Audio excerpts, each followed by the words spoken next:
Chapter 1. The sniper's traverse. Bang! Another headshot resonated, leaving Lu Wuyo in a state of profound frustration. The current competitive gaming landscape failed to ignite even the slightest interest in him. The sniper rifle in his hands still emitted wisps of white smoke. It was the 23rd century, and the evolution of 3D online gaming had reached astonishing heights. The advent of virtual technology enabled the authentic recreation of scenarios, giving rise to numerous virtual combat games. The game Lu Wuyo engaged in was the galaxy's most popular second cosmic war, boasting nearly 10 billion concurrent players, a veritable sensation. Within this game, he excelled as a sniper, undeniably standing as the top contender, setting records that surpassed the second-place SS rank, establishing himself as the universe's sniper prodigy. Once, he single-handedly challenged an imperial planet, eliminating 50 generals, 26 commanders, and 7 council members in a single day. Most notably slaying the president, whose defenses were notoriously formidable. His reputation soared, attracting numerous companies eager to recruit him through various channels, hoping Lu Wuyo would join their ranks. However, a super genius with doctorates in finance, mathematics, and chemistry had little interest in such offers. His talent was not his fault, but showcasing it had offended many, leading to the recruitment of 6 SS assassins from the Cosmic Alliance, who ambushed him near his home. Yet, these 6 SS assassins posed no real threat to Lu Wuyo. Unbeknownst to him, they had manipulated his girlfriend to their advantage. Thus, Lu Wuyo met a heroic demise. Death is death, he thought. But how can I still see things after dying? This left Lu Wuyo perplexed. Surrounding him was an endless expanse of primordial forest, with patches of light dancing erratically on the ground. Ancient trees, 2 meters in diameter, loomed around him, their gnarled branches creating a canopy overhead. Occasionally, eerie howls echoed in the distance. Strangely, some unidentified colossal creatures occasionally flew across the sky. The bizarre animals he observed bore no resemblance to anything on Earth. Could it be a traverse? How could the popular concept of traversal from the 21st century manifest in his reality? In Lu Wuyo's mind, traversals were confined to the realm of fiction, not reality. He pinched his arm hard. Ah! He cried out. The pain was real. This was not a dream. It was reality. Could it truly be a traverse? Surely this defied all logic. Although scientists in the 23rd century had discovered the existence of alternate dimensions within the universe, formal confirmation remained elusive. Isn't that my sniper gear from the game? Lu Wuyo's eye caught a glimpse of the sniper suit he had donned for years in his gaming endeavors.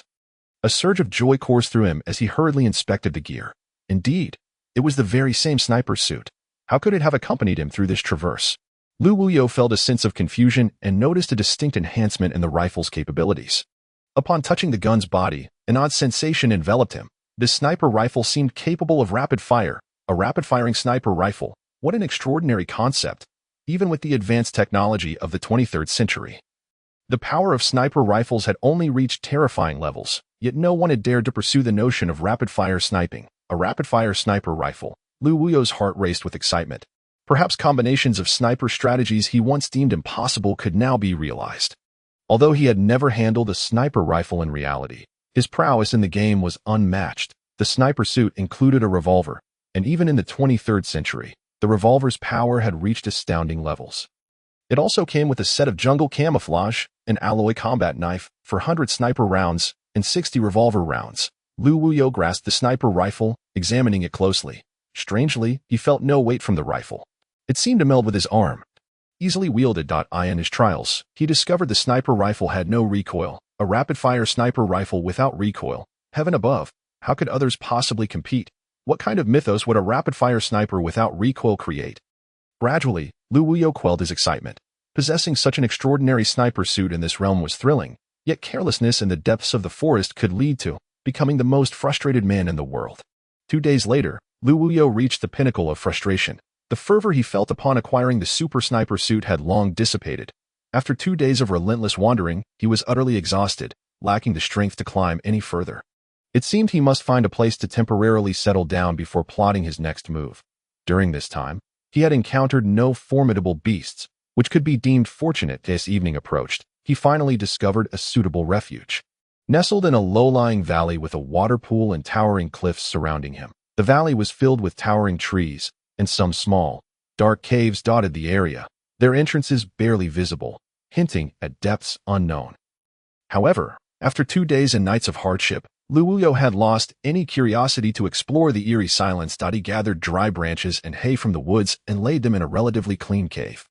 Marking it as his current abode, he meticulously cleared the surrounding wild grass, unwilling to risk a snake bite in the middle of the night.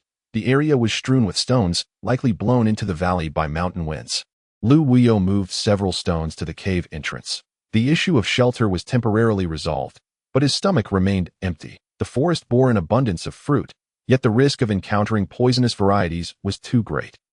Therefore, fishing in the water pool became his only option. Surely, poisonous fish were rare. The fish in this pool appeared strangely shaped, with green eyes and teeth resembling those of a dog.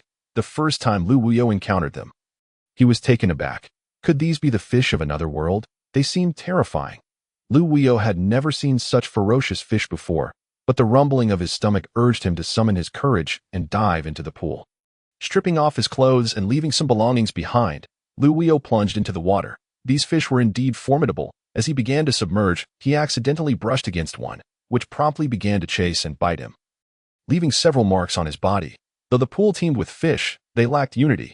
When one was in peril, the others offered no assistance, and Lu Wuyo was fortunate not to be overwhelmed by a swarm. While attempting to catch a second fish, he stumbled upon a box half buried in the mud, a corner just visible above the surface. Driven by curiosity, Lu Wuyo fished it out. The box felt heavy. Constructed from an unknown material, he brought both the box and the fish back to the cave, using a lighter to ignite some dry branches to cook the fish, though he had no seasonings. The fishy odor overwhelmed him as he realized how unpalatable his own cooking was. I must carry some seasonings in the future, Lu Wuyo mused in frustration. Once satiated, he felt invigorated and resolved to inspect the contents of the box. The box was not locked, and Lu Wuyo easily opened it. Inside, it was immaculately dry, with not a drop of water inside. How could it be waterproof? If such technology existed in the 23rd century, he would surely strike it rich. Lu Wuyo fantasized, expecting to find gold, silver, or jewels. He was instead met with disappointment. The box contained only a book made of an unknown material and a ring. Although disheartened, he acknowledged that having something was better than having nothing. The ring was dark and indiscernible in material, yet its small size belied its intricate craftsmanship. The design featured clear engravings of an animal, though Lu Wuyo could not identify it. Encircling the creature was a luminous halo, flickering faintly every second. The halo's edges bore several dark spots, resembling a formation. Lu Wuyo lacked the knowledge to decipher these symbols, leaving him puzzled.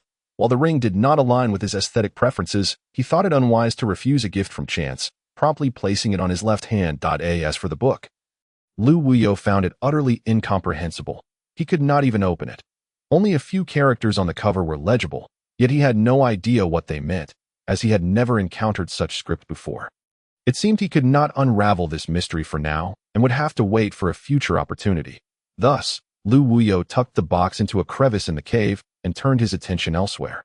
Days passed, and Lu Wuyo finally settled into a semblance of safety within the forest, though he was uncertain of his exact location, choosing to take each step as it came. Despite being a genius with 3 doctoral degrees and remarkable talent, he sometimes displayed a touch of naivety, for he was still merely a 20-year-old youth. 2 months had elapsed, and Lu Wuyo had become quite familiar with the terrain surrounding the valley. During this period, he encountered some peculiar creatures, endowed with formidable attacking power. Some of these animals could even breathe fire, while others emitted electricity. These bizarre encounters further convinced Lu Wuyo that he was no longer on the original Earth. This must be the alternate dimension that some scientists spoke of. Chapter 2. The Imperfect Sniper. Today, Lu Wuyo set out to explore the terrain 30 miles away. The quality of his military uniform was exceptional, showing no signs of wear even after 2 months of use. He checked his equipment: a sniper rifle, a revolver, a military knife, a watch, and an unknown ring on his finger. It was time to venture further, and Lu Wuyo steadied his mind. The trees along the path were tall and grand, yet there were few animals to be seen. The ground was increasingly thick with dead branches, but occasionally, a newly fallen tree could be spotted. The further he advanced, the more broken branches appeared, and indistinct footprints of unknown creatures began to emerge on the ground.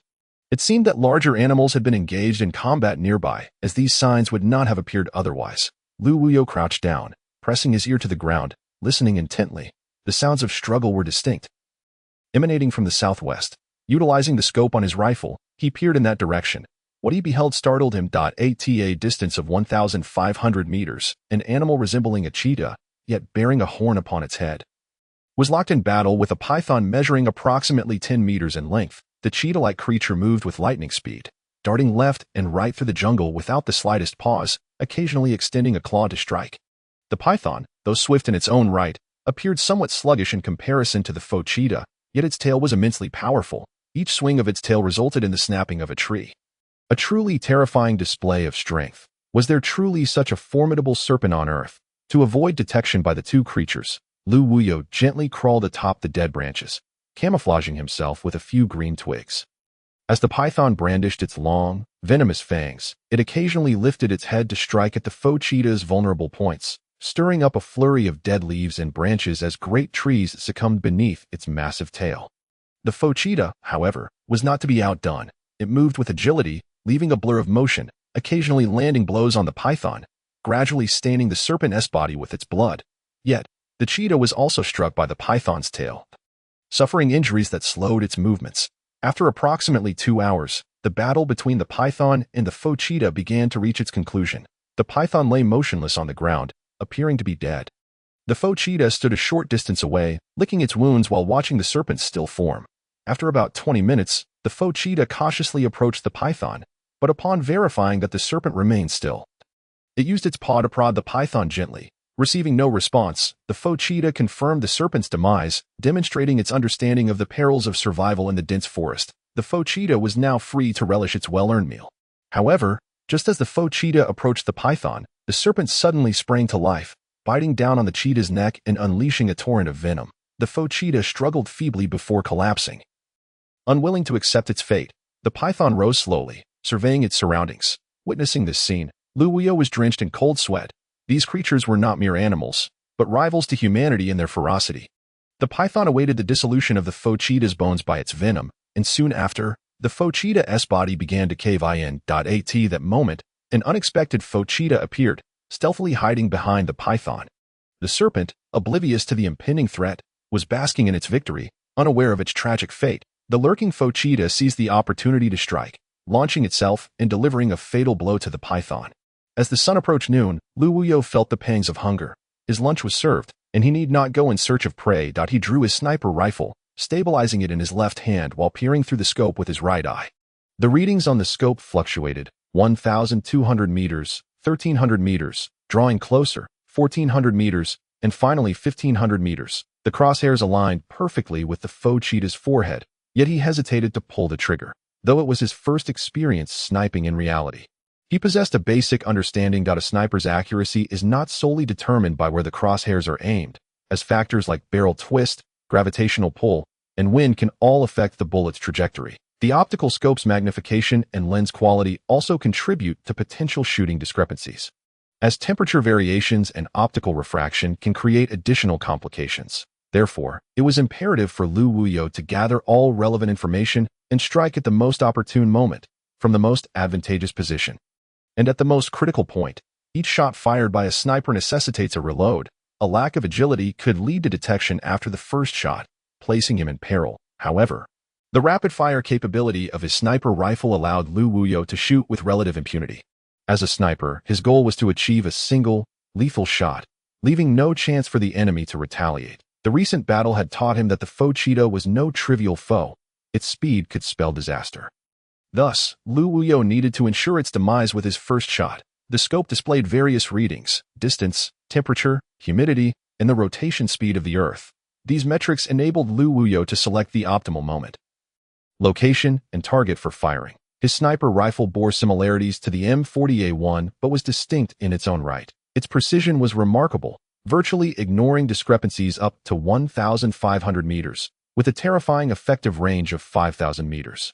The floating barrel design, coupled with 7.62 by 51 mm ammunition, a bipod, and a cheek rest made it manageable for Lu Wuyo. This knowledge was not acquired through extensive shooting practice. Rather, it materialized in his mind upon entering this dimension.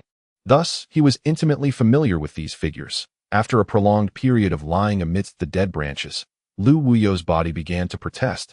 He inadvertently shifted his legs, inadvertently brushing against a nearby twig.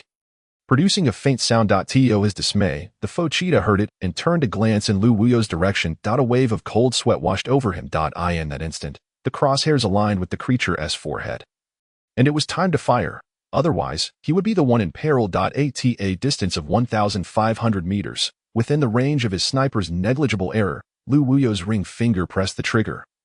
Swiftly pulling it, the bullet, propelled by his hopes, soared forth at an unparalleled velocity. Through the scope, he witnessed the faux cheetah's forehead burst with a spray of crimson, the impact sending it flying nearly 3 meters backward. Undoubtedly, the faux cheetah was slain on the spot. A single shot had claimed its life, and Lu Wuyo felt a rush of elation. After all, indeed. It would be quite enjoyable to pass the time by consuming some Warcraft crystal cores when one finds oneself at leisure. However, I still find myself somewhat hungry, and alas, there are no more crystal cores available here. It appears that I must implement my barbecue plan. The last time I attempted to cook fish without any seasoning, the result was rather unpalatable. Therefore, over the past few months, Lu Wuyo has collected an assortment of fragrant wild herbs and branches from the valley, dried them, and ground them into a powder to create some rudimentary seasonings. This time, the roasted pseudo-leopard turned out far superior to before, alleviating my physiological needs. Lu Wuyo contemplated quietly. While his physical needs had been addressed, his psychological concerns remained unresolved. He was neither a martial arts master nor possessed any unique skills. Save for the sniper rifle in his possession. To thrive in this realm, he had no choice but to diligently hone his marksmanship to confront all challenges. Lu Wuyo resolved to return to the valley to retrieve that incomprehensible book before departing. It would not do to linger here indefinitely. Thus, he returned to the valley, taking along the enigmatic tome.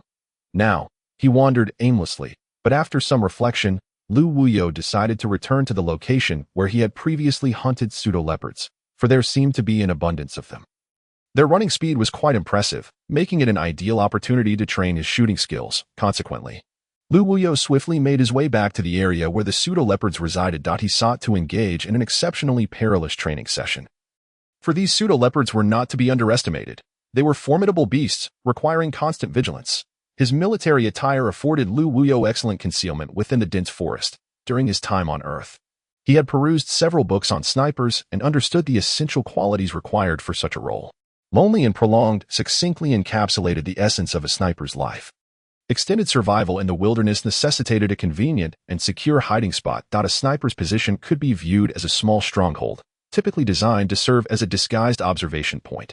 Approximately 3 meters wide and 1 meter high, it usually featured 2 exits, one larger for personnel entry and exit, and another smaller for observation and shooting purposes. The interior of the shooting aperture often possessed a smooth incline, allowing the sniper to rest their elbows during prolonged observation without undue fatigue.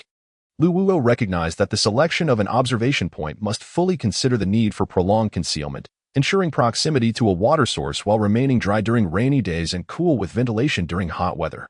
The primary principle of camouflage was to avoid disturbing the surrounding environment and to blend seamlessly into it. Therefore, during the establishment of the observation point, it was imperative to utilize natural materials such as branches, grass, foliage, and rocks, avoiding artificial objects whenever possible. If natural hollows, crevices, hollow tree trunks, and roots could be employed, concealment would be further enhanced.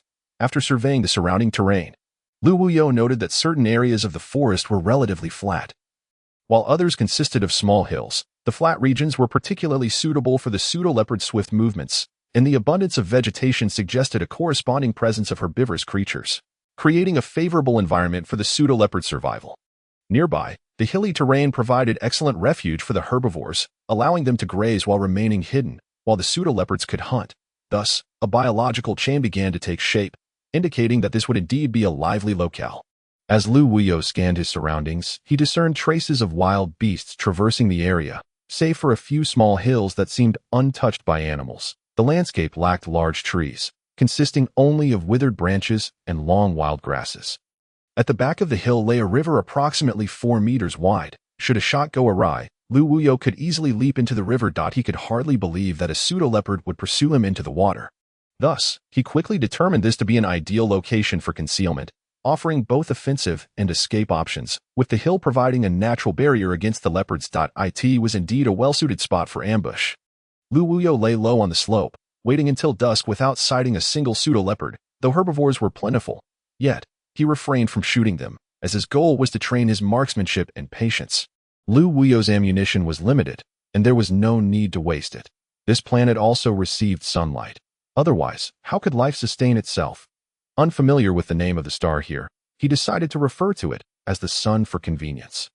As the sun descended with impatience, Lu Wuyo remained still, embodying a crucial characteristic of snipers. Patience. As the herbivores gradually returned home, a violent confrontation erupted in the forest. The pseudo-leopards finally made their appearance. Their movements nearly silent, undetected even by their prey. Regrettably, the dimming light post-sunset compelled Lu Wuyo to replace the optical sight on his sniper rifle with an infrared night vision scope. The moment the pseudo-leopards emerged, the night vision device faithfully alerted Lu Wuyo to their arrival, sealing their fate. The sniper rifle had long since been equipped with a sound suppressor and flash hider, standard accessories for such weaponry. The pseudo-leopards remained oblivious, as did their unsuspecting prey. Yet, death had quietly approached. Lu Wuyo gently adjusted the infrared night vision scope, noting 4 pseudo-leopards distributed across various positions. Encircling the herbivores. It was evident that no herbivore would escape this trap. The closest pseudo-leopard crouched low before launching itself like an arrow released from a bow. In an instant, a herbivore fell, its throat torn asunder. The pseudo-leopard then swiftly pounced upon another unsuspecting target. Although the second herbivore attempted to react, it was far too slow compared to the lightning-fast pseudo-leopard, and met a swift demise. Only then did the surrounding herbivores realize the danger and scatter in panic. However, their escape routes had long been blocked by the other 3 lurking pseudo-leopards. Seizing the moment, the remaining 3 leaped into action, relentlessly pursuing the fleeing herbivores. Recognizing the ensuing chaos, Lu Wuyo decided it was time to strike. In the midst of turmoil lay the best opportunity for honing his marksmanship, and he swiftly took aim at a pseudo-leopard. The pseudo-leopard that had already claimed 2 herbivores extended its lethal claws once more. Leaping into the air, Lu Wuyo seized the moment, swiftly adjusting his infrared night vision scope. The distance read 1756 meters, the temperature 18 degrees, and humidity normal. Such a distance. He had to calculate the 256-meter difference between 1756 and 1500. The slightly lower temperature would increase air density and resistance to the bullet's trajectory. Given that the atmospheric conditions were similar to Earth, he calculated the bullet drop over 256 meters, accounting for sound transmission time and bullet trajectory deviation, ultimately determining the point of impact. Had the pseudo-leopard heard the sound of the trigger being pulled, the time interval would be 1756 divided by 345, amounting to approximately 5.089 seconds. Thus, Lu Wuyo had only 5.089 seconds to fire 4 shots, each one needing to hit its mark. Failure would likely mean his demise. In this brief window, he needed to reload, aim, analyze, and pull the trigger, presenting a considerable challenge.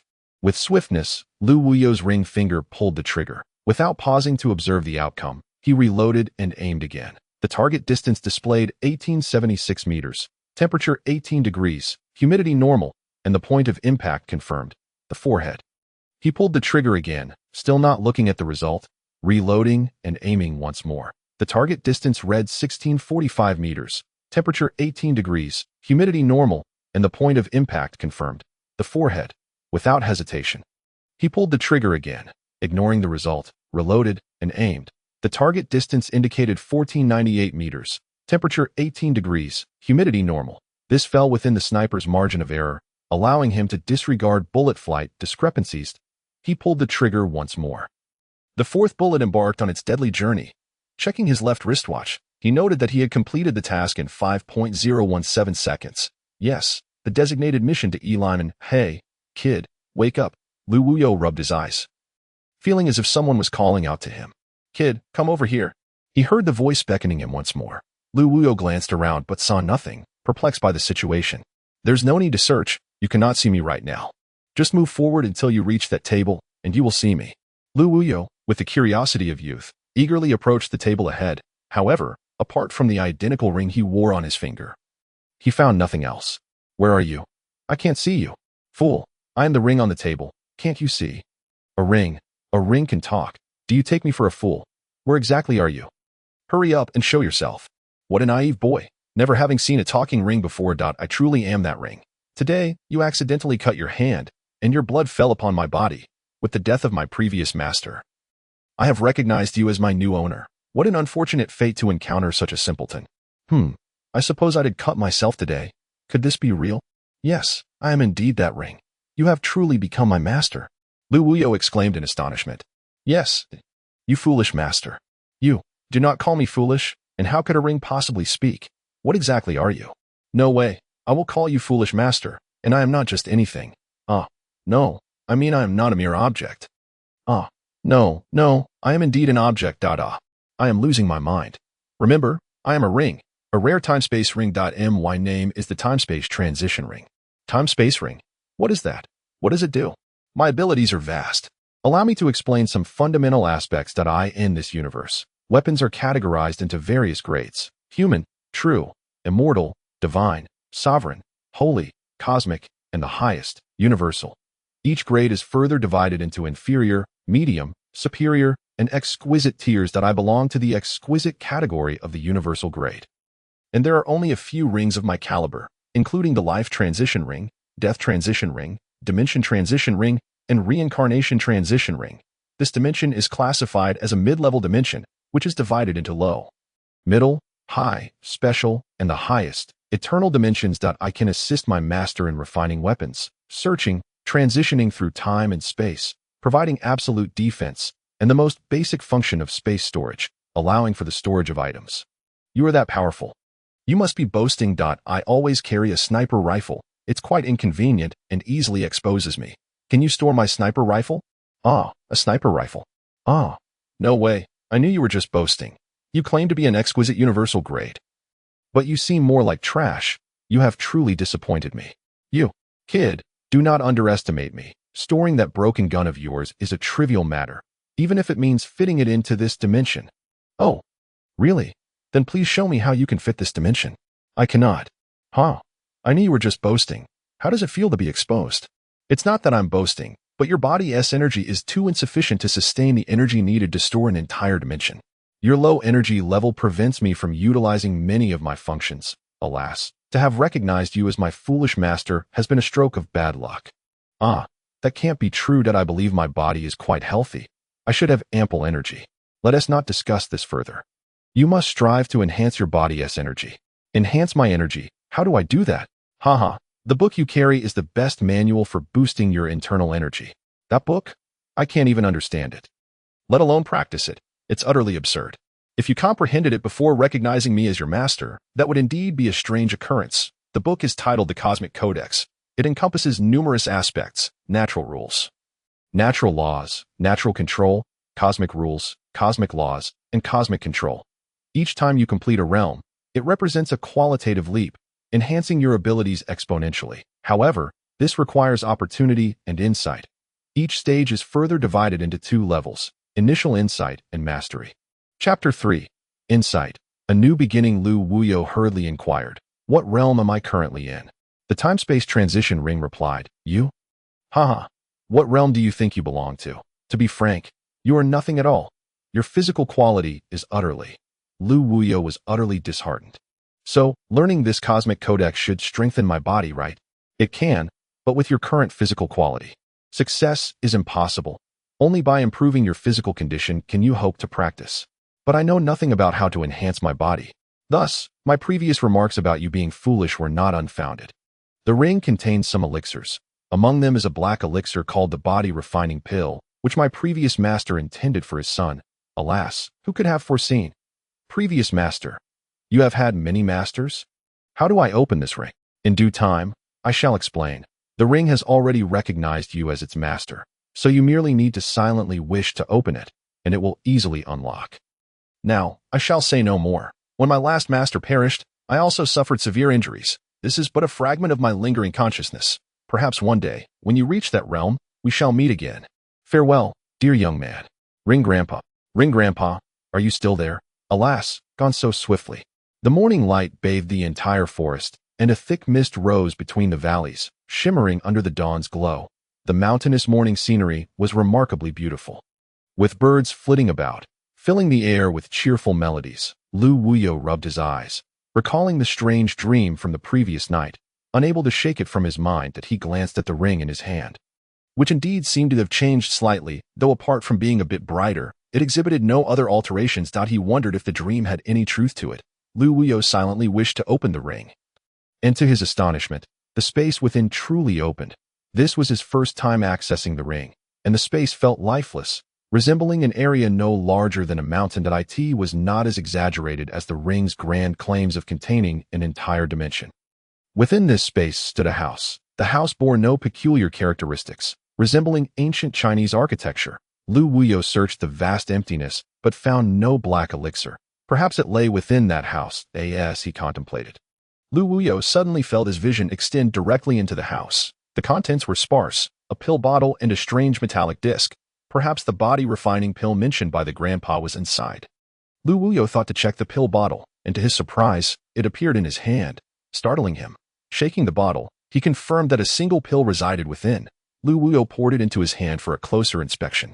The pill was perfectly round, roughly 1 centimeter in diameter, exuding a dark, radiant glow. Some might wonder how a dark glow could exist, yet it was undeniably present on this pill. Lu Wuyo found it utterly astonishing that such a color could emit light. The pill was now in his possession, but he hesitated. He questioned the truth of the ring grandpa's words. If the pill were poisonous, consuming it would mean disaster before he could fulfill his ambitions. Yet, if it were safe and he did not take it, he would be missing out. Staring at the pill, Lu Wuyo wavered for quite some time, unable to reach a decision. Oh well, I shall consume it. Life is full of gambles. I might as well take a chance. After 18 years, I shall emerge a better man. After comforting himself, Lu Wuyo resolved to swallow the black pill. His surprise. It dissolved instantly upon entering his mouth, tasting remarkably sweet, filling him with joy. Haha, it's not poison. It's not poison. I knew that if heaven granted me the opportunity to traverse dimensions, it wouldn't let me die so pathetically. How unfortunate. This is not my style. Suddenly, Lu Wuyo furrowed his brow, his entire body tensing. Poison. It was indeed poisonous. He hadn't felt it upon swallowing, but now he distinctly sensed a raging fire within his abdomen, boiling him from the inside out. Lu Wuyo felt like crying, realizing that just as he rejoiced in the pill's safety, he was now facing the peril of poison. Life is truly unpredictable. It seems fate elevates you to great heights only to bring you crashing down. Some might endure such a blow, but Lu Wuyo was not one of those people. He regretted consuming the pill, wishing he had never taken it. Cursing the heavens and their ancestors, he felt pain in his stomach and lost consciousness. Time passed, though Lu Wuyo could not tell whether it was a minute, an hour, or a day. In any case, he journeyed through light and darkness, finally feeling the warmth of long-lost sunlight again. I'm not dead. I am not dead. I really didn't die. I consumed a poisonous pill and yet live. Who would have thought my fate was so resilient? In the future, I must endure and resist temptation, otherwise. Should I carelessly meet my demise, there would be no one to recover my remains. One must understand that greed. This is not my nature. Lu Wuyo is precisely the type of person who fears death and possesses a timid disposition. To encapsulate him in a single word, cowardice. Yet, he also has his virtues. He enjoys contemplation, remains composed in the face of peril, and exhibits patience. Currently, Lu Wuyo holds the cosmic codex in his hands. After consuming the elixir without experiencing any discomfort, he recalled the words of the ring grandfather, which perhaps held some truth. This would undoubtedly aid him. The ring grandfather had no need to deceive him. Hence, Lu Wuyo resolved to cultivate this tome. Previously, he had been unable to open this book, yet this time, he gently turned to the first page. This book was unlike any ordinary martial arts manuals he had encountered. It contained no martial techniques nor prescribed cultivation routes. The first page was blank, save for a powerful and vigorous character, Wu. This character seemed to possess some extraordinary quality. It exuded an unusual magical aura, compelling anyone who gazed upon it to remain transfixed. It was akin to a legendary master, drawing all eyes towards it. Upon first beholding the character Wu, Lu Wuyo was profoundly captivated. Time began to unravel. Space gradually distorted, and all things began to disintegrate, ultimately transforming into molecules and atoms. His vision suddenly faded to black, only to burst forth into dazzling brightness. Here lay an expanse of unending primordial forest, a wilderness teeming with uncertainty. Clouds churned and fierce winds howled. Somehow, he felt as though he had glimpsed the essence of this place. The ancient trees within the forest seemed to narrate the history of this land. A small bird flew in, clutching a seed, and perched atop a barren mountaintop. The seed fell from the bird's beak into the crevices of the rocks, and the bird, in resignation, flew away. A gust of wind swept through. followed closely by a torrential downpour. Rainwater trickled through the crevices, nourishing the seed, which began to sprout, gradually growing into a towering tree. The tree blossomed, and with the passage of seasons, time swiftly advanced. Half a year slipped by in the blink of an eye.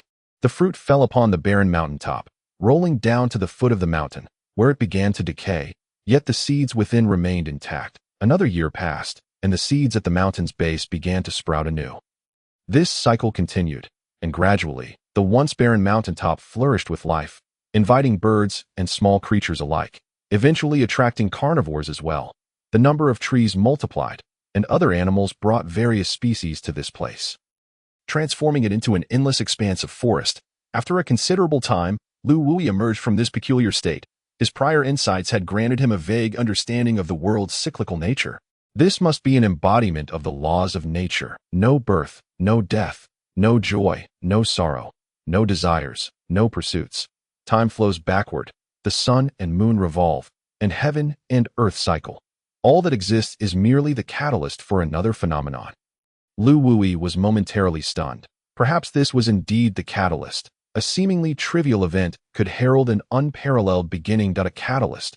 Ha. This journey of mine, having acquired the body refinement pill and the cosmic codex, is not also a catalyst. In a fleeting moment, a millennium has passed. This is what one might call a new beginning.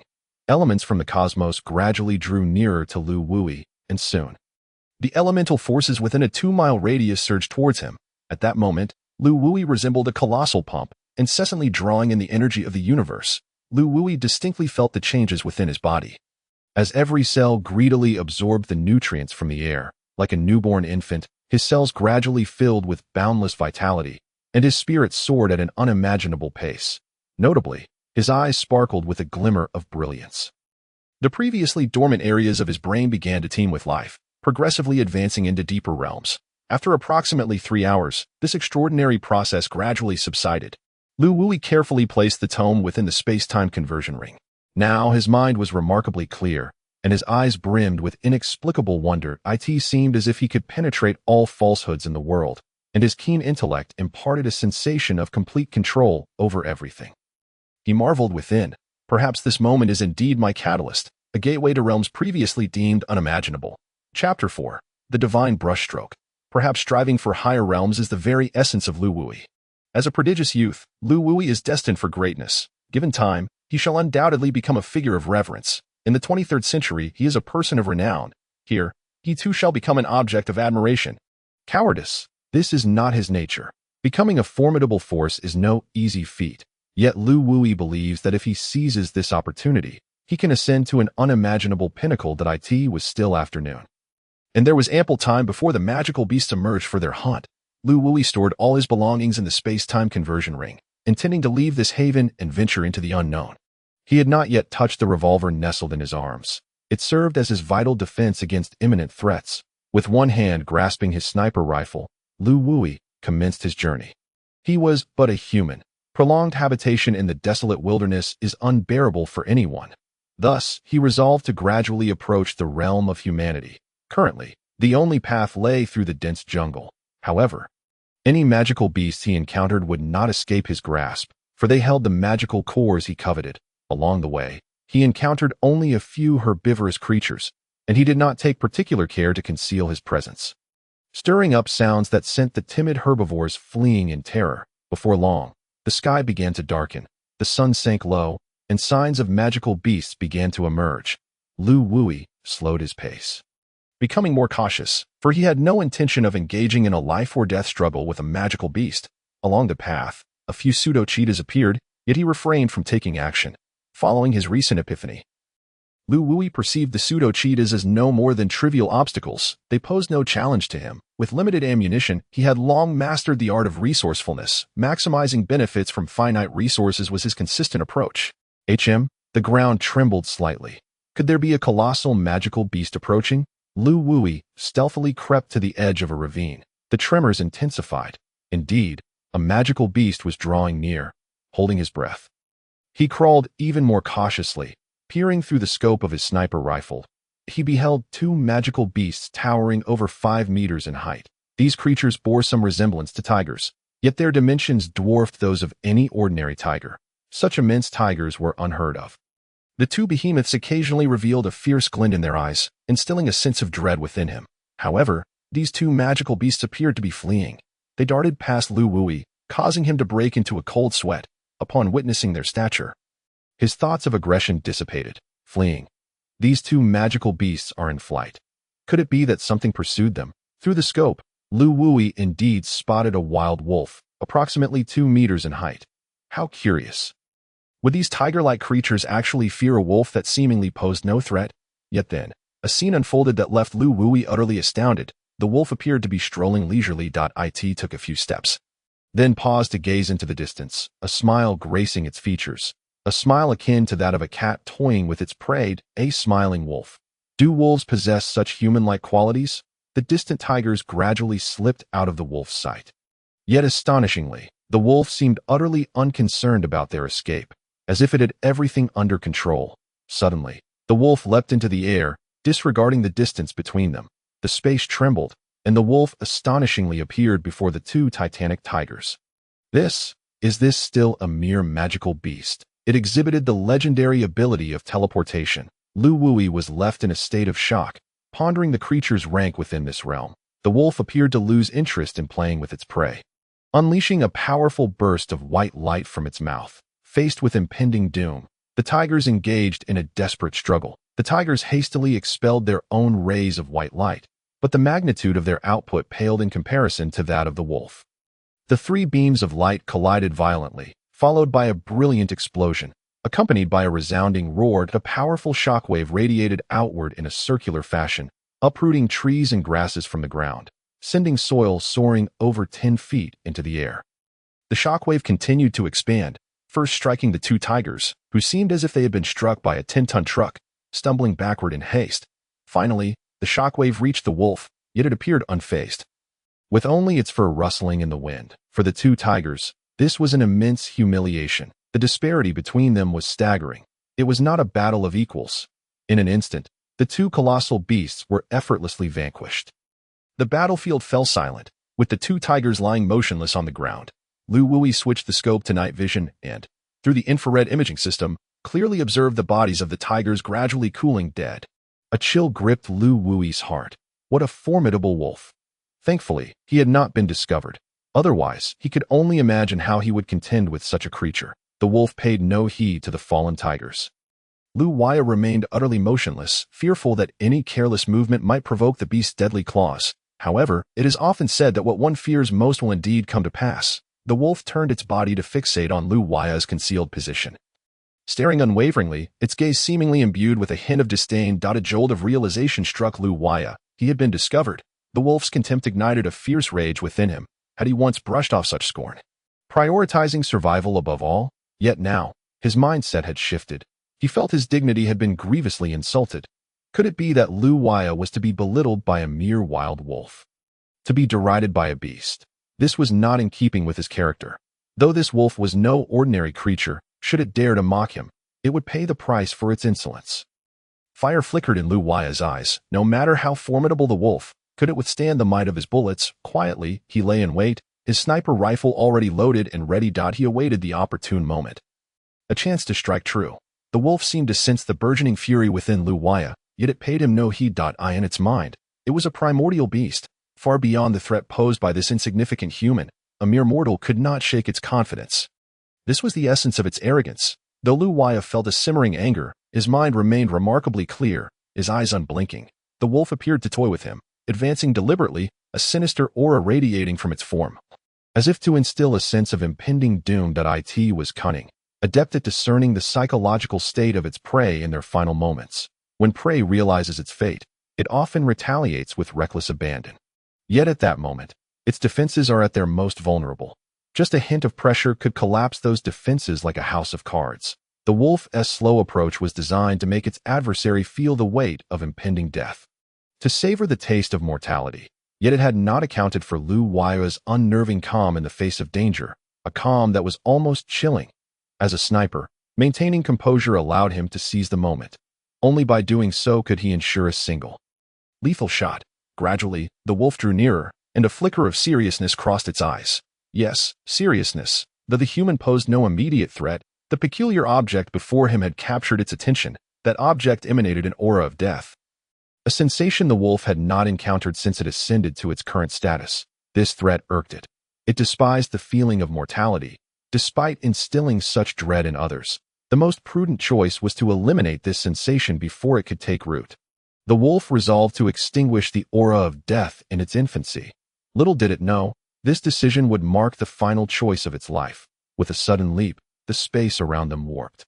In that instant, as Lu Waya beheld the wolf's ascent, he recognized that his chance had arrived. That it was a fleeting opportunity, for the wolf would not grant him the luxury of time to react.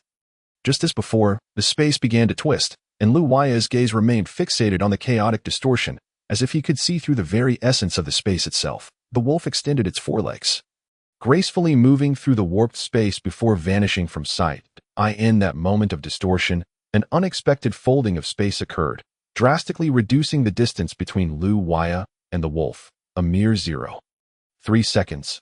Only 0.3 seconds, and the wolf had traversed from the depths of the forest to stand before him. 50 meters. Just 50 meters. In the wolf's perception, such a distance was but a single step. The moment the wolf emerged from the distorted space, Lu Waya had already sensed its presence, and at that instant, he pulled the trigger point. 50 meters was well within the effective range of his sniper rifle. A distance he could control with absolute precision. A brilliant flare erupted from the bullet's tail, cleaving through the air with unparalleled swiftness, embedding itself in the wolf's forehead. This seemingly divine shot claimed the life of a primordial beast, which, in its final moments, could only emit a frantic howl before succumbing to silence. The echo of that howl reverberated in the distance, and Lu Waya's expression shifted dramatically. Could it be that it had kin nearby? There was no time to marvel at this miraculous shot. He swiftly retrieved his military knife from his dimensional ring and hastily extracted the wolf's crystal core, dashing between two towering tigers to claim another core. Another wolf was already closing in rapidly.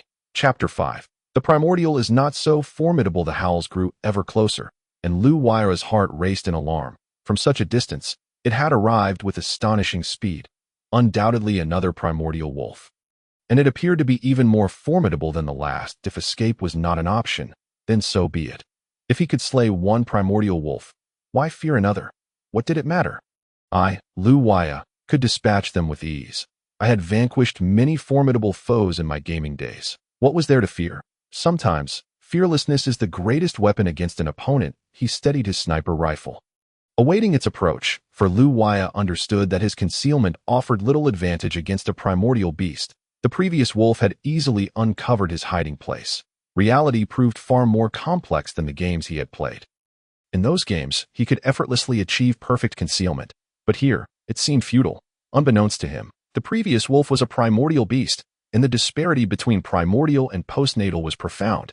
For a primordial wolf to discover him was entirely reasonable. However, a postnatal expert would not have been so easily detected, and primordial wolves were not as numerous as one might think. Suddenly, the space before him flickered. A wolf materialized from a distance of 1,000 meters. Standing before the lifeless form of the wolf Lu Waya had slain. Strangely, he perceived a glimmer of anguish in the wolf's eyes. Then, the wolf extended its neck and unleashed a furious roar. The sorrow was palpable, yet Lu Waya felt no sympathy. This was the nature of battle. It was kill or be killed, and since this wolf had sought his life, it was merely reaping what it had sown, an inevitable cycle of karma. After the wolf's thunderous lament, it fell silent, its gaze now betraying an unsettling calmness, an air of indifference. Lu Waya was puzzled as to why it did not immediately charge at him as a primordial beast. It could easily discern that Lu Waya had not yet attained that level of power that it could have effortlessly dispatched him, yet it merely observed him, motionless. What was it doing? Lu Waya felt a sense of confusion. Suddenly, the wolf howled again, and Lu Waya's expression changed drastically. This wolf had allies. It was waiting for reinforcements. Even as a primordial beast, it remained cautious, seemingly wary of Lu Waya, who had yet to reach that level. However, from the wolf's perspective, this apprehension was entirely rational. After all, anyone capable of slaying a primordial beast was no ordinary foe, and though Lu Waya exuded no aura of strength, the wolf's instincts warned it that he possessed the potential to pose a threat. Indeed, A primordial beast dwelling within the depths of the forest would surely have accumulated experience and wisdom. Lu Waya felt a rising sense of frustration. Were all creatures in this realm so cunning? Yet, despite his irritation, his life took precedence. This primordial wolf could manipulate space, and there was no way Lu Waya could outrun it.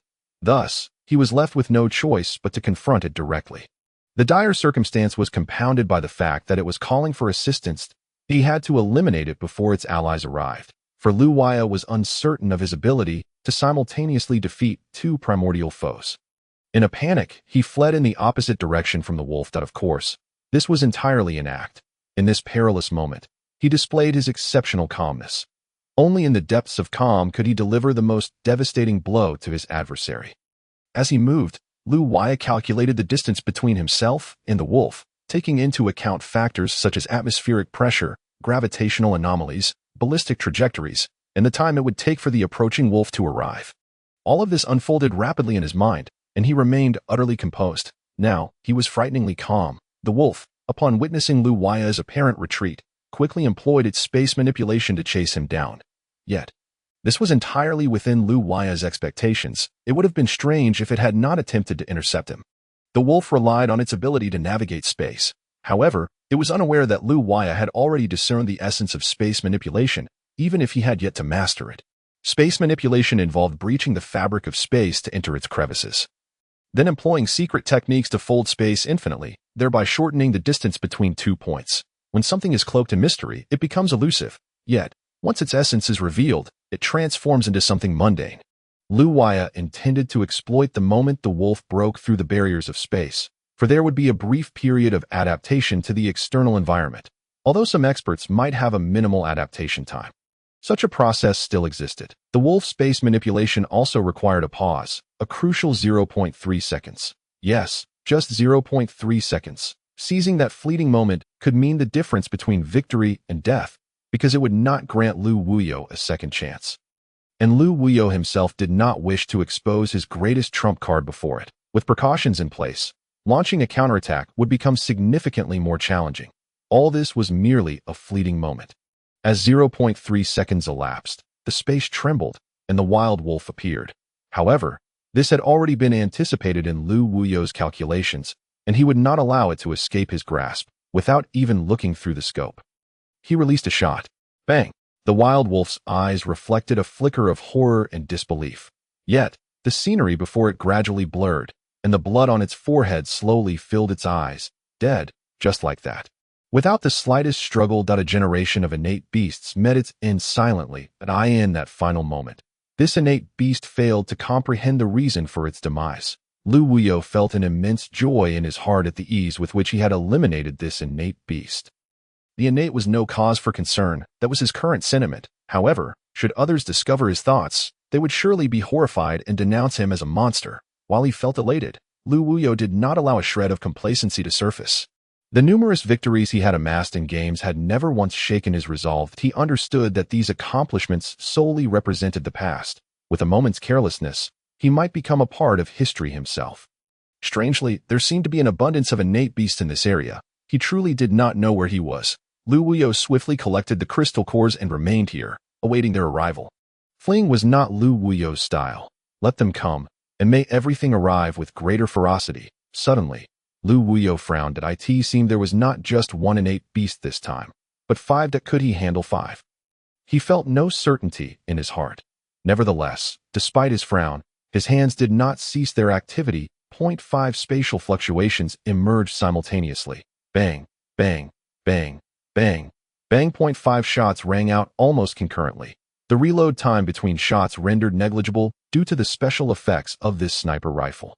5 fatal bullets soared forth as if exhaled by the Grim Reaper, their passage through the air creating intense friction with the atmosphere. The acrid scent of gunpowder filled the air, lingering stubbornly. 5 wolves of varying sizes collapsed simultaneously.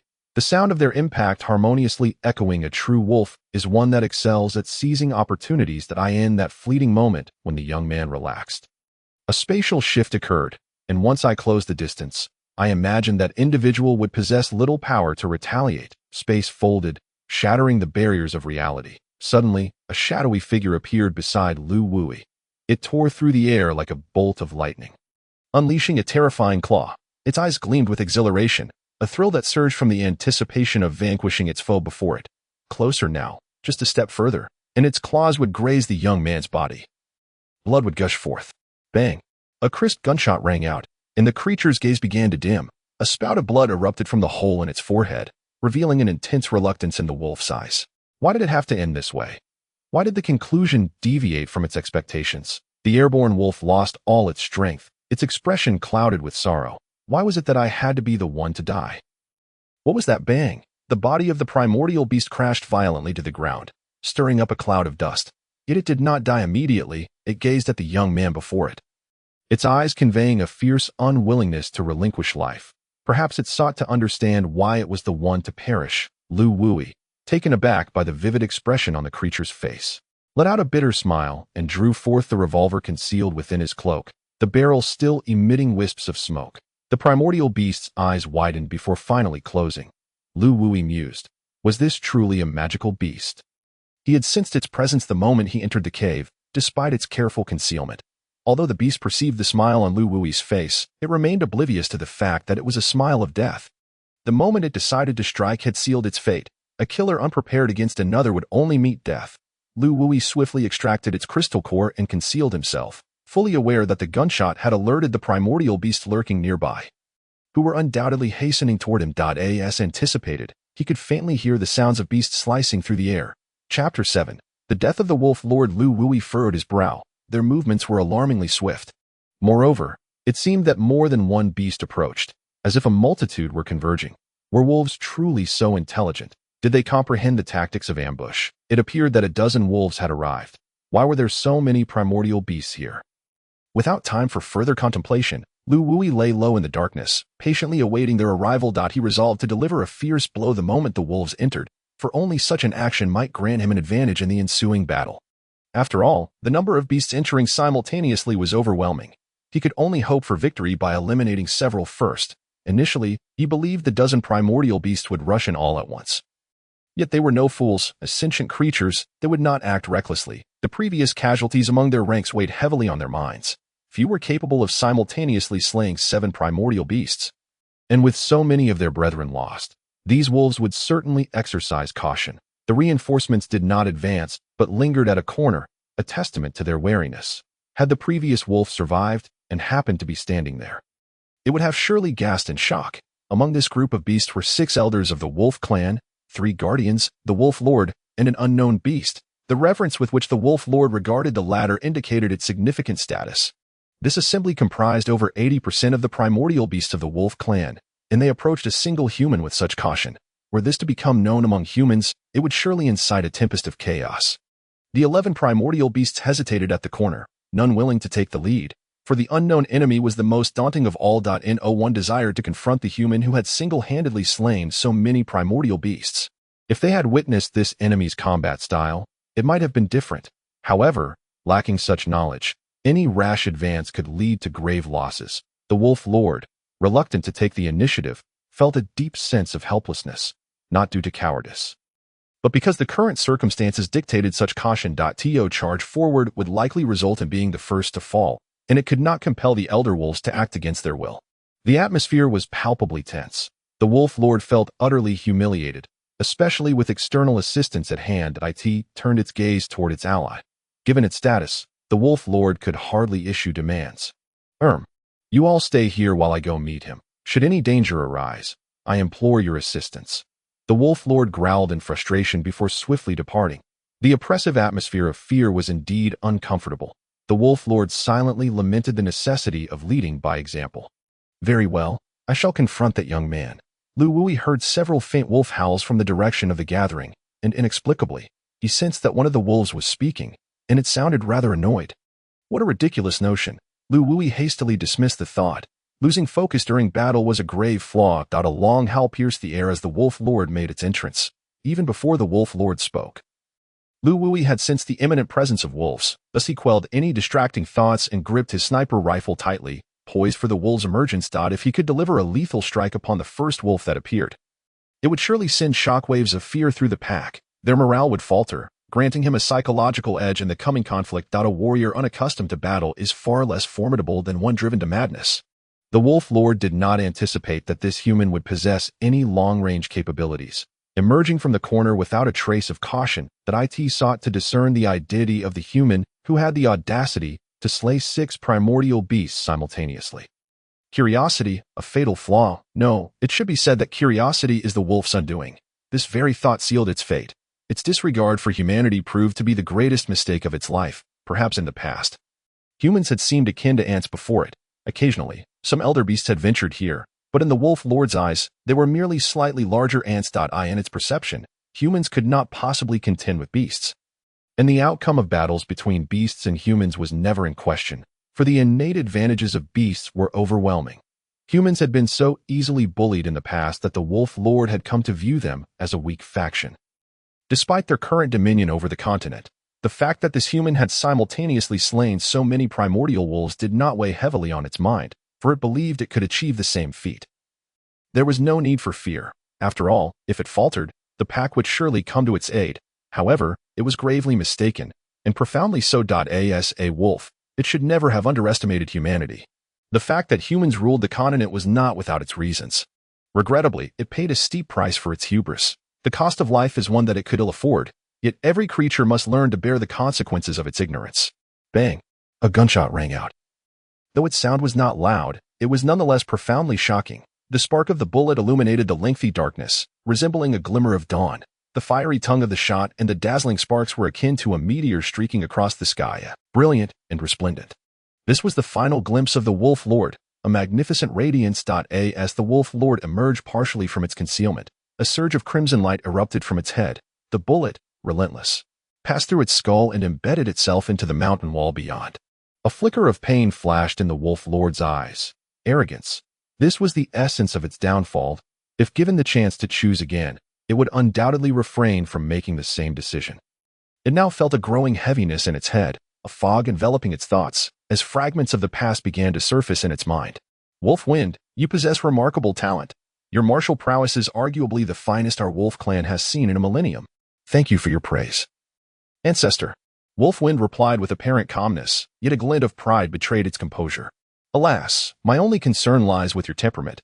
Confidence in a genius is not unexpected, but your overconfidence borders on arrogance. You perceive yourself as unparalleled. The ancestor's gaze held a trace of worry. Wolf Wind has taken your words to heart. I shall be more mindful in the future, Wolf Wind replied softly. Though whether it absorbed the lesson was known only to itself. Sigh, my child, if only you would refrain from provoking humans, I would feel much more at ease, the ancestor expressed with concern. Ancestor, those humans are quite weak. Are they not? The ones I have encountered pose no challenge to me. Why must I be wary of them? Wolf Wind countered. Truly, the navet of youth is remarkable. Humans are weak. Their strength is beyond your imagination. The eyes of the Wolf Lord slowly closed. Aware that his disregard for the teachings of his ancestors had drawn him inexorably toward this fate, regretting in this life his overconfidence. He bore no grievances, should there be a next life. He would undoubtedly choose a more unassuming path. The existence of such formidable beings among humans was perhaps something he had never contemplated in his lifetime. That a glance could span eons, and the departed were lost to time. The body of the Wolf Lord fell heavily to the ground, stirring up clouds of dust, while the blood from his head gradually stained the cave. The other wild wolves within the cavern exchanged horrified glances. Fully aware of the Wolf Lord's strength, to see him killed after merely taking a single step was beyond comprehension, and the speed of his demise was absolute. What did this signify? The pack could scarcely believe it. And even the unknown beast that had come to assist frowned deeply. This individual was indeed powerful. The wolves, now stripped of their fighting spirit, fled in terror, for all living beings yearned to extend their lives.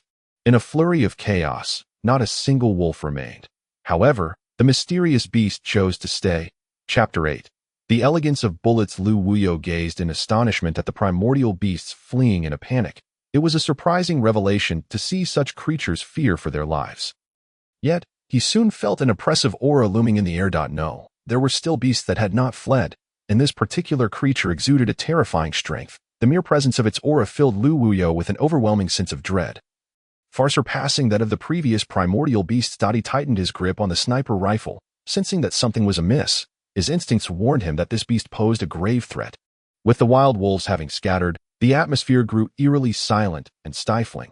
Prolonged exposure to such an environment would surely drive any normal person to madness.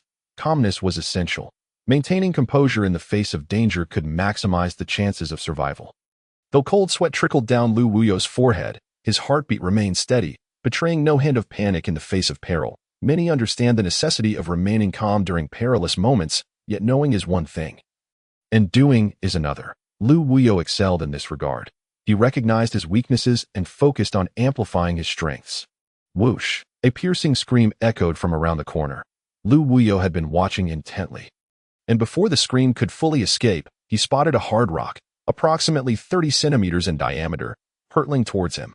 Perhaps it was due to his training with the cosmic codex, but despite the incredible speed of the stone, Lu Wuyo effortlessly traced its trajectory. A common person would have been unable to react in time, yet Lu Wuyo was no ordinary individual. He was the foremost among billions in the gaming realm. Bang! A bullet sliced through the night. And a faint smile crept onto Lu Wuyo's lips, in his line of sight. He could see the rock and bullet forming a direct line, their collision now inevitable. The bullet did not disappoint his expectations. A faint rumble gradually spread as the bullet collided with the hard rock. Which was stronger? Undoubtedly, it was the bullet.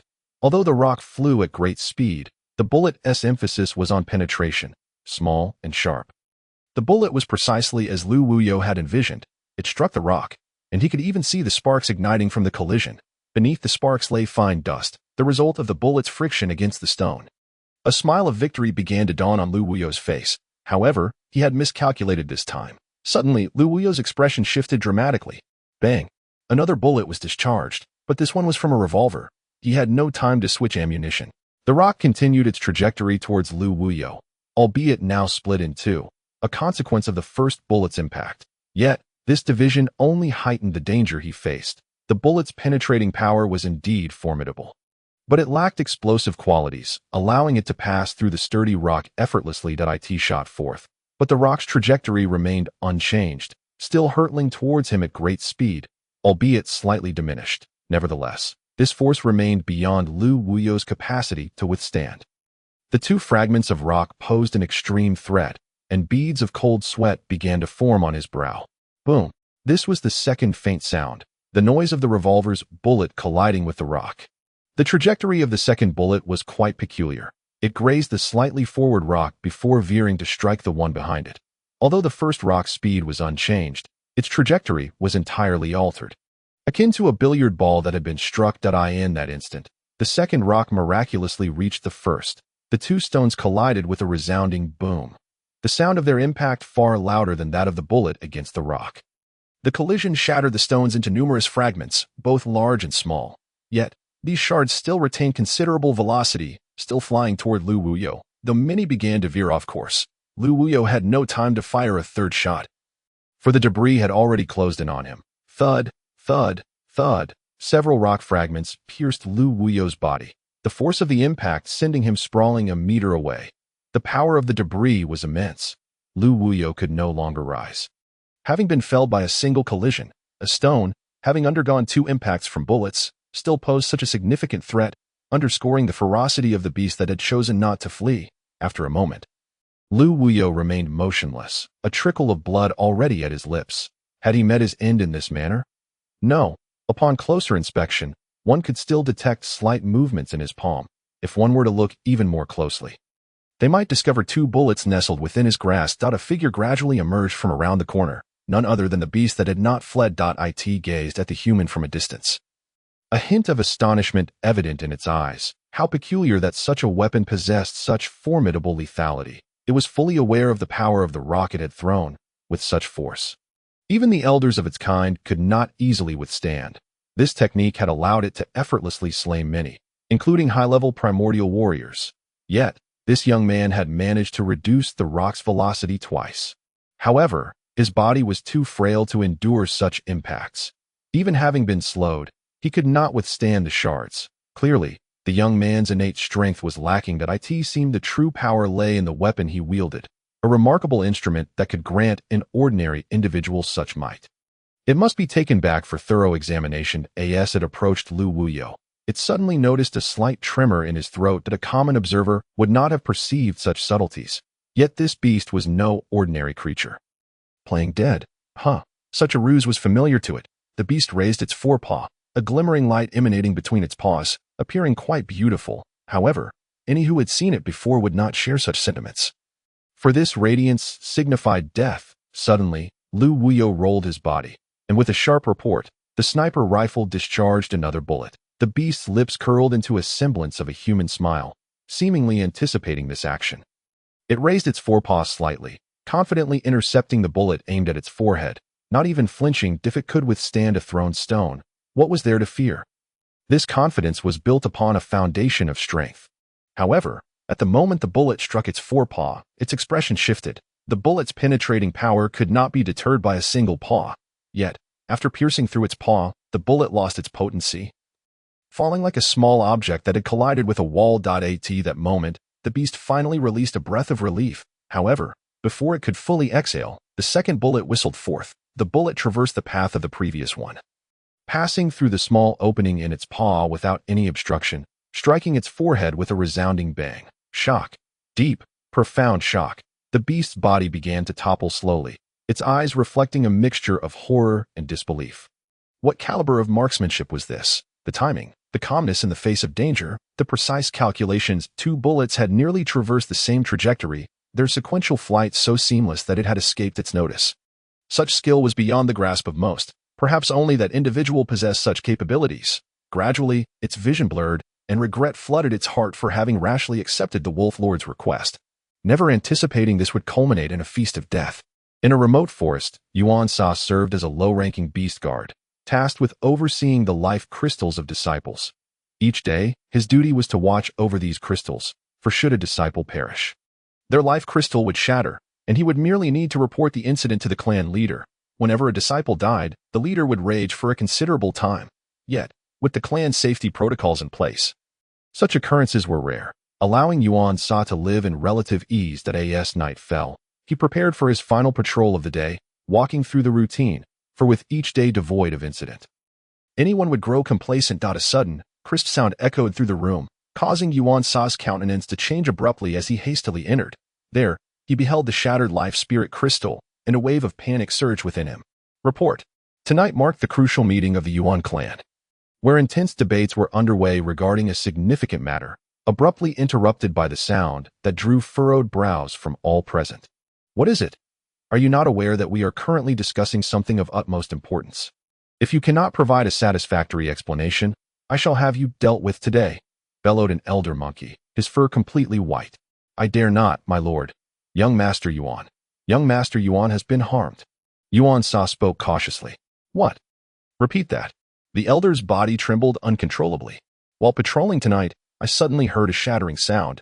Upon investigation, I discovered that it was young Master Yuan's life spirit crystal that had been destroyed. Roar. Investigate. I command you. Find the culprit and ensure they face 1,000 torturous deaths. Chapter 9. The dog's eyes looked down on people. A year later, outside Showdown City, a ragged youth stood in a daze at the city's gates. Resembling a beggar from a distance, his attire tattered and worn. Indeed, this individual was Lu Wuyo, who, after slaying the Yuan clan's young master, had become the target of relentless pursuit by the Yuan clan.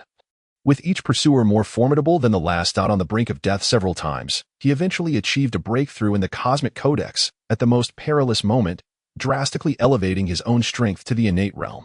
With the aid of his newfound innate capabilities, Lu Wuyo became an unstoppable force, his instincts sharpened and his mind more composed. Moreover, the power of his sniper rifle had evidently increased, and he sensed that as his level rose, so too would the weapon's potency. As a man from the 23rd century, he had long ceased to believe in the supernatural. Yet, he could not rationally explain the enhancement of his sniper rifle's power. A phenomenon that transcended the realm of scientific explanation. Relying on the might of the innate realm and his exceptional sniping skills, Lu Wuyo had remarkably survived the Yuan clan's frenzied pursuit, during which he had slain 23 innate experts and 8 elders of the Yuan clan, even eliminating their white-haired patriarch. This, however, attracted the ire of hidden masters from the Yuan clan, forcing Lu Wuyo into a desperate flight spanning 1,000 miles. As he fled from these hidden masters, his sniping skills and stealth techniques underwent a transformative evolution. nearly reaching the level of concealment he had mastered in his past life as a gamer. Yet, he still could not escape the relentless pursuit of the Yuan clan's hidden masters, only managing to evade them upon reaching the first city after emerging from the dense forest. The reason for their withdrawal remaining a mystery to him, but let us set aside idle talk. Lu Wuyo now lacked the courage to return to the forest, having been pursued for months by a peerless master. With death looming at every turn in such an atmosphere, enduring further was simply unimaginable. With that master no longer in pursuit, his choices became clear. Outside Showdown City, throngs of people bustled about, luxury carriages entering and exiting. And both the inhabitants of the city and those outside were adorned in splendid attire. The crowds around him either hurried along or strolled leisurely, bursts of laughter and merriment ringing out. Rarely did one encounter someone like Lu Wuyo, dressed in rags. The passers-by noticeably steered clear of him, some even displaying expressions of disdain. Observing the city's prosperity from outside, Lu Wuyo felt a pang of longing. Sighing, the human world is indeed preferable. Though this place was not the 23rd century, it evoked a multitude of emotions within him. With determined strides, Lu Wuyo entered through the city gates. Although the guards at the entrance exhibited looks of disdain, they did not impede his entry, nor did Lu Wuyo encounter any form of entrance as a prodigious scholar from the 23rd century. He had been aware even before entering the human realm that commerce and trade were ubiquitous, making the circulation of currency absolutely essential. The development of humanity was undeniably tied to trade. However, Lu Wuyo was completely ignorant of what the currency here was. The city bustled with life. Pavilions and towers interspersed amidst the vibrant scene, luxurious taverns and shops lining the streets, laughter echoing from within. Nearby vendors persistently called out to passers-by. Lu Wuyo approached one vendor, inquiring, "Brother, could you kindly direct me to where I might exchange goods?" "Brother, a place to exchange goods. Are you looking to trade?" The vendor, undeterred by Lu Wuyo's disheveled appearance, responded amiably, for he himself belonged to the lower strata of society within this city. "Indeed, I would appreciate your guidance," Lu Wuyo replied, instantly feeling a sense of camaraderie with the friendly vendor, who displayed neither arrogance nor condescension. "Well, my friend, there are many exchange shops in this city. However, the most renowned is the Adomu Exchange Pavilion, said to be a branch of the Adomu sword sect, which possesses considerable influence, thus ensuring a high level of credibility. Many wealthy merchants prefer to exchange goods there. If you wish to visit the Adomu Exchange Pavilion, just walk straight ahead, and after a right turn, you will find it," the vendor enthusiastically explained. "Thank you, brother. I shall head to the Adomu Exchange Pavilion," Lu Wuyo responded courteously, though his innate strength rendered such politeness unnecessary. Nonetheless, he appreciated the vendor's warmth. "By the way, brother, with your attire, if you go to the Adomu Exchange Pavilion," the vendor expressed concern. "Haha, I know my own limits," Lu Wuyo replied, turning to follow the direction pointed out by the vendor. After about 10 minutes of walking, he arrived at the Exchange Pavilion, and upon viewing the 4-story wooden structure before him, he felt speechless. An exchange pavilion could be so affluent, though it was merely a wooden building. It was exquisitely adorned. 2 welcoming maidens stood at the entrance, dressed flamboyantly. Lu Wuyo strode directly into the Exchange Pavilion, only to be halted by the 2 welcoming maidens. "Halt! The Exchange Pavilion does not permit beggars to enter," the maiden on the left declared. Her expression calm, yet her eyes betrayed a distinct disdain. Lu Wuyo found himself at a loss for words, encountering such condescension. "What do you want? Begone! Do not disrupt our business," the maiden retorted harshly.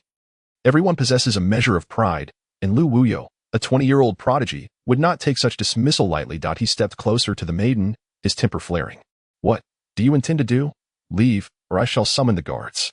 The maiden took a step back, fear evident in her eyes. Previously, she had hurled insults at those less fortunate, yet none had dared to retaliate, for the Adomu Exchange Pavilion had a formidable background, and no one wished to court trouble. However, this young man seemed different. With a slight tremor, Lu Wuyo unleashed a surge of energy, sending the 2 maidens crashing to the ground. When the maidens had previously insulted him, onlookers had already begun to whisper amongst themselves. And now, witnessing the disheveled youth topple the maidens, even more gathered to gawk. What is happening? Who dares to cause a ruckus in my exchange pavilion? Are they tired of living? A burly man, exuding a menacing aura, approached with a group of guards. "Wait, go, you're here. This beggar is causing trouble in the pavilion. He even injured me. Look, I'm in pain from the fall, one of the welcoming maidens exclaimed, her eyes glinting with schadenfreude. This matter shall be handled by me, the man named Wegu remarked, casting a fleeting glance at the maiden, a hint of lecherous intent flickering in his eyes. Unnoticed by all but the maiden, whose cheeks flushed slightly, Wegu turned to berate Lu Wuyo and unleash a torrent of blows to win the maiden's favor. He hesitated upon meeting Lu Wuyo's gaze. Though the youth appeared ragged, he emanated an aura of danger that Wegu could not ignore. The head guard of the Dongmu Exchange Pavilion. He was no stranger to strength. Having long reached the 10th tier of mastery, and no one dared to disrupt the peace here, especially given the formidable backing of the Dongmu sword sect, Wegu concealed his fierce demeanor, adopting a forced smile as he inquired, "Brother, from where do you hail? This is not a place for disturbances." Though he appeared brutish, his words were laced with shrewdness, subtly probing Lu Wuyo's background while hinting at the pavilion's influential connections. "I am but an anonymous individual, merely wishing to exchange some items at your esteemed establishment that I did not anticipate that these two would," Lu Wuyo replied, his tone indifferent. "Since you are here to patronize our establishment, you are of course welcome to enter." They were merely following protocol, Wegu chuckled amiably. "Very well," Lu Wuyo acquiesced as he stepped into the exchange pavilion. Wegu, the welcoming maiden, frowned, seemingly on the verge of questioning the man. "Please, young master," Wegu gestured for Lu Wuyo to proceed. Ignoring the maiden entirely as he followed Lu Wuyo into the exchange pavilion, the onlookers initially anticipated a gruesome event, but after watching for a considerable time and finding it utterly mundane, they gradually dispersed. The two receptionists stood up, stamping their feet in visible displeasure. Chapter 10. Sudden Wealth. "Brother, please come upstairs." The burly man walked closely behind Lu Wuyo, his brow furrowing even deeper. Indeed, the man trailed Lu Wuyo closely, meticulously observing his gait. Lu Wuyo could distinctly sense the scrutiny of the burly figure. Unfazed, he smirked inwardly, thinking that the man was still a bit off in discerning his true capabilities. Nevertheless, given that he needed to conduct transactions involving innate beast crystal cores, he decided to reveal a hint of his prowess. As Lu Wuyo walked, footprints materialized on the floor. Though they were not overtly conspicuous, the burly man, with his keen abilities, could easily discern the impressions left by Lu Wuyo's steps.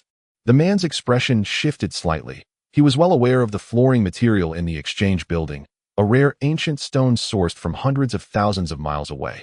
This stone had endured the ravages of time, its hardness unparalleled. Even a proficient martial artist at the 10th level of acquired realm would find it exceedingly challenging to leave a mark on it. Could it be that this young man is an innate expert? Yet, the burly man would never believe such a conclusion. After all, innate masters were not typically of such youthful age. From what he knew, innate masters were formidable figures, often elderly and gray-haired. Thus, he preferred to regard this young man as a 10th level martial artist of the acquired realm. Though it was indeed arduous to reach the 10th level, some exceptionally gifted individuals could attain it at a remarkably young age. However, achieving the innate realm was not merely a matter of talent. It required profound comprehension of the world, something only gained through navigating the complexities of mortal existence. Consequently, many who reached the 10th level of the acquired realm sought to cultivate themselves in hopes of one day attaining the exalted innate realm. Hence, certain major sects would place promising disciples in specific locations to train, aspiring for them to eventually reach the innate realm. The burly man was precisely a highly gifted disciple of the Dongmu sword sect, who had been sent here for tempering after reaching the 10th level 3 years prior. Now, his mind was in turmoil. Such a young martial artist at the 10th level of the acquired realm, and likely at its pinnacle, could not have easily caused the floor to give way. Yet he remained mistaken, as he dared not think further. Such feats were beyond the reach of ordinary individuals. Observing Lu Wuyo's retreating figure, the burly man felt a twinge of nostalgia. At 36, he had achieved the 10th level and was deemed a remarkably gifted expert in the Dongmu sword sect. Yet here was a youth, perhaps not even 25, who had reached the pinnacle of the 10th level. "Haha, brother, please come upstairs, where we have our VIP area with dedicated staff to serve you." The burly man had now entirely elevated Lu Wuyo's status in his mind, leaving behind any ulterior motives. "There's no need for you to accompany me. I will explore on my own," Lu Wuyo replied without glancing at the man as he ascended the stairs. "Very well, brother, I shall not accompany you any longer," the burly man conceded.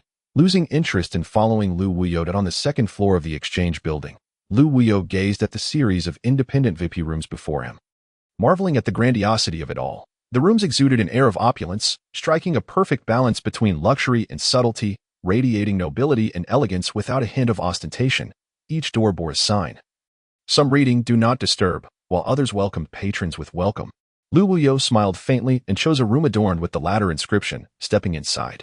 "Good day, sir. How may I assist you?" inquired a lovely attendant within the room. Her demeanor unfazed by Lu Wuyo's attire. After all, those who entered the VIP rooms were invariably individuals of considerable capability. Perhaps this young man had unique preferences as well. Hearing the attendant's words sent a shiver down Lu Wuyo's spine, reminiscent of a peculiar profession from his previous world. However, upon seeing the graceful attendant, he couldn't help but feel a pang of guilt. "Yes, miss, I wish to exchange beast crystal cores. Could you enlighten me on their general pricing?" Lu Wuyo thought that by inquiring about prices first, he would eliminate any opportunity for extortion, lest a bad mood lead him to destroy the exchange building. "Certainly. Allow me to provide a detailed overview. Beast crystal cores are classified into those of the acquired realm and those of the innate realm. The acquired realm crystal cores are further divided into those of 7th tier and above and those below it.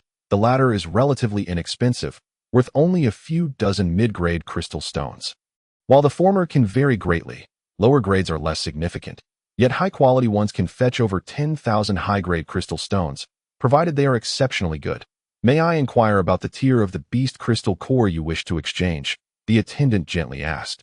Lu Wuyo felt a surge of frustration at her focus on the acquired realm crystal cores. "I wish to exchange an innate beast crystal core.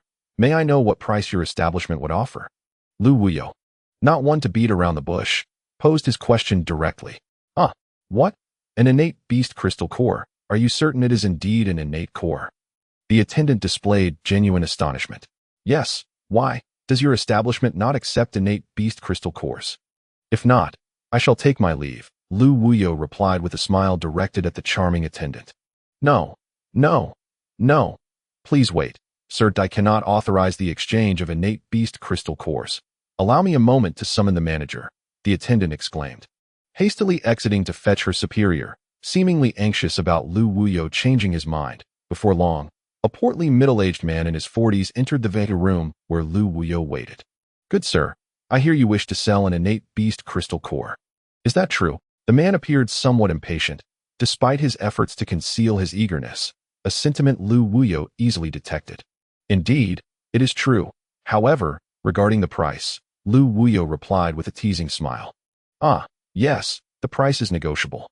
Allow me to introduce myself. My name is Adong Qingshan. Might we find another venue for our discussion? This setting hardly befits your noble stature," Adong Qingshan suggested hastily. Where we speak makes little difference. Let us transact here." "There is no need for formality," Lu Wuyo countered, disinclined to move to another location, wary of potential traps. In truth, he simply found it tedious to walk. Had Adong Qingshan known that Lu Wuyo declined due to laziness, he might have been thoroughly vexed. "Very well. It matters not if you prefer to remain here. May I ask if you could present the innate beast crystal core for examination?" Adong Qingshan appeared eager, keen to ascertain whether the young man was truthful. Lu Wuyo produced the innate beast crystal core he had kept in his bosom, placing it upon the table. It was not that he lacked seriousness. Rather, he had little regard for the innate beast crystal core, possessing dozens of them. Naturally, he had no fear of being cheated by the establishment's owner, for, after all, such a large store would be difficult to escape from. If things went awry, he could always demolish the place. Fortunately, Adong Qingshan had no intention of cheating. Had he known Lu Wuyo's thoughts, he might have felt a chill run down his spine. Adong Qingshan eagerly picked up the innate beast crystal core from the table. Examining it closely, with each moment, his excitement grew, a satisfied smile spreading across his face. Yes, indeed. This is an authentic innate beast crystal core, and its vibrant hue indicates it has never been used. Are you interested in exchanging it? My time is limited, Lu Wuyo observed Adong Qingshan's delighted demeanor, inexplicably feeling a sense of displeasure. Exchange, of course, I would be keen to trade for such a fine item. For this exceptional quality, I can offer you one. 000 high-grade crystal stones. How does that sound? Adong Qingshan's face displayed a pained expression, though his eyes glimmered with anticipation. What? 1,000 high-grade crystal stones. Lu Wuyo feigned outrage, though in truth, he had no clear concept of the value of 1,000 high-grade crystal stones. He simply understood that the offer was far too low. Brother, please do not be so agitated. I meant 5,000 high-grade crystal stones. Such a remarkable item cannot be worth so little. I was merely jesting. Adong Qingshan appeared somewhat disheartened, realizing he could not deceive Lu Wuyo. Qingshan, please provide a clear figure. Such jesting is inappropriate. I have visited several exchange buildings prior, and their offers far exceeded yours. Lu Wuyo responded with a forced smile, relishing the moment. Very well, brother. How about 15,000 high-grade crystal stones? That truly is my limit. I cannot offer more. Adong Qingshan lamented, clearly frustrated by the encounter. 20,000 high-grade crystal stones without further ado. If you agree, we shall finalize the transaction, Lu Wuyo declared with newfound decisiveness, as he sensed Adong Qingshan's palpable discomfort. What? 20,000 high-grade crystal stones, you? Adong Qingshan nearly leapt from his seat, his fury evident. Haha, since my brother is unwilling, I shall take my leave and seek my fortune elsewhere. You know how arduous it is to acquire an innate beast crystal core. The sum of 20,000 superior crystals is my absolute minimum. You are undoubtedly aware of the significance of the innate beast crystal core, Lu Wuyo stated, as he grasped the innate beast crystal core from Adong Qingshan's hand and turned to depart. Brother, do not be in such a hurry to leave. 20,000 it is. I shall cover it. Come, sit for a moment, and my servants will fetch the crystals for you, Adong Qingshan replied, somewhat at a loss for words. Although he felt that 20,000 superior crystals was somewhat of a loss, the thought of the innate beast crystal core made his eyes sparkle with excitement. Well then, please instruct your servants to hasten with the crystals. I have other matters to attend to, Lu Wuyo replied, having no intention of leaving, as he understood that Adong Qingshan's earlier expression of anger was merely a fade. After they settled their agreement, the two engaged in idle chatter, exchanging pleasantries and trivialities. Before long, Adong Qingshan's subordinates arrived with the crystals. Observing the substantial bag of superior crystals, Lu Wuyo's expression remained utterly composed. It was not that he was devoid of greed, but rather that he was unaware of the true value represented by such wealth. Lu Wuyo took the bag of crystals and strode out of the treasure exchange, with Adong Qingshan not following him down, as he was too elated to finally acquire an innate beast crystal core. Hastening upstairs instead, the servant who delivered the crystals respectfully escorted Lu Wuyo to the entrance of the treasure exchange, and Lu Wuyo made no effort to stop him in a few strides. Lu Wuyo vanished from sight, and the servant, gazing in the direction of Lu Wuyo's disappearance, revealed a glimmer of intrigue in his eyes. Once Lu Wuyo reached a secluded spot, he discreetly placed the crystals into his spatio-temporal transformation ring, leaving only a few for daily use. Although he was uncertain if spatial rings existed in this realm, he was acutely aware of the extraordinary nature of the ring in his possession, and thus he would not showcase such a significant item to others. He understood all too well that a moment's carelessness could lead to dire consequences. Despite having attained the innate realm, there were still many hidden masters beyond Lu Wuyo's ability to contend with. Now that he possessed currency from this place, Lu Wuyo began to formulate plans, with the foremost being the need for new clothing, as he could no longer bear to wear his tattered garments. 3 hours later, Lu Wuyo emerged from a clothing store, adorned in a pristine white robe, having undergone grooming and carrying a white cloth bag. He appeared revitalized, and his handsome demeanor attracted the attention of women frequenting the shop, some even casting flirtatious glances his way. However, upon seeing the expressions of those young women, Lu Wuyo felt a shiver run down his spine.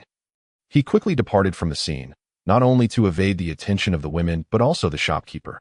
Earlier, Lu Wuyo had made quite the spectacle when the shopkeeper mentioned a sum of 200 medium-grade crystals.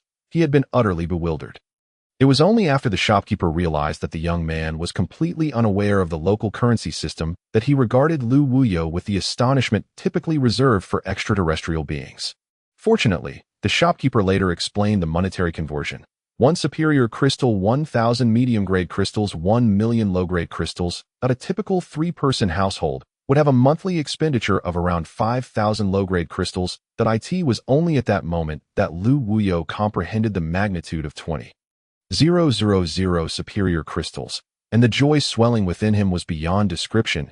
If the young women were to see the smile on his face now, they would surely label him a lecher, for his delight was as unabashed as it was excessive. I've struck it rich. Haha, I've struck it rich. If I can slay a few more innate beasts, then I shall. Lu Wuyo was lost in a reverie of extravagant daydreams. Suddenly, his brow furrowed. Umph, it appears I have some tailing me. I knew it would not be so simple to carry away this fortune from the treasure exchange. Chapter 11. Extracting teeth from a tiger's mouth. Since you wish to court death, do not blame me for my ruthlessness. Lu Wuyo caressed the spatio-temporal transformation ring in his hand. Perhaps it would be best to let this slide. These few individuals pose no true threat to me. I shall refrain from using my sniper rifle this time, as my ammunition is dwindling. Especially since I need to evade that hidden master-esque pursuit. I cannot afford to waste bullets excessively before I find a substitute or means to manufacture more. Lu Wuyo was already a master of the innate realm, possessing a strong confidence that even without prior combat experience, he could deal with these nuisances. After all, the disparity between the innate and acquired realms is vast, and no technique can bridge that gap. The nuisances arrived swiftly, evidently having long been monitoring Lu Wuyo, and they chose the perfect moment to ambush him as he reached a secluded area.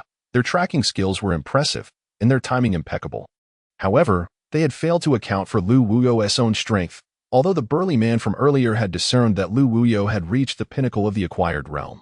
These newcomers were entirely oblivious to Lu Wuyo's true capabilities. Clearly, the order to pursue Lu Wuyo did not originate from the treasure exchange, but rather from another source. Whoosh, whoosh, whoosh. The air was pierced by the sharp sound of 3 projectiles flying through the air.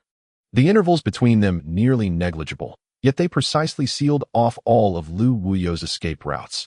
Triangular darts. Lu Wuyo was well acquainted with these lethal projectiles from his time on Earth. The triangular dart is one of the most vicious concealed weapons. Its unique shape enhancing its penetrating ability, and when it penetrates flesh, it leaves a triangular wound that slows coagulation of blood. Consequently, once struck by a triangular dart, the victim often succumbs not to the weapon itself, but rather to excessive blood loss. Just imagining the sensation of helplessly watching blood pour from a wound, unable to stem the flow, leading to a slow and agonizing demise, was chilling. The assailants wielded their triangular darts with remarkable skill. It was not a single individual, but 3 who launched the projectiles. Lu Wuyo could discern from their precision and mastery that they had undergone extensive training and real combat experience, if they were indeed trained professionals. Nevertheless, Lu Wuyo dismissed such thoughts, as long as they did not pose a threat to him. He had no inclination to concern himself with their activities. However, the 3 individuals before him clearly threatened his safety, and although they had yet to threaten Lu Wuyo's capabilities directly, their intent was evident. The 3 triangular darts flew almost in a straight line toward Lu Wuyo's forehead, exhibiting slight deviations that were, in fact, deliberately calculated by the assailants. They had anticipated that even if Lu Wuyo were skilled enough to intercept the first dart, it would obscure his vision, allowing the second dart, truly the lethal one, to strike true. This was the so-called one leaf obstructing the view tactic, as long as the enemy's line of sight was blocked. He could not track the second projectile. Even if a skilled individual managed to catch the second dart, could they survive the third? Only a master of the innate realm could hope to achieve such a feat. Thus, the trio's combined assault could easily dispatch a peak-level acquired realm expert. Lu Wuyo regarded the incoming projectiles with a cold smirk. Such speed was laughable. He gently closed his eyes, not bothering to glance at the darts as they approached. For he understood that these projectiles were not meant to be perceived by the eyes, but rather their trajectory could only be sensed by the ears. The 3 assailants, concealed nearby, exchanged glances and smiled as they saw Lu Wuyo shut his eyes, convinced that their foe had given up resistance. This was a promising sign. The mission would be far easier than anticipated. Given how weak the enemy appeared, they awaited the moment Lu Wuyo was struck down by the triangular darts. However, reality often defies expectations. Lu Wuyo bore a distinct smile, one that was all too evident. The 3 assailants felt an uneasy sensation creeping over them, particularly one who had a strong intuition that had saved his life on numerous occasions. He had always relied on this instinct to evade danger during past missions, choosing to retreat quietly. He had scarcely taken 2 steps when Lu Wuyo exclaimed, "Now you think to flee? It is too late." With hands that moved like lightning, Lu Wuyo unleashed 3 triangular darts of his own. Whoosh, whoosh, whoosh. Again, 3 piercing sounds echoed, but the speed was incomparable to that of the previous projectiles. The three assailants barely had time to react before blood erupted from their foreheads. Lu Wuyo was a sharpshooter, his mastery of timing and environment reaching a transcendent level, especially as he wielded the might of the innate realm against those of the acquired realm. The one who had intended to retreat fell from the rooftop to the corner of the wall. Trembling uncontrollably, his thoughts dissolving as blood streamed down his face, rendering him a terrifying sight. He is an innate expert. This was the last coherent thought to cross his mind. Lu Wuyo surveyed the fallen assailants around him, silently reflecting on the nature of the brilliance of yesteryears. The glory of days gone by no longer belongs to you the moment you return to the earth. When will the incessant strife come to an end? Perhaps even I am unable to control my own greed, mused Lu Wuyo with a bitter smile. Simplicity is indeed the ultimate truth, he reflected, though one cannot escape the entanglements of the world.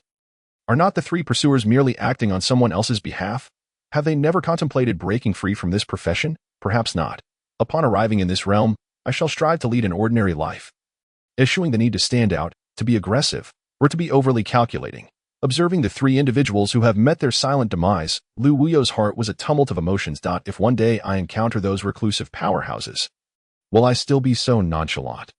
I am but a single person, unable to change the world, only capable of transforming myself. Why did that concealed master of the apes who hunted me in the forest cease his pursuit? Surely there is some hidden reason behind it. Becoming powerful is not about oppressing the weak, but rather about protecting oneself and that which deserves safeguarding. Only when one has reached a certain level of mastery can they escape the confines of others' games and live freely. However, despite my desire for discretion, you leave me no chance to maintain a low profile. Lu Wuyo cast a fierce glance at the treasure exchange pavilion. To gain what you desire, one must pay the corresponding price. Chapter 12. Beyond the innate. After much contemplation, Lu Wuyo decided to let it go, vowing not to be lenient should the opportunity arise again, that he hoped that the treasure exchange pavilion would not be foolish, gradually calming the dissatisfaction within him. Uncertain if that hidden master of the ape clan would pursue him again upon his exit from the city, Lu Wuyo resolved to temporarily reside in the city, seeking a place to enhance his strength, lest he be caught unprepared against that master. Through inquiries, Lu Wuyo learned of a prominent family in the eastern part of the city that was preparing to relocate, so he decided to pay them a visit. With some wealth, he could afford a somewhat decent abode, even if he did not place much importance on the quality of the dwelling. After considerable effort, Lu Wuyo finally arrived at the grand residence. He explained his intentions to the gatekeeper, who, upon observing the youth's attire, deemed him unlikely to cause trouble and proceeded to inform the master of the house. Shortly thereafter, an elder, over 60 years of age, emerged, his hair graying but his demeanor still spirited, though a hint of concern in his eyes did not escape Lu Wuyo's notice. "Ah, young brother, please come in. May I ask your name?" The elder's cheerful voice accompanied his introduction. "I am Feng Qingyang. I am Lu Wuyo, a nameless individual newly arrived in Showdown City, seeking a residence. That I have heard that you, esteemed Feng, intend to sell this house, and I have come to inquire if this is true." Lu Wuyo replied courteously, feeling a favorable impression towards the elder, who exuded warmth and generosity. "Ah, so you are Lu brother. Indeed, I do have such intentions, but there are still some belongings to be sorted, and it will not be ready until the day after tomorrow. Would you be willing to wait 2 days?" Feng Qingyang inquired as they walked side by side. "Well, I can certainly wait those 2 days. However, I had initially thought I could purchase the house today. Hence, I do not have temporary accommodations." Lu Wuyo expressed his frustration at having to wait, having just arrived in Showdown City without any place to stay.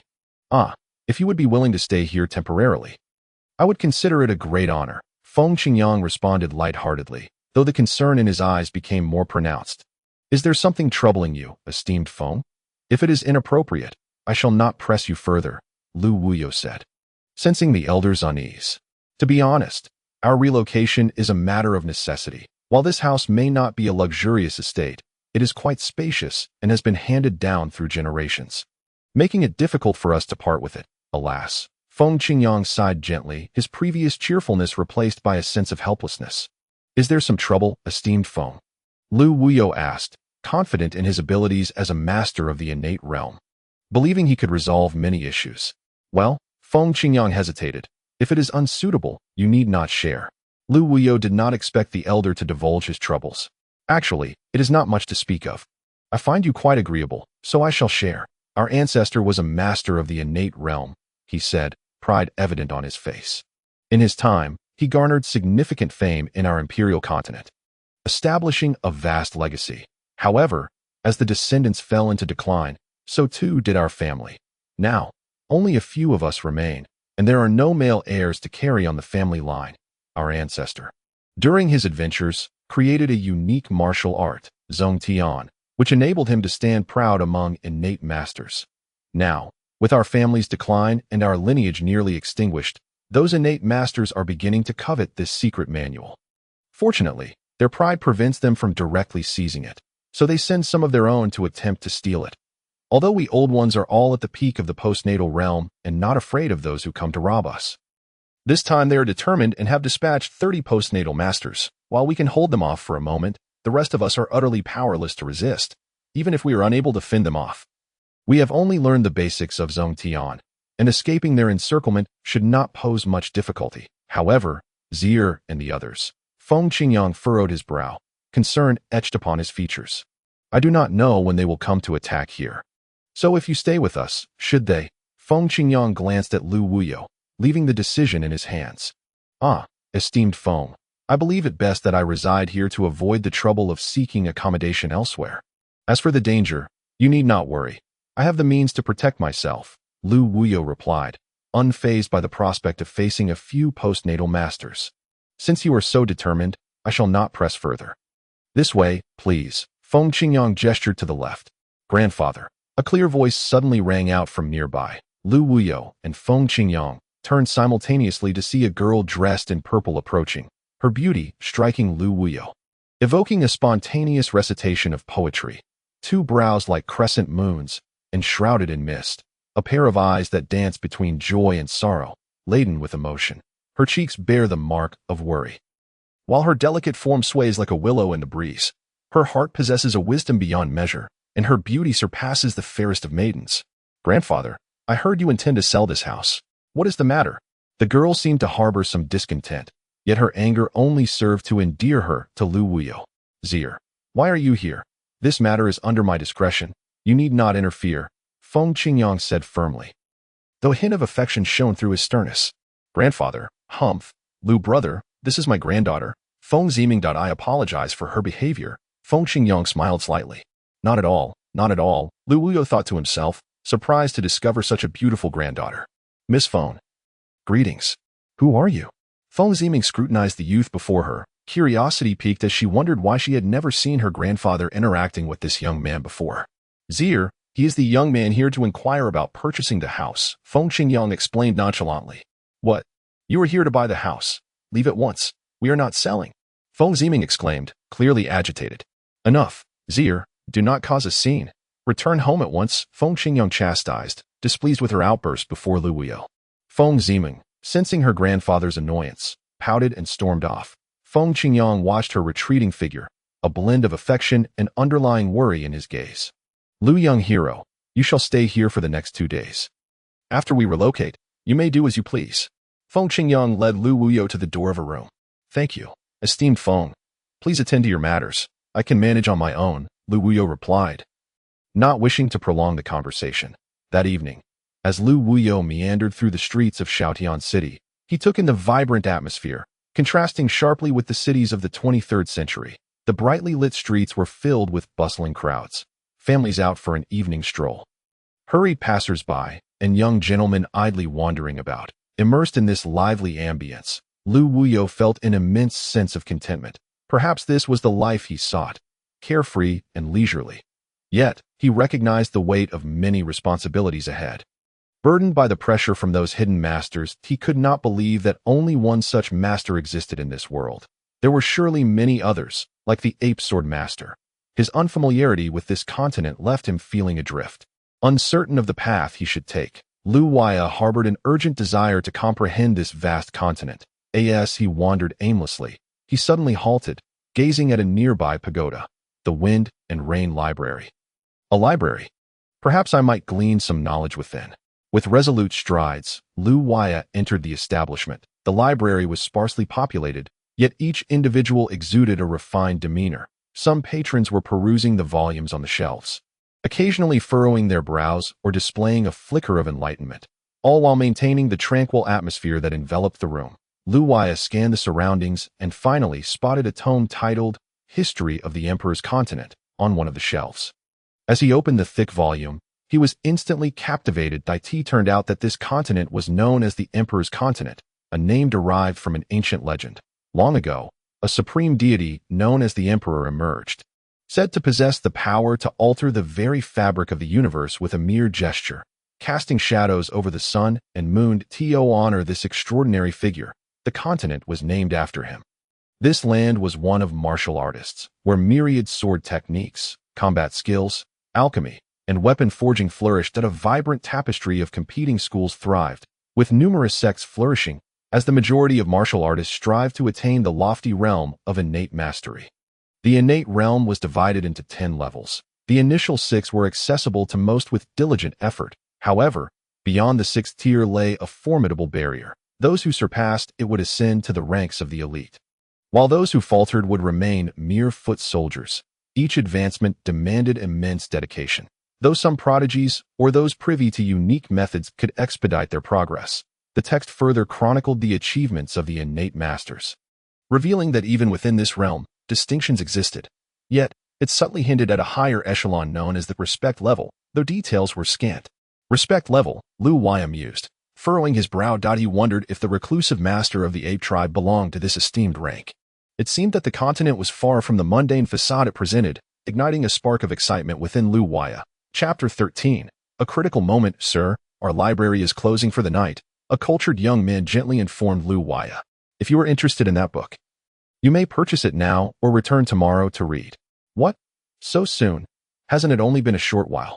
Lu Waya replied, somewhat displeased, as he was engrossed in his reading.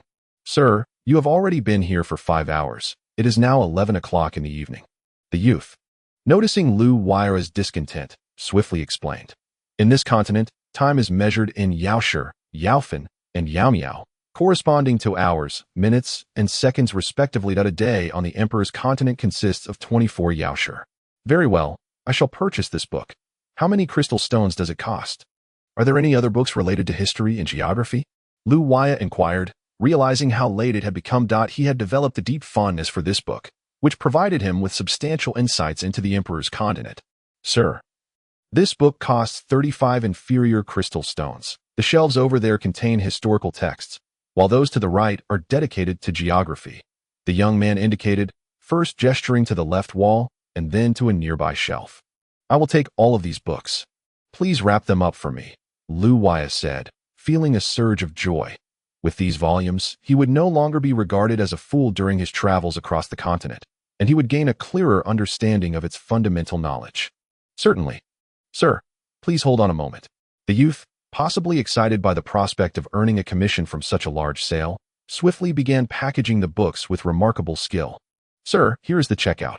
The young man meticulously completed his task and even took the initiative to carry the books to the payment counter. Your total comes to 3,536 inferior crystal stones. Thank you for your patronage, and we look forward to your next visit, the clerk at the counter said, flashing a sweet smile. Lu Waya tossed 4 medium-grade crystal stones onto the counter, turned, and exited the library. Books in hand. From a distance, he called out, There's no need for change. Simply give the remainder to that young man.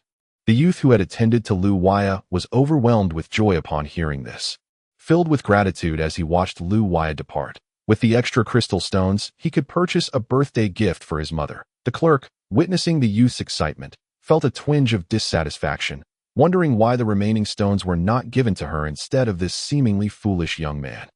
Within the Fengqingyang manor, the sounds of weapons clashing reverberated through the air, punctuated by intermittent cries of anguish.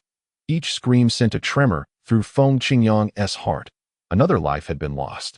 How many of our clan members still remain? Fengqingyang and 4 elderly men formed a protective circle around Ziming and other key family members. Blood trickled from the corners of their mouths, their bodies marred with injuries. Despair hung thick in the air as Ziming's eyes brimmed with tears, witnessing her loved ones fall around her. She lamented her lack of martial prowess, wishing she could protect her family as her grandfather did.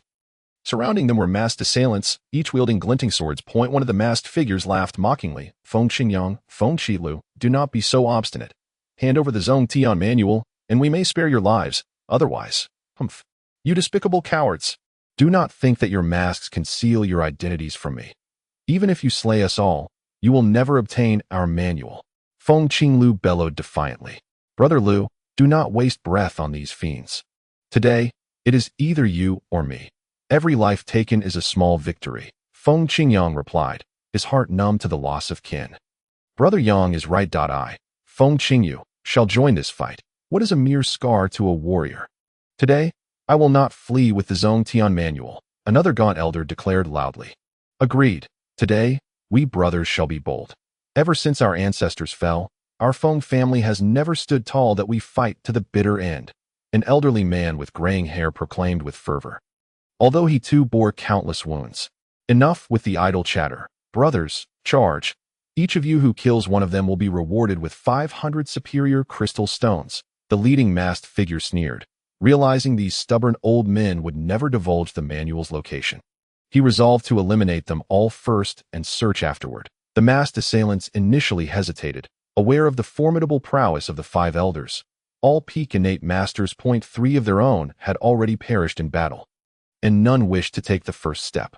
However, upon hearing the promise of a reward, their eyes gleamed with greed, eager to claim the prize. Driven by desperation, they lunged at the elderly men. Feng Qingyang and his companions had evidently trained in combined attack techniques, although they were few in number. They formed a tight defense. Yet, the masked attackers were clearly well trained, their swords dancing with precision. Several assailants focused on the upper defenses. Others cleverly struck from below, executing a seamless and ruthless assault aimed at the elders' vital points. Despite being peak innate masters and skilled in combined techniques, the elders found themselves outmatched by the sheer number of opponents, all of whom were also innate masters. Soon, they were pressed into a corner, struggling to counter the relentless onslaught. Under normal circumstances, they could have utilized the Zhong Tian manual to navigate through their foes, but their duty to protect those within the circle forced them to remain. As the pressure mounted, new wounds appeared on Feng Qingyang and his companions. Brother Yang, if this continues, we may not last much longer. We must devise a plan. Feng Qinglu gasped, struggling to cope. What can we do? I cannot bear to abandon my kin and flee alone. If any of you wish to leave, I will not hold it against you. The enemy is simply too powerful, Feng Qingyang lamented, feeling the weight of despair. Brother, what are you saying? We agreed to fight together. I refuse to abandon this battle. Feng Qingyu retorted angrily. Very well, I shall pretend I never spoke of retreat, Feng Qingyang replied, forcing a bitter smile. Still clinging to hope? Prepare to form the Adong Moon Northern Dipper Sword Formation, the leading masked figure sneered, sensing victory was near. Observing the elders' disheveled appearance only fueled his excitement. Upon receiving the command, the masked men immediately ceased their assault, retreating simultaneously to form a sword formation. Suddenly, the air resonated with a cacophony of sword cries, sending chills down Feng Qingyang and the others' spines as their limbs grew heavy. The sound of the sword's resonance unexpectedly bore a paralyzing and intense effect. The masked figures suddenly surged forward, encircling Feng Qingyang and the others in a tight circle. As the sword formation coalesced into a circle, the masked assailants began to rotate around it, amplifying the sound of the sword's hum. Watching the swirling masked figures, Feng Qingyang and his companions felt their faces pale, gradually losing all color. Their movements became increasingly sluggish. Teetering on the brink of complete stillness, the first to halt was Feng Qinglu, who, as the rotating masked figures seized the moment like a guillotine, was beset by waves of sword light. No, Brother Lu. Thud, thud, thud. The long swords pierced Feng Qingliu's body without obstruction. In the instant the swords entered, he miraculously regained full consciousness, yet he could not avert the fate of the blades, with the grim realization of his impending doom. Feng Qinglu grasped the sword embedded in his body with one hand while swiftly seizing a long sword from a masked figure with the other. With a fierce swing, thud, thud, thud. 3 masked heads tumbled to the ground almost simultaneously, splattering blood all around. Seizing the opportunity created by Feng Qingliu's desperate defense, the others dashed forward. However, in a swift stroke, Feng Qingliu was cleaved in half. The sight shattered Feng Qingyang and the others, who simultaneously erupted into a furious charge towards at this moment. Feng Ziming gazed at Lu Wei's silhouette, and an unmistakable hint of admiration began to flicker in her eyes. If Lu Wei were to discover that his performance tonight had stirred such affections in a beautiful maiden, one could only wonder how he would react. In stark contrast to the thoughts of Feng Qingyang and the others, the remaining masked individuals were utterly petrified by Lu Wei's earlier display of prowess. These were formidable opponents, 13 masters at the 10th level of the acquired realm. What does it signify to have 13 such experts? It means that even innate masters would find it troublesome to confront them. Yet, this young man had dispatched them with ease. The masked figures were now in a state of sheer terror, fearful that even the slightest movement might invite their own demise. The leader of the masked individuals was likewise engulfed in turmoil. Could this young man possibly be an innate master? But could there truly be such a young, innate master? With his presence, it was clear that the events of the night could not be resolved. They would have to seek out innate masters from higher echelons in the future. The masked leader resolved to retreat, seizing the moment when everyone was preoccupied with Lu Wei. Just then, he made a swift exit, dashing towards a concealed location. Now you think to flee? It's too late. Lu Wei had been acutely aware of the movements around him, and the instant the masked leader attempted to escape, he had already taken notice. Whoosh! Another sound sliced through the air. The masked man was now filled with dread. You are an innate master. Chapter 15. The hidden master, the leader of the masked individuals, offered no resistance whatsoever. With a resounding thud, his lifeless body crashed to the ground, stirring up a cloud of dust. The remaining masked figures felt their scalps prickle with fear, and not a single one of them dared to entertain even a flicker of rebellion. This person was undoubtedly an innate master. They harbored no doubts. The masked leader had been a peak expert at the 10th level of the acquired realm, and to obliterate such a master was unequivocally the work of an innate being. Only an innate master possessed such strength at that moment. The onlookers gazed at Lu Wei, speechless. Could there truly be such a young master? Feng Qingyang and the others felt their faces flush with embarrassment, recalling their earlier concerns for his safety. Did he even need to worry about an innate master? Senior Feng, what do you plan to do with these individuals? Lu Wei turned to inquire of Feng Qingyang, not wishing to engage further with these acquired masters, as the outcome was patently one-sided. Repeating such encounters would become rather tedious. Lu Wei was not a bloodthirsty individual. His previous actions were solely to protect Feng Qingyang and the others. Let it be. There is no need to eradicate them entirely. Even if we were to kill them, others would inevitably come seeking trouble in the future. Feng Qingyang, having gained wisdom with age, recognized that Lu Wei was disinclined to take their lives. Alas, even innate masters can sometimes show mercy. Feng Qingyang originally intended to eliminate the masked individuals to prevent future troubles, but seeing Lu Wei's stance, he acquiesced to his wishes. Well then, you may disperse. Should I catch you causing turmoil again? Humph. Lu Wei huffed menacingly, the threat implicit in his tone. Yes, we shall never disturb you again. Sir, we shall take our leave at once. One of the remaining masked men hastily replied, not daring to meet Lu Wei's gaze. Yet, in the fleeting moment of turning away, a glimmer of malice ignited in his eyes. Soon, all the masked individuals retreated, carrying away the bodies of their fallen comrades. A night devoid of conversation passed. Last night, Lu Wei finally enjoyed a peaceful night's sleep. Since arriving in this alien world, he had not experienced a single moment of true rest, for the wilderness could not compare to the comfort of a bed. Moreover, he had been perpetually on the run from the relentless pursuit of the secluded masters from the ape tribe, leaving no time to enjoy a restful slumber. When Lu Wei awoke, he was astonished to find that the sun was already high in the sky. The inhabitants of the manor had long since tidied up the remnants of the previous night's battle. It now appeared as if nothing had transpired. As he stepped outside, Lu Wei spotted Feng Qingyang, sitting leisurely not far away. However, Lu Wei sensed that Feng Qingyang had been waiting specifically for him. Approaching, he greeted, Senior Feng, up so early. What brings you here alone, sipping tea? Ah, Lu brother, well? Feng Qingyang hesitated, somewhat faltering in his speech. This isn't like you. Senior Feng, your previous candor was much more pleasant. Please, Feel free to speak your mind. Lu Waya encouraged with a chuckle. You jest, Lu brother. Today, I wish to discuss a matter with you. The crisis facing my Feng family has been substantially alleviated. And I no longer intend to sell this house. That I wonder, Lu brother? Feng Qingyang's voice was laced with anxiety, for he had previously promised to sell the property, but was now backtracking. This isn't a significant issue. When I came to purchase the house, I was unaware that your family was in such dire straits. Moreover, this place is a legacy of your ancestors. I can simply acquire a residence elsewhere.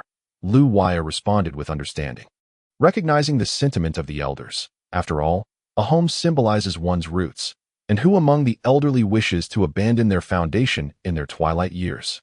Thank you for your understanding, Lu brother. I owe you an apology for this predicament that I asked for your accommodations. I have already arranged for someone to procure a place for you, Feng Qingyang said, relieved that Lu Waya had agreed to forego the purchase. Oh, Senior Feng, there's no need for that I can manage quite well on my own, Lu Waya replied, feeling slightly uncomfortable. No, Lu brother must accept this. It's the least I can do, had it not been for your assistance last night. I might not have the fortune to stand here and converse with you now, Feng Qingyang lamented, marveling at the unpredictable nature of life. Who could have foreseen that a youth seeking to purchase a house would come to the rescue of his family? Lu Waya, hearing this, felt obliged to accept. Suddenly, he recalled the considerable amount of ammunition he had expended. He wondered if there were materials available here to manufacture bullets. If he could indeed produce ammunition, he would no longer have to fret over its scarcity. For Lu Waya, the ability to snipe formidable foes would wield true deterrent power. By the way, Senior Feng, do you know where I might find certain special materials, such as exceptionally hard metals or explosive compounds? Lu Waya inquired earnestly, aware of the implications for his future supply of ammunition. Such materials. Surely you are aware of the renowned mixed metals and explosive powders from Zimo Palace. Feng Qingyang replied, puzzled, contemplating. Could it be that Lu Waya was a martial arts enthusiast oblivious to the world beyond his training? I must admit, I was unaware, Lu Waya confessed, feeling somewhat embarrassed. It would indeed be strange if he were familiar. Haha. Not knowing is no grave matter. I have merely heard mention of them from others. It is said that this mixed metal is of such extraordinary hardness that even innate masters struggle to leave a mark upon it, while the explosive powder is potent enough to kill even innate masters. Feng Qingyang elaborated, having recognized Lu Waya's ignorance. Are these two items difficult to procure? A bit tricky, I must say. Both are closely guarded secrets of Zimo Palace, and it is exceedingly difficult for outsiders to obtain them. The craftsmanship of Zimo Palace is exceptional. They produce weapons capable of generating immense explosive power due to these secret techniques. Thus, acquiring them would be. Feng Qingyang trailed off, the implication clear. Zimo Palace would not readily part with such treasures. Lu Waya furrowed his brow, but quickly found solace in the thought that as long as he inquired with Zimo Palace regarding the relevant materials, he could concoct explosives and manufacture bullet casings himself. The combinations and processes involved were hardly beyond the capabilities of a genius like him. Senior Feng, where exactly is Zimo Palace located? Lu Waya felt an overwhelming urge to obtain these two items immediately. Zimo Palace lies hundreds of thousands of miles away. It is not a journey that can be completed in a day or two. Are you truly considering a trip to Zimo Palace? Feng Qingyang expressed surprise. Indeed, I am a wanderer by nature. It would be worthwhile to visit Zimo Palace, Lu Waya replied. Although he had attained the innate realm, he lacked combat experience. If he faced an innate master without the ability to snipe, it would be challenging to gauge how many moves he could withstand. The significance of sniping was self-evident. Oh, I had another notion, but I didn't expect you to be so eager to leave. However, a man's aspirations are boundless. With your talents, you will undoubtedly carve out a remarkable legacy, whatever you decide. Pursue it with vigor. Success will surely greet you one day, just as it has for the author now, Feng Qingyang mused softly. Senior Feng, I shall. Lu Waya, too, was a young man with lofty ideals. Now that he had reached the innate realm, wielding a powerful sniper rifle and possessing knowledge from the 23rd century that vastly differed from this world, along with enviable talent, everything pointed to an extraordinary future. A surge of pride welled within Lu Waya, though perhaps he remained unaware that he was beginning to exhibit a hint of arrogance. Here, the magical beasts and humans posed little challenge to him. And a subtle thought lingered in his mind, dismissing the world around him. The The hidden master who had previously bested him had left him feeling helpless. He believed he had simply lacked experience. Given a few years, he was confident he would surpass that master without question. Lu brother, come with me. I have something to give you. Feng Qingyang suddenly recalled a map that had been stored in the basement for quite some time. Speaking to Lu Waya in an enigmatic tone. Senior Feng, what is it that makes you feel so mysterious? Observing Feng Qingyang's enigmatic demeanor, Lu Wuyo felt a flicker of intrigue, following Feng Qingyang into a basement. Lu Wuyo was taken aback when the door was opened, revealing an unexpected hidden world. However, Feng Qingyang's lack of caution left him silently astonished. It seemed these secrets posed no threat to him. Once inside the basement, Feng Qingyang retrieved a map from a cabinet. Lu Wuyo was puzzled to see a mere map being treated with such secrecy. Sensing Lu Wuyo's confusion, Feng Qingyang chuckled. Young hero Lu. Do not underestimate this map. It was a gift from a friend of my ancestor. This map is said to depict a large portion of the Emperor's continent. The value of a map that illustrates such a vast area is beyond your imagination. Even the current superpowers like the Dongyu Sword Sect and Zimo Palace could scarcely hope to possess one of this magnitude. Feng Qingyang spoke with great pride. Oh, this map is so detailed. It even includes the distribution of mountain ranges and magical beasts, as well as vegetation and rock compositions. Lu Wuyo marveled internally as he accepted the map from Feng Qingyang. To possess such extensive knowledge must require a colossal force. Upon witnessing Lu Wuyo's astonished expression, Feng Qingyang's satisfaction was evident. Outside Showdown City, Lu Wuyo felt the map in his pocket. With it, he could traverse the Emperor's continent without fear of losing his way. 2 days later, as Lu Wuyo walked through a dense forest, he found a shortcut to Zimo Palace, one he had discovered through meticulous observation of the map. Now at the innate realm, he felt little fatigue after 2 days of travel. Most magical beasts in the forest posed no threat, allowing him to stroll leisurely. However, today was marked by a sense of foreboding. For some reason, he could not calm his mind, feeling as if something was about to transpire, yet he could not pinpoint the source. 1 kilometer behind Lu Wuyo, a white-furred ape man, armed with a massive sword, leaped from treetop to treetop at an alarming speed. Heading directly towards Lu Wuyo, the ape man, Yao Jian, was filled with excitement. Ever since the boy who had escaped him after slaying many of his kin had vanished, he had not felt such joy. Today he had unexpectedly discovered that the boy had returned to the forest. The boy was elusive and skilled at concealment, wielding a formidable weapon that had caused him much trouble. Thus, he resolved to eliminate him without leaving a trace. Yao Jian harbored a deep-seated hatred for the boy, who had killed many from his clan, including his grandson, Bai Yuan. Suddenly, Lu Wuyo discerned a formidable expert rapidly approaching from behind. Alarmed, he realized it was the reclusive ape man. Without hesitation, Lu Wuyo fled in the opposite direction, well aware of the opponent's prowess. At present, he was no match for him. The power of a sniper rifle was significant, but the ape man's instincts were remarkably sharp. Leaving Lu Wuyo with no opportunity to escape, at best only managing to momentarily evade him. Just when he thought the ape man had given up the chase, an earth-shattering roar echoed. Boy, you cannot escape. This time, Yao Jian will shred you to pieces. Yao Jian had indeed mastered human language, closing the distance in an instant. Lu Wuyo had no desire to engage in idle chatter. Any lapse in concentration under Yao Jian's pursuit was tantamount to courting death. As he ran, Lu Wuyo kept a vigilant eye on the surrounding terrain, hoping to find a rocky outcrop that would enable him to shake off Yao Jian. In such an environment, his sniper rifle could provide some hindrance to his pursuer. Where do you think you're going? Boy, this time, you will not escape my grasp. Yao Jian's voice dripped with excitement. He was closing in rapidly, eyes gleaming with ferocity and madness. Lu Wuyo's speed was far from impressive, as he had only reached the innate realm without having studied any relevant techniques for rapid movement. He had not even glanced at the Feng family's manual on lightness skills, Zongtian. The contrast between Yao Jian and Lu Wuyo was stark.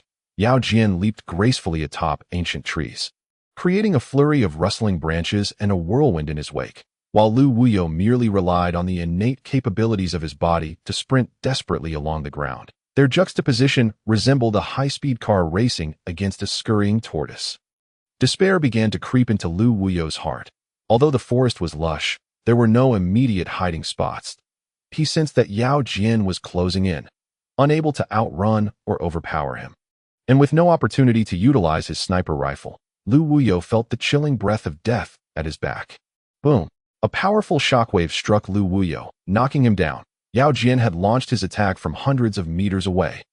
Despite the pain radiating from his back, Lu Wuyo gritted his teeth and stood up that he knew that any delay would render escape impossible. He began to zigzag as he ran, with no concealment in sight and unable to shake off his enemy. He had no choice but to fight back. Lu Wuyo drew his revolver, using sound to discern the enemy's position. 120 meters to the left behind me. Bang! A bullet whizzed from the revolver. Clang! The bullet was deflected by Yao Jian's sword. Having previously suffered from this strange weapon, Yao Jian was on high alert. He had seen the glint of silver metal in Lu Wuyo's hand the moment he turned. Boy, do you still wish to resist? Today, I shall see to what extent you can fight back. Yao Jian was furious, especially upon witnessing Lu Wuyo wielding the gun. That weapon had caused him considerable trouble. Capturing Lu Wuyo should have been a simple task. But the gun's interference had frustrated him immensely, akin to an ant that could be crushed at will, yet inexplicably slipped through his fingers into a crevice. Lu Wuyo was oblivious to Yao Jian's frustrations, with the ape-man hot on his heels. Lu Wuyo continued to fire his revolver, though Yao Jian effortlessly deflected the bullets. Nevertheless, Yao Jian's agility was slightly impeded. This gave Lu Wuyo a glimmer of hope for escape. Yao Jian, filled with fury yet feeling somewhat helpless, thought to himself, I refuse to believe that you have an endless supply of those strange things. There must be a limit. Gritting his teeth, he resolved to pursue until Lu Wuyo exhausted his ammunition. At this moment, Lu Wuyo remained remarkably calm. His right hand gripped the gun, firing backward intermittently. 0.6 bullets soon vanished in the blink of an eye. With a flick of his wrist, the revolver's chamber ejected the spent cartridges and swiftly reloaded. Lu Wuyo had only 7 bullets left, and with the 6 just loaded, he had a meager total of 13. As the number of bullets dwindled, Lu Wuyo felt a twinge of anxiety, though he dared not show it. Otherwise, he might well become history in the next instant. With each bullet lost, Lu Wuyo's heart grew colder, yet he thought vehemently, no, I refuse to accept this. He is merely decades older than me. I cannot perish at his hands. The time-space conversion ring held 68 sniper bullets, enough to sustain him. He refused to believe that, after exhausting all his bullets, he could not find a suitable hiding spot. Lu Wuyo maneuvered through the forest, engaging Yao Jian while deftly conserving his sniper ammunition. Soon, his revolver was out of bullets. It was time to switch to the sniper rifle. Although precision shooting was easier to master than firing on the move, Lu Wuyo felt confident with the sniper rifle, as it was far superior to the revolver. Bang! A sniper bullet erupted forth. Accurately fired with pinpoint precision, Yao Jian attempted to block the bullet with his sword, but he sensed that this shot was significantly more powerful than the last. Clang! The bullet collided with the sword, leaving a crack upon its surface. Yao Jian seethed with rage and suspicion. What kind of weapon could inflict damage upon his prized sword? He had utmost confidence in this blade, forged by his master specifically for him. A divine weapon. Though not the very best, it was still exceptional. Seeing that his sword could not withstand the bullet's force, Yao Jian decided against using it for defense, despite the bullet's rapid speed. If he could anticipate Lu Wuyo's shooting direction, he could evade it. Upon hearing the sound of tearing air as the bullet was fired, Lu Wuyo's heart soared. His sniper rifle could indeed challenge Yao Jian's sword. If my sniper can harm your sword, then, he thought, utilizing his auditory senses to fire shot after shot. Clang, clang, clang. To everyone's astonishment, every bullet struck the same point on the blade of the ape warrior's sword. The fissures on the sword began to widen, gradually showing signs of shattering. Approximately half a moment later, with a resounding bang, Lu Wuyo unleashed the last bullet from his weapon. The sword of the ape warrior was already riddled with scars. This shot did not target the sword, but rather the ape warrior's lower limb. As he was currently soaring through the air with no place to land, with no other option, the sword met the bullet head-on. Otherwise, he risked losing a leg. In a desperate bid to save himself from the enemy, Lu Wuyo employed this method, ensuring that all 68 of his bullets found their mark on the ape warrior's sword. With a shattering sound, the sword broke apart. The ape warrior, witnessing the destruction of his weapon, felt an intense surge of fury. You brat, I will make you pay tenfold. The ape warrior could no longer contain his rage, disregarding the bothersome bullets. Ignoring the imminent threat of being shot, he charged at Lu Wuyo with all his might. Launching a powerful palm strike, Lu Wuyo, unable to retaliate, had no choice but to rely on his innate physical prowess to withstand the assault. The four hands collided with immense force, and Lu Wuyo felt as if he had struck a mountain. A vague sensation of internal injuries beginning to manifest. Lu Wuyo spat out a mouthful of blood, crashing to strangely. The wounded areas of Lu Wuyo seem to be gradually healing. The bruises on his hands and feet are slowly fading, and the shattered bones within are beginning to knit and grow together. The meridians throughout his body are also showing signs of recovery. If it were an ordinary person who had endured 7 days of wind and rain, suffering such severe injuries, they would likely have perished long ago. Remarkably, the ring on Lu Wuyo's left hand is now emanating a gentle green light, seemingly nourishing his body continuously. This green glow gradually seeps into Lu Wuyo's form, and before long, a ghastly white-black radiance begins to emanate from his head. This cycle continues, with no clear indication of time passing. Eventually, the black light ceases to emanate from Lu Wuyo's body, and the green glow begins to wrap around him. Indeed, all these transformations within Lu Wuyo are the result of this time-space shifting ring. Without it, he would have likely succumbed to death long ago. A month later, Lu Wuyo gradually opens his eyes. Gazing around in a daze, was he not already dead? The pain that once plagued him has vanished entirely, and he senses that his bones feel markedly different, though he cannot quite articulate how. His skeletal structure and meridians have healed, and his innate true energy seems more robust than before. However, Lu Wuyo feels no overwhelming joy. After the crushing blow from Yuan Jian, he has lost much of his ambition and now perceives everything as ephemeral. He feels that no matter how hard one strives, there will always be someone who has toiled harder, standing above you. This experience has brought Lu Wuyo immense humiliation. Yet, in the face of this shame, he has not endured. He has given up. Chapter 18. The encounter with the beggar. Daofeng City, a significant stronghold of the imperial pavilion, is a vast metropolis bustling with trade in magical beast cores, various weapons, elixirs, and essential herbs. A true commercial hub, the streets are lined with shops, nearly one after another, with many extending for thousands of meters, showcasing the city's vibrancy. Patrols frequently traverse the streets, and merchants come and go in a never-ending stream.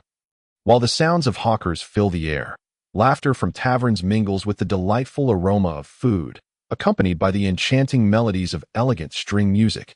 Lu Wuyo, after an indeterminate amount of time, finally arrives at Daofeng City, his tattered robes still stained with blood and utterly unkempt.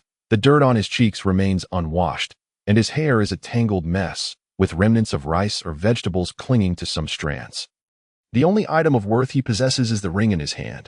Lu Wuyo has indeed transformed into a beggar. Following the blow from Yuan Jian, any hope for a better life has vanished, along with his former aspirations. Although he remains an innate master and, under the ring's green light, has grown incomparably stronger, Lu Wuyo no longer harbors competitive desires. He has lost all hope. He has completely descended into despair. No matter how strong he may be, he remains vulnerable to pursuit and violence. Stumbling through the streets of Daofeng City, the people around him avoid him as if he were a plague, fearing their garments might be soiled. Some women point at him, cautioning their children. "Child, you must study martial arts diligently, striving to reach the 7th level of the acquired realm to bring honor to our family. Otherwise, you may end up like that man, lazy and without skills, reduced to begging for survival." Lu Wuyo's eyes are void of life. The world has lost its vibrancy, appearing as a gray expanse devoid of interest. Hearing the women educate their children, Lu Wuyo can only manage a bitter smile. Martial arts, are they truly of use? Can one achieve supremacy in the world? If not, one will forever be subject to humiliation. Can one defy nature? In a century, one might merely become a pile of dust. Lu Wuyo gazes pitifully at those who distance themselves from him, his heart heavy with unspoken anguish. Yet, a faint smile of bitterness graces his lips. Ignorance, after all, can alleviate many troubles. Move aside. Get lost. Scram, you filthy peasants. A group of burly men on horseback charge down the street toward Lu Wuyo. The pedestrians scatter as if confronting wolves, while some children, unable to escape, fall to the ground in despair and helplessness. Their heart-wrenching cries pierce Lu Wuyo's soul. The parents, unable to turn in time to rescue their children, can only watch as the horses thunder toward them. Well then, if he has witnessed this, he might as well intervene. Despite his current despondency, Lu Wuyo cannot stand idly by while a child is in peril, especially when he possesses the ability to help. Suddenly, a beggar, bound by a long rope, appears like a specter before the child, seemingly nonchalantly pushing them aside just in time to avoid the horse's hooves. Around them, people exclaim in relief, grateful that the beggar managed to save the child. However, the beggar collapses to the ground, the horse's hoof landing upon him. Onlookers shut their eyes, unable to bear the sight. Feeling pity for the beggar to their astonishment, the beggar appears unscathed, as if he feels nothing at all. Now, they finally see the beggar's appearance. He is dressed in rags, his bare feet revealing a dark, purplish hue that a long rope binds his feet, the other end inexplicably tied to a horse. The man on the horse glares angrily down at him. Lu Wuyo is astonished. Before he could act, another beggar has already saved the child, and judging by the beggar's demeanor, he must be a master of some sort, while the others may not have noticed the beggar's deft maneuver. Lu Wuyo's keen eye recognizes the extraordinary nature of that push. This beggar is indeed skilled. Lu Wuyo's interest piques. Could this individual also have a compelling reason for his current plight? The horseman, taken aback by the sudden appearance of a beggar who saved the child, feels a flicker of confusion, but he dismisses it, choosing instead to lash out at the beggar with his whip. Why are you meddling? You fool, are you tired of living? He strikes again, and the beggar cries out in pain, curling into a ball, instinctively protecting his head. The other burly men cheer on their companion, while the crowd, having witnessed the beggar's act of heroism, feels a twinge of sympathy as he is mercilessly beaten. A young man, filled with righteous indignation, can no longer stand idly by. Why are you hitting him? Exactly, what right do you have to strike him? The crowd begins to rally behind the young man, their voices rising in protest. The burly men, taken aback by this unexpected resistance, grow increasingly agitated, whipping their ropes with more ferocity, even creating gusts of wind. One of the men sneers at the crowd. You filthy peasants. What right do you have to lecture me? Are you itching for a beating? He glares menacingly at the young man who had spoken out. The young man, feeling the weight of that glare, suddenly feels a chill run down his spine and lowers his gaze, losing all courage. The crowd's uproar gradually dies down. The burly man, sensing his dominance, revels in the moment. Just a bunch of worthless peasants. He spits a thick wad of phlegm onto the beggar. The beggar appears oblivious, not even glancing at the spittle, merely huddling there, trembling. Watching this burly man humiliate the beggar ignites a fierce hatred within Lu Wuyo, reminiscent of the humiliation he suffered at the hands of Yuan Jian.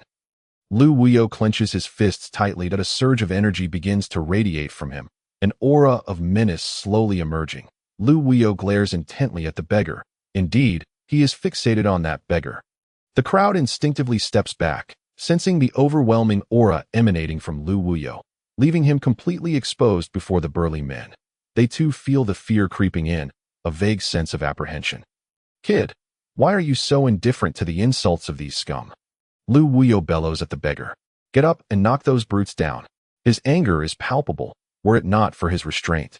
He would have charged forward to thrash that beggar himself. The beggar, taken aback by the sudden outburst from a stranger, begins to wonder if this beggar has discerned his martial prowess. It is inconceivable. How could I, a being of innate prowess, be reduced to such a state as a mere beggar, easily discernible to others?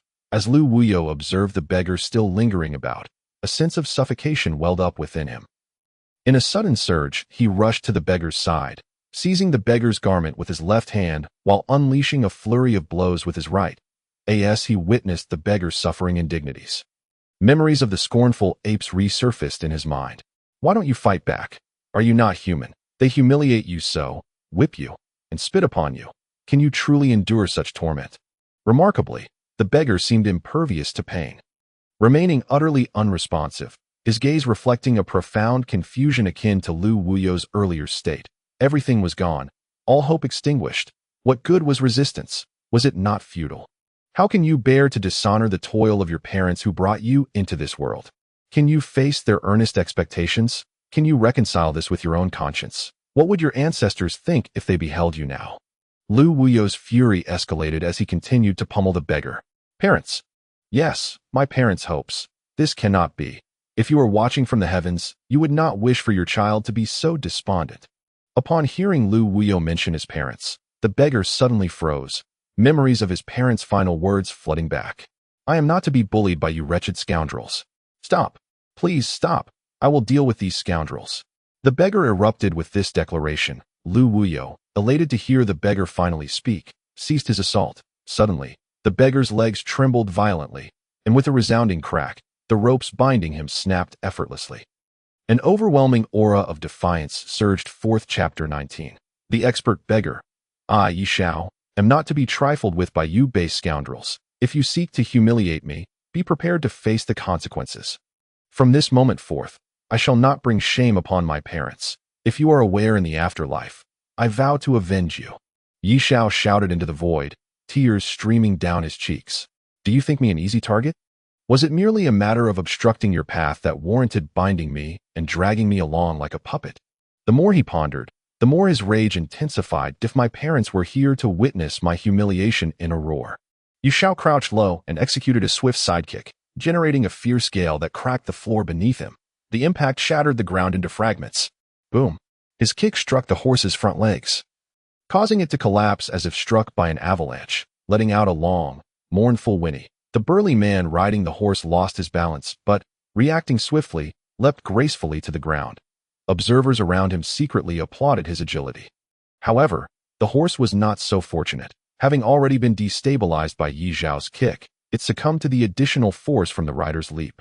Crash! The horse slammed into the ground, sending debris flying. The fractured floorboards from Yi Xiao's earlier kick pierced the horse's chest, resulting in a torrent of blood. Soon, the ground was drenched as the horse lay, unable to whinny any longer, its eyes blinking weakly, blood flowing continuously. A single, crystalline tear slipped from its eye. The burly man remained oblivious to the sorrow reflected in the horse's gaze, as did everyone else, except Lu Wuyo. All of this transpired in but a fleeting moment. Yi Shao struck, the horse fell, and the man tumbled. Yi Shao showed no mercy, seeing the man land effortlessly. He felt no shock. He propelled himself forward, closing the distance to the burly man in an instant. Startled by Yi Xiao's speed, the man attempted to evade, but it was too late. Yi Xiao's right palm met the man's chest, and with a forward thrust of his left foot, he formed a bow-like stance. Channeling all his might into his right hand, he unleashed a powerful blow. Puff! The burly man was sent flying 10 meters away, a crimson arc of blood trailing from his lips. Gone was the elegance and ease of earlier. Now, he leaned against a street post, eyes wide in disbelief, yet remained silent until his last breath.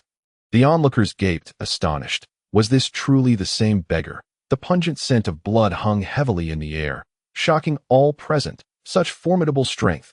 The burly man had perished in an instant, while the crowd remained entranced by the shocking scene. The seasoned fighters among them quickly regained their composure, faces contorted with disbelief. Without hesitation, they turned their horses around, intent on fleeing. But would Yi Shao allow them the chance? Absolutely not. Do you think you have a chance to escape? Yi Shao smirked coldly, propelling himself forward like an arrow released from its bow. The floor beneath him crumbling like parchment that a powerful gale sliced through the air, Yi Xiao's movements creating afterimages in his wake. Boom, boom, boom. Before the men could fully steer their horses, Yi Shao was upon them. His palms danced with agility as he dashed between the steeds, delivering swift strikes. Grunts of pain echoed, followed by chaos as men and horses toppled over, witnessing Yi Xiao's ferocity. The remaining fighters exchanged terrified glances. Realizing they could not escape his grasp, desperation gripped them.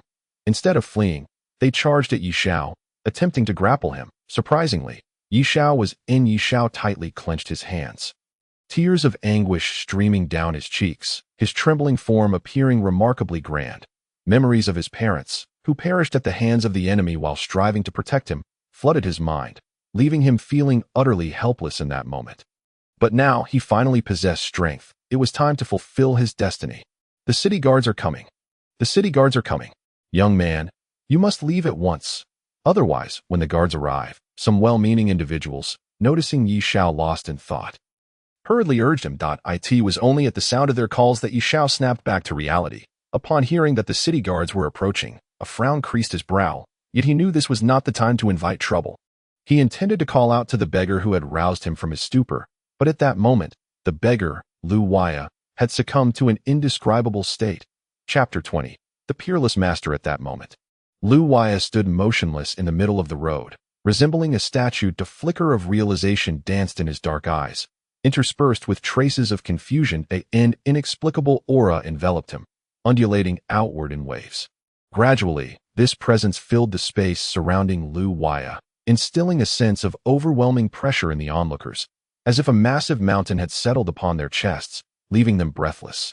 Instantly, the crowd regarded Lu Waya with the same terror one might reserve for a demon. Lu Waya had long since closed his eyes, the sorrowful gaze of the horse that had fallen before him, and its mournful cry haunting his mind. It was merely a horse, just a horse. Yet even it yearned to survive. It had its own dreams, its own aspirations. Perhaps it hoped to one day find another steed with which to gallop beneath the same sky. Perhaps it aspired to emerge as a legendary stallion sought by all, or perhaps it longed to carry a revered general into battle. Yet here it was, quietly returning to the annals of history, not even stirring a ripple as it faded into obscurity on the continent of the Emperor. Who could comprehend the anguish within its heart? Its neighing was a lament for its own ordinariness. Its tears were shed for the unfulfilled promise of a life spent in servitude. It was a silent cry for justice. Why? Why must I once again be ensnared in the cycle of reincarnation? Even a horse possesses its own pursuits. Why must I succumb to despair due to this single blow? What right have I to languish? I am less than a horse. A pang of bitterness surged within Lu Waya's heart. If a horse has its ambitions, why can I not possess my own dignity? To live with honor, rather than squander my existence. Suddenly, Lu Waya recalled the character Zune from the second page of the Cosmic Codex. Previously, he had failed to grasp its profound essence, unable to perceive its subtle transformations. Yet now, he felt its true significance. His eyes transformed into an omnipotent lens, penetrating the world, transcending time and space. The character, Zune, seemed to morph into a formidable, awe-inspiring master, leisurely traversing the landscape. As this peerless master walked, an aura emanated from him that left Lu Waya devoid of any will to resist. The previous figure, the ape sword, was utterly incomparable to this master. Lu Waya even wondered if the ape sword could withstand a single move from this extraordinary being. The master, with hands clasped behind his back, strode across mountain peaks as if he were an immortal. Each step he took was executed with such ease and grace that even an ordinary person could predict his next move, akin to an elder strolling leisurely. But if that were the case, it would be too mundane. No, that was a grave misunderstanding. The steps of this peerless master were beyond the comprehension of any observer. His movements deviated from all anticipated trajectories, subtly shifting, yet everyone who witnessed it believed he had stepped precisely where they presumed. It was a dual deception of perception and psychology. No one truly understood the magnitude of the illusion created by such psychological and visual trickery. After a leisurely pace, the master suddenly accelerated, traversing distances of thousands of miles with the ease of a child at play. He shrank the earth to mere inches, an ancient technique long thought lost. Images flashed before Lu Waya's eyes, and the shock within him was indescribable. The character Zune continued to shift and transform, his vision racing onward. Suddenly, he found himself in a towering canyon, where the peerless master stood atop a majestic peak. Surrounded by swirling clouds and mist, the master gazed down upon the gorge with disdain, a look that sent shivers down Lu Waya's spine, making him feel as insignificant as an ant before a deity. No, Lu Waya felt even smaller than that ant. If he had observed closely, he would have noticed an eastern dragon lying prostrate at the mountain's base, too intimidated to raise its head. The power of a mere glance was astonishing. Suddenly, a wave of potent energy surged toward him. Lu Waya felt as though he might burst from the pressure, waves of excruciating pain coursing through him. Pain, such unbearable pain. He felt as if he had plunged into an unfathomable abyss. The biting cold seeping through his skin, infiltrating his very bones. This sensation was undoubtedly more torturous than any of the so-called 10 greatest tortures of the world. However, as the agony reached its zenith, the biting chill gradually dissipated. In its place, an indescribable warmth enveloped Lu Waya, slowly nourishing his muscles and bones. Even the hidden injuries inflicted by the ape sword vanished silently. The sensation in his eyes soared to unimaginable heights.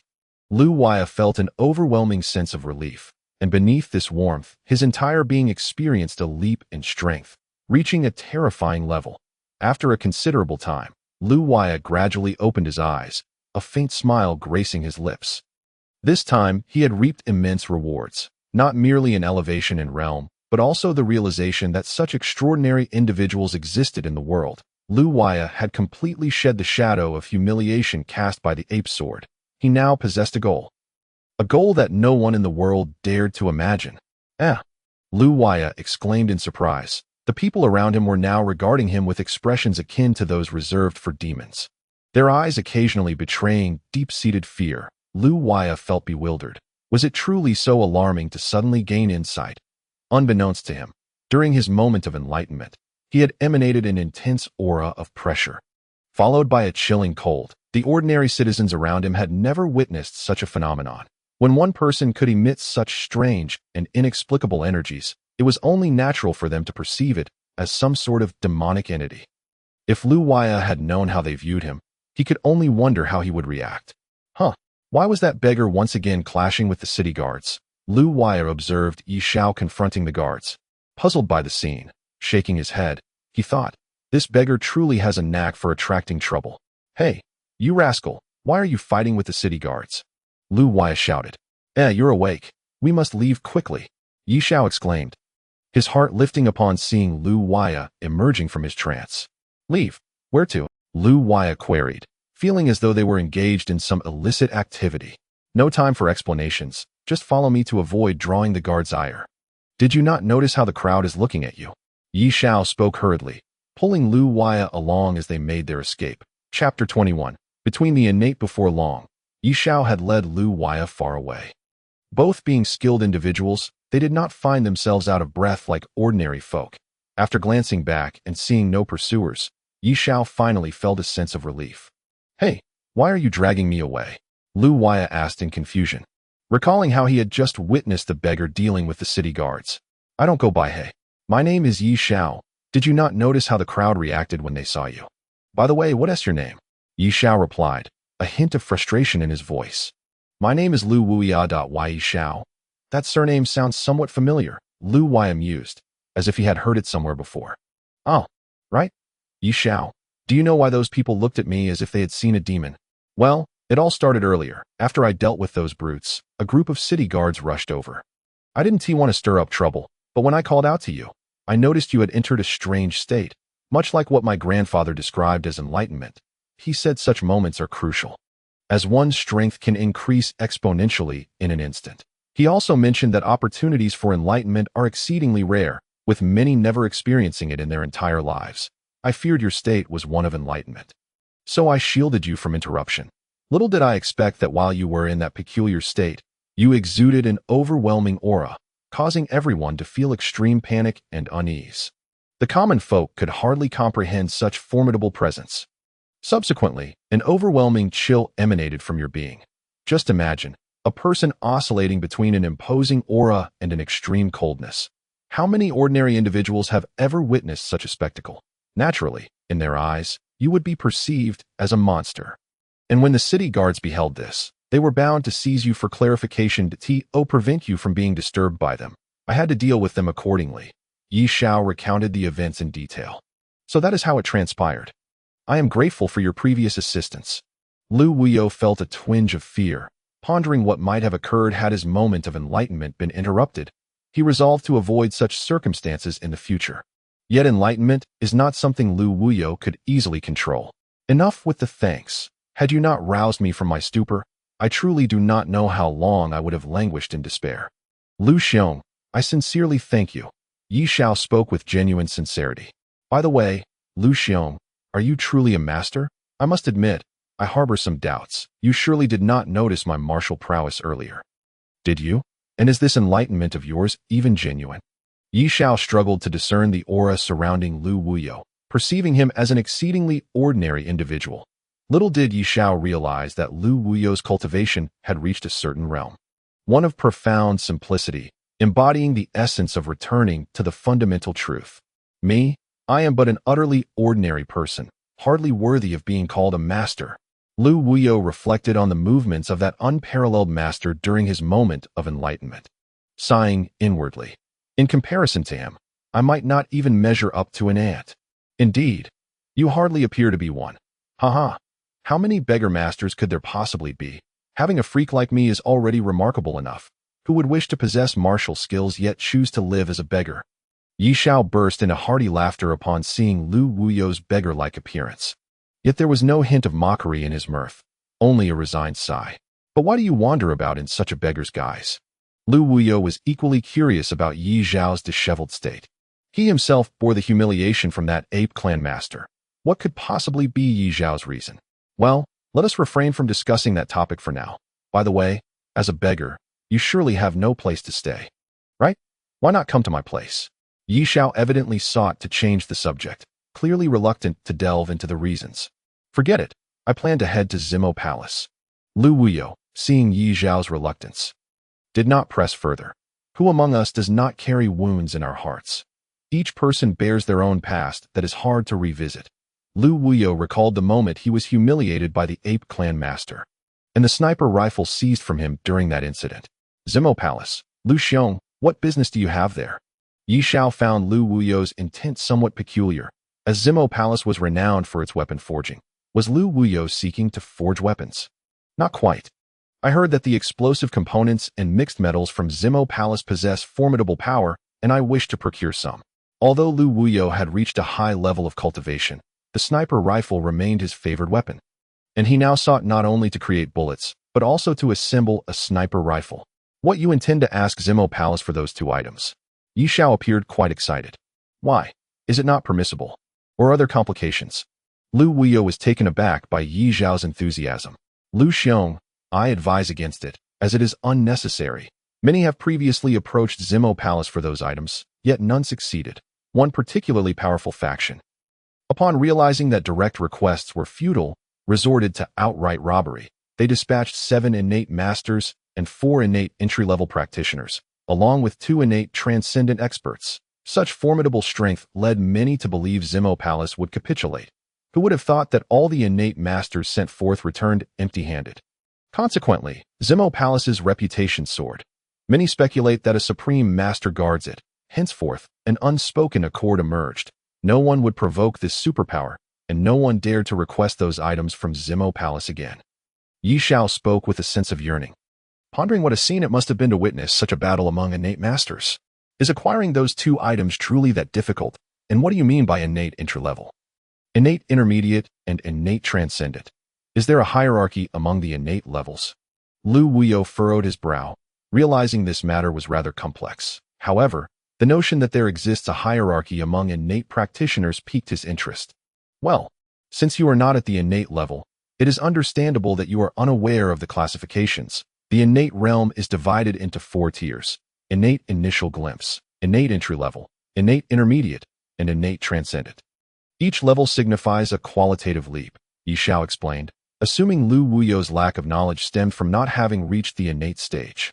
And what level are you at now? Lu Wuyo inquired with curiosity, knowing only that he was an innate master without understanding his specific tier. I was previously at the innate initial glimpse, but after my battle with those formidable foes, I advanced to the innate entry level. Yi Xiao spoke with a palpable sense of pride. You have reached innate entry level. What level would one need to be to defeat 100 masters like you? Lu Wuyo mused, comparing himself to Yi Xiao, hence his inquiry. To vanquish 100 of me, one would need to be at the innate transcendent level. Moreover, they would have to be at the pinnacle of the innate transcendent realm, perhaps even a supreme master. Yi Xiao responded, astonished by Lu Wuyo's question. I was merely curious. Since you have addressed me as Lu Xiong, I shall reciprocate and call you Yi Xiong. Farewell, Yi Xiong. Lu Wuyo felt an urgent desire to acquire a sniper rifle and, through their conversation, gained a clearer understanding of his standing, allowing him to form a more defined plan for his future actions. Lu Xiong, do you truly intend to approach Zimo Palace for those items? With your current lack of innate power, you would only be inviting humiliation. There is no possibility of obtaining those items. If you genuinely wish for them, I can devise a plan for you. Yi Xiao felt an inexplicable urge to prevent Lu Wuyo from departing. Are you suggesting you can assist me in procuring those items? Lu Wuyo felt elated at Yi Zhao's offer, realizing that a trip to Zimo Palace might not guarantee success, but with Yi Zhao's assistance, it could prove significantly easier. I believe so, Lu Xiong. Please trust me. I have no reason to deceive you. Yi Zhao's words conveyed earnest sincerity. Very well. Thank you. If you can obtain those items or suitable alternatives, I shall be at your service in your times of dire need. Lu Wuyo felt a surge of excitement, for the materials for the sniper rifle and its ammunition seemed within reach. Yi Zhao smiled faintly. Chapter 22. The Mighty Imperial Pavilion. Before the gates of the Imperial Pavilion, Lu Wuyo gazed at Yi Zhao in disbelief. He never imagined that this beggar was a person of the Imperial Pavilion. No wonder his name sounded somewhat familiar. He hailed from the illustrious Yi family of the Imperial Pavilion. What is the Imperial Pavilion? To discuss the Imperial Pavilion, one must trace back to 2,000 years ago. 2 millennia prior, a young master named Yi Jian emerged on the Imperial continent. Reputed to have rampaged across the land with nothing but his bare hands, he was said to be capable of slaying gods and Buddhas alike. Among his contemporaries, few innate masters could rival him. Eventually, through the whispers of the knowledgeable, the entire continent learned that the martial art he practiced was an ancient palm technique. The ancient era was the age of powerful beings that all sought to emulate on the imperial continent. It was said that during that time, masters were as numerous as the stars, innate practitioners were common, and supreme masters walked the earth. Even some unheard of supermasters emerged in that era. Martial arts flourished with a myriad of schools vying for supremacy. And sects abounded with countless martial manuals. Among the most renowned from the ancient period was the Supreme Master, Emperor Zun, whose name graced the continent. The power of such a figure is unimaginable. Once the news spread that Yi Jian had acquired an ancient manual, the entire continent descended into chaos. The resurgence of a long-lost ancient manual would undoubtedly stir tremendous excitement. Yi Jian found himself beset by the combined forces of the 4 super sects: the Dongmu Sword Sect, Zimo Palace, the 3 Treasures Hall, and the Xianyuan sect. Countless smaller sects also pursued him relentlessly. At that moment, Yi Jian became a veritable pariah, with anyone who had ever glimpsed him eagerly taking up arms in hopes of obtaining that coveted ancient palm technique. However, Yi Jian's power far exceeded the imaginations of these sects. The most famous battle during this time was the chaotic clash at Jiaoshan. In that battle, the entire imperial continent conspired to lure Yi Jian to Jiaoshan, a peak towering at 8,000 meters, surrounded by sheer cliffs, a summit that pierced the heavens. The mountaintop was merely a platform of about 700 acres, crowned with ancient trees that had stood for a millennium. The sects aimed to use Jiaoshan's natural defenses to cut off Yi Jian's escape. In that battle, Yi Jian single-handedly slayed 105 innate masters. At the most critical moment, he unleashed all his potential and surged to the realm of supreme mastery. The supreme masters stationed by the 4 sects united in their efforts to crush Yi Jian in his infancy.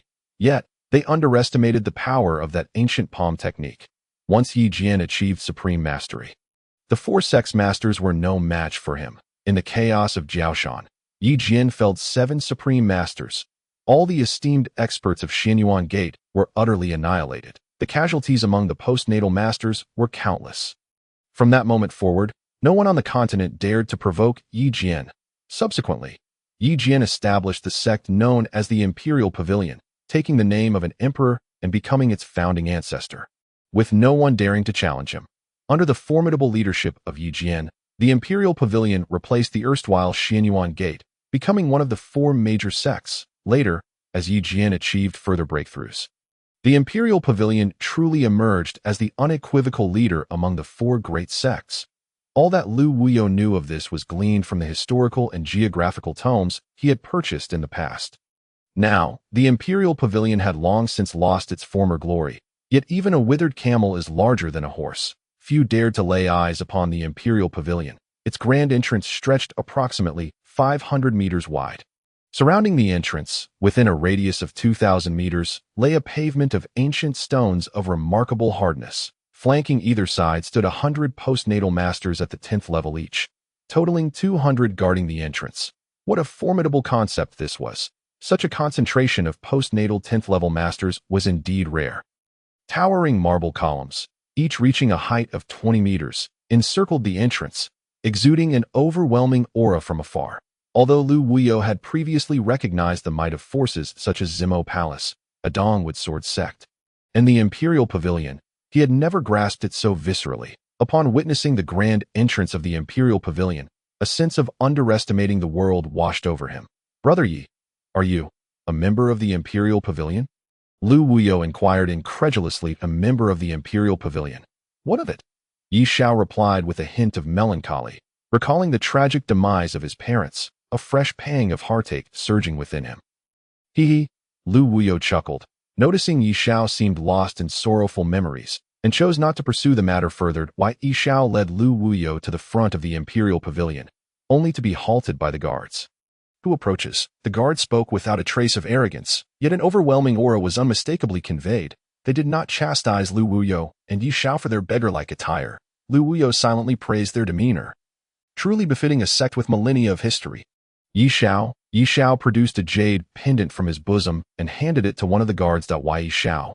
The guard examined the pendant closely, suddenly taken aback, as if recalling something. You are the third young master." The guard cautiously returned the pendant to Yi Xiao, a hint of excitement flickering across his expression. "Indeed, that is I." Upon hearing Yi Xiao's confirmation, the guard scrutinized him closely, and his face lit up with joy. "Third young master, please wait here. I shall summon the sect master at once." "The sect master? Wasn't he yet to be elected? And there's no need for you to announce my arrival. I shall return myself." Yi Xiao replied, puzzled by the swift selection of the sect master, which was entirely beyond his expectations at that moment. He had little inclination to concern himself with such matters. Managing his own affairs was already a challenge, let alone overseeing others. "Yes, third young master." The guards, upon recognizing him as the third young master, ceased their obstruction.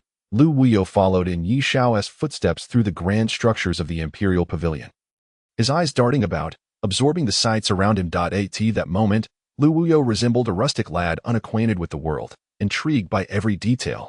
After all, Lu Wuyo had lived in the 23rd century, where architectural styles starkly contrasted with this realm. The Imperial Pavilion was vast. Lu Wuyo followed Yi Xiao for quite some time before reaching their destination. Along the way, pairs of maids occasionally passed by, their idle chatter drifting through the air. The buildings of the Imperial Pavilion bore resemblance to ancient Chinese architecture, primarily constructed in 3 stories, with only a few exceeding or falling short of that height. To Lu Wuyo's astonishment, a winding stream flowed serenely through the heart of the Imperial Pavilion, with quaint bridges and pavilions dotting the landscape, enhancing its tranquil allure. The verdant willows and lush grasses by the riverbank stood in silent repose, disturbed only by the gentle caress of the breeze that swayed the willow branches. In the distance, Lu Wuyo caught a whiff of the earthy scent, the humid and serene atmosphere of the Imperial Pavilion enveloping him like a celestial realm. He could not help but silently marvel at the beauty of this earthly paradise. After wandering for about half an hour, Lu Wuyo and Yi Xiao finally came to a halt before a 7-story pavilion, which appeared even more refined and luxurious than those they had previously encountered. Yi Xiao gazed at the elegant structure, a wave of bittersweet nostalgia washing over him. "Xiao, do not be reckless. Be cautious not to fall from the 7th floor. Xiao, go to the 5th floor and retrieve that wolf hairbrush for your father. Xiao, it is time for your training. Do not go off to play with Yenran. Xiao, you are growing up. You must learn to be independent, for your parents will eventually depart." Yi Xiao's eyes began to glisten with moisture, turning a shade of crimson. Suddenly, a solitary tear trickled down his cheek, leaving a glistening trail in its wake. He absent-mindedly wiped his face with his hands and turned to Lu Wuyo, saying, "Brother Lu, forgive my momentary lapse. Please, come inside." "Brother Yi, are you?" "It is nothing, haha, just a bit of dust in my eyes." Observing the slight redness in Yi Xiao's eyes, Lu Wuyo said nothing, silently resolving to assist Yi Xiao should he encounter any difficulties. "Brother Lu, this is the place where I have resided from childhood. You may wander freely, save for the topmost floor, which is off-limits." Yi Xiao spoke gently to Lu Wuyo. "The uppermost floor is where my parents rest." Yi Xiao felt a tinge of embarrassment and offered an explanation. "It is quite all right, Brother Yi. I understand. Could you expedite the procurement of those items for me?" Lu Wuyo expressed a sense of urgency, not because he was in dire need, but because having those items nearby would provide him with a sense of security. "Certainly, I shall instruct my servants to attend to it immediately. You may expect everything to be arranged within 10 days at the most. Xiao, I heard you have returned. Why did you not come to visit your uncle? Just as Lu Wuyo and Yi Xiao exchanged a few words, a hearty laughter resonated from outside, brimming with masculine vigor. Chapter 23. The tragic death of his parents' uncle. What brings you here unannounced? I was just on my way to see you. Upon hearing the call, Yi Xiao's face brightened with a smile. Xiao, haha. I just heard from the servants that you had returned. A middle-aged man, approximately 50 years of age, strode into the room. Standing at roughly 190 cm, he donned a long robe of unknown material in a deep azure hue, his face radiating kindness, and with each step he took, he seemed to command the very air around him. An aura of latent power surrounded him, as though he could unleash it at any moment, clearly indicating he was a master of the innate realm. Uncle, Yi Xiao beamed with excitement at the sight of the middle-aged man, a sense of reliance washing over him. Yes, Xiao, it truly is you.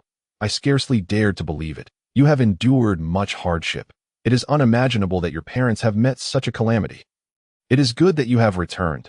It is good that you have returned. The middle-aged man approached Yi Xiao, enveloping him in a tight embrace, his eyes shimmering with unshed tears. Uncle, you must avenge my parents. Upon seeing his uncle, Yi Xiao could no longer contain the anguish that had been pent up within him. He burst into tears, the pain that had been suppressed for so long finally erupting. For roughly half an hour, Yi Xiao wept, pouring forth his grief. It is well to cry. Let it out. Do not suppress your feelings. Alas, who would have thought that your father, a man of such integrity, would meet such a fate? The middle-aged man held Yi Xiao tightly. Xiao, tell me in detail what transpired.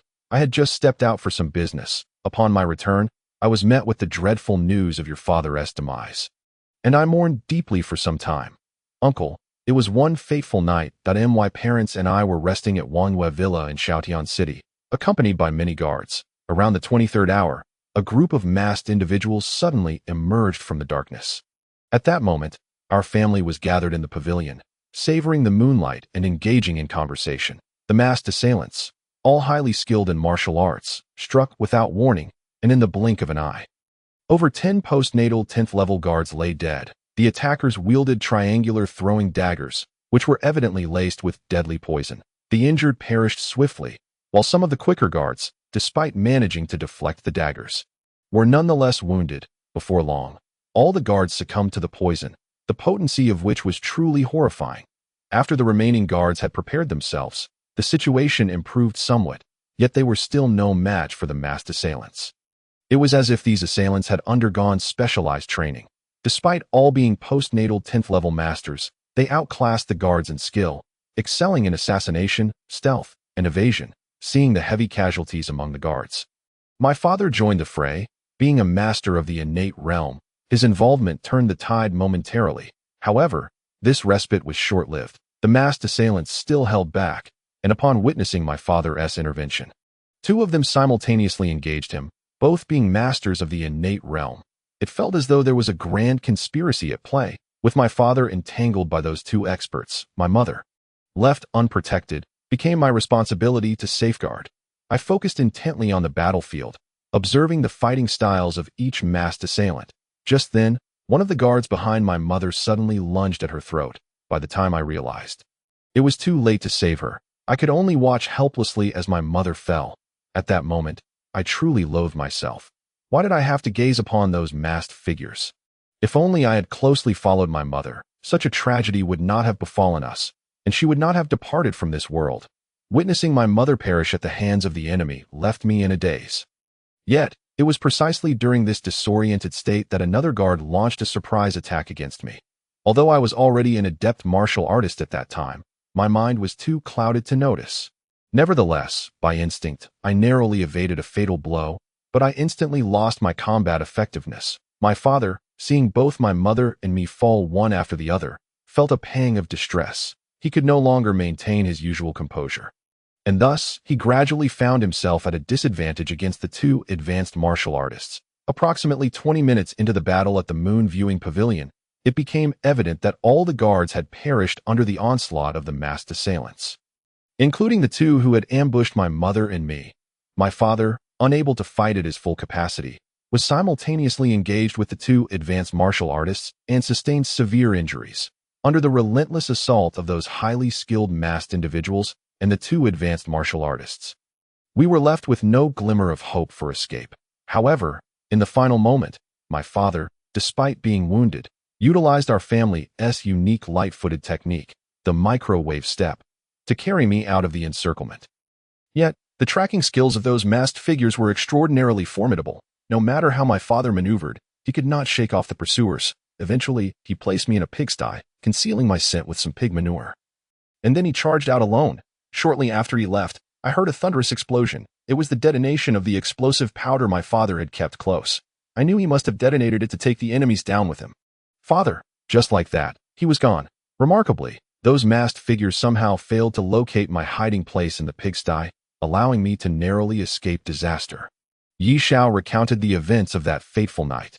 His eyes already soaked with tears, which streamed down his cheeks, soaking the clothing of the middle-aged man beside him. His trembling form seemed to still bear witness to the atrocities committed by those masked figures. He clenched his fists tightly, the veins on his hands protruding ominously. The room was filled only with his quiet sobs. Xiao, do not cry. Your father sacrificed his life for you. Do you understand how significant you are to him? If your parents were to see you weeping like this, their spirits would find no peace in the afterlife. What you must do now is to uncover the culprits behind your parents' demise. Then, avenge them. The middle-aged man sighed deeply upon hearing Yi Xiao's account. Yes, uncle, I will no longer weep. I shall grow stronger. I will surely avenge my parents. If I discover who murdered them, I will ensure they face 1,000 agonizing deaths. Yi Xiao declared fiercely, his eyes blazing with determination. Shower, who is this? The middle-aged man shifted the topic, suddenly noticing Lu Wuyo standing silently nearby. Uncle, this is a friend I met while disguised as a beggar, Lu Wuyo. Yi Xiao suddenly remembered Lu Wuyo's presence and felt a wave of embarrassment at having nearly forgotten him. Brother Lu. This is my uncle Yi Ao, who is now an advanced martial artist. I apologize for having neglected you. No worries, Brother Yi. I understand. Please accept my condolences, Lu Wuyo responded politely, acknowledging Yi Ao as introduced by Yi Xiao. Oh, you are Xiao's friend. What did you do before? Yi Ao inquired, a hint of suspicion in his tone. Just a beggar, wandering aimlessly with no fixed abode. Lu Wuyo replied candidly, though he wasn't truly a beggar. He simply felt like an outcast in this foreign land. Well then, you shall accompany Xiao from now on, but do not lead him astray. Understand? Yi Ao warned, feeling slightly discontented upon learning Lu Wuyo's background. Understood, I will, Lu Wuyo replied calmly, choosing not to counter Yi Ao's unfriendly tone, as he deemed it unnecessary. Uncle, please do not speak ill of Brother Lu. He is a good friend of mine. Although he lacks martial skills, his character is commendable. Yi Xiao quickly interjected, noticing Yi Ao's discontent. I shall not meddle in your matters, but remember you have a great vengeance to avenge. Do not associate with those of dubious character. I have already begun investigating your parents' case, and I believe results will emerge soon. Just wait. Yes, Uncle, Xiao knows what to do. Yi Xiao lowered his head. Observing Yi Xiao's expression, Yi Ao felt a slight smile form within him, while Lu Wuyo, however, felt a tinge of dissatisfaction but refrained from expressing it. Sect leader. Sect leader. A shout suddenly echoed from outside the door. What is it? Do you not see I am occupied? Yi Ao responded sternly. Sect leader, someone has come to deliver a message for you. I intended to retrieve it for you, but the individual insisted you must go in person, one of the guards explained, sensing Yi Ao's rising irritation. Xiao, you must stay home for the next few days and go nowhere, to avoid any unnecessary trouble. Now, I must attend to some matters, Yi Ao said, not waiting for Yi Xiao's response before departing with the guard. Strange, how did Uncle become the sect leader? Yi Xiao pondered, perplexed. Chapter 24. Component Analysis. 4 days later, Brother Lu. I have great news for you. The 2 items you sought have been found. Lu Wuyo was standing on the 6th floor of the pavilion, gazing into the distance, when he suddenly heard Yi Xiao's excited voice from below. So soon? Wasn't it said that these 2 items were difficult to obtain? Lu Wuyo exclaimed, his surprise mingled with disbelief. Our imperial pavilion is on the case. Even the most challenging matters become exceedingly manageable. Yi Xiao ascended to the floor where Lu Wuyo stood. his face beaming with barely concealed pride, delighted to have aided his friend. "Thank you, Brother Yi. From today onward, I wish to begin crafting something and would like to trouble you to find me a good place for refinement," Lu Wuyo expressed eagerly. "Anxious to create a sniper rifle and ammunition. That's no problem. While our imperial pavilion may not compare to the Zimo Palace, we certainly possess a top-tier refinement facility. The refining pavilion spans approximately 30 acres, surrounded by 20-meter-tall marble walls. Each entrance is guarded by an advanced martial artist. Such formidable strength. It's astonishing that our imperial pavilion has so many advanced martial artists. Wasn't it said that attaining such a level is exceedingly rare?" Lu Wuyo mused. Intrigued, little did he know, the population of the imperial continent exceeded 1 billion. While reaching advanced martial status was indeed challenging, many exceptionally talented individuals existed, and some noble families possessed secret techniques capable of elevating a late-stage martial artist to an advanced level. Thus, the presence of numerous advanced martial artists within the imperial pavilion became less surprising. "Brother Lu, this is our imperial pavilion's refining pavilion. What do you think?" Yi Xiao asked, grinning broadly. "Simply astonishing," Lu Wuyo replied, feeling a slight unease despite the absence of any threat posed by the advanced martial artists. "After you, Brother Lu," Yi Xiao said before leading the way to the entrance of the refining pavilion. "Please present your identification." 2 advanced guards stepped forward to block their path. Yi Xiao smiled warmly as he presented a jade pendant from his possession, showing no sign of irritation at the guard's obstruction. "Third young master, please proceed," one of the guards said respectfully after inspecting the pendant and returning it to Yi Xiao. Lu Wuyo followed Yi Xiao into the bustling refining pavilion, where everyone appeared hurried, with only a few elderly men wandering aimlessly. The interior was filled with numerous individual rooms, each constructed from special materials. Surrounded by heaps of various metals and resources, with sporadic explosions echoing throughout. Observing the industrious scene, Lu Wuyo marveled at the might of these great sects. Under Yi Xiao's guidance, Lu Wuyo selected a vacant room. However, upon examining the facilities within, Lu Wuyo frowned slightly, realizing that many aspects of this era still seemed archaic. Noticing Lu Wuyo's frown, Yi Xiao inquired with surprise, "Brother Lu, is there something you find unsatisfactory?" "Huh. There are indeed some items I seek that are absent, but do not worry. I can manage," Lu Wuyo responded confidently, as he felt capable of overcoming the challenges ahead. "As long as you can produce normally.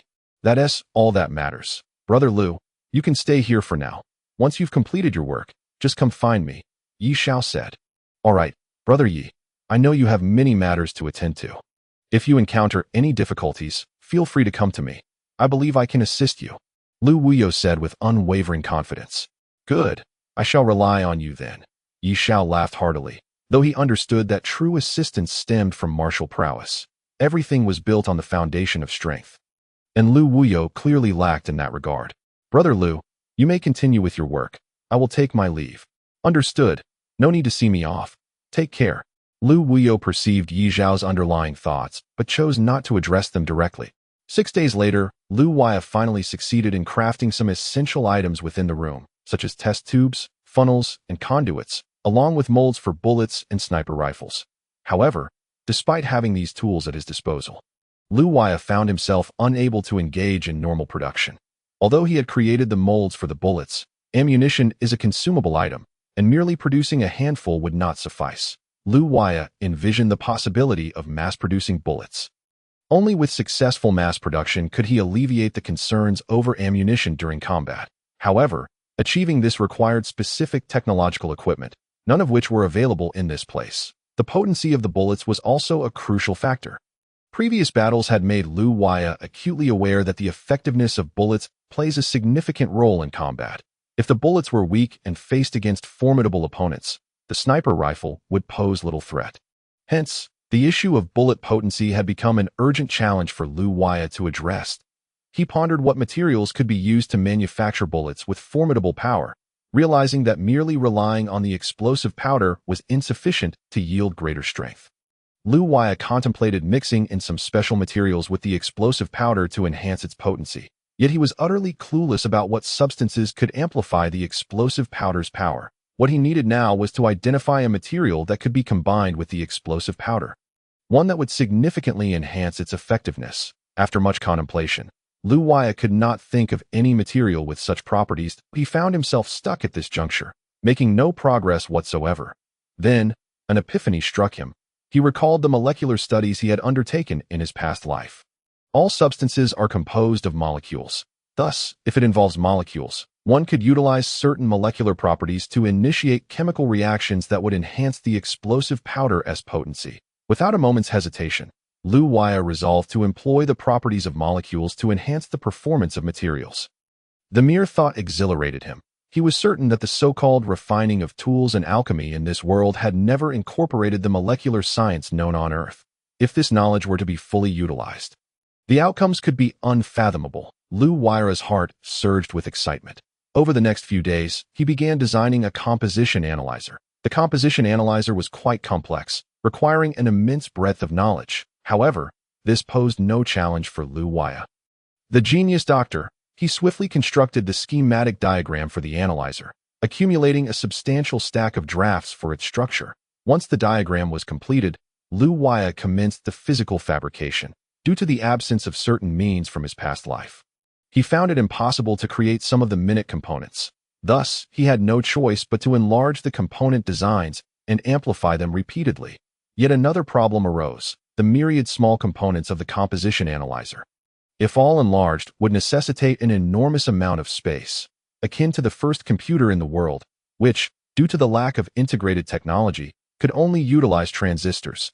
If the enlarged composition analyzer were to be fully constructed, it would undoubtedly span 6 stories in height. Just the thought of such a colossal machine sent shivers down Lu Waya's spine. Chapter 25, The Nuclear Reactor, however. Recalling the benefits that would come from successfully constructing the composition analyzer, Lu Waya resolved to proceed with its creation. Thus, the first technological product of the imperial continent began to take shape. The construction of the composition analyzer required a considerable amount of metallic materials. Relying solely on the limited supplies within the room was evidently insufficient. Fortunately, this place was the designated location for refining tools in the imperial pavilion, where most materials could be swiftly procured. Lu Waya planned to store the composition analyzer within his time-space conversion ring, as it alone could accommodate such a massive apparatus while remaining portable.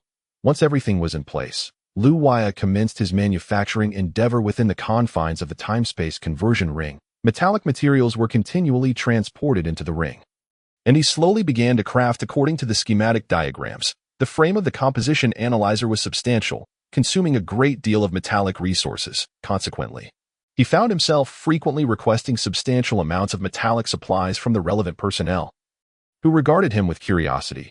What could he possibly be constructing within that small room with so much metal? Could such a small space even accommodate all that metal?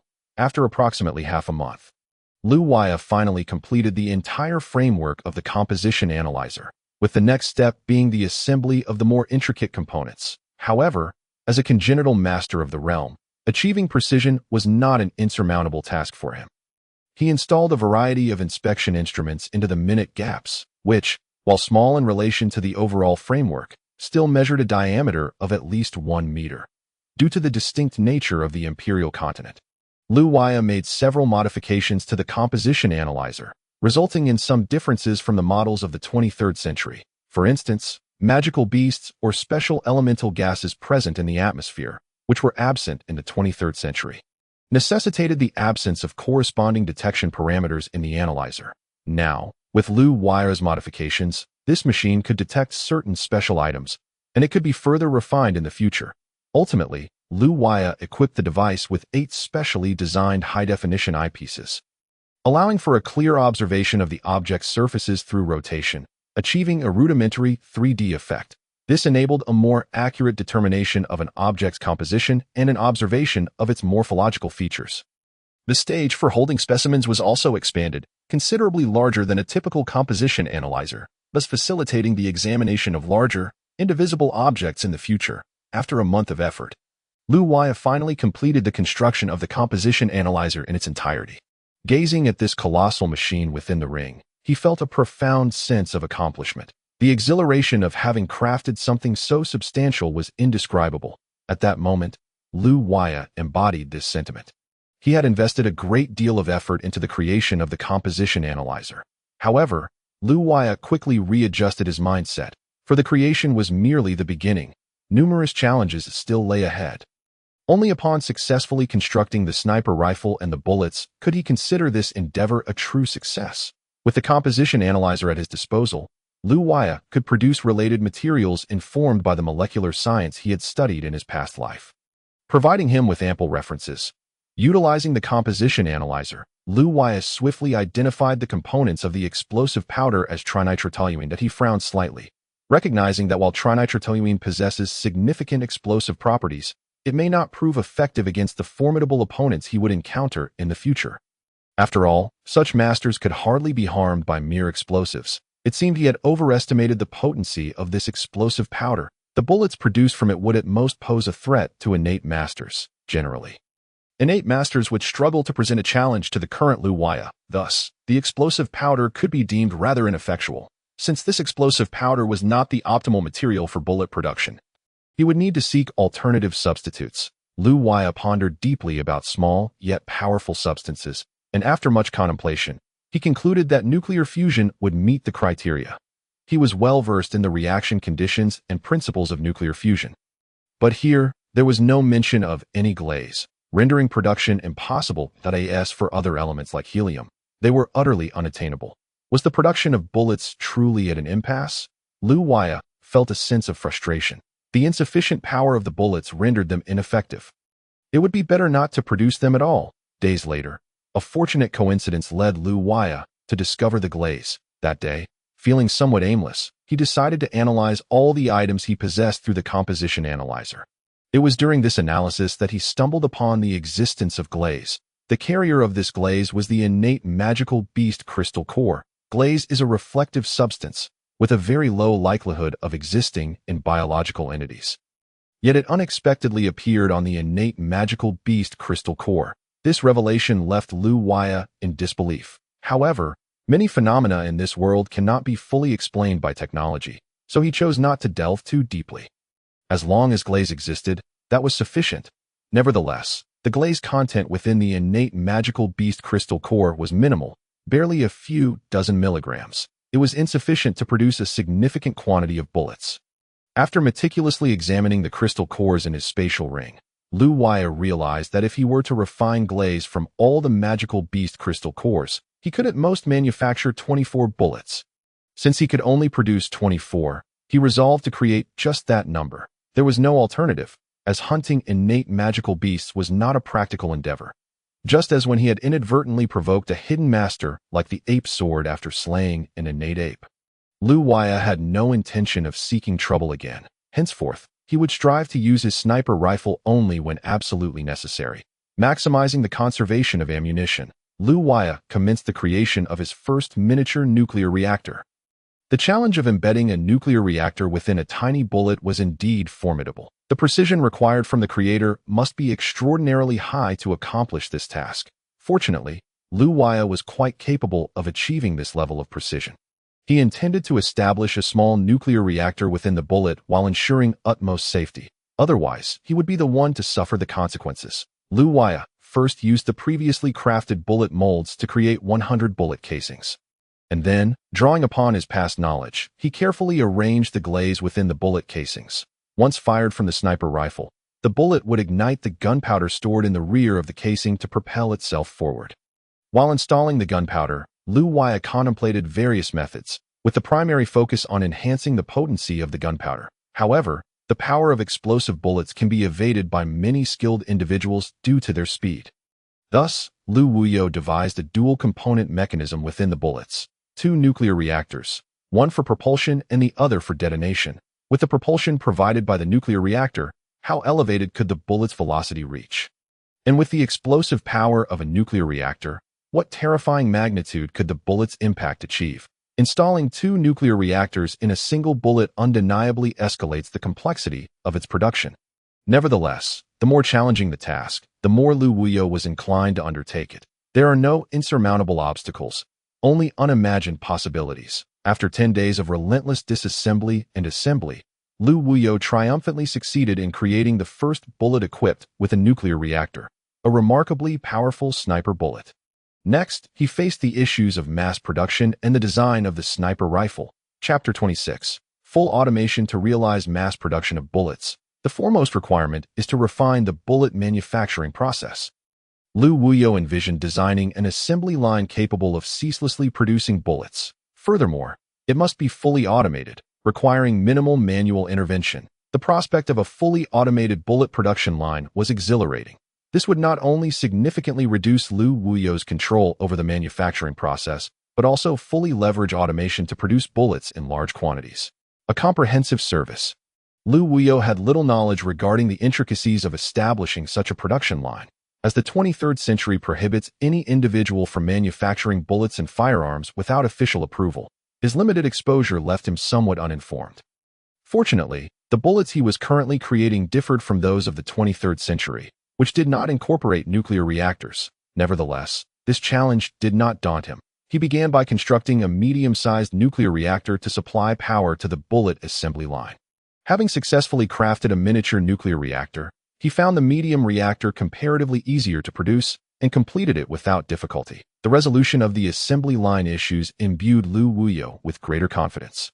Next came the design and fabrication of the systems. Lu Wuyo designed an array of systems, including bullet shape detection systems, bullet aerodynamics index systems, bullet intelligent tracking systems, bullet simulation systems, bullet penetration detection systems, and bullet stability control systems, among others. The design of these systems taxed his cognitive faculties, yet after cultivating the cosmic codex, his mind underwent significant development, leading to remarkable progress in his mental acuity, now having reached the innate penetrating realm. Thus, he possessed formidable physical capabilities to support his research and design efforts. If a contemporary individual were to tackle such an array of tasks, it would indeed be unfathomable, as modern individuals lack Lu Wuyo's exceptional physical prowess. With the bullet system design completed, Lu Wuyo proceeded to establish the bullet manufacturing process system, segmenting it into 3 parts. First part, bullet shell production process. In this segment, Lu Wuyo employed a fully automated detection system. All data pertaining to the bullet casings would be meticulously checked, including diameter, length, taper, streamlining, and aerodynamics. Should any parameter fail to meet the standards, the system would automatically adjust the shape if the deviation in the casing data was excessive. The system would discard the faulty shell and recycle it. Second part, internal bullet production process. This segment represents the bullet's core. It encompasses a multitude of factors. A single misstep could lead to catastrophic consequences. After all, nuclear reactors are not to be trifled with. The precision required in manufacturing the components is exceedingly high.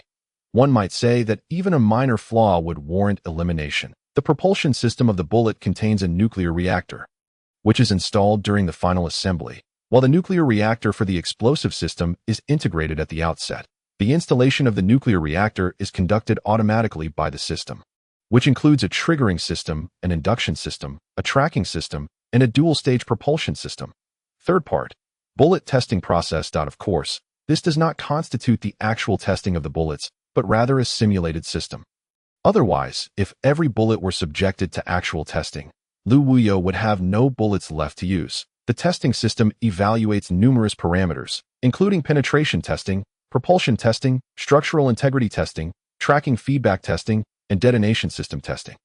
Through Lu Wuyo's diligent efforts, segments of the bullet production process were successfully completed, paving the way for overall process control. Lu Wuyo could now effortlessly oversee bullet production from a centralized control platform, which was far less complex than the previous system designs. However, well-designed systems could significantly reduce operational steps, thus enhancing efficiency. Lu Wuyo devoted considerable thought to this section, not dismissing its importance merely because of its lower complexity. He endeavored to refine every aspect, as only through meticulous attention could efficiency be maximized. The control platform also consists of 3 sections. First part, command. Lu Wuyo issues directives through a command interface to guide the production process according to his specifications. By entering the appropriate commands, he could fabricate various types of bullets, including spiral penetration bullets, sniper bullets, and pistol bullets, among others. Second part, feedback. The display screen of the control platform provides a wealth of feedback information. However, Not all data is presented in the feedback system. Only select information requiring attention is conveyed to Lu Wuyo, including deviation feedback, data feedback, scrap feedback, adjustment feedback, and alert feedback. Third part. Recommend. Based on the feedback from the platform, Lu Wuyo can implement corresponding adjustments to further refine the bullets. Through this systematic approach, Lu Wuyo can continuously improve the bullets until they meet the highest standards, a perfect bullet design platform, a flawless internal bullet system, and an impeccable bullet adjustment system. With such a platform, the bullets produced could achieve unimaginable levels of potency. Lu Wuyo felt a twinge of anticipation. Everything was in place. Yet he found himself troubled by the insufficient supply of innate beast crystal cores, as he had not anticipated the necessity of nuclear reactors for energy during the bullet manufacturing process.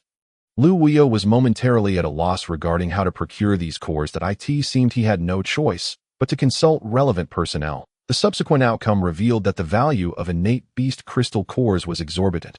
If he required them, he would need to purchase them himself, as the imperial pavilion would not provide them. Lu Wuyo found himself in an ironic predicament. The only resources in his possession were the exceptional crystals he had previously sold to a Dongmu in exchange for the innate beast crystal cores.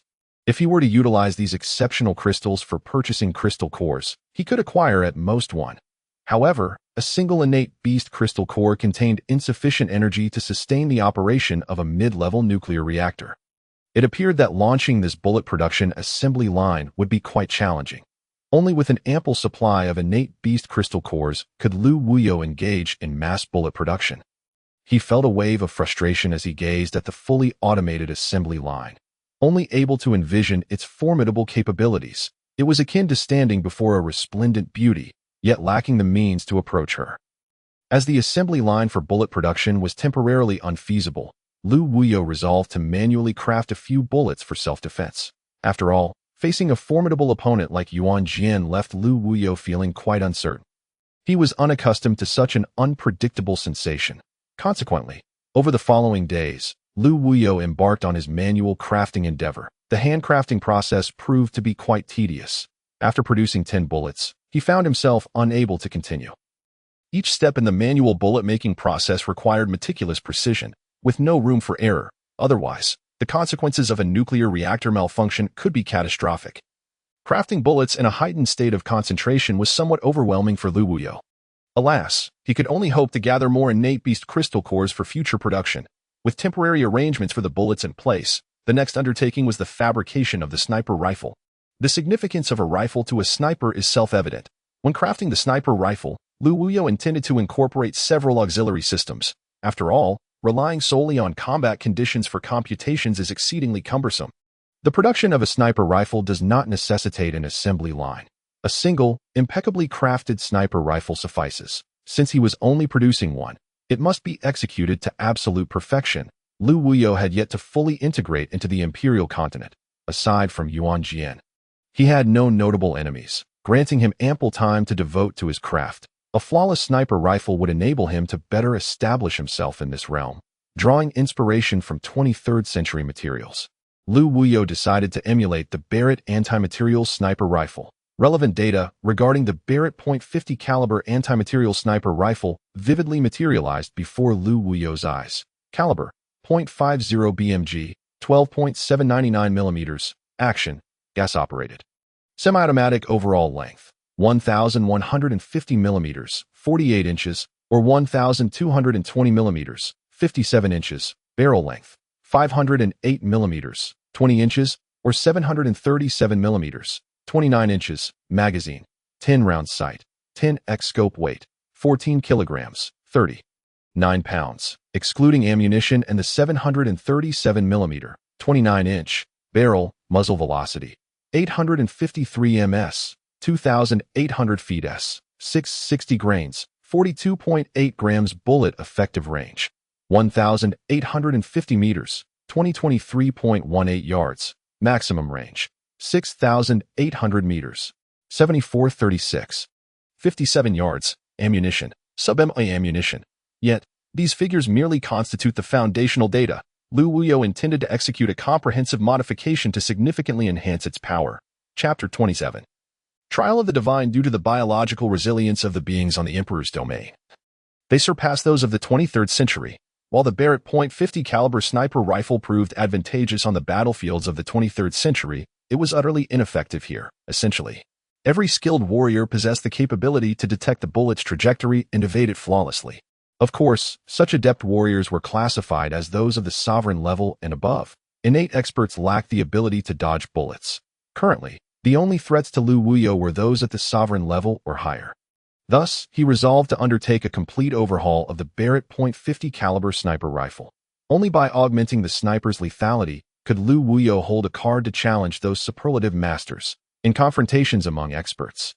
A fleeting opportunity could determine life or death. Therefore, Lu Wuyo decided to render his sniper rifle fully automated, eliminating the previous complexities associated with sniper calculations. The foremost challenge in constructing a sniper rifle lay in the choice of materials, which needed to possess high hardness, corrosion resistance, excellent toughness, and light weight. After numerous experiments, Lu Wuyo opted for titanium alloy. This titanium alloy comprised various metallic substances, differing in ratio from the typical titanium alloys of the 23rd century. Through extensive adjustments, Lu Wuyo finally determined the optimal proportion of titanium alloy, perfectly aligning with his requirements. With the material selection finalized, Lu Wuyo commenced the crafting of the sniper rifle shell. He integrated the muzzle brake and barrel components, while the action assembly was fabricated independently. The sniper's accessory devices, such as bipods, magazines, rear locking pins, front locking pins, and single-action hammers, were also modularized for easy assembly and disassembly. After approximately 6 days, Lu Wuyo successfully assembled the entire framework of the sniper rifle, subsequently embarking on the creation of the telescopic sight. This component was paramount, for although Lu Wuyo's vision had dramatically improved, allowing him to perceive distant vistas clearly, the scope could further enhance his field of view. Utilized effectively, it could be likened to the scanning prowess of the Grim Reaper. Any target ensnared within its gaze was likely to meet a silent demise. Lu Wuyo equipped the telescopic sight with numerous systems, including temperature display, air density measurement, gravitational force assessment, airflow velocity detection, infrared imaging, night vision, and error analysis systems. Naturally, such functionalities could not all manifest within a compact lens. Thus, Lu Wuyo implemented a 3D imaging effect. When Lu Wuyo's eyes were trained upon the sight, the visuals would instantaneously be rendered in 3D, significantly expanding the scope's capabilities. This telescopic sight consumed a considerable amount of Lu Wuyo's time. Yet the benefits it conferred were undeniably formidable, truly epitomizing the Grim Reaper's scanning. After installing the telescopic sight, the sniper rifle was substantially complete. The next phase involved configuring the rifle's systems, including automatic controls. Lu Wuyo integrated a fingerprint detection system into the trigger, enabling identification based on fingerprints and effectively preventing unauthorized use. In the magazine, he refrained from employing an automatic loading system, recognizing that such a mechanism would greatly diminish the sniper rifle's power. The previous sniper rifle that accompanied him during his traversal could fire continuously without a loss of potency, which Lu Wuyo greatly admired. However, he had yet to attain such proficiency, so to maximize the sniper rifle's efficacy, he relinquished the automatic firing feature. The magazine capacity remained at 10 rounds. 15 days later, the sniper rifle was utterly complete. Gazing at the formidable weapon before him, Lu Wuyo felt an overwhelming affection. Here are the astonishing specifications of this sniper rifle. Caliber, .50 BMG, 12.799 mm, action, gas-operated, fully automatic overall length, 1,409 mm, 55.47 inches, barrel length, 737 mm, 29 inches, magazine, 10 rounds weight, 14. 75 kilograms, 32.5 pounds, excluding ammunition, muzzle velocity, 10,000 ms maximum range, for a target the size of an adult 50,000 meters status. Initial state fingerprint recognition, activated 3D effects, activated intelligent surveillance system, activated environmental safety alert system. Activated. What does it signify to possess a sniper rifle paired with nuclear reactor-powered ammunition? The excitement swelling within Lu Wuyo was indescribable. After so much toil, he had finally crafted such an extraordinarily powerful sniper rifle. Lu Wuyo was utterly confident that once this bullet was discharged, even the so-called sovereign-level masters would find themselves utterly helpless. Had such a sniper rifle existed earlier, the outcome would not have been so effortless for Yuan Jian, and it is highly plausible he would have been annihilated. After reflecting on his recent gains within the refining pavilion, Lu Wuyo resolved to depart. He intended to bid farewell to Yi Xiao before leaving. However, upon reaching Yi Xiao's chamber, he discovered that Yi Xiao had already departed. Having pursued vengeance against the murderer of his parents, as informed by a servant, Lu Wuyo furrowed his brow. Sensing that matters were not as straightforward as they appeared, he recalled listening to Yi Xiao recount the events of that fateful night. And he was convinced that a vast conspiracy was at play, one that could not be unraveled in a brief moment. If he were to investigate and uncover the truth now, it would undoubtedly entail some intricate machinations, certainly another ploy devised by the enemy. A scheme to lure Yi Xiao into the open. Yet, Lu Wuyo believed Yi Xiao was not a fool. He would surely consider these possibilities. Why, then, would Yi Xiao still fall for such a ruse? Lu Wuyo found himself perplexed by Yi Xiao's choices, yet he had no justification to interfere, as Yi Xiao was a man of loyalty and familial devotion, qualities Lu Wuyo highly esteemed. Previously, Lu Wuyo had suggested to Yi Xiao that he could seek assistance in times of difficulty, yet Yi Xiao was wholly unaware of Lu Wuyo's formidable capabilities. Lu Wuyo could only hope that Yi Xiao would not meet his demise in this endeavor. With a sigh, Lu Wuyo left the imperial pavilion and wandered alone into island Maple City, where he sensed an unusual atmosphere. The peculiar nature of the ambience eluded him, yet every face in the city radiated excitement. As if they were all engaged in fervent discussions about something, driven by curiosity, he followed the throngs of people. On the day after tomorrow, Tier 10 Masters seek to form teams for the trial of the divine. On the day after tomorrow, Tier 9 Masters request to join a party. Innate initial stage experts leading the way. We need an experienced Tier 10 Master. Tier 10 Peak Masters unite. If you are a Tier 10 Peak Master, you may participate. Hurry and sign up. For those innate experts without any affiliations, are you still troubled by the lack of organization? Are you suffering under the oppression of powerful factions? Fear not. Join our free alliance. And all your issues can be flawlessly resolved. What are you hesitating for? Sign up now. This was a remarkably vast square, teeming with people. The air was filled with voices seeking to form teams. And Lu Wuyo vaguely caught wind of something called the Trial of the Divine, but he was uncertain about what this trial entailed, as there were no references to it in the historical texts he had perused. Lu Wuyo approached a seemingly kind-hearted middle-aged man. "Excuse me, could you enlighten me about this so-called Trial of the Divine? I would greatly appreciate your explanation. You don't even know about the Trial of the Divine." The middle-aged man gazed at Lu Wuyo as if he were an extraterrestrial, leaving Lu Wuyo feeling quite embarrassed. "Well, I haven't ventured out much, so I kindly ask you to assist me with your explanation." Lu Wuyo felt increasingly flustered, as if he were indeed an alien. "Allow me to enlighten you about the Trial of the Divine. This event occurs once every 50 years in our Emperor's domain. Many have reportedly experienced tremendous growth after participating in this trial, with some innate experts having the opportunity to break through to a higher stage. Furthermore, some innate strongholds can ascend to even more formidable realms. During this Trial of the Divine, there will be experts leading teams to hunt innate magical beasts. A single core from an innate magical beast can make the impoverished wealthy overnight. It is said that even more powerful creatures than innate magical beasts may emerge during the trial. Legend has it that a dragon once appeared during a past trial. The venue for this Trial of the Divine is located in the Endless Forest to the west, a forbidden area known as the Playground of Death. However, the collaboration of formidable humans can effectively avert numerous dangers, prompting many individuals to seek camaraderie and mutual assistance. In truth, this is not the ultimate allure that captivates all of humanity. The fervent popularity of the Divine Trial stems primarily from the fact that each trial unveils ancient tomes of profound knowledge. The founding patriarch of the Imperial Pavilion, Yi Jian, achieved unparalleled supremacy through a singular ancient tome, establishing a monumental legacy that has endured for a millennium. The potency of these ancient texts is indeed beyond imagination. It is precisely due to the presence of such tomes in the trials that individuals across the entire continent are driven to madness. The Divine Trials offer participants an opportunity to ascend to higher levels, as well as the chance to acquire a plethora of innate beast cores, and should fortune favor them, they might even obtain an ancient tome. Who would refuse such a splendid opportunity?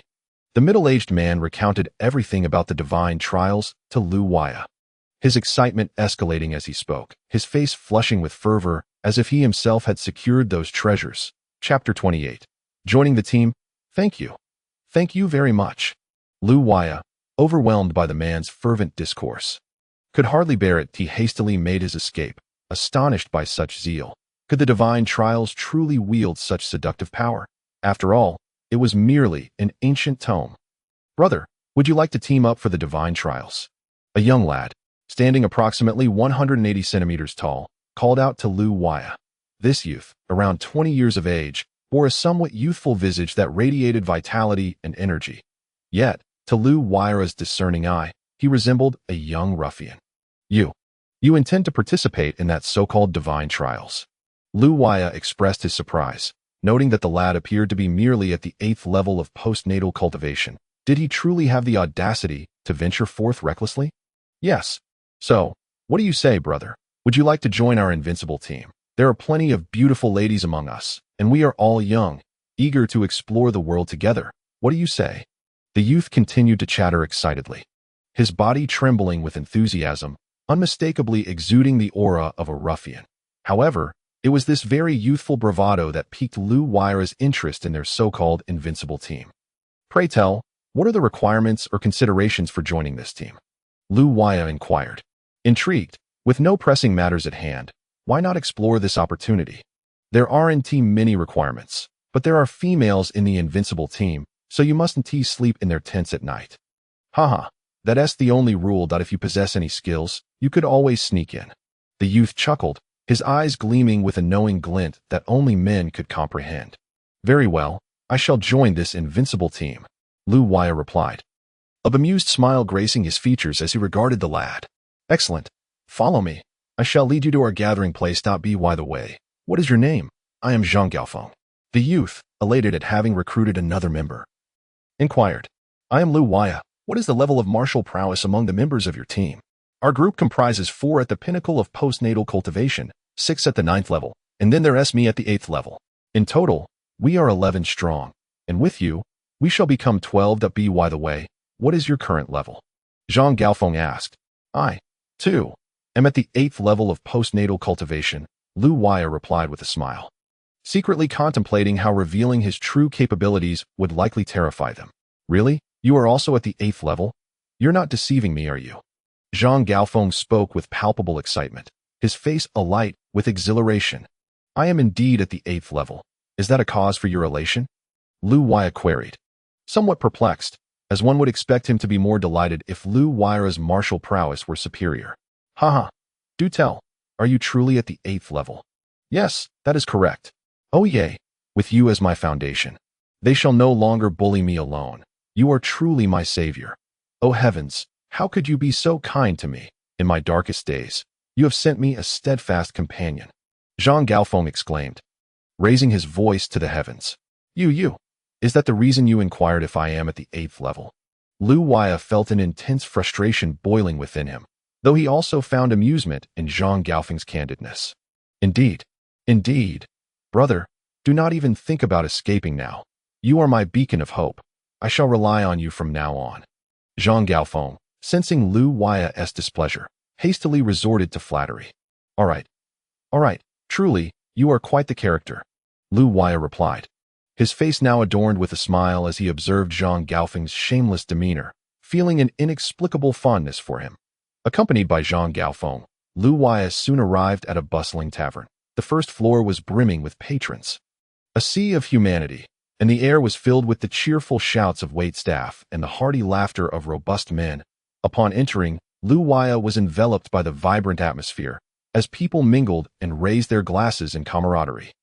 The proprietor at the entrance wore a broad smile, deftly manipulating an abacus, while the waitstaff, draped in white cloth, traversed the room with trays of tea, swiftly replenishing cups that were running low. The patrons, pleased with the attentive service, occasionally rewarded the waitstaff with tips. The tables were alive with clinking glasses, featuring burly men wielding great swords, youthful swordsmen, and even some skilled individuals brandishing an array of eclectic weapons, sharing tables with women who joined them in their revelry.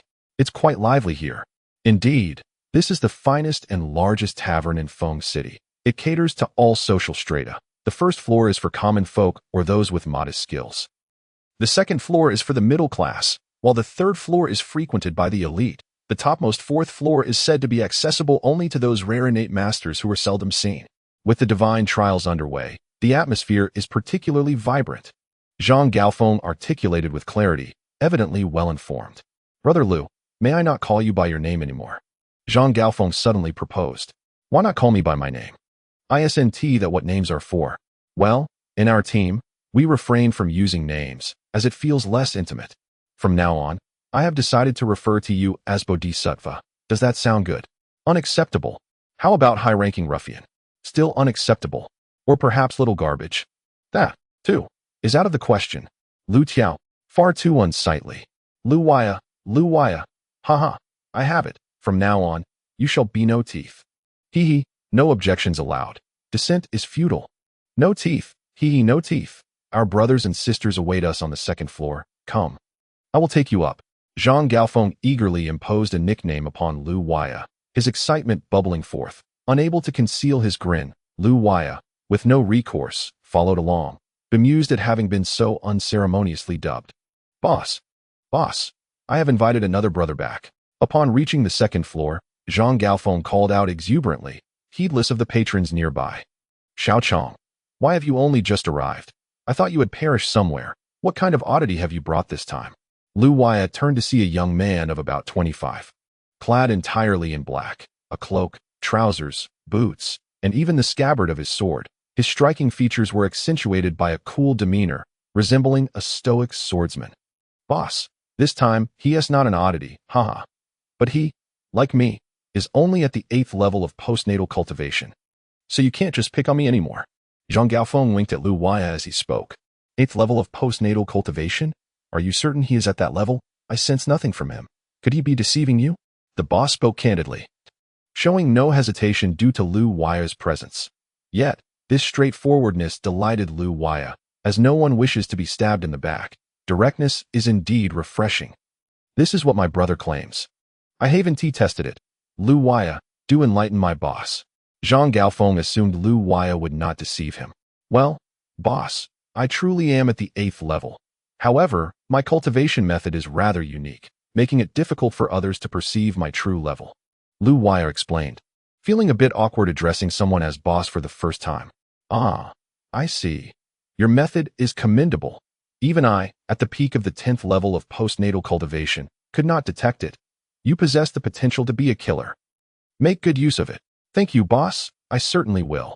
By the way, before your arrival, Xiao Chong must have informed you that everyone entering our team is referred to by a code name. From now on, you shall be known as Killer. Boss, I had already given him the name No Teeth. Let us stick with that. Zhang Gaofeng lamented internally as the boss sought to assign Lu Waya a name, regretting the loss of his humorous moniker. Xiao Chong, are you itching for a fight? Looking for trouble? Jin Gang hasn't had a chance to beat anyone up today. The boss chuckled at Zhang Gaofeng. No, let us stick with Killer. It's a fitting name and aligns perfectly with his cultivation method. Boss, you are indeed wise and discerning, even conjuring such a stylish name. Zhang Gaofeng shuddered at the thought of Jin Gang's ferocious methods, hoping never to cross paths with that individual again, observing the expression on Zhang Gaofeng's face. The leader could not help but break into a satisfied smile. However, a tinge of pity for him also arose. Alas, there was no remedy for Zhang Gaofeng, who had been thoroughly bullied by Jin Gang. Boss, where did Jin Gang go today? I haven't seen him around. Isn't he fond of trailing behind you all day like a shadow? With Jin Gang absent, Zhang Gaofeng's audacity surged. Xiao Chong, do you dare to speak of him so? Are you not afraid he will hear you and give you a thrashing? Speaking ill of others behind their backs is quite unbecoming, the leader remarked, a peculiar smile gracing his lips. I'm not afraid. Isn't he the one who lingers behind you, eating your dust all day long? Just wait until I reach the 10th level of cultivation. Then I shall deal with him. By the way, boss, you still haven't explained why he isn't by your side today. Heh, he went off to pursue that Lan Meng today. Ah, how one forgets friends for the allure of beauty. The leader cast a sidelong glance at Zhang Gaofeng's back. Yet Zhang Gaofeng remained oblivious. That fool Jin Gang dares to pursue the likes of my beloved Lan Meng. Has he taken leave of his senses? A toad dreaming of eating swan meat. Humph, if I catch him, he shall see my wrath. Zhang Gaofeng ground his teeth in frustration. Indeed, yet it remains to be seen who will be the one to be dealt with. Huh, Jingang, when did you position yourself behind Zhang Gaofeng? The leader teased. Upon hearing this, Zhang Gaofeng stood frozen. Having been duped by the leader, with a wry smile, he turned around to find a towering figure, nearly 2 meters tall, silently standing behind him, adorned with metallic rings on his arms and legs. Shimmering with a silvery sheen, Zhang Gaofeng was instantly petrified, his hair standing on end. Brother Jingang, dear Jingang, what I said earlier was merely in jest. Please do not take it to heart. You must not hold a grudge against the lesser. As he spoke, Zhang Gaofeng began to retreat, thinking you can just slip away. Not a chance. Like thunder, Jingang lunged forward, moving with a speed akin to lightning. Boss, you've led me to my doom. You must compensate for my emotional distress, came Zhang Gaofeng's heart-wrenching cry from afar. Chapter 29. The Perverse Duo after a prolonged silence. All right, enough of your antics. The other two have other matters and will not be joining us today. I shall now share some details regarding the trials of the divine, the leader announced as he noted the team was mostly gathered. With the leader preparing to speak, a hush fell over the group, the playful bickering replaced by attentive silence. Clearly, this leader possessed a certain gravitas, thought Lu Wuyo to himself. I have heard from various channels that a dragon will make an appearance in this Trials of the Divine. Specifically, an Eastern divine dragon. Many hidden families and sects have already set their sights on this dragon, yet it is truly formidable, beyond the capacity of ordinary individuals to contend with. Consequently, several families have begun to form alliances, hoping to share in the spoils after slaying the dragon. Our team lacks innate experts. I believe we ought to steer clear of this perilous undertaking. One misstep could lead to our total annihilation. However, those powerful factions will not merely watch as we, these scattered small teams, create chaos. They will undoubtedly seek to eliminate us. Prepare yourselves mentally. Thus, this Trials of the Divine is unlike any previous. Casualties may very well occur. If any of you are contemplating withdrawal, please speak up immediately. The leader scanned the team, but not a single individual showed any inclination to leave. A hint of a smile crept onto his cold visage. Boss, wherever you go, I shall follow. In this lifetime, I am your shadow. Should those large families and sects come seeking their doom, let me show them how I shall tear them to shreds. Jingang thumped his chest proudly. However, as soon as he finished, the leader felt a chill run down his spine. Observing the expressions of the surrounding team members, it was evident they all regarded him and Jingang with peculiar glances. Boss, how could I possibly leave? I have yet to fully relish the entangled emotions between you and Jingang. To leave now would be a loss. As soon as Zhang Gaofeng finished speaking, a chorus of laughter erupted around them. The leader's face turned a shade of green with anger. This Xiaochong truly had a knack for opening old wounds. Jingang, noticing Zhang Gaofeng's incessant prattle, shot him a piercing glare. Zhang Gaofeng broke into a cold sweat. Suddenly remembering that Jingang was still present, henceforth, he vowed to keep his jokes behind Jingang's back to avoid retribution. Boss, the medical sage Sima Feng, would never abandon you. If I were to leave, who would attend to your wounds should misfortune befall any of you? Heh. Don't you all feel that my medical prowess is invaluable? A round of applause, please. Thank you. A rather peculiar youth, around the age of 22, declared with a whimsical tone, despite his otherwise normal demeanor. The prominent purple birthmark on his face utterly marred his appearance. You, a medical sage, I've seen self-importance, but your level of narcissism is unmatched. You can't even rid yourself of that purple mark and still dare to call yourself a sage. Boss, I also shan't leave. I want to witness Sima Feng's purple birthmark. If I leave now, I might miss out on such exquisite artistry. Besides, who amongst you can gather intelligence as effectively as I? With my keen insight, you shall receive timely updates, a tremendous asset. Another young man, similarly aged around 22, chimed in. This Tian Yinli Xiaofeng stood at only about 170 cm, the shortest among the male team members. Strangely enough, his golden eyes radiated a brilliance of wisdom. Tian Yin, all you do is mock the medical sage. Last time, you were beaten to a pulp. Had it not been for his treatment, you'd still be bedridden. I, the culinary master Wu Pongzi, shall not depart either. If I leave, who would cook for you during the journey? Would you all starve? That would be quite the farce. A jovial figure, around 190 centimeters tall, with a rotund belly, chuckled while holding a chicken wing, its remnants scattered across his greasy lips. Culinary master, can you not eat a little less? At this rate, you shall soon weigh over 500 pounds. Be careful not to choke on your gluttony. I shall not leave. Wherever the boss goes, I followed. If I am absent, the boss shall be lonely. A girl, approximately 160 centimeters tall, gazed at the leader with starry eyes. She had a fine figure, slim where it should be, and curvaceous where it ought to be. From a distance, she resembled a stunning beauty. Many unhealthy-minded male friends would likely have other thoughts. However, the moment they beheld her face, they would undoubtedly regret their previous notions. They would surely scold themselves for such lascivious thoughts. Ah, what a sin! This girl's mouth was astonishingly large, leaving everyone astounded. Can a human's mouth even stretch so wide? Her appearance inevitably conjured images of a certain internet sensation from the 21st century. Backview assassin Lei Tsuwa. I shall not withdraw, another girl shyly declared, though she bore no comparison to the previous back-view assassin Lei Tsuwa. Upon first sight of this girl, Lu Wuyo thought of a celestial being. If one were to use a poem to describe her, it would be two slender brows like smoke, a pair of eyes that hint at affection, sorrow graces her cheeks. Illness cloaks her form. In stillness, she resembles a flower reflected on water. In motion, a delicate willow swaying in the breeze. Small and bashful, fragile as a flower.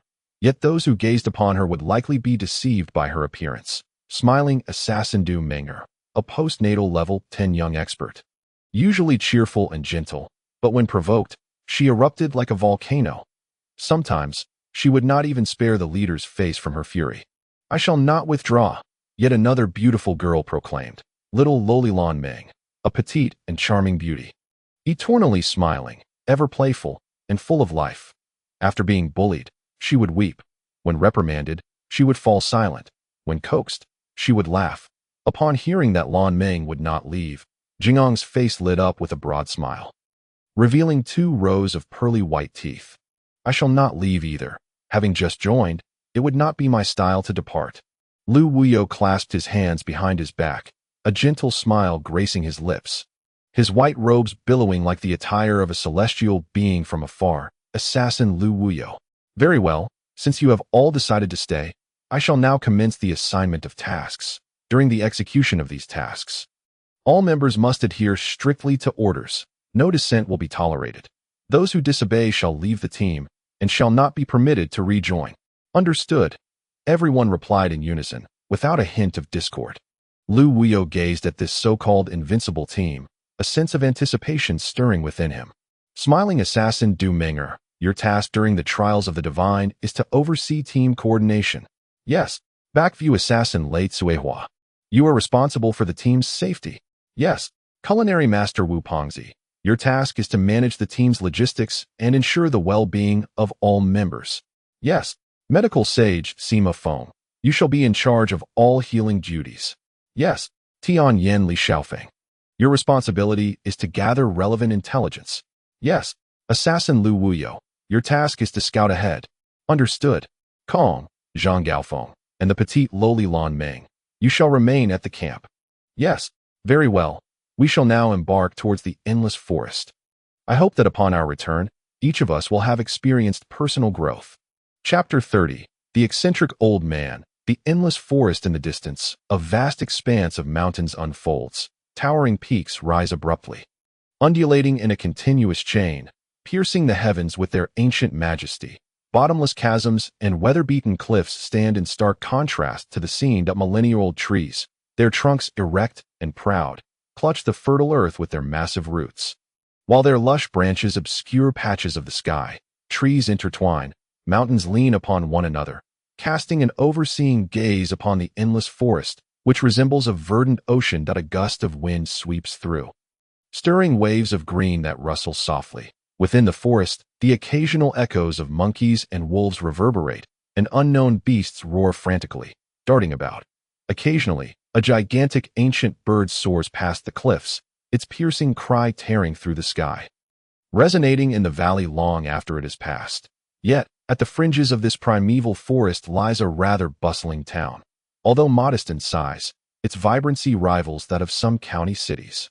Pavilions and gazebos are scattered throughout, and there are even a few small estates. The town is encircled by a wooden fence, the tips of which bear faint traces of blood, likely left by beasts seeking prey at night. At this moment, the sun blazes overhead, and the sounds of the town rise and fall in a lively chorus. The calls of vendors, the laughter of passers-by, the cries of small animals, the clinking of glasses in taverns, and the whinnies of horses from stables all blend into a symphony of bustling activity. Amidst this town, a group of remarkably mismatched young individuals appears, aged between 20 and 25. Some are tall and muscular. Others are slender and petite, some extraordinarily handsome, while others possess rather peculiar appearances.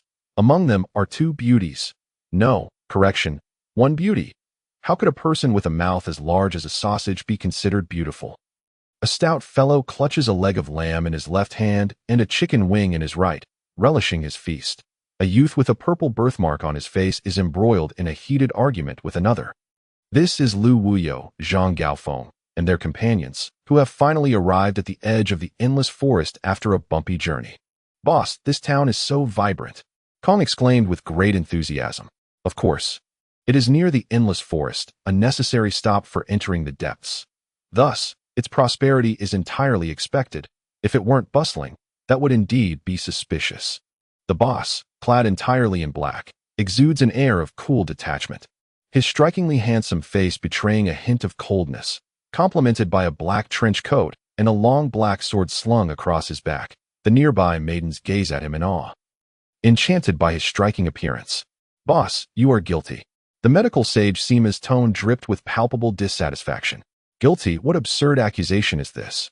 The boss replied, somewhat perplexed, though he was accustomed to Sima's tendency to assign him blame for trivial matters. "You can't deny it. Just look around. The young women are staring at you like cats eyeing a mouse. Not a single attractive girl would spare me a glance. Humph. Who told you to flaunt your charm? Do you still not believe you are guilty?" Sima said, his words laced with envy. "Alas, being handsome is indeed a curse. Oh heavens, could you not grant me a touch of ugliness?" The boss turned away, shaking his head in discontent. Those surrounding him, upon hearing the medical sage's reasoning, were all caught off guard, some nearly choking with laughter. The petite lowly Lan Meng and the smiling assassin Du Meng'er stifled their giggles, while the backstabbing assassin Lei Tsawa laughed openly, her sausage-like lips flapping wildly. The laughter of those nearby quickly turned to retching as they were overwhelmed by the sight. "Medical sage Sima, you are simply envious of the boss's good looks because of that purple birthmark on your face. Haha, you crack me up. How could you be dissatisfied with the boss's charm?" Tianyan Li Shaofeng chimed in, taking pleasure in Sima's discomfort. "Do you wish to fight?" Sima retorted, feeling quite irked by Li Shaofeng's teasing. "Fight? Can you even match me? Who knows who would prevail?" Li Shaofeng laughed heartily, unbothered by Sima's irritation. "Heh, true. I cannot overpower you. However, should someone accidentally get hurt, I shall not offer my medical assistance," Sima threatened, his words laced with a hint of menace. "Ah, medical sage, please do not torment me like this. I know you are the best to your little brother. Let us not quibble over trifles." Li Shaofeng, drenched in cold sweat, hurriedly flattered Sima, recalling a previous incident where he had been thoroughly beaten for carelessly gathering information. The memory still sent shivers down his spine. Lu Wuyo observed his companions, his heart warmed by their camaraderie. Though they bickered incessantly, one could discern the sweetness in their banter. "All right, enough of the ruckus. Today, we shall find an estate to temporarily reside in the town. Once the brothers Yi Junwei and Yi Qingxiong arrive, we will officially enter the endless forest," the boss declared. "Tianyan Li Shaofeng, do you know if there are any estates available for rent in this town?" "Indeed. I have already done my research. If you proceed 2,000 meters to the right, there is a Showdown Manor, which is currently unoccupied," Li Shaofeng replied proudly. His knack for gathering information always gave him a sense of accomplishment. Though his companions had long grown accustomed to it, Lu Wuyo, however, was quite taken aback.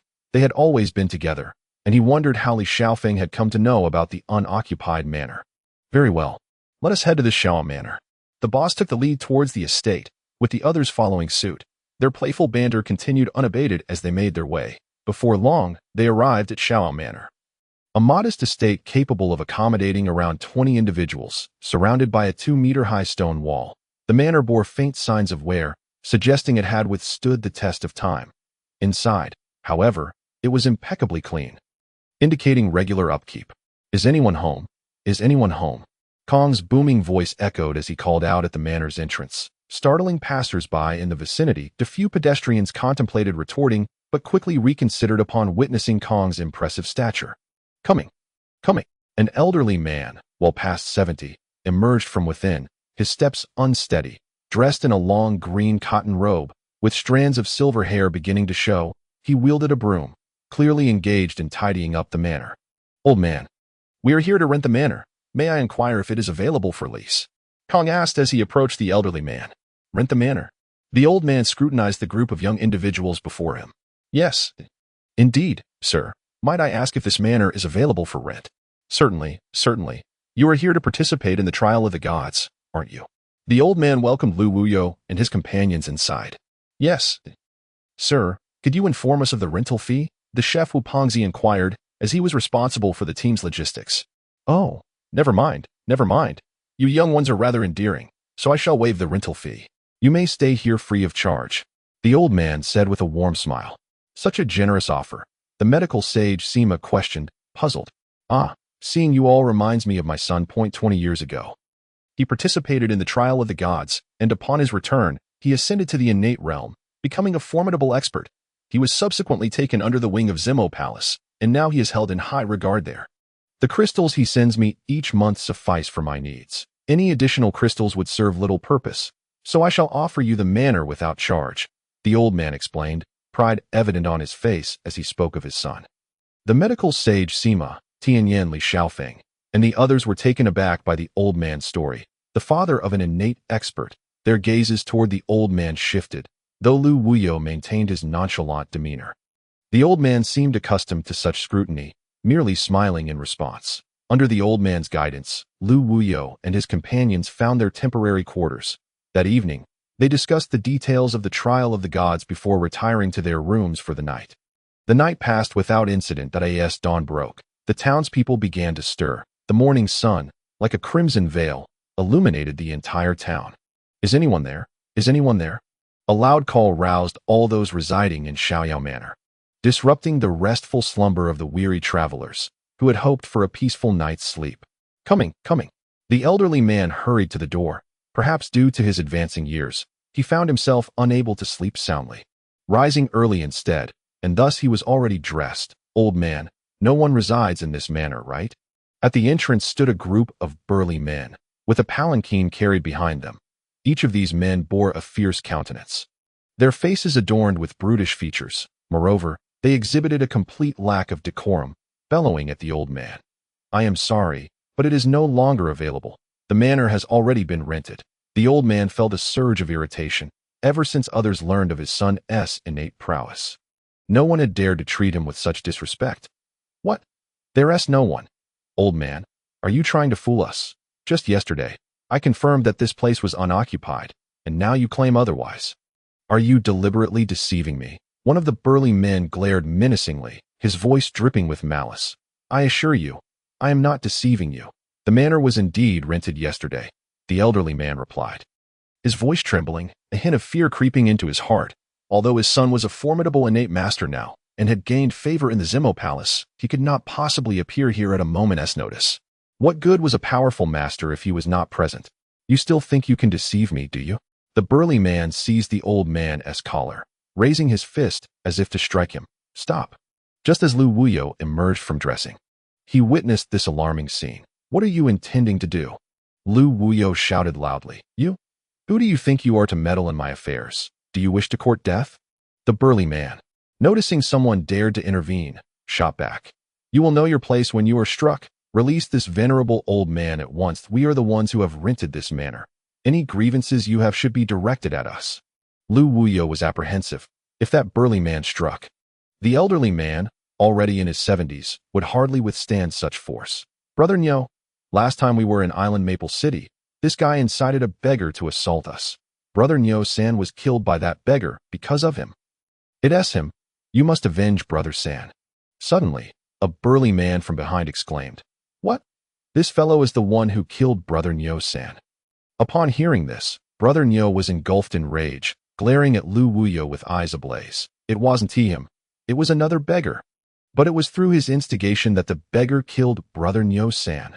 The man explained, his face contorted with profound hatred.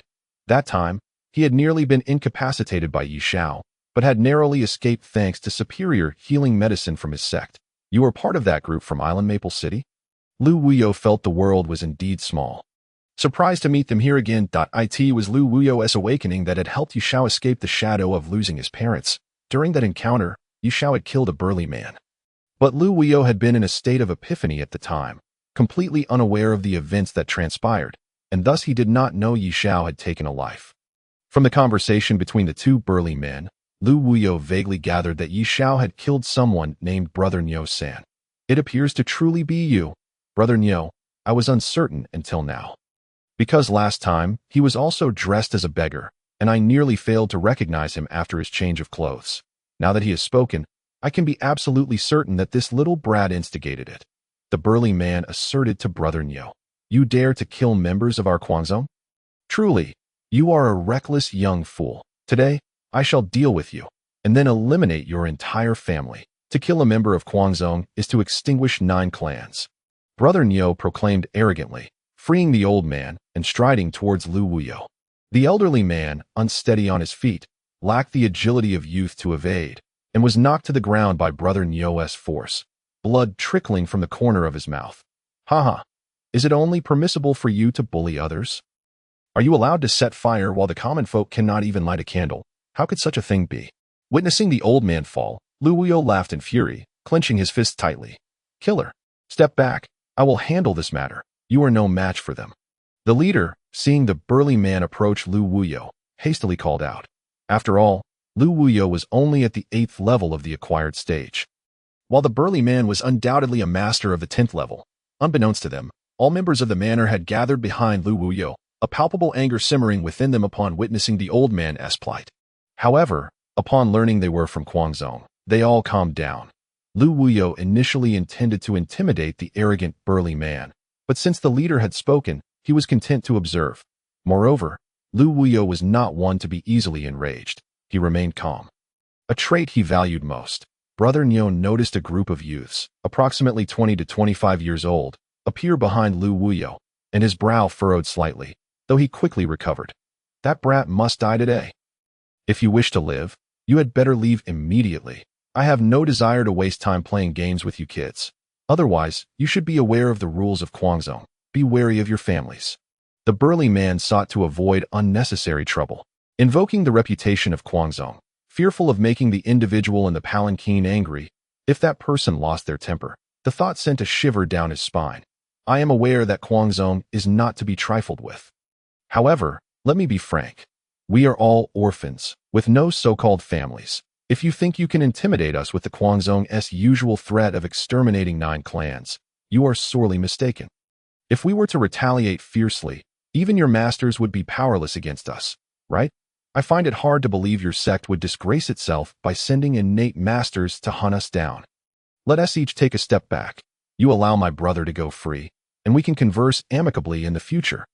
The leader, not wishing to offend Quanzong, yet unable to watch Lu Wuyo be slain, spoke thus. Humph.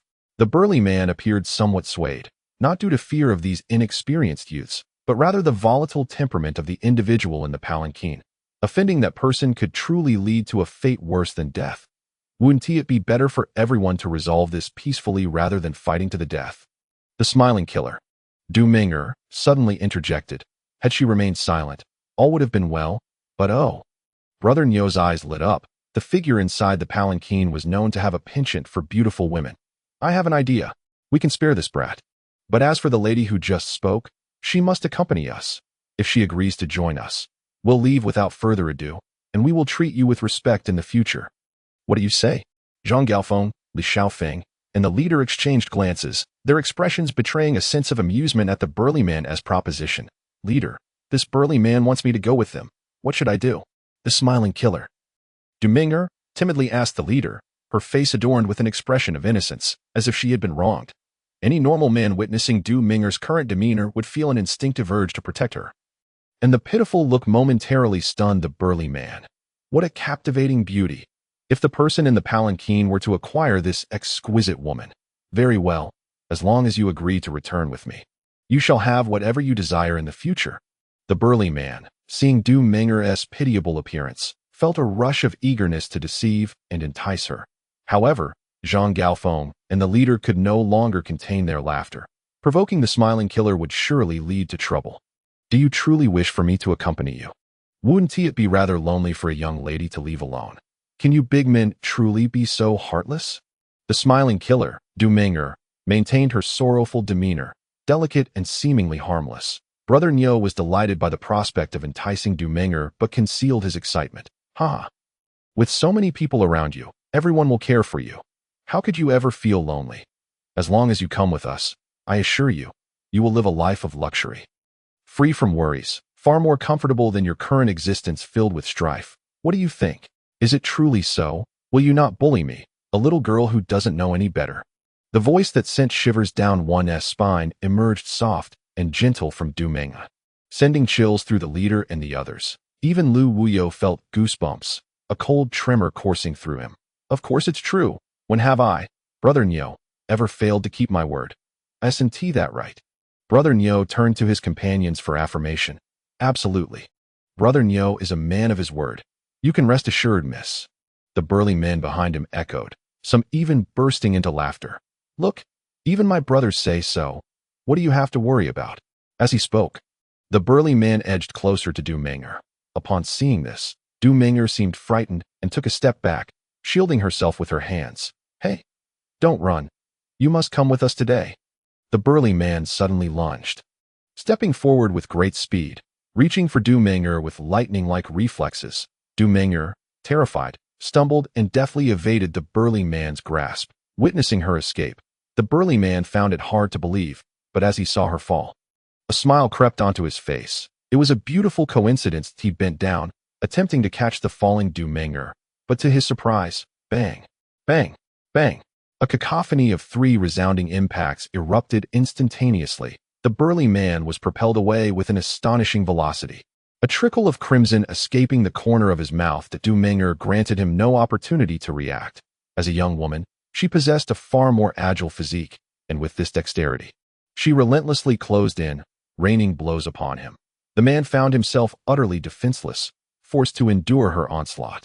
You dare to deceive me, Du Menger exclaimed, her voice laced with fury, and no sooner had she uttered these words than she unleashed another flurry of punches and kicks. Each strike landed with palpable force. A well-aimed left hook sent the man into a daze, while a powerful upward kick sent him sprawling like a discarded rag, still reeling from the blows. Du Menger pressed in with remarkable speed. A side kick was swiftly followed by a series of 3 aerial kicks. Each time her black boots struck his chest, the man was unable to withstand the assault. Spewing forth a torrent of blood, a crimson mist filled the air. Yet, she showed no signs of respite. With another rapid approach, she seized the man's massive frame, channeling her strength. Astonishingly, she hoisted the hulking figure aloft. Then, in a display that left all spectators agape, she slammed him down onto the ground with tremendous force. Again and again, she lifted and smashed him into the earth. The man flailed helplessly, akin to a battered pillow. While the stone floor beneath them, he seized an opportunity and advanced with great intensity, leaping forward on one foot, heedless of the obstruction posed by the boss's sword sheath, although the sheath easily thwarted the attack of the cloaked figure. At that moment, he lunged again, extending both hands to grasp the boss's wrist. 3 consecutive advances. The cloaked figure's timing was impeccable, as he finally managed to subdue the boss in the final moment. Without the dance of hands, where could the sword's aura for protection come from? The cloaked figure's strength far surpassed that of the boss, who, once captured, could not shake free. Seizing the moment, the cloaked figure lunged again, driving his elbow swiftly towards the boss's chest. The boss, unable to evade in time, took a solid blow. A dull pain surged through his chest, and unable to hold back, he spat out a mouthful of fresh blood. The situation took a sudden turn, and those who had just relaxed, including Sima Feng and others, were now alarmed again. Though Lu Wui remained nonchalant, the cloaked figure sought to inflict even greater harm upon the boss. But the boss was not so easily defeated. If he possessed only this level of skill, he would not hold the title of boss. With a flick of his wrist, The sword sheath flew from his palm to his other hand. Channeling his inner energy, the silver-white long sword gleamed as it was drawn. The sword danced in the air, creating a beautiful, dazzling light. The boss fixed his gaze intently on the cloaked figure, ignoring the sword he had just unsheathed. Raising one leg for a powerful kick, an unparalleled force surged rapidly towards the cloaked figure, causing the very fabric of space to tremble. Such immense power, the cloaked figure dared not confront it head-on. Releasing his grip on the boss's hand and retreating, a smile crept upon the boss's lips. He had anticipated just this moment of release. At that instant, the long sword descended behind the boss. As if he had eyes on his back, sensing the trajectory of its fall, with a swift motion of his left hand, the sword was now firmly in his grasp. What a splendid maneuver! Were a girl present to witness this spectacle, she would undoubtedly shriek with excitement. So magnificent! Yet the boss had no time to admire his own prowess. With a gentle twist of his left arm, the longsword twirled into a blooming silver flower of light. He sprang forward, pursuing the retreating cloaked figure, and with a sweep of his sword, a torrent of golden sword energy burst forth. The force surged like a long rainbow, swift as lightning. The cloaked figure barely had time to evade the lethal strike. A crimson stain erupted forth, his black attire easily torn. Chapter 33. The boss strikes back, observing the torn fabric across his chest. The cloaked figure was taken aback, astonished by the boss's formidable swordsmanship. At that moment, the boss approached closely, wielding the sword with one hand, as golden sword light flickered unpredictably, offering no respite to the cloaked figure. The sword energy surged like a rainbow, reverberating throughout the estate. Occasionally, stray sword energy shot forth from their fierce duel. The surrounding floors and landscapes were reduced to chaos by the slicing energies. The cloaked figure appeared flustered under the relentless assault of the boss's long sword. Before long, his body was covered in wounds. His black attire was in tatters, bits of fabric scattered across the battlefield. Infuriated by his own disheveled appearance, the cloaked figure glared fiercely at the boss, his eyes gleaming with murderous intent, revealing a deep-seated hatred. You are the first to make me feel this humiliated with your mere innate level 10. Kid, prepare to witness my true abilities. The cloaked figure slowly produced a pair of black gauntlets from his pocket, exuding an eerie aura, with dark mist coiling around them. These gauntlets were forged from an unknown material. Unmistakably extraordinary to the discerning eye, they radiated a palpable malice. Countless masters have perished beneath these gauntlets. It seems they are about to feast once more today. Come, prepare to die. Witness my tyrant fist. With that, the cloaked figure closed in rapidly. His movements were like lightning, leaving behind fleeting shadows on the ground. His fists whirled in a dance, creating explosive bursts of air, each strike aimed at Lu Wui's vital points. The finesse of his moves and the ferocity of his assault were rarely seen. Coupled with the previous cloaked figure's peculiar footwork, his combination of punches and kicks exponentially amplified their potency. The boss, undeterred, wielded his sword with both hands. He maneuvered left and right, attacking both high and low. With the advantage of his long sword, he managed to keep the cloaked figure at bay, maintaining a distance of 1 meter. Despite the cloaked figure's ferocious onslaught, he could gain no ground. Frustrated by the futility of his tyrant fist, the cloaked figure exposed a slight flaw in his technique. How could the boss let such a prime opportunity slip by? With a swift stroke of his sword, golden light surged forth, a razor-sharp sword energy aimed straight at the cloaked figure. The cloaked figure, unable to evade, sustained a long gash across his chest. Fresh blood gushed forth. In a desperate move, the cloaked figure hastily sealed several of his acupoints to halt the bleeding. The malice emanating from him intensified. He was furious. He bellowed at the group of burly men by the entrance. You useless fools. What are you standing around for? Get in there and kill.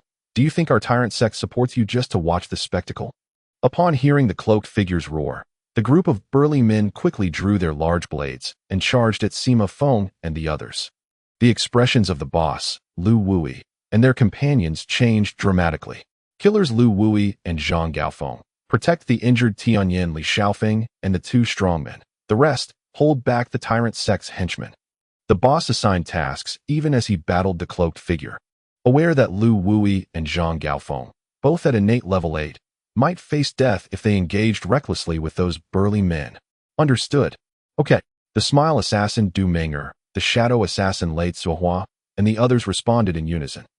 Brandishing their weapons to confront the oncoming burly men, the estate erupted into chaos, filled with the sounds of combat. The chef Wu Pengzi's fighting style was particularly unusual, wielding a pot as his weapon.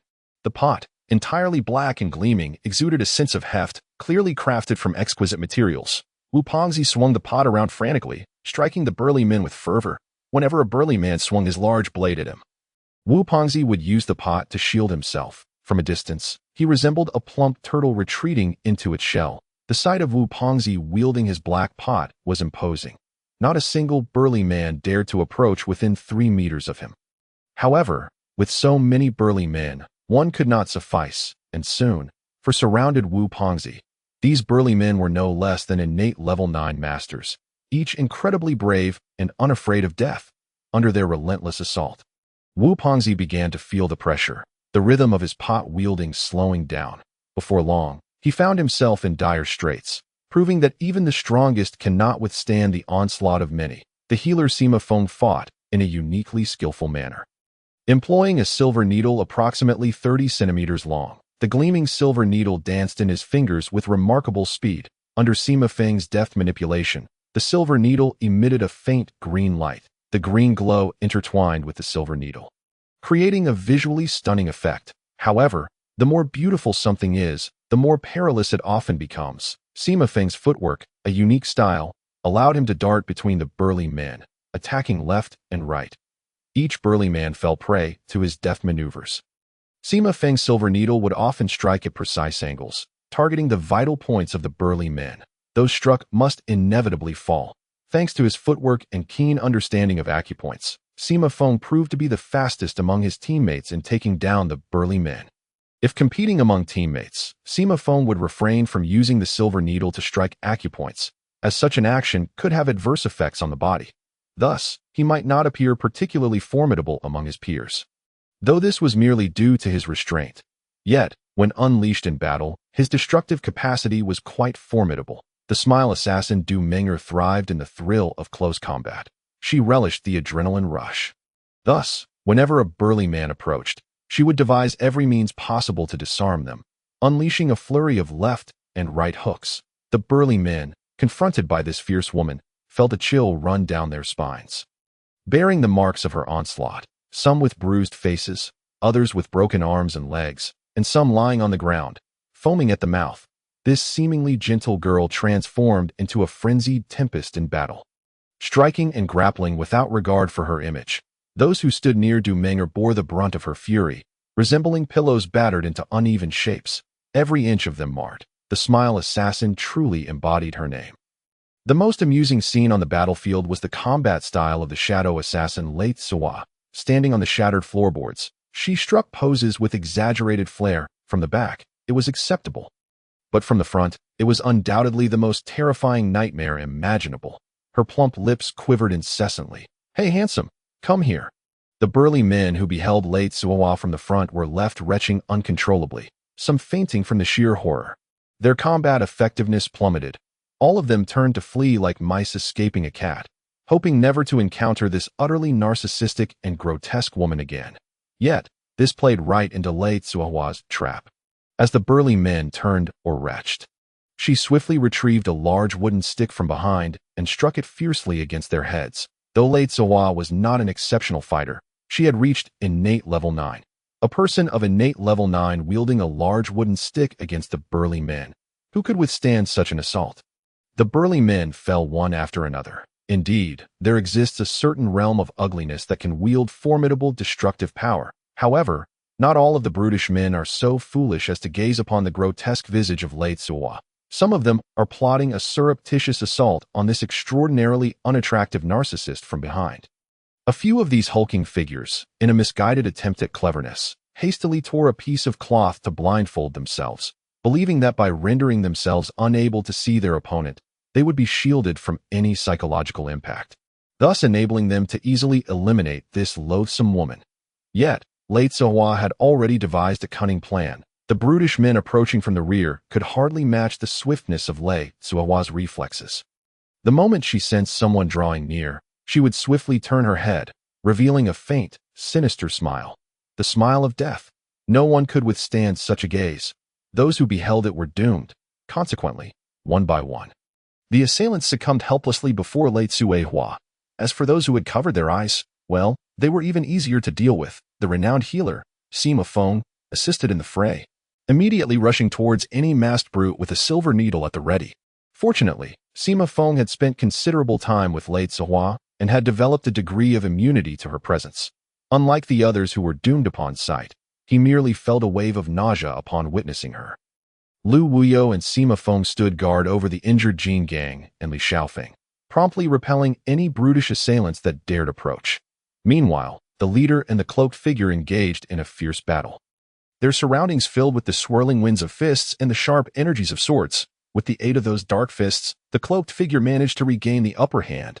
However, the subordinates of the cloaked figure were evidently nearing their breaking point. It would not be long before all the brutish men were subdued. Enough. Let today's events be forgotten, and we shall also put the past behind us. How does that sound? The cloaked figure finally conceded, lowering his face before the leader, as the situation slipped gradually from his control and veered into an unfavorable direction. Agreed. I hope you speak with sincerity. The leader, wary of offending the infamous Guangzong, knew all too well the fearsome reputation it held. Guangzong was regarded as a nefarious sect, renowned for its intense desire for vengeance. Its disciples exuded an innate arrogance, and many sects were reluctant to associate with them. Anyone who incurred their wrath could expect nothing short of relentless pursuit, though Guangzong was a relatively young sect with a mere 700 years of history. Its influence was far from negligible. At its current stage, it was fully capable of competing with the likes of the Adong Wooden Sword sect, Zimo Palace, and the Imperial Pavilion. Moreover, the innate masters of Guangzong were known for their eccentric tactics, often taking on later-stage experts without concern for their own reputations. This very trait led other sects to avoid them at all costs, resulting in a vicious cycle that only fueled Guangzong's audacity. Cease all hostilities. Chapter 34. The crisis of the heavenly. I cease all hostilities. The leader bellowed. The cloaked figure echoed the command. Everyone in the estate halted, eyes fixed on the combatants. They exchanged glances, bewildered by the sudden cessation of their brawl. Let today's incident conclude here. We shall not pursue any further grievances. Indeed, we of Guangzong shall also refrain from further inquiries. We take our leave. Once the cloaked figure finished speaking, he waved his sleeve and turned to exit the estate. The brutish men exchanged looks before following suit. They arrived swiftly and departed just as quickly, vanishing without a trace, as if they had never set foot in this place. Leader, why did we let them go? Had we not gained a significant advantage? Zhang Gaofeng questioned, perplexed, particularly given that the cloaked figure had severely injured both Jin Gang and Li Xiaofeng. Oh, Xiaoqiang, do you truly believe that being resilient will spare you from death? They are members of Guangzong. One careless misstep could lead to dire consequences against those madmen. Guangzong, is it permissible for them to act so brazenly? Zhang Gaofeng pouted. If you had a cadre of innate friends, or were a master of the innate realm, you might dare speak such words. Given the current strength of our group, we could hardly even serve as a distraction for them. Let South not court trouble. We'll consider this a loss. The leader lamented. Reflecting on the importance of strength, had he been a superlative expert, he would not have had to let those brutish men slip away so easily. Lu Wuyo shook his head. Were innate experts truly invincible? Even they could find themselves pursued without the means to retaliate. He recalled the moment when the ape sword had humiliated him. Quickly, carry Jin Gang and Li Xiaofeng to the bed, and do not neglect the elder. He has sustained only minor injuries. Healer Sima Feng, you must examine him at once. The cloaked figure struck with such ferocity, and his ambush was unexpected. I swear, should I reach the innate stage, he will be the first I target. The leader clenched his fists tightly. The brothers Yi Junwei and Yi Qingxiong will be arriving shortly to rendezvous with us. We shall discuss the trials of the divine then. 10 days later, under the meticulous care of healer Sima Feng, Jin Gang and Li Xiaofeng had finally fully recovered from their injuries. After the disturbance caused by Guangzong, the duo had finally grasped the meaning of their always a bigger fish. The elder of the estate had merely suffered a fall. Yet he too had recovered swiftly. The brothers Yi Junwei and Yi Qingxiong finally reunited with the team. Upon first laying eyes on the twins, Lu Wuyo was taken aback. They were indeed identical twins. Sharing not only their appearance, but also their attire, the brothers exuded a charming handsomeness, subtly radiating an air of scholarly elegance, each wielding a fan that they occasionally waved. Should anyone think these two were merely delicate and lacked substance, they would be gravely mistaken. This duo was an unparalleled combination of strategists. They were masters of the battlefield, capable of orchestrating victories from afar. Through various channels, the brothers had finally unearthed a trace of the legendary Oriental dragon, and their separation from the team was a covert mission to seek out this mythical creature. After numerous inquiries and analyses, they surmised that the dragon likely resided deep within the endless forest. Approximately 10,000 kilometers in, the terrain suggested the presence of a mountain, standing around 6,000 meters tall, surrounded by bizarre rock formations and hills of varying heights. The summit of this mountain was encircled by steep cliffs, making it nearly insurmountable for any avian or beast. The area was perpetually shrouded in mist. The dragon's presence at this mountain was likely to protect its dragon egg. Following the brothers' counsel, the team decided to head straight for the mountain, which would both evade the ambushes of scattered sects and keep them informed of developments, a dual advantage. Thus, this invincible duo embarked on their journey for the trials of the divine, the endless forest. Perpetually veiled in mist, echoed with the sounds of howling monkeys and roaring tigers, ancient trees, centuries old, flourished abundantly, interspersed with rare medicinal herbs. This realm was a place where danger and opportunity coexisted. With a stroke of fortune, one could acquire treasures coveted by countless individuals, leading to overnight wealth. Yet, with ill fortune, one might emerge empty-handed or even attract the wrath of ancient beasts due to the trials of the divine. This ancient, primordial forest was gradually infused with vitality. Numerous sects mobilized, filled with unwavering confidence in their victory. Some smaller groups, like the invincible duo, aspired to make breakthroughs and become the envy of all as innate experts. Where there is profit, there is conflict. The endless forest had begun its journey of slaughter. Perhaps a master who had been laughing and joking today would become a corpse by tomorrow. Amidst this perilous forest roamed a team of 12, engaged in playful banter, seemingly oblivious to their surroundings. Each member possessed unique traits, some cold, some handsome, some robust. This group consisted of Lu Wuyo and his companions. Lu Wuyo, adorned in his flowing white robe, appeared as serene and ethereal as an enlightened immortal, watching his playful teammates with a hint of a smile. Jin Gang was suffering the most, burdened with 2 hefty packs, beads of sweat streaming down his cheeks. The contents of the bags were evidently substantial, even overwhelming for a man of his stature, prompting stifled laughter from Du Ming'er, Lan Ming, and others. The enigmatic assassin, Lei Tsuehua, was now teasing Sima Feng. Though he had developed some immunity to her antics, facing her oversized lips was still a challenge. Sima Feng attempted to evade her grasp, but ultimately had to plead for mercy. Though Lei Tsuehua claimed she was merely testing his endurance, Wei Junwei and Yi Qingxiong trailed behind the leader, chattering away. Despite searching the entire team, they could not locate the heavenly eye, Li Xiaofeng, and were left wondering what he was up to. While Lu Wuyo felt immense joy at the sight of his companions, a tinge of confusion lingered in his heart. He was uncertain about the present or the future, feeling that aside from avenging the ape sword, there was little else to pursue. Since arriving in the imperial continent, he had failed to fully integrate, feeling like an observer of a world that held no interest for him, a world entirely disconnected from his past life. He pondered what he truly sought in this realm: to become an unparalleled master, to exist as an inconspicuous recluse, or to roam freely, unbound as a wandering knight. Here, he had no parents to long for, no past loves to miss, no homeland to take pride in, and no clear direction to strive towards. That it feels as though a solitary wanderer, a youth adrift in a foreign land, is engulfed by an overwhelming tide of homesickness. His tears of loneliness silently cascading down his cheeks. Who dares to claim that a man does not weep? Who asserts that a man lacks sentiment? Bang! A brilliant crimson spark illuminated the depths of the endless forest, jolting Lu Wuyo from his reverie of longing. Everyone, hurry! Tianyin Li Xiaofeng is in peril. He has ignited the red emergency flare. The leader's heart raced with unease upon spotting the crimson firework in the sky. He dashed toward the source of the spark with remarkable speed, followed closely by Sima Feng and Jin Gang. Chapter 35. The Flame Sacred Beast Roar. A colossal creature, towering approximately 6 zhang and draped in fiery red, bellowed toward the heavens. This beast radiated a searing heat, its blinding red glow igniting the very ground beneath it. Ashes surrounded its massive form, extending 10 meters in every direction. Its 4 gargantuan feet trampled the lush greenery, reducing vibrant flora to mere cinders in an instant. The ground it traversed was left scorched, revealing cracked, charred stones beneath. Its body was sheathed in glimmering scales that shone even brighter under the flickering flames. A tail, measuring about 2 meters in length, swung back and forth, unleashing waves of scorching fire that heated the air around it. Strangely, in addition to its 4 enormous legs, the creature possessed 2 massive arms, each adorned with fiery scales, wielding a 2-meter-long sword that glowed red-hot from the searing flames.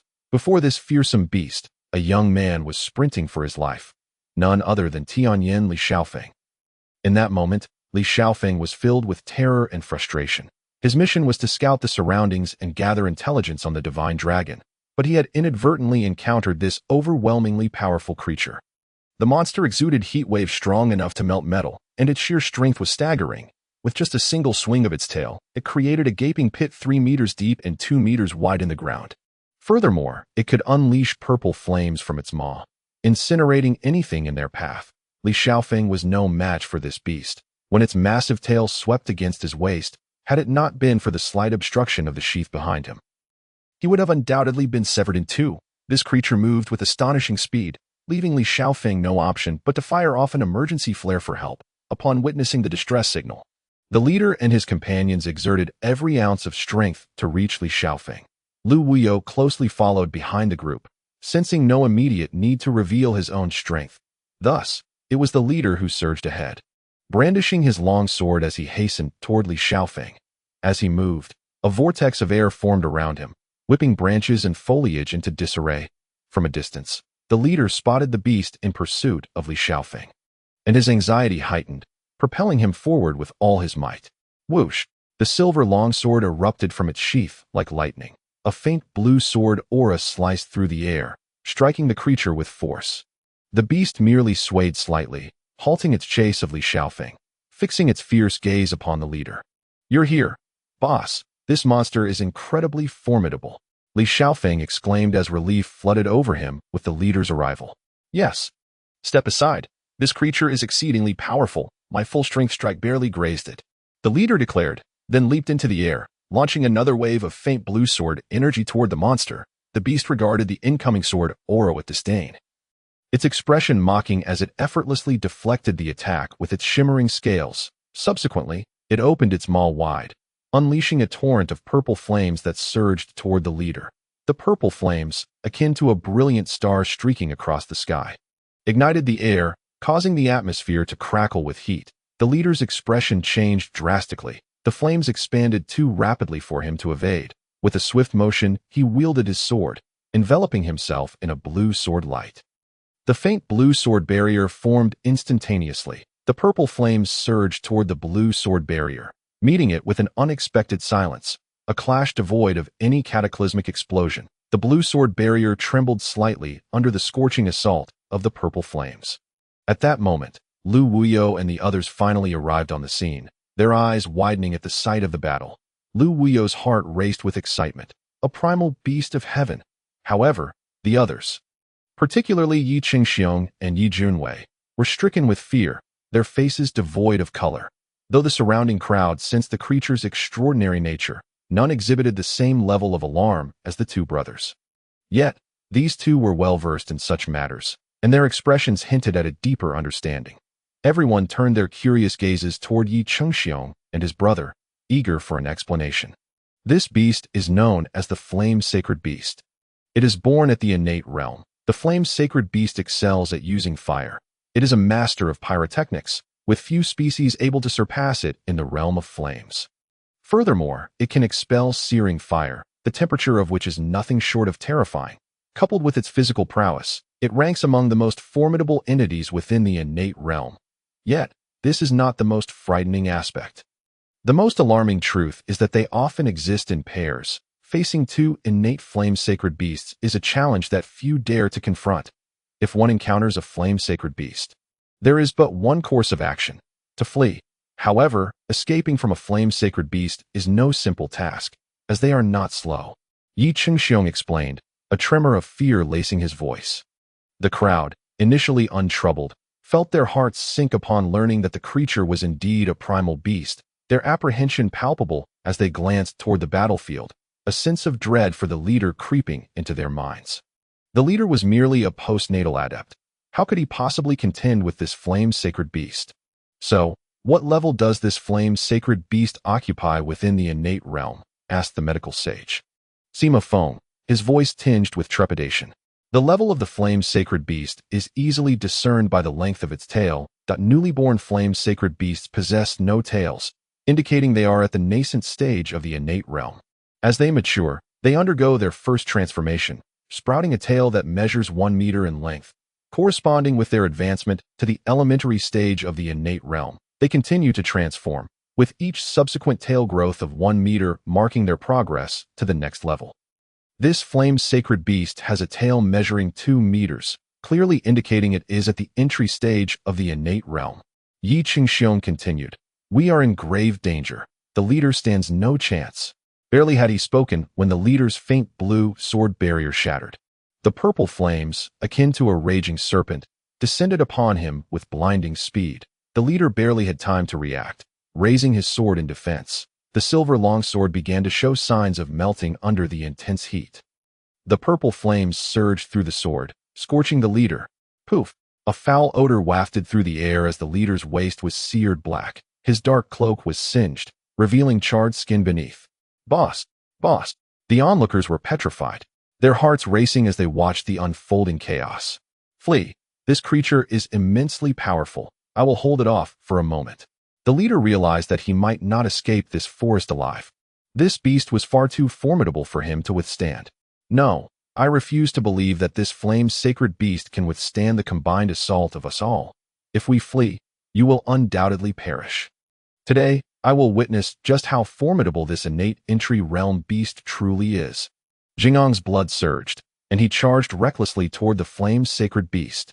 "Don't come closer, Jinggang. Retreat. You are no match for it." The leader's heart warmed at Jingang's boldness. But rage quickly followed. Ignoring the leader's warning, Jinggang seized a massive stone from the ground and hurled it toward the flame-sacred beast with a resounding crash. The beast did not flinch. Its disdain all the more evident.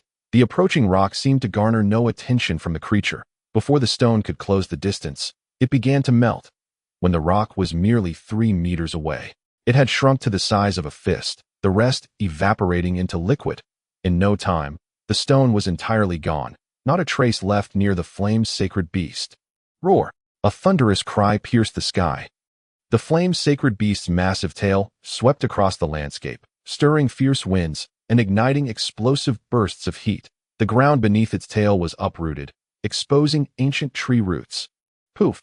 The speed was overwhelming. Jinggang had no time to react, and he bore the brunt of the impact. He was sent flying like a rag doll.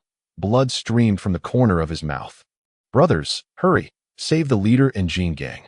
The medical sage, Sima Feng, was filled with fervor upon witnessing the leader and Jingang's injuries. In a frenzy, he retrieved silver needles from his robe and charged forward. The smiling assassin Du Meng'er, the stalwart Zhang Gaofeng, and the shadowy killer Lei Cuihua followed suit.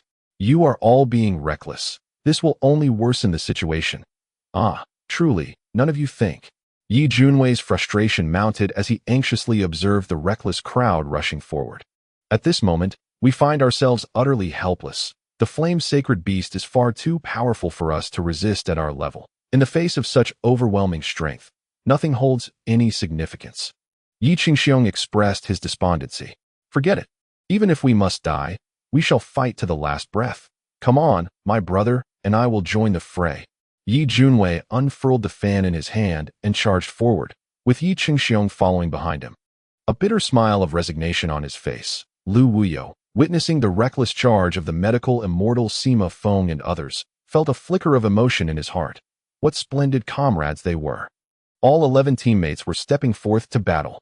"Alas, you have all grown wings and no longer heed the leader's words, I see. Well, now our entire team is destined to sacrifice themselves in vain." The leader observed his teammates, uncertain whether to feel anger or joy. "Leader, what is there to fear? Even if we perish, we shall still be heroes 18 years hence." Jinggang rose to his feet, wiping the blood from the corner of his mouth. Speaking with brash confidence. This flame-sacred beast is at the innate mastery level. We are simply no match for it. However, if it seeks to end our lives, it shall pay a price. Everyone, unite and attack. Lowly humans, cease your futile resistance. You shall never grasp the true meaning of innate power. I am beyond your ability to shake, disturb me, and prepare to embrace the baptism of death. The flame-sacred beast spoke with human-like articulation. The crowd was taken aback, yet what was even more astonishing was their inability to move. An unmatched pressure emanated from the body of the flame-sacred beast. They felt as though their bodies were being crushed beneath a towering mountain. Utterly immobilized, gradually, their bodies began to develop cracks, with streams of blood oozing forth. The leader and his companions had initially believed that their combined strength could contest it for a while, but to their dismay, they found themselves utterly bereft of any power to resist against this unparalleled pressure. Under the weight of this immense force, their bodies began to falter. One by one, they became dizzy and disoriented, vaguely sensing the scent of death approaching. "You are quite audacious. I like that." At that moment, a voice resonated from a distance. An equally formidable aura surged forth, clashing with that of the flame-sacred beast. The two forces collided fiercely, stirring the fiery heavens above. From the epicenter of the clash erupted a series of thunderous roars. Boom! Boom! The heated currents between the two forces shot outwards, sending ripples of invisible waves across the surroundings. Whoosh! The world dimmed, and a fierce wind howled. A massive white foot descended from the sky. The wind stirred the heavens, unleashing torrents of power. The white boots streaked across the horizon like a flash of lightning. The flame-sacred beast was caught off guard. Bang! A resounding crash. The flame-sacred beast took a powerful aerial kick, akin to a meatball being violently hurled several meters away, leaving destruction in its wake. Its massive form was imprinted clearly upon the earth. The opposing force dissipated in an instant. The battlefield fell into a state of calm once more, without the oppressive presence of the flame-sacred beast. The weight that had burdened their chests finally lifted. Their bodies, on the verge of breaking, gradually relaxed. As they gazed at the flame-sacred beast, sent sprawling by a single kick, they turned to the young man standing beside them, their hearts filled with astonishment. "The assassin, it's you. Lu Wuyo, how are you so powerful? Is it really you? Is this still the postnatal 8th layer?" "I, the medical immortal Sima Feng, the heavenly I Li Xiaofeng." And the others regarded Lu Wuyo with expressions akin to those reserved for monsters, shaken by the astonishing kick they had just witnessed. Could such feats truly be accomplished by someone at the postnatal level? The smiling assassin Du Meng'er gazed at Lu Wuyo with sparkling admiration, while the backshadow assassin Late Sawa mirrored her expression, sending a chill down Lu Wuyo's spine. The leader, too, looked on in astonishment. "Assassin, is it really you?" "Indeed," Lu Wuyo replied, somewhat helpless, unsure of how to respond to their expressions. Fortunately, a thunderous roar interrupted his discomfort. Roar, like rolling thunder, it echoed from the maw of the flame-sacred beast, causing the ground to tremble. "Lowly humans, you shall pay for your previous actions." The flame-sacred beast shook off the debris from its body and stood tall, its eyes burning red as it fixed its gaze upon Lu Wuyo.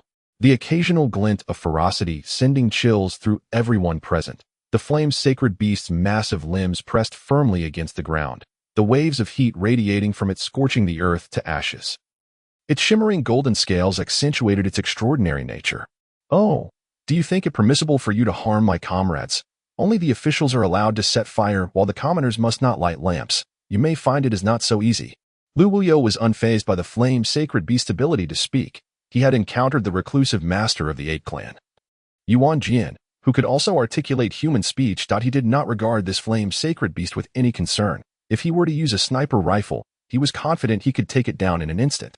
However, he had no intention of revealing his weapon just yet. His ultimate trump card was best kept hidden until the time was right. "You lowly humans, how dare you compare yourselves to my flame-sacred beast clan? In my eyes, you are not but a swarm of insignificant ants. Boy, cease your prattle and prepare to meet your end." Upon uttering these words, the flame-sacred beast bent its legs and launched itself forward.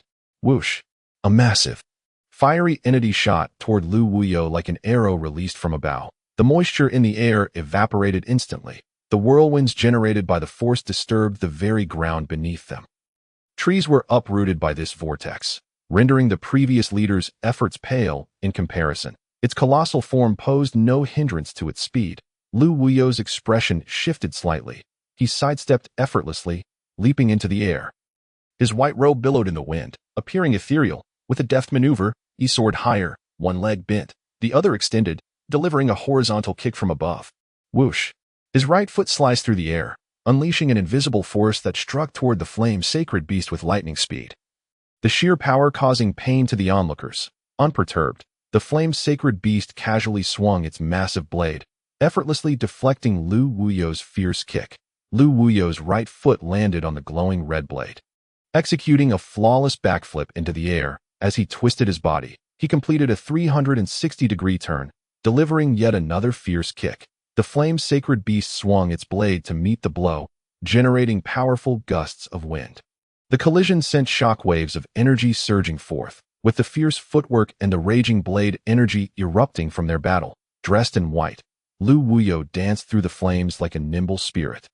The massive red blade swung left and right, hacking horizontally, vertically, and diagonally, displaying its formidable prowess under the flame-sacred beast's might. Lu Wuyo's feet never touched the ground. He either stood upon the back or the forehead of the flame-sacred beast. Maintaining a relentless assault, his movements resembled that of a homing missile, striking the flame-sacred beast regardless of its attempts to evade. The battlefield was ablaze with crimson light, flames roaring and waves of searing heat radiating outward. The massive red blade continuously cleaved through the air, the resulting energy waves wreaking havoc upon the earth. Deep chasms formed beneath the flame-sacred beast's feet, the land cracking, rocks shattering, ancient trees splintering. The fierce energy surging from the sky hastened the earth's destruction, severing millennia-old trees in half. Hills were flattened, and heaps of rocks were reduced to dust. The leader, medical immortal Semaphone, the smiling assassin Doominger, and the others gazed in wide-eyed disbelief at the battlefield, unable to fathom that human strength could reach such heights. As they beheld Lu Wuyo, draped in white, a sense of powerlessness washed over them. Was this truly an assassin of the postnatal eighth layer? The battle of innate beings could not be so easily compared. They were filled with trepidation over their previous recklessness, realizing they had underestimated the true might of the innate magical beasts, which had led them to consider a sea of people strategy to encircle and kill this flame-sacred beast. However, after witnessing its overwhelming power, all such thoughts had fled. What a folly it would be! To engage in battle with their meager strength would be tantamount to sending themselves to their doom. Who could sever ancient trees with a single stroke? Who could shatter millennia-old stones with a single kick? Who has the audacity to mercilessly ravage these small hills? Roar, roar, pitiful humans, I never anticipated you possessed such strength. Yet today, no matter how formidable you may be, you shall meet your demise at my hands. Ha ha. The flame-sacred beast, having engaged in a protracted battle with Lu Wuyo to no avail, let out several resounding roars towards the heavens, although its arrogant grin irked Lu Wuyo greatly. Humph, the victor among us is yet to be determined. With your meager efforts, I remain unfazed, but be wary, for I have yet to taste the flesh of the flame-sacred beast. It appears that my wish may be fulfilled this very night. You wish to consume the flesh of the flame-sacred beast. You are not worthy. Prepare to meet your end. In a fit of rage, the flame-sacred beast, incensed by Lu Wuyo's audacious intent to feast upon its body, stomped its feet, causing the ground to crack violently. Its massive body contracted, and the once enormous belly of the flame-sacred beast mysteriously shrank. Elements from the surroundings surged wildly into its being, causing it to expand to an immense size once again in the blink of an eye. In the ebb and flow of its form, the flames enveloping the flame-sacred beast intensified significantly. It opened its jaws wide, unleashing a torrent of deep purple flames. The brilliant hue of deep purple was blinding, its radiance piercing the eyes of all present. The swirling dust transformed into an endless cloud. A potent wave of heat immediately spread forth, raising the temperature within a 20-meter radius to a staggering 1,000 degrees. Those who stood at a distance, observing the battle, felt their bodies drying out, seemingly drained of moisture by the terrifying heat wave. Lu Wuyo, caught within the range of the purple flames, felt a shift in his expression. Channeling his energy, a refreshing sensation enveloped him. His entire being was instantly cloaked in a faint green aura. forming a circular shield around him. Though it was a moment too late, the white robe he wore was singed in several places by the purple flames, leaving him somewhat disheveled but unharmed. The deep purple flames at the corner of the flame-sacred beast's mouth showed no signs of abating. The inexplicable elements continued to converge towards it, gradually merging with its essence. The temperature of the surrounding space was on an unrelenting rise. 1200, 1600, 1900. In an instant, it had already reached a fearsome 3000. The deep purple flames relentlessly scorched the ravaged earth. Clods of soil and stone were reduced to ash. The fierce heat waves surged towards the ground, which began to visibly dissolve at an alarming rate. Before long, the area within several meters of the flame-sacred beast had entirely melted into nothingness. Without solid ground to support it, the flame-sacred beast gradually sank into the earth.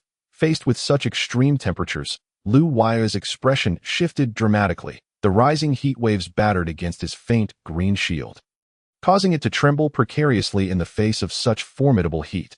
If this situation continued to escalate, Lu Huaya feared he might meet the same fate as the rocks and soil, turning to ash. In this critical moment, Lu Huaya displayed his characteristic calm demeanor.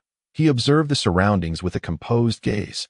Everything unfolded under his control in an instant. At that moment, he resembled an outsider, distanced from the battlefield, his demeanor as tranquil as a still pond. The flame-sacred beast's rhythmic inhalation and exhalation caused the strange elements to continue flowing. Lu Huaya felt the currents of this elemental flow distinctly, yet he could not grasp its intricacies. He had a premonition that if he interrupted the flame-sacred beast's breathing, he could halt the eruption of the purple flames. The temperature of the deep purple flames continued to soar. It had now reached a terrifying 7,000. The faint green shield surrounding Lu Huaya swayed unsteadily, on the verge of shattering. A bead of sweat began to form on his forehead, yet his inner tranquility reached an unprecedented zenith. Chapter 37. Visual deception. In a moment of daze, Lu Huaya once again beheld the ethereal, respected one illustrated on the second page of the cosmic codex, the image of the unparalleled master vividly materializing, exuding an air of nonchalance that sent shivers through all beings with its regal gaze. The seemingly mundane footwork effortlessly traversed distances of 10,000 meters as if it were mere child's play. The master's majestic figure danced atop countless mountain peaks, swaying lightly, each toe grazing the ground, moving with a grace that rivaled light itself. The dual deceptions of perception and psychology left none capable of predicting his next move. Clad in a flowing azure robe, he traversed the expanse of mountains with an ease that was almost otherworldly. The sky, thick with ink-like clouds, pressed heavily upon the entire firmament. The waves of ink churned. The heavens howled. Amidst the dark clouds, bolts of lightning surged downward from heights of 10,000 meters. The clouds roiled. Thunder flashed. Gale winds whipped through the air. Countless streaks of lightning poured into the world. Strikes of lightning rained down upon the mountain summits, sending boulders tumbling. Yet the unparalleled master appeared unfazed, reveling in his freedom. Amidst the cacophony of thunder, lightning crackled around him, yet none touched a thread of his garment. His footwork was such that even lightning fell prey to its deception. The potency of visual and psychological trickery was staggering. Even the unconscious could be ensnared in profound deception. Boom! The faint green shield shattered with a resounding crash. The searing, deep purple flames surged forth. Lu Huaya seemed to have an epiphany, a slight smile gracing his lips despite the shield's destruction. Unfazed by the terrifying heat, he lightly tapped his feet, crossing them in a peculiar manner, twisting his body with an uncanny grace. The colossal wave of flames came perilously close, yet ultimately returned empty-handed. Lu Huaya, with a subtle twist of his body, propelled himself away with astonishing speed. Akin to a flash of lightning escaping the heart of the flames, the winds whipped around him, his hair dancing lightly. He retreated with an elegance that resembled a celestial being, each movement a perfect reflection of grace. Those watching, including the leader and his companions, stood agape, astonished at Lu Huaya's exquisite display. Was such beauty in combat truly achievable by mere mortals? Each step he took seemed to resonate with an inexplicable aura, stirring a profound sense of exhilaration within their very souls. Lu Huaya's ability to wield combat with such elegance might indeed make him the most extraordinary talent in history, at least. They had yet to witness anyone of his caliber. The three girls in the team gazed at him with starry-eyed admiration, their expressions utterly entranced. Roar! The flame's sacred beast, infuriated by Lu Huaya's effortless evasion of its fiery breath, lashed out in anger. With a powerful push from its massive limbs, its colossal form shot forth like lightning. A single swipe of its paw unleashed a massive wave of crimson energy, hurtling directly towards Lu Huaya. The searing heat waves relentlessly scorched the fragile ground. The onslaught of the crimson wave was fierce. Lu Huaya remained motionless, seemingly oblivious to the impending danger. The wave drew ever closer. A sly smile crept across the flame's sacred beast's enormous visage. However, the onlookers were filled with trepidation, uncertain why Lu Huaya remained rooted in place, their expressions rife with anxiety. Get out of the way, killer. Lu Huaya, what are you doing? Move. Whoosh. The crimson wave swept past. It effortlessly pierced through Lu Huaya's form. Gradually, he transformed into a mere void.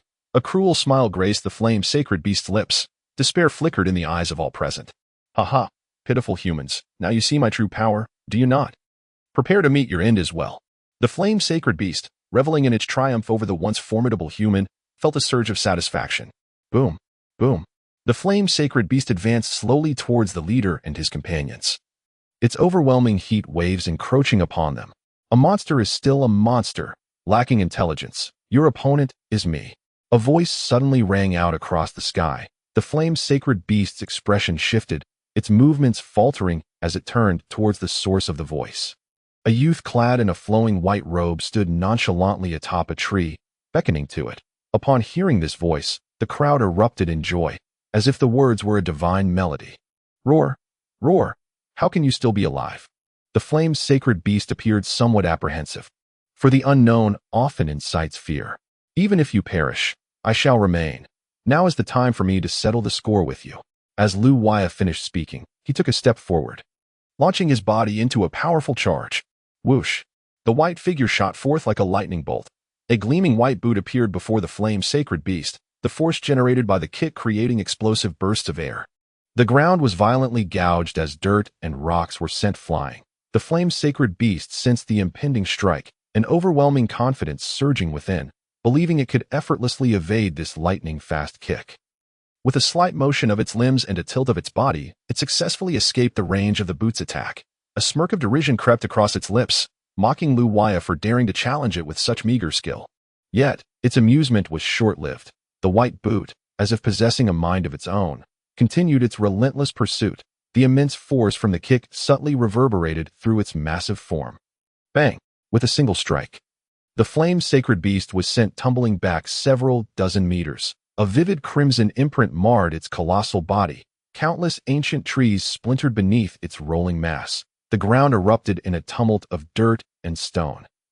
The flame's sacred beast stared incredulously at the mark left by the kick, bewildered that it had been struck despite its efforts to evade it. Lu Huaya gazed at his own foot in astonishment, unable to believe the sheer power it had unleashed. The footwork of that unparalleled master was truly miraculous. He had only begun to grasp a fraction of its profound essence, perhaps even less. The clever use of footwork employed both visual and psychological deception. It was this very footwork that had allowed Lu Huaya to effortlessly mislead the flame sacred beast earlier. Now he easily deceived the flame sacred beast once again, effortlessly delivering a kick that sent it flying. The element of surprise from that initial kick pales in comparison to the current situation. It seems today I shall feast upon the fresh flesh of the flame sacred beast. Ha! Lu Huaya laughed heartily as he gazed at the flame's sacred beast, which lay sprawled some distance away. With a light leap, he propelled himself into the air. The flame's sacred beast, feeling a twinge of dread, regarded the young man before it with trepidation, brandishing its blade wildly at the sky. Whoosh! Whoosh! Waves of blade energy soared upwards. Lu Huaya, seemingly unfazed, advanced steadily, his left leg extended while his right leg bent, his body swiftly closing in on the flame's sacred beast. Bam! A resounding impact echoed as Lu Huaya's knee pressed against the colossal creature's body, sparks flying from the collision. The force of the impact left a noticeable dent in the flame's sacred beast's form, causing blood to spurt forth uncontrollably. No matter how hard it tried, the flame's sacred beast could not evade Lu Huaya's relentless assault. At times it felt as though it had narrowly escaped. yet it would still receive a solid kick or punch. The battlefield was filled with a whirlwind of energy and blade force. However, amidst Lu Wuyo's close-quarters barrage, the flame-sacred beast gradually found itself at a disadvantage. It was frequently sent flying by his kicks. Ancient trees, standing for millennia, shattered under the onslaught. Massive boulders were reduced to powder by its massive frame. Meanwhile, Lu Wuyo grew increasingly at ease, gradually achieving a state of fluidity in his movements. Each strike seemed to flow effortlessly, akin to the gentle movement of clouds and water, devoid of any stiffness. The wounds on the flame-sacred beast multiplied, blood trickling from the corners of its mouth. Each swing of its massive blade failed to land a blow on Lu Wuyo. Faced with his unpredictable evasion techniques, it became increasingly filled with fear. This young man before it appeared as an insurmountable mountain, no matter what it did. It could not budge him even a fraction. Its body began to falter under the strain of movement, and the flame-sacred beast was gripped by a moment of panic. Roar, roar. This time its roar seemed different from before. Roar, roar. To its surprise, a response echoed from not far away. It was another flame-sacred beast. Everyone, except Lu Wuyo, changed their expressions dramatically. It seemed the legends were true. Flame-sacred beasts preferred to remain in pairs. Boss, do you think the assassin can defeat two flame-sacred beasts at once? Boss, there really are two flame-sacred beasts. What should we do now? I'm not entirely sure. We can only observe the situation. Everyone, do not worry. Pay attention to Lu Wuyo. He does not appear the slightest bit flustered. It seems he is completely confident. Upon hearing this, the others turned their gaze to Lu Wuyo's expression, feeling a slight sense of relief, though an undercurrent of worry still lingered. After all, for someone as young as Lu Wuyo to defeat a single flame-sacred beast was already remarkable, if he could vanquish two simultaneously. Lu Wuyo, having heard the Knight brothers mention that flame-sacred beasts usually acted in pairs, felt no anxiety upon hearing the response of the second beast, having adopted a peculiar footwork technique from a legendary master. He now possessed a formidable confidence that he could simultaneously defeat both flame-sacred beasts, even without the use of his sniper rifle. The flame-sacred beast before him, upon hearing the distant response, felt a flicker of reassurance and steeled itself for the arrival of its companion.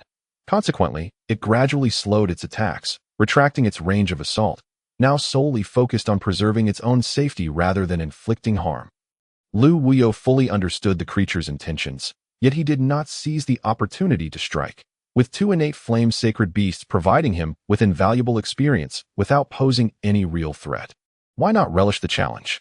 Roar, roar. The other flame-sacred beast swiftly materialized on the battlefield. Chapter 38. The assassin is wounded. A towering flame-sacred beast, standing 6 zhang high, emerged onto the battlefield.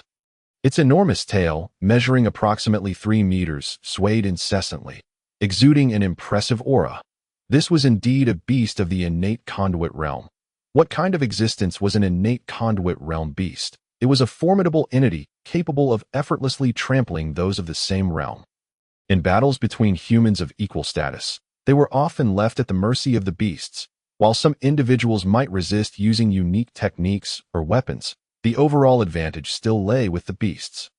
As the crowd beheld this flame-sacred beast, they collectively gasped in awe, their expressions reflecting shock. The flame-sacred beast paid no heed to the likes of Sima Feng and the others. Its gaze was fixed intently on the confrontation between Lu Wuyo and itself. Its eyes glowing a fierce shade of crimson, the flames dancing along its back took on a faint hue of blue. Clutched in its grip was a massive, blood-red blade, glimmering ominously with a predatory light. Its scaly hide, illuminated by the oddly blue flames, shimmered brilliantly, radiant and pulsating with heat. Roar! How dare you, insignificant humans, harm my flame-sacred beast kin? Today, I shall not spare you. The newly arrived flame-sacred beast regarded Lu Wuyo with disdain. As soon as it finished speaking, it propelled itself forward with a mighty leap. Whoosh!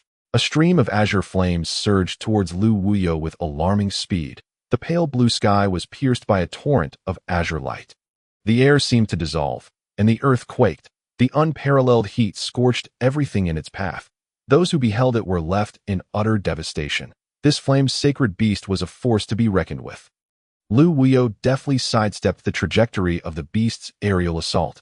In that moment, with the help of the second flame-sacred beast, the first one quickly evaded Lu Wuyo's relentless onslaught. The two innate flame-sacred beasts fixed their ferocious gazes on Lu Wuyo.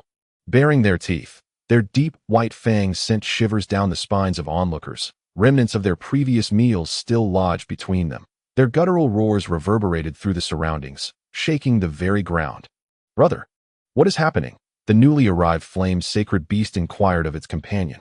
"Brother, while I was wandering the depths of the forest today, I stumbled upon a peculiar young fellow with strange eyes sneaking around here. It had been so long since I had tasted human flesh, so excellent. I too have not savored human flesh in ages. Since you feel the same way, let us join forces today and slaughter them all. We shall bring some human flesh home to honor Father. Roar, roar, despicable humans. If you wish to avoid an unpleasant demise, you shall take your own lives now, if I have to make a move." The newly arrived flame-sacred beast turned its body and snarled arrogantly at Lu Wuyo and the others, its eyes the size of basketballs filled with contempt. "You want me to take my own life? You are not capable of that. Even if you were, suicide is not my style." Lu Wuyo retorted. Irked by the flame sacred, the sword-like green light and the fiery crimson of the sky illuminated each other, creating an irresistibly alluring spectacle. Yet, the more enticing something is, the greater the danger it harbors. The emerald sword radiance finally clashed with the scarlet blade light. Boom! A powerful roar reverberated through the air. Where the two forces met, a faint shockwave erupted. In an instant, the shockwave expanded into a spherical shape, radiating outward in all directions. Like a fading dye, the crimson blade light and the green sword vanished without a trace. The spherical shockwave surged and expanded. Upon closer inspection, one could discern a person and a beast at its periphery, both retreating frantically in opposite directions. Boom, boom. A series of thunderous explosions erupted as the spherical shockwave reached the ground. It triggered a violent tremor. Trees and hills were obliterated in countless numbers. In the jungle, birds and beasts scattered in panic. The crowd was thrown into disarray. Deep within the endless forest, several dozen miles away, there stood a rather luxurious encampment. What is happening? Such a tremendous disturbance," an elderly man with graying hair remarked, setting down his teacup in bewilderment. Not far away, in another opulent tent cluster, another elderly man with white hair said, "Ha! Such formidable powers are at play. It seems this trial of the divine will not be dull. Inform everyone that our disciples of the Adong Mu Sword sect must maintain vigilance in their protective zones and should not provoke anyone lightly." After the earth-shattering tumult, the leader and his companions emerged from the dirt, looking disheveled and covered in grime, spitting out the dirt from their mouths. They exchanged incredulous glances, speechless with astonishment, after shaking off the dirt and adjusting their wrinkled garments. One exclaimed, "Boss, what? Is this even something a human can accomplish? Indeed, we have been too narrow-minded.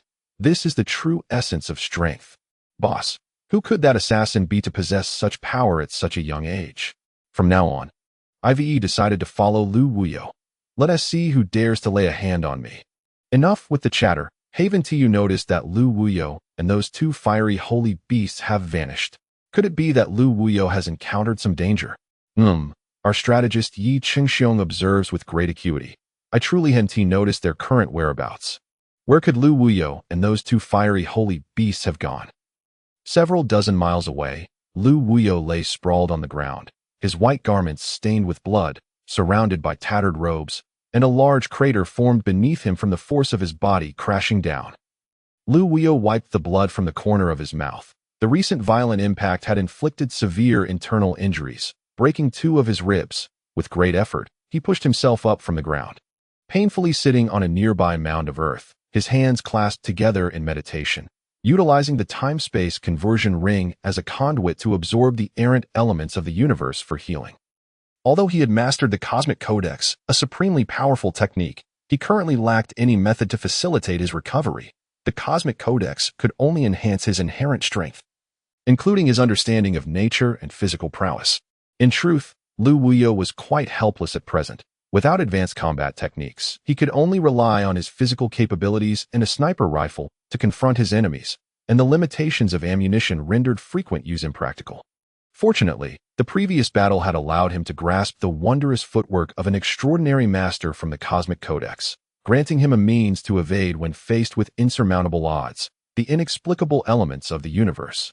Guided by the time-space conversion ring, gradually nourished Lu Wuyo's body, and his wounds began to heal at a visibly accelerated rate. His fractured ribs slowly mended as well, after waiting anxiously for a considerable time without any sign of Lu Wuyo. The leader and his companions grew increasingly anxious, calling out to the surroundings. "Assassin, where have you gone? Lu Wuyo, where are you? If you can hear us, grunt. Assassin, come out," after shouting for a long while with no response. Disappointment settled over them. Little did they know that Lu Wuyo was now 2 miles away, far from hearing their calls. "Boss, do you think the assassin might? Don't speak ill omens. Lu Wuyo would never perish." "Exactly. Our valiant assassin could never fall so easily." "Wait, listen closely. There's some movement over there." Yi Qingxiong, keenly observant, suddenly noticed a large tree swaying. Everyone turned to look in the direction he indicated and indeed saw several large trees trembling. "It must be Lu Wuyo." "Huh. Indeed, assassin, is that you?" The crowd shouted in unison, but received no reply, leaving them puzzled about the situation. "Roar! Roar!" The expressions of the leader and his companions changed dramatically. "It's the fiery holy beast." "Roar! Roar! No, those 2 fiery holy beasts are right there." "Everyone run." "And now, can you still escape?" Chapter 39. Bullets ejecting from the chamber, boom, boom. The ground trembled with ominous sounds as the 2 fiery holy beasts lumbered forward. The one with a 3-meter-long tail appeared somewhat unsteady, its massive limbs trembling occasionally. One of its arms had already been severed, with bright red blood dripping down its scales. Clearly, it had also sustained severe internal injuries. The other beast fared somewhat better, having not been at the center of the conflict, though it looked rather battered. The 2 fiery holy beasts glared menacingly at the leader and his companions. Their flames, once dimmed, now flared back to life. "That brat made me suffer greatly today. It's time to collect debts from you little ones. I'll tear you apart." Roar, roar. Brother, you're wounded. Let me take them down," the smaller fiery holy beast volunteered. "Not yet. I want to personally capture these little brats." As soon as the larger fiery holy beast finished speaking, it charged at the leader and his companions with ferocity that would terrify anyone. "You all run. I'll hold it off," the leader shouted, drawing his sword. "Boss, what are you thinking? We should all flee together." "Yes, exactly, boss, let us go." "What are you hesitating for? The fiery holy beast is almost upon us. If we don't leave now, there will be no chance." The leader, feeling urgency, insisted. "Boss, if you don't flee, we won't either. We'll face death together," Jin Gang declared boldly. Despite the terror of the approaching fiery holy beast, he was resolute in not abandoning the leader. I'm truly exasperated with you all." "Fine, let us all run together. We'll leave it to fate." As the fiery holy beast drew nearer, the leader could no longer afford to delay. Upon hearing the leader's consent, a wave of relief washed over the group. "Indeed.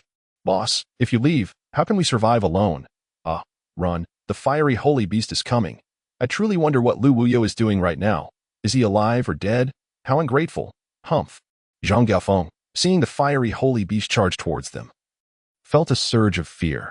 Despite his name being Little Strong, he only had 1 life to gamble with against the fiery holy beast, and he quickly teased softly. They crumpled to the ground, utterly devoid of resistance as they gazed in terror at the approaching flame-sacred beast.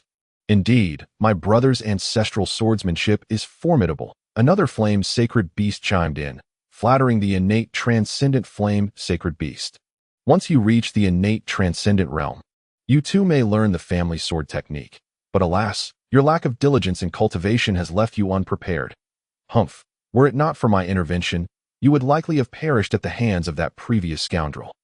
I wonder if you will take your studies more seriously from now on. Allow me to deal with these little ones first. The larger flame-sacred beast strode forward, regarding them with disdain, its gaze dripping with contempt, as if it were a superior looking down upon a swarm of ants.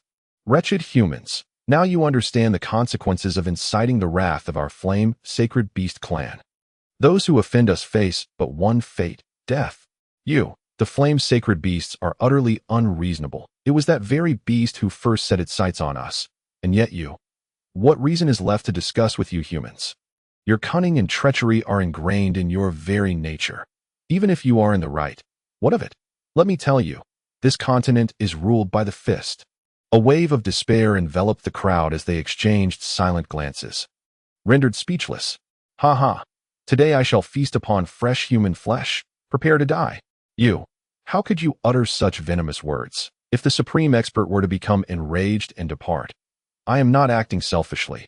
As long as I offer myself to the supreme expert, he will undoubtedly appear immediately.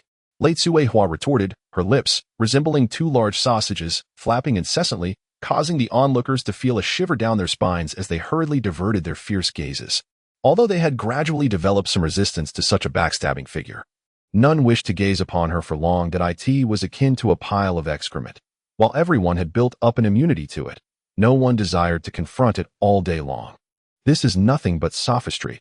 Henceforth, you are strictly forbidden from using your self-sacrifice as a means to threaten those who are good to us. Zhang Gaofeng exclaimed angrily. Indeed. I, the medical sage Sima Feng, wholeheartedly concur. If there were a technique in this world that could enhance your beauty or some peculiar substance that could disfigure you, I dare say that when you uttered such words, no one would oppose you. Yes, haha. I must research those beauty-enhancing substances to ensure that I will not suffer under your torment in the future. What? You intend to beautify me? Are you implying that I am ugly? Late Suehua's large, swollen lips spewed forth a torrent of saliva, splattering Sima Feng unexpectedly. No, I did not say that. Look, Tianyin Li Shaofeng is laughing. He has that intention. I did not mean it at all. The medical sage Sima Feng attempted to divert the conversation. Witnessing Sima Feng's predicament, Tianyin Li Shaofeng chuckled heartily, yet could not fathom that the wretched Sima Feng would resort to such tactics. His expression shifting, Late Suehua turned her gaze, looking innocently at Li Shaofeng, and that expression, when an unattractive woman looks at someone with such a demeanor, none would find it pleasant. No, no, Sister Lei, you possess the grace of a celestial phoenix. I have always considered you the most beautiful girl in the world. The golden glint in Tianyin Li Shaofeng's eyes dimmed as he averted his gaze from Late Suehua, harboring a deep-seated resentment towards Sima Feng. Plotting to teach him a lesson in the future. What? You dare to call me sister? Am I that old? Late Suehua retorted angrily, puffing out her ample bosom and showcasing her exquisite figure. No, no, I misspoke. I should have called you Xiaohua. Just as Li Shaofeng finished his sentence, he turned away, unable to face Late Suehua, feeling a wave of nausea. Lying before a woman truly weighed heavily on his conscience. The crowd shuddered at the exchange, breaking out in cold sweat. All right. The supreme expert has yet to appear. I suspect he will not meet us. Let us cease this debate and search for the assassin Lu Wuyo. The leader sensed that the commotion had reached its peak and hastily spoke up. Feeling helpless in the face of Late Suehua. No need to search. I have returned. Lu Wuyo coughed lightly, approaching the group, casting an awkward glance at Late Suehua, fearing she might notice him. Fortunately, she merely sized him up without uttering any more self-sacrificial remarks. Assassin, where have you been? We have been searching for you, only to encounter these two flaming beasts. Assassin, you are injured. You still bear traces of blood. What happened during your confrontation with the flaming beasts? It's nothing. I am nearly recovered. Assassin, you were so formidable before. Have you reached the innate realm? Lu Wuyo, you are so handsome. I never expected you to be so powerful, able to contend with the flaming beasts. You remained unfazed before such a mighty adversary. Yes, assassin, you must tell us about your current strength. The crowd gazed at him with eager anticipation, for innate experts were exceedingly rare. Among 10,000 cultivators, one might not even encounter a single innate individual. Thus, it was easy to imagine the difficulty of attaining such a level, and Lu Wuyo's ability to confront the innate realm flaming beasts was remarkable. Well, by chance, I reached the innate realm once. Truly the innate realm. Indeed. You cannot be more than in your 20s, right? An innate expert in their 20s. It is terrifying to think. Perhaps only powerful families can cultivate such geniuses. The crowd marveled, for while they were of similar ages, their abilities varied immensely. They looked at Lu Wuyo with a touch of admiration, especially the leader, whose eyes were glistening as he fixed his gaze on Lu Wuyo, gripping his sword tightly. Innate, you need not look at me so. I am merely an ordinary person. Besides, being innate is not tantamount to being a supreme expert. There are many more powerful individuals out there that if you all work hard, you too will have the opportunity to cultivate to the innate realm. Lu Wuyo felt increasingly uncomfortable under their stares. Assassin, your clothes are torn. Allow me to mend them for you. Your white boots are dirty. I shall clean them as well. The gentle assassin, Du Ming'er, looked at Lu Wuyo with admiration, her eyes sparkling with enthusiasm. She had witnessed Lu Wuyo's battle with the flaming beasts, a true clash of strength, and she yearned for such genuine encounters herself, dreaming of one day contending against innate monstrosities.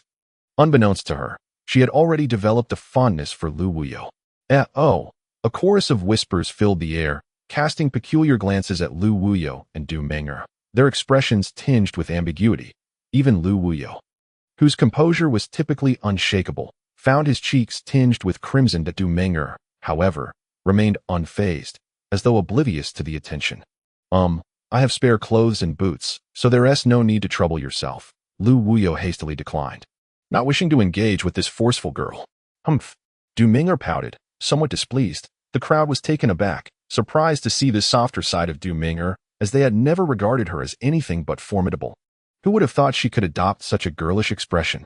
All right, let us first extract the crystal core from the flaming beasts. The sky is beginning to darken, and we need to find a place to rest for the night.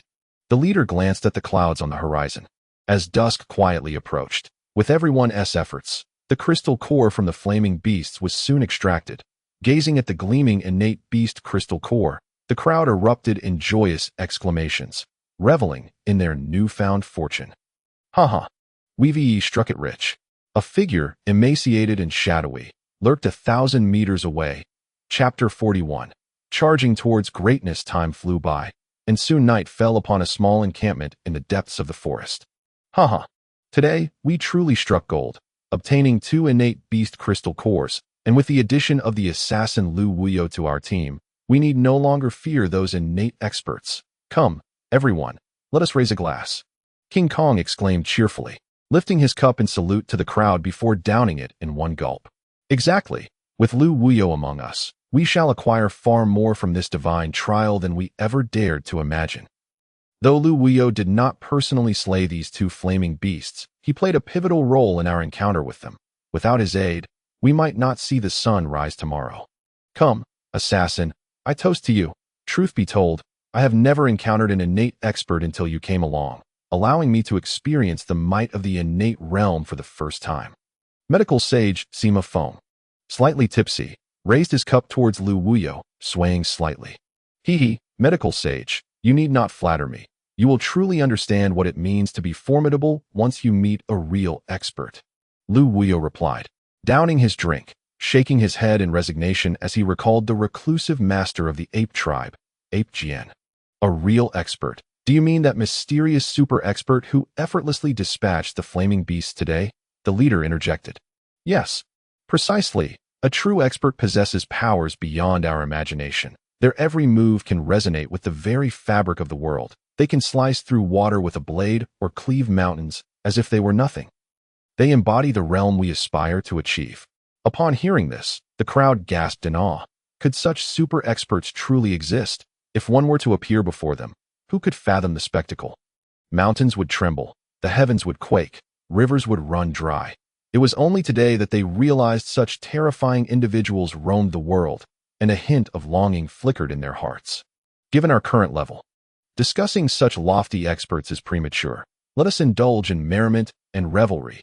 The meat from the flaming beasts is quite delectable, and Wu Pengzi's culinary skills leave me utterly impressed. Come, everyone, let us drink. Zhang Gaofeng raised his cup and drank heartily. As if attempting to swallow the cup whole, his grip tightening around it, the veins on his arms pulsating, he reflected on his own status. Merely an 8th-layer cultivator, feeling like a burden within the team. It was not from a lack of effort. He had indeed worked hard at around 20 years old. Most were still struggling to break through the 7th layer, whereas he had already reached the 8th layer, positioning him as a young expert. Yet in this team, he ranked at the very bottom, which deeply wounded his pride. Originally, he believed that Lu Wuyo was, like him, a postnatal 8th layer, and he was elated to finally have someone to keep him company. Therefore, when he first heard Lu Wuyo was an 8th layer, he was overjoyed to the point of near madness. What he did not anticipate was that Lu Wuyo turned out to be a congenital master. The vast chasm between their abilities dealt him a profound blow. Congenital. He could not harbor even a hint of jealousy, as the disparity was simply too great. Xiao Chong, do not dwell on it too much. In truth, our differences are not as significant as you perceive. How many young prodigies like Lu Waya can there be? In our team, we are exceptionally strong. Each of us possesses a measure of talent. Thus you have no reason to feel disheartened, Sima Feng remarked. Having noticed Zhang Gaofeng's unusual demeanor, they had always regarded Zhang Gaofeng as a younger brother, thus they treated him with particular care, with the healer Sima Feng being the most prominent among them. Upon hearing Sima Feng's words, everyone turned their gaze toward Zhang Gaofeng, who appeared dejected, and began to offer him comfort. Xiao Chong, why do you feel so oppressed? Being at the postnatal 8th layer is nothing to be ashamed of.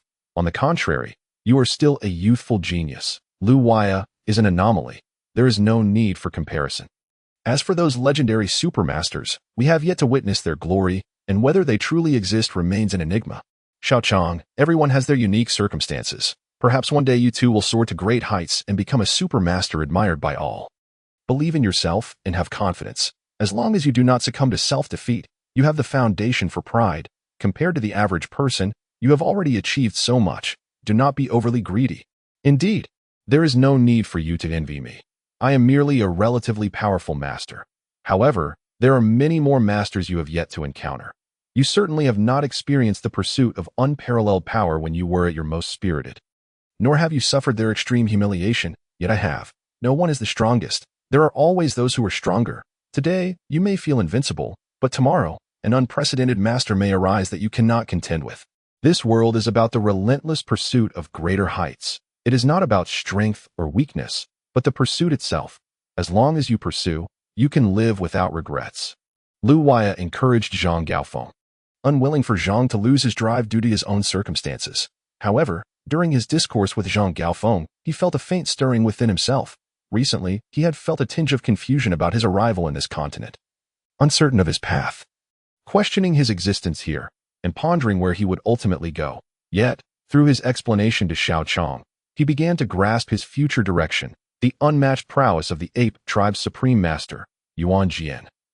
The supermaster who looks down upon the world in the cosmic code, the nameless strong ones hidden within the continent. Contemplating these thoughts ignited a surge of passion within Lu Waya. Indeed, it is only through relentless pursuit that one can truly experience life. He hopes that one day he can stand proudly above all. Haha, the assassin speaks wisely. Constant pursuit. Only through persistent endeavor can one achieve a perfect life. The leader's eyes sparkled, tightly gripping his sword, chasing after the footsteps of the strong. Yes, in pursuit of life. I, Wu Pongzi, also desire my own aspirations. I hope to one day savor fresh dragon meat. Wu Pongzi, amidst the discussions, did not forget to ravenously devour a piece of flame-holy beast meat, his mouth smeared with grease. My aspiration is to learn more medical skills to heal the afflicted. In the future, I hope to become a true healer, saving countless lives. The healer expressed his yearning. For practicing medicine was his passion, and he was willing to selflessly dedicate his skills to all. Since everyone is discussing their aspirations, I shall join in. I, Du Ming'er, pursue the pinnacle of combat. I wish to confront all the strong across the world. I want all humanity to know the name Du Ming'er. This fierce woman has always sought to combat the strongest. My pursuit is to perceive the essence of all things. I truly relish that feeling of mastery.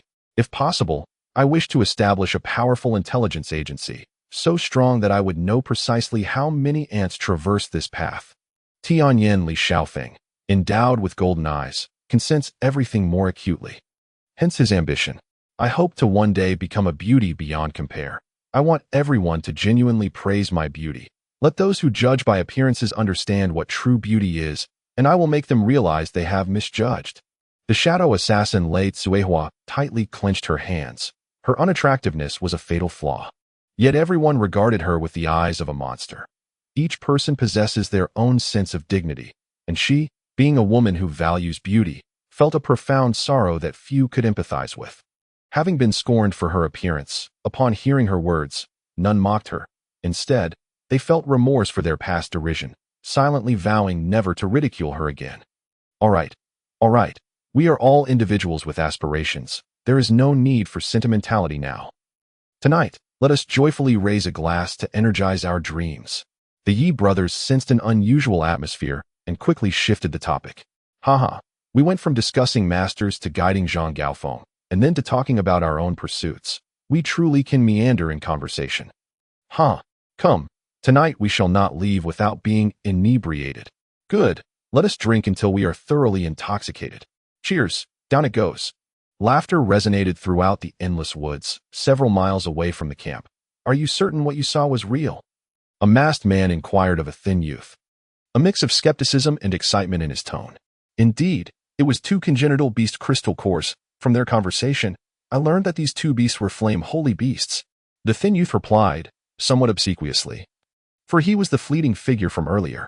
Flame holy beasts, such formidable beasts, how did they manage to kill them? Could it be that their team harbors a congenital master? The masked man cautiously probed, aware that if a congenital expert intervened, their plan to seize would. Yes, it seems there is a congenital master named Assassin, but he is quite young, appearing to be no more than in his 20s.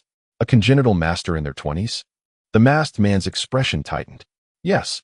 However, it seems that those two flame holy beasts were not slain by that congenital master. There should be hidden experts who assisted. The thin youth inferred from the dialogue of Lu Waya and his companions. It seems this matter is indeed somewhat troublesome. I suspect that young congenital master is likely a disciple of a major sect, covertly venturing out for training. Evil young master, with elder Zhuge Shichen nearby, we can proceed quietly. The thin youth made a gesture as if to slit a throat. Did I not instruct you not to call me evil young master in public? However, your suggestion is sound. With elder Zhuge Shichen's assistance, even ordinary congenital masters would be easy to handle. Very well. Tonight, I shall summon the elder for aid. Chapter 42. Zhuge Shichen in the early hours. Deep within the endless forest, after a night of revelry, as time wore on, everyone gradually drifted into slumber. Occasionally, faint murmurs or snores could be heard from within the tents. The surroundings were tranquil, with the moonlight cascading over the ancient endless forest, dappling the ground through the branches in the distance. A gentle breeze occasionally stirred the mountain woods, while unknown creatures stealthily roamed in the serene night. Lu Waya lay on the makeshift bedding within the tent. Tossing and turning, finding it difficult to fall asleep, he reflected on his journey to this world, from a genius doctor to a now congenital master, and long ago, he had never imagined he could one day become a supermaster. Given the current trajectory, it was quite possible he could become an unparalleled master in the future. That miraculous cosmic code, the formidable spatial conversion ring, and the scientific knowledge he had accumulated in his past life led Lu Waya to believe that with these, he could create unprecedented miracles. When he was enlightening Jean Gaufon today, he experienced a profound epiphany himself, realizing that life is fundamentally a process of continuous pursuit. One cannot demand to know the outcome, but can grasp the journey within. The confusion he felt upon entering this world had gradually dissipated. Regardless of where one lives, life is a relentless pursuit, although this is a foreign continent, entirely different from the technologically advanced 23rd century he hails from. He too has his aspirations here. The figures of those supreme masters are deeply etched in Lu Waya's heart. He has always been a competitive individual. Upon witnessing Yuan Jian and other supermasters, along with the unparalleled master in the cosmic code, he comprehended that many unknown strong exist in this world. The reason he has yet to encounter them is due to his insufficient strength. He is filled with fervor, not seeking to dominate the world, but rather to pursue beauty and excellence. However, he yearns to break through his limits, to ascend the endless peaks, to stand atop the world and look down upon all beings. As thoughts swirled in his mind, Lu Wui gradually drifted into the realm of dreams. The night deepened, and sounds began to echo through the dense forest. Elder Zhuge Shichen, they are in the tent just ahead. Should we stealthily approach? And the masked man made a throat-cutting gesture.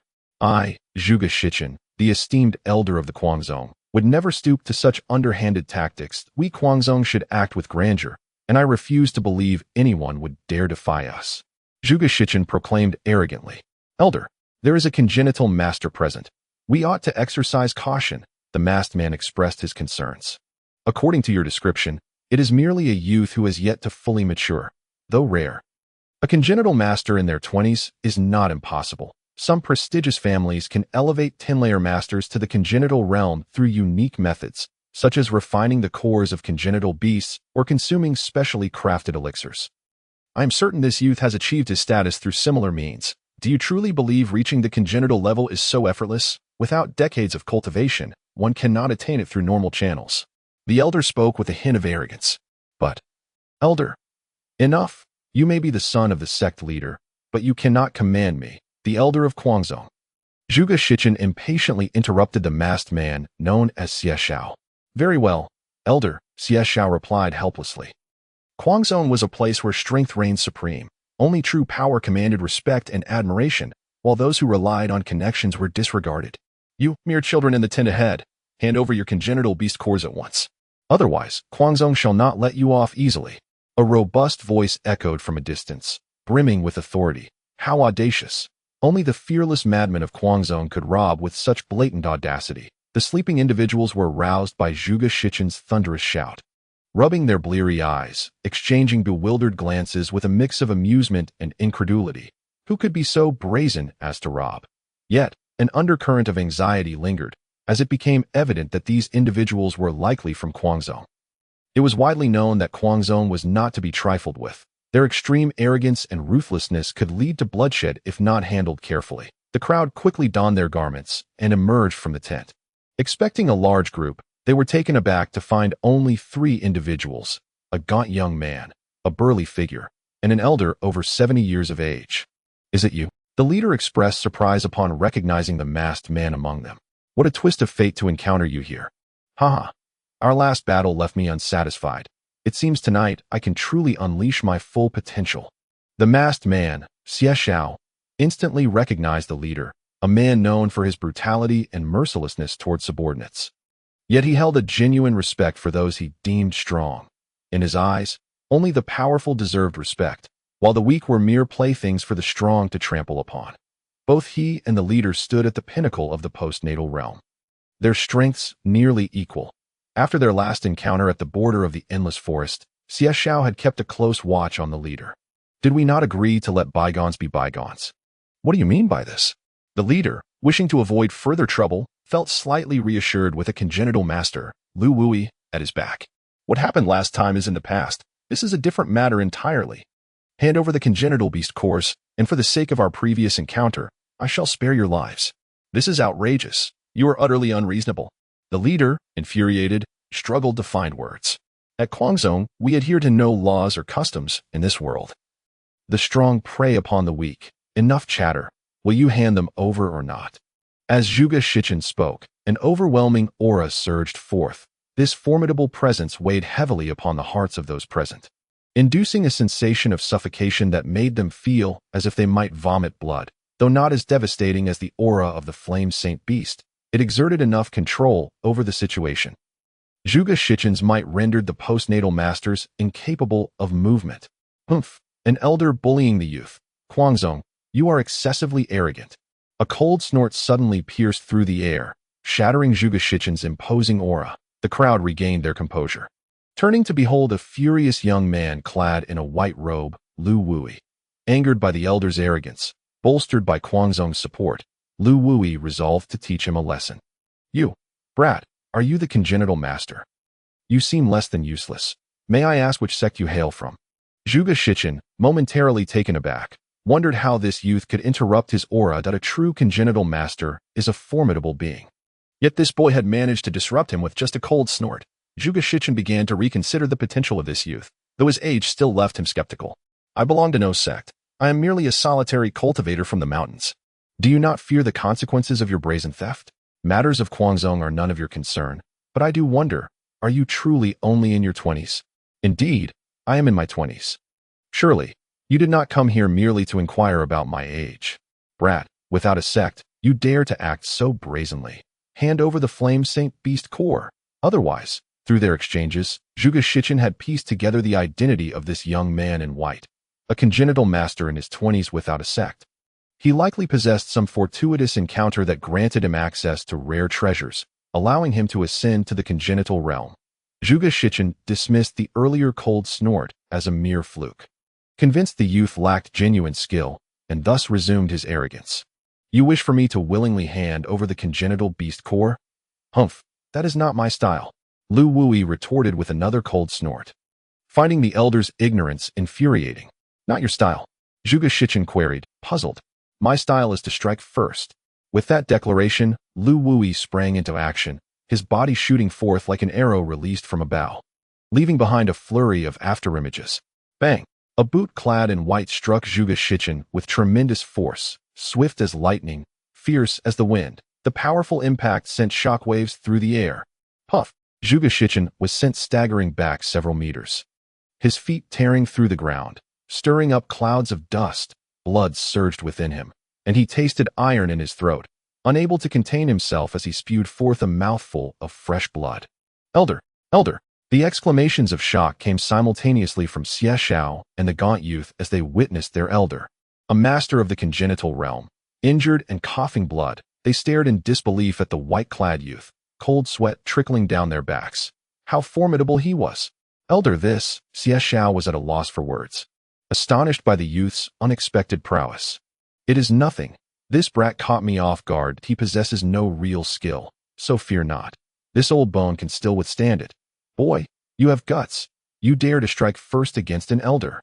Today, if I do not teach you a harsh lesson, you will never understand the reputation of Zhuge Shichen, the elder of Guangzhou.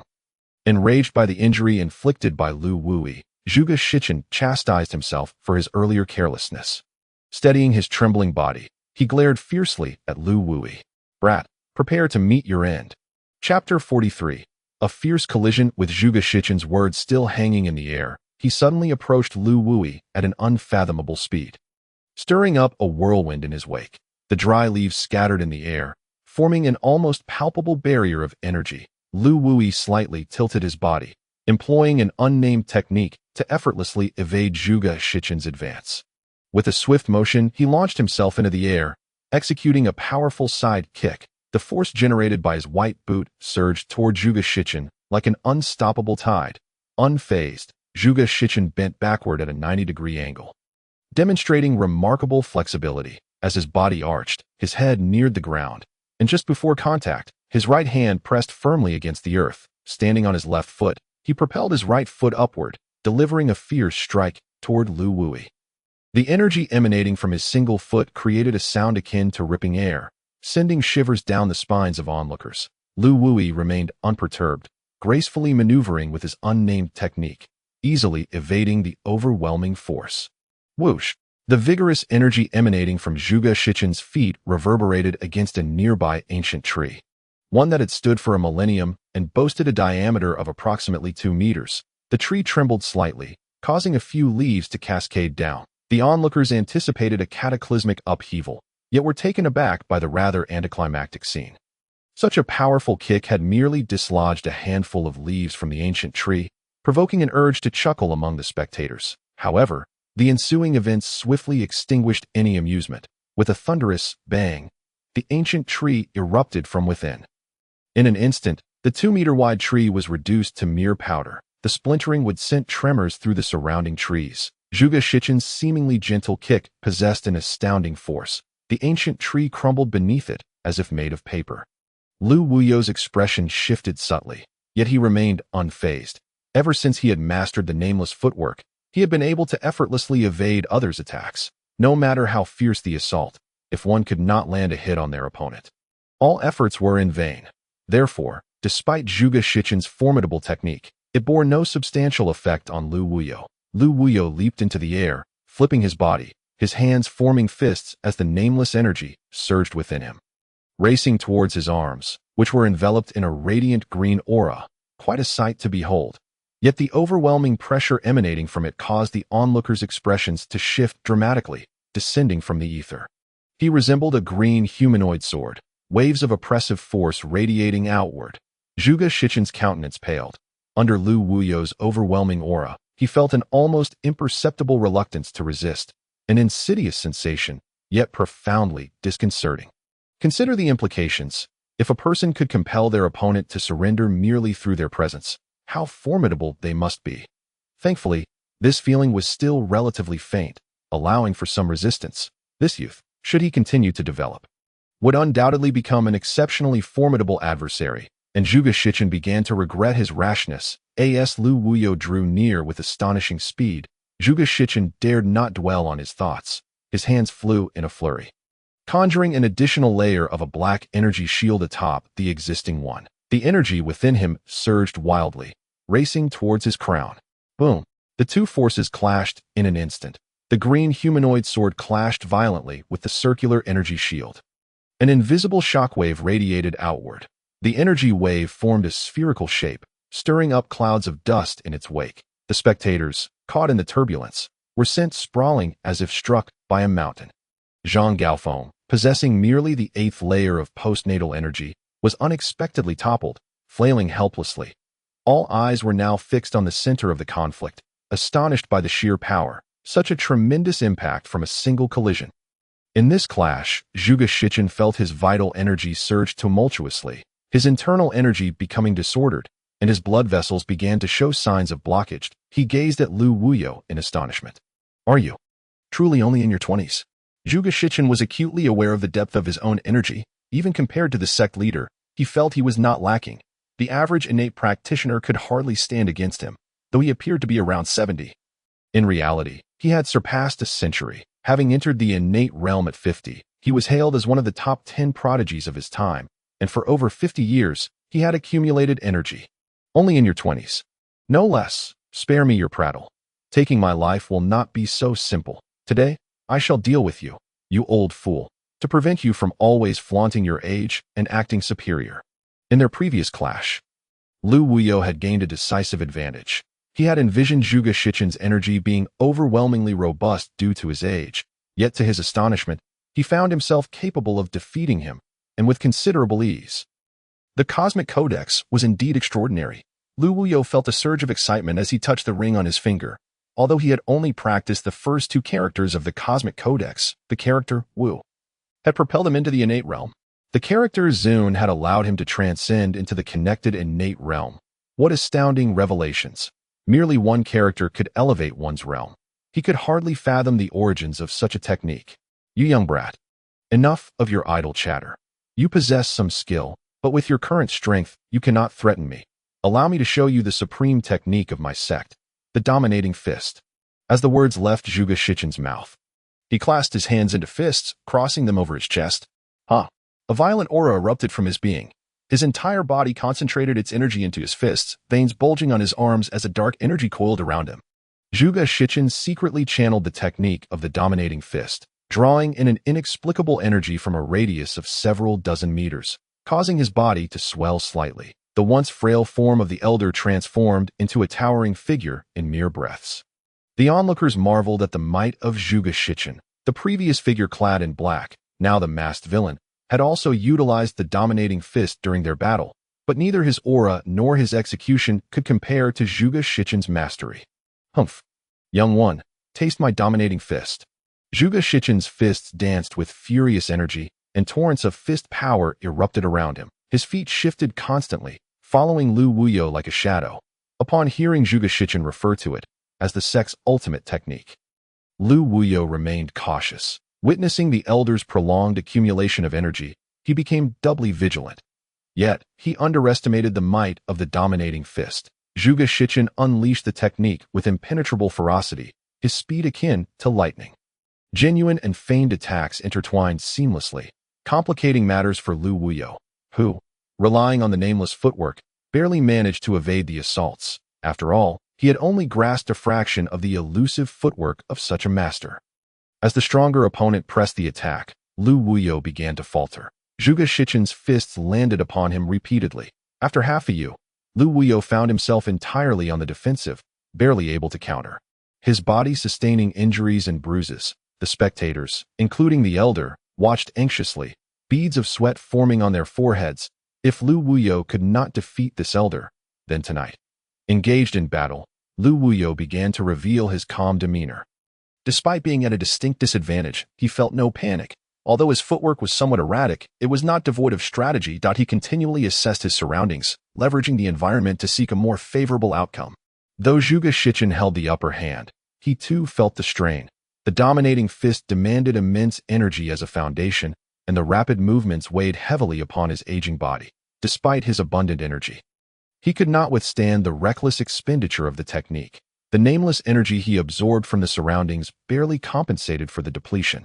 Moreover, Zhuge Shichen's body could not bear the immense burden of his frantic motions. Although Lu Wuyo appeared to be at a disadvantage, he displayed remarkable endurance, withstanding the relentless barrage of the dominating fist for half a yu without sustaining significant injury. Unlike many novices who panicked in adversity, he maintained an admirable composure, exhibiting a chilling level of calm and a frightening grasp of the battle at hand. In contrast, while Zhuge Shichen's dominating fist was grand and imposing, it ultimately bore limited effectiveness. Lu Wuyo, though temporarily at a loss, benefited from a deep reservoir of enduring energy. Unfamiliar with the intricacies of the dominating fist, Lu Wuyo inadvertently discovered a peculiar detail. Zhuge Shichen was sweating profusely, beads of perspiration forming on his forehead. However, the moment the sweat appeared, he would channel his energy to evaporate it. Initially, Lu Wuyo had not paid this phenomenon much heed, but as the combat dragged on, it became increasingly pronounced. Gradually, a flicker of suspicion ignited within Lu Wuyo. While the exertion was taxing, the rate of perspiration seemed excessive. Was there something more at play? Zhuge Shichen's fists began to move faster. Yet his footing became unsteady, a sign of fatigue. He could no longer spare the energy to evaporate the beads of sweat forming on his body. Chapter 44. Resonance of the energy waves in a moment of realization. Lu Wuyo pondered, could it be? Yet, it was unlikely. Such a scenario typically unfolded after days of relentless combat between two superlative masters, not after merely half a yu. Initially, Lu Wuyo had not considered Zhuge Shichen's potential fatigue. For amongst practitioners of the connected innate realm, battles rarely concluded swiftly. However, as their duel persisted, Lu Wuyo's doubts began to surface. While evading Zhuge Shichen's fierce onslaught with his nameless footwork, he meticulously observed the elder's physique. Zhuge Shichen's fists continued to move with astonishing speed, while his footwork appeared increasingly ethereal. Sweat dripped from his body, gradually soaking his garments. Each time he struck, Lu Wuyo discerned a fleeting pause in Zhuge Shichen's movements, a detail that would easily elude the untrained eye. Fortunately, Lu Wuyo's vision had been enhanced by the cosmic codex, allowing him to effortlessly perceive these subtle changes. A faint smile crept upon Lu Wuyo's lips. Indeed, it was as he suspected. Although Zhuge Shichen's dominating sky fist wielded immense power, its demands on physical prowess and energy were exceedingly high, rendering it unbearable for an ordinary person. Thankfully, Zhuge Shichen, being a master of the innate unity realm, could endure to some extent. However, he was not without limits. After over half an hour of intense combat, Zhuge Shichen began to feel the strain of the dominating sky fist's energy consumption. Given this situation, Lu Wuyo reduced the frequency of his attacks and heightened his defenses. An inexplicable energy surged within him, manifesting as a faint green aura that enveloped his form and gradually coalesced into a protective shield. He intended to hide within this barrier to buy time. Zhuge Shichen, an aged warrior, had fought countless battles throughout his century-long life. In an instant, he grasped Lu Wuyo's intentions. Realizing that the secrets of the dominating sky fist had been uncovered, a bitter smile crossed his face. This young man was exceptionally astute. Within a mere half hour, he had identified the flaw in the dominating sky fist, something unimaginable in the past, where discovering such a weakness in less than an hour would have been inconceivable. You little brat. Do you truly intend to cower beneath your energy shield like a turtle? Zhuge Shichen attempted to provoke Lu Wuyo with words, but Lu Wuyo was not so easily riled. Haha, you old fool.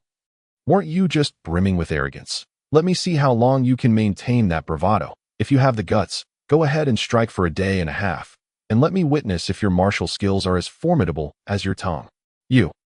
Zhuge Shichen found himself at a loss for words, his anger boiling over as he intensified his strikes against Lu Wuyo's protective barrier, venting his frustration. The shield quivered under the assault, but remained unbroken. You old fool. Just wait and see how I deal with you. If I don't turn you into a pig's head today, I shall not bear the surname Lu. Lu Wuyo observed Zhuge Shichen's helplessness with rising delight. Eager to release the pent-up frustration he had endured for half an hour under the relentless barrage of the dominating sky fist. Humph, today, I shall not acquiesce to your whims. Zhuge Shichen recognized that even employing the dominating sky fist would yield no advantage over Lu Wuyo, and would only squander his energy while increasing his own burden. With this realization, he decisively withdrew his rapidly moving fists, retreating to a distance. Old fool, why not utilize your so-called ultimate technique, the dominating sky fist? Do you consider it a mere worthless skill?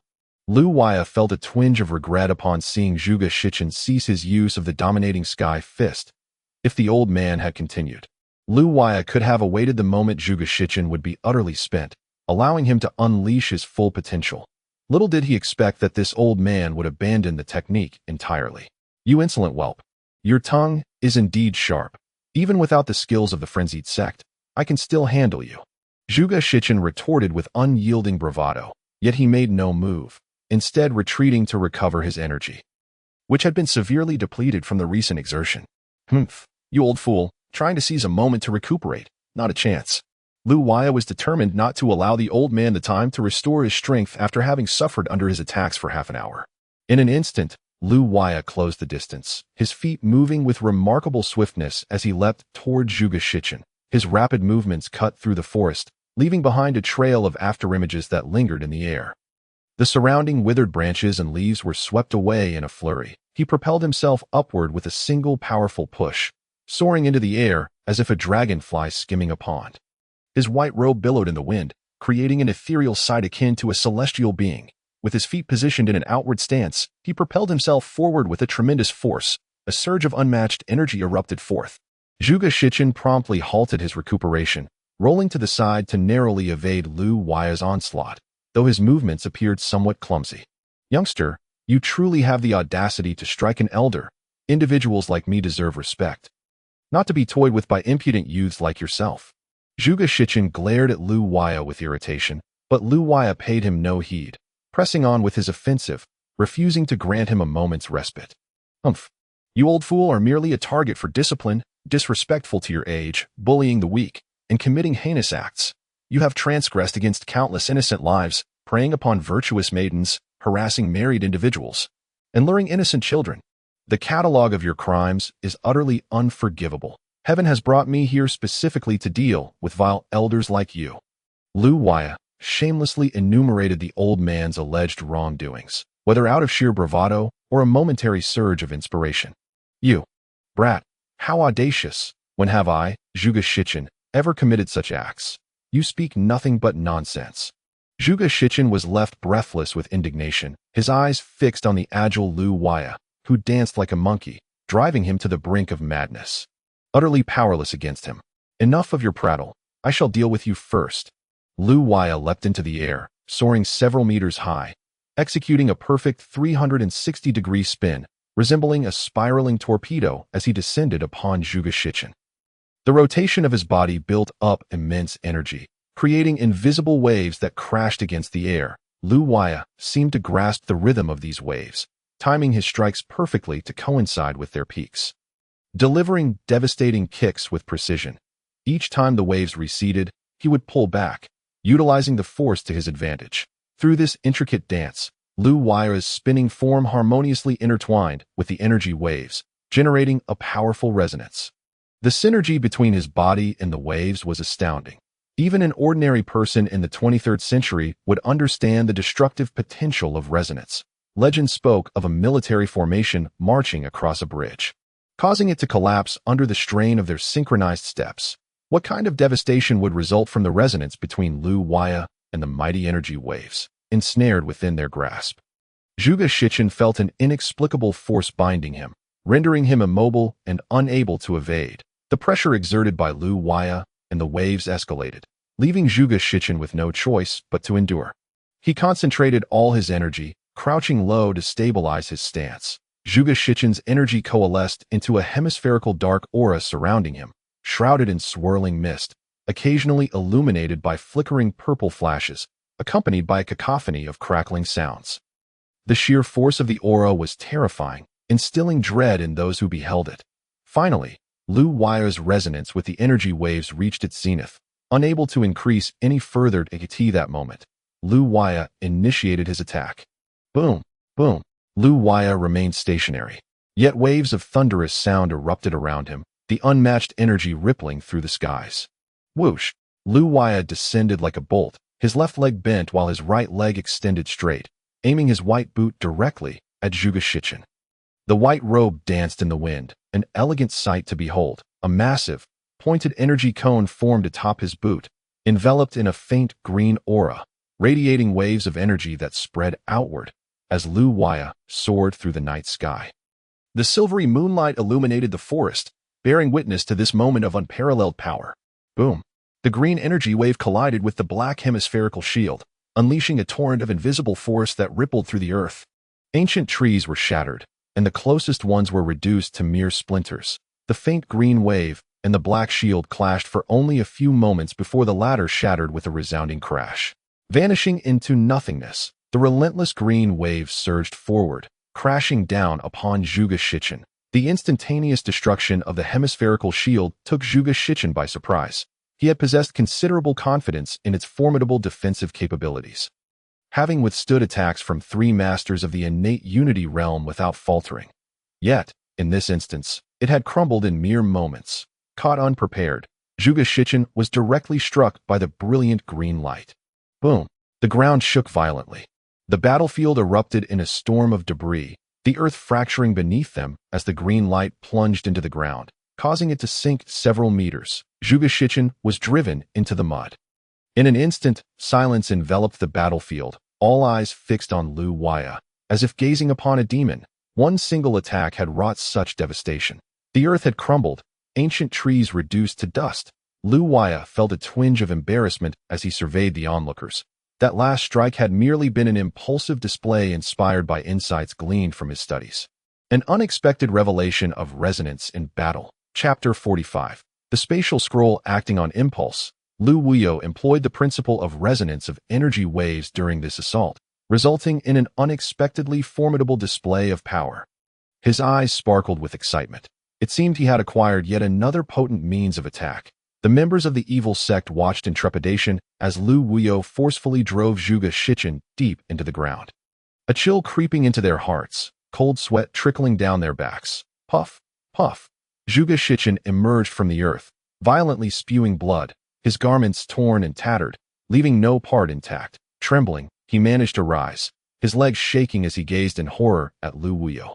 The epicenter of the clash was a circular area stripped down to bare earth. All the soil and ancient trees reduced to powder, creating a thick layer of dust. Zhuge Shichen staggered forth, leaving footprints in his wake, his feet caked with the powder, the energy within him still roiling, indicating serious internal injuries that would be difficult to recover from swiftly. The energy surged within him, and unable to contain it, Zhuge Shichen suddenly retched, expelling another mouthful of hot blood. Elder! Elder! The evil sect's leader and the lean young man felt a surge of relief upon seeing Zhuge Shichen rise. Yet their expressions turned to bitter smiles as they beheld his disheveled state. The elder was gravely injured and had coughed up blood 3 times, prompting feelings of deep concern. Cough, cough. Zhuge Shichen slowly approached the evil sect leader and the lean youth. But as he neared them, he collapsed onto their shoulders. The two quickly supported him, worry etched on their faces. "Do not fret. I am not gravely harmed. After some rest, I shall be fine," Zhuge Shichen reassured them. Coughing again, his frail body appearing utterly exhausted. "Young man, you possess great strength. Today marks the first time I, Zhuge Shichen, have underestimated an opponent. However, injuring a member of our Guangzhong is not something that can be easily overlooked. Rest assured, I shall return to settle the score." "Oh, so you believe that your attempted robbery tonight has somehow been justified? You think you can simply walk away after failing? Such a thing is far from easy. None of you shall escape this day." Lu Wuyo felt a twinge of apprehension. Letting Zhuge Shichen escape now could lead to untold troubles later, so he resolved to detain the evil sect members. "I, Zhuge Shichen, shall depart now, and you cannot stop me. Ha. Until next time." As soon as Zhuge Shichen finished his declaration, a flash of white light enveloped him, and in an instant, all 3 vanished. Lu Wuyo stood in stunned silence, bewildered by the spectacle. What sort of technique was this? Such an ability to escape with others in an instant. What just transpired? Lu Wuyo inquired, perplexed, glancing at the brothers Yu Qinxiang within his group, who were known for their strategic acumen. Seeing Zhuge Shichen and his companions disappear, the others breathed a sigh of relief. The pressure Zhuge Shichen had exerted upon them had been immense, his mere presence overwhelming them all. Fortunately, Lu Wuyo had managed to drive them away, and they silently celebrated having such a powerful ally. The Yi brothers, momentarily stunned by the battle between Lu Wuyo and Zhuge Shichen, snapped back to reality upon hearing Lu Wuyo's question. My apologies, assassin. I was momentarily distracted, Yi Qingxiang replied sheepishly. As for Zhuge Shichen's method of escape, I suspect it is the legendary spatial teleportation scroll. Spatial teleportation scroll? Lu Wuyo had never encountered such a term before and felt intrigued. Indeed, it must be a spatial teleportation scroll. Zhuge Shichen was gravely injured and had coughed up blood thrice. He lacked the strength to perform any powerful transference techniques. The only explanation for his rapid escape is the use of that legendary scroll, Yi Qingxiang elaborated. Are such spatial teleportation scrolls common?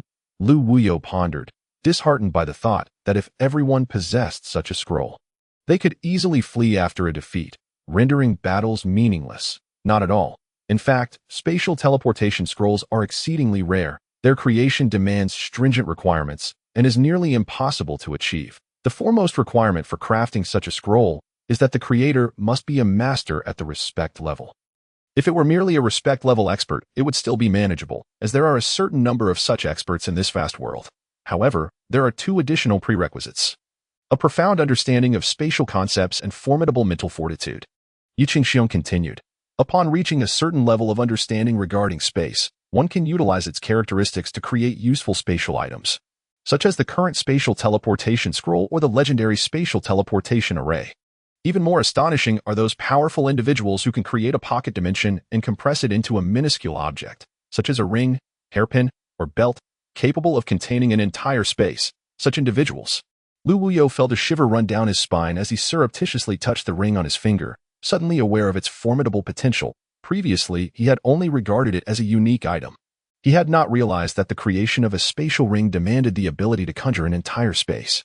What sort of extraordinary being must have crafted his time-space conversion ring? Indeed, such individuals do exist, though we have yet to witness one. Yi Qingxiang reiterated, sensing Lu Wuyo's skepticism, unaware that Lu Wuyo was merely reflecting on the hidden powerhouses of the world. Moreover, crafting a spatial teleportation scroll necessitates remarkable mental strength. Mental energy is an intangible force, yet it undeniably exists in reality. Those with strong mental fortitude can more easily detect the presence of foes and better conceal themselves. Through specialized techniques, they can even probe their surroundings. It is said that some respect-level experts can effortlessly sense objects within a radius of several kilometers. Even the smallest ant cannot evade their mental perception. When inscribing a spatial teleportation scroll, immense mental energy is required to clearly grasp its trajectory, thereby increasing the success rate of the scroll's creation. Is there a success rate for crafting scrolls? Lu Wuyo suddenly became intrigued. Today had revealed much to him, deepening his admiration for the knowledge possessed by the Yi brothers. Indeed, the creation of any item has a corresponding success rate. Some items boast a remarkably high success rate, nearly reaching 100%, yet others have a very low success rate, even to the point of being nearly impossible. Spatial teleportation scrolls fall into this latter category. Without sufficient mental energy, the chances of successful crafting are virtually non-existent. In summary, creating a spatial teleportation scroll requires a super expert at the respect level, who must possess formidable mental strength and a deep understanding of spatial concepts. How many can meet all three criteria in this world? It is safe to say that the probability is 1 in 10 million. Hence, spatial teleportation scrolls are extraordinarily rare.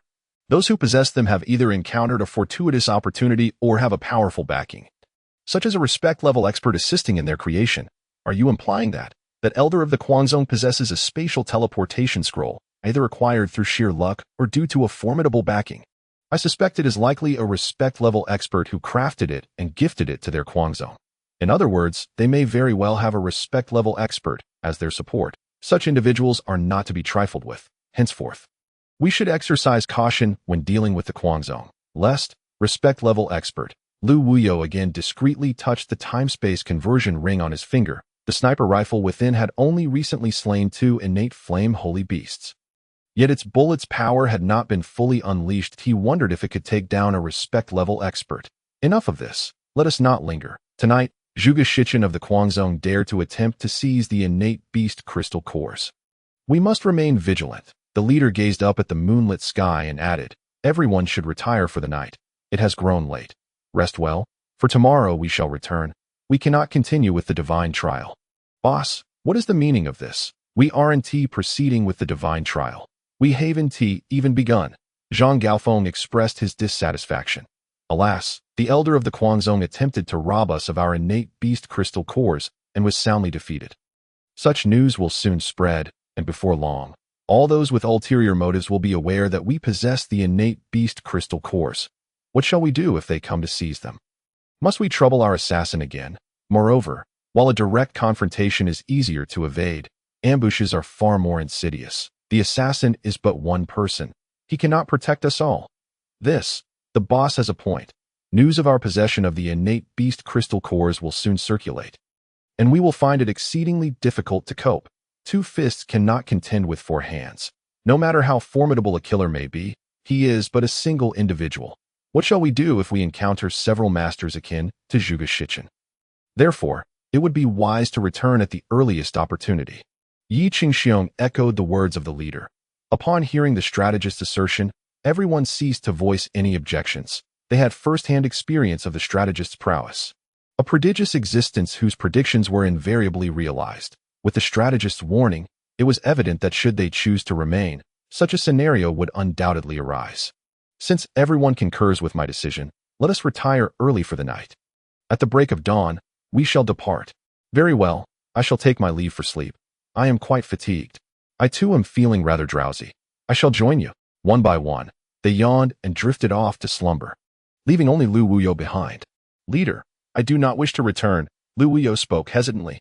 Chapter 46. The Master of the Mad Sect. You do not wish to follow the team back. The leader gazed at Lu Wuyo in astonishment. Indeed. I wish to witness the trial of the divine that in comparison to you, I possess a certain degree of self-preservation. I am unlikely to encounter significant danger. I does not swim in shallow waters. A young master such as you should indeed venture forth. I believe that in the near future, the world will be a stage for individuals like yourself. I am truly baffled by your training. Such a young age, yet you have attained such a realm. Even defeating the grand elder of the mad sect, Zhuge Shichen, it is simply astounding, unprecedented in history. Departing from the team is acceptable. Each individual has their own path, and one must persist. Leader, thank you. Regardless of our future achievements, we remain brothers and shall assist one another in times of need. Naturally, to be honest, we are likely to rely on you. A congenital master, what troubles could you possibly have that would necessitate our assistance? Everyone has their own strengths. Perhaps I may seek your help many times yet. What plans do you have upon your return? First and foremost, we shall locate an auction house to sell these 2 cores of the flame holy beast. The cores of congenital magical beasts are not safe with us. They could easily create a congenital master. They are worth their weight in gold, and many prominent families will vie for them. Once we acquire the funds, I intend to distribute them among the team members, thereby providing them with a solid economic foundation for their future endeavors. Does this not mean the team will face dissolution? Not at all. Although we may not be together afterward, the friendship forged within our team is indelible, something that time cannot erode. Our team will always exist in everyone's hearts. All right, leader, the hour is late. You should rest. I shall take my leave. You depart now. Indeed, to avoid complications during the day. Fair point. Allow me to accompany you. No need. Leader, you should rest. With that, Lu Wuyo leapt into the air, his form quickly vanishing into the night. Beneath the cold moonlight, only the branches swayed in the wind, rendering the night eerily silent. The leader gazed thoughtfully in the direction Lu Wuyo had vanished, while those within the tent retracted their curious glances. Their eyes filled with warmth. The killer has departed. It was wise not to see him off. It would have been difficult to part. We shall meet again in the future, killer. Killer. As the night waned, the dawn's sunlight emerged, rejuvenating the boundless forest. All participants in the trial of the divine radiated excitement. Various teams and sects scoured for ancient tomes, pursuing the traces of the Eastern divine dragon. Each trial of the divine unveils an ancient tome, and this time, the Eastern divine dragon has reappeared. Everyone was filled with fervent anticipation, hoping for a stroke of good fortune to uncover ancient texts or treasures of the divine dragon. Amidst this fervent atmosphere, the mad sect, however, was shrouded in an oppressive silence. The encampment of the mad sect was nestled within a valley, with 60 or so tents pitched on the ground, presenting a grand spectacle from afar. Almost every individual wandering through the mad sect bore a robust physique, wielding large blades and clad in armor, their footsteps echoing with a clattering sound. Among the tents, a few stood out, their size nearly 6 or 7 times that of ordinary tents. In one such large tent, seated at the center was a strikingly handsome young master, clad in a suit of black refined iron armor. The armor shimmered in the tent's firelight, exuding a chilling aura that seemed to lower the temperature of the space by several degrees.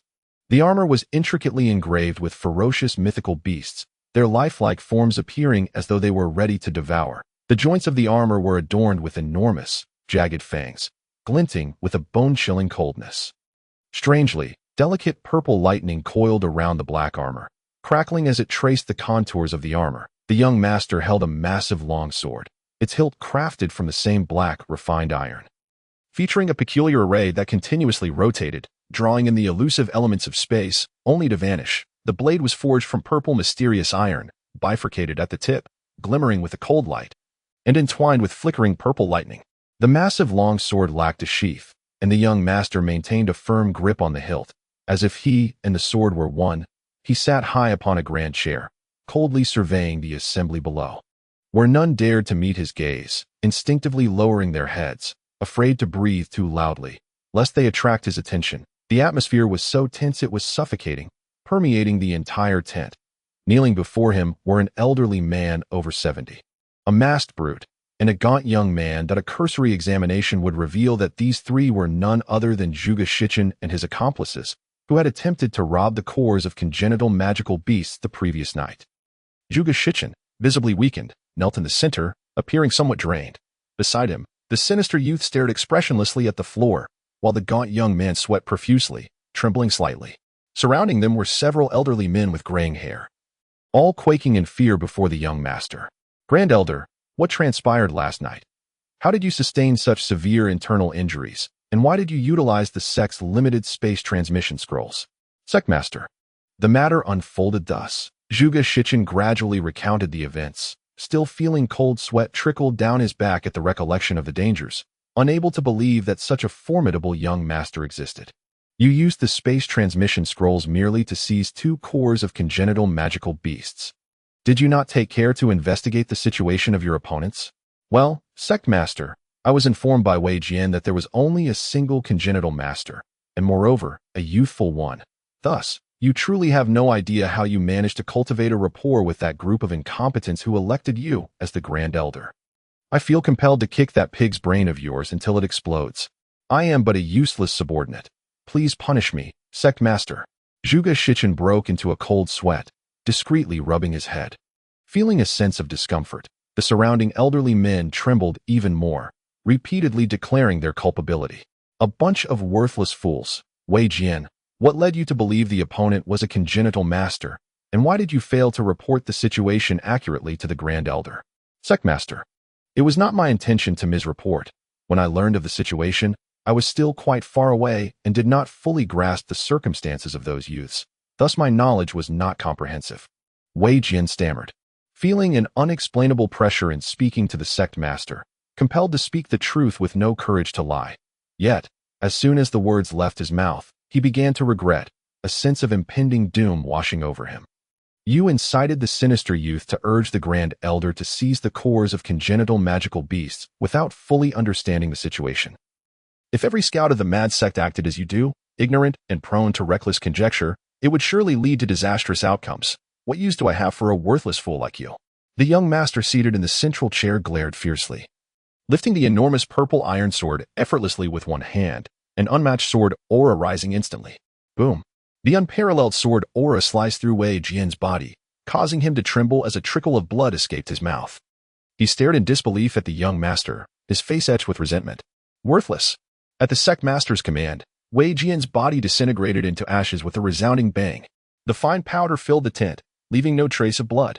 Wei Jian's entire form was instantaneously evaporated by the purple sword light. Such formidable power.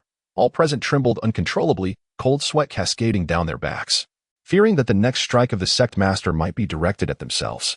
Calm yourselves. Today, I merely administered a minor punishment. If you serve the mad sect diligently, there shall be ample rewards. Last night, although the esteemed elder attempted to seize the crystal core of the flame sacred beast using a spatial teleportation scroll, He was acting on behalf of our sect. Thus, his failure bears no fault. Consequently, not only will I refrain from punishment, but I shall also reward him. The youthful sect leader paused momentarily before continuing. Zhuge Shichen sustained severe internal injuries during the battle last night. Now, as the sect leader, I shall lend you my assistance. As soon as the words left the youth's lips, he waved his left hand, unleashing an immensely powerful stream of black energy. The black energy instantly enveloped Zhuge Shichen, swirling and twisting in every direction. In no time, the youth retracted the black energy, a smile gracing his face as he regarded Zhuge Shichen. Thank you, sect leader, Zhuge Shichen exclaimed, exhilarated as he beheld his restored form. The internal injuries he had suffered had miraculously healed in an instant. According to reason, such grievous wounds could not be mended in less than a month. He never anticipated the sect leader's capabilities. Zhuge Shichen gazed at the youthful leader in astonishment, having initially thought their martial prowess and energy were comparable. However, the leader's recent display of power was entirely beyond his expectations, suggesting that the leader harbored even greater secrets. Thus, he dared not boast and knelt on the floor, awaiting the leader's command. Very well, Elder Zhuge, please recount in detail the encounter with that innate youth. I am most curious about the individual who dared to confront our esteemed elder. The youthful sect leader appeared thoroughly intrigued. Chapter 47, A Humiliation Unparalleled Leader. This young man appears to be merely in his 20s, certainly no more than 25. Yet, he has already achieved the innate consummation realm.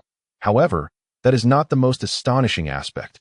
What truly astounds is his formidable combat prowess. Zhuge Shichen elaborated, expressing his admiration for the youth, Lu Wuyo. Oh, pray continue.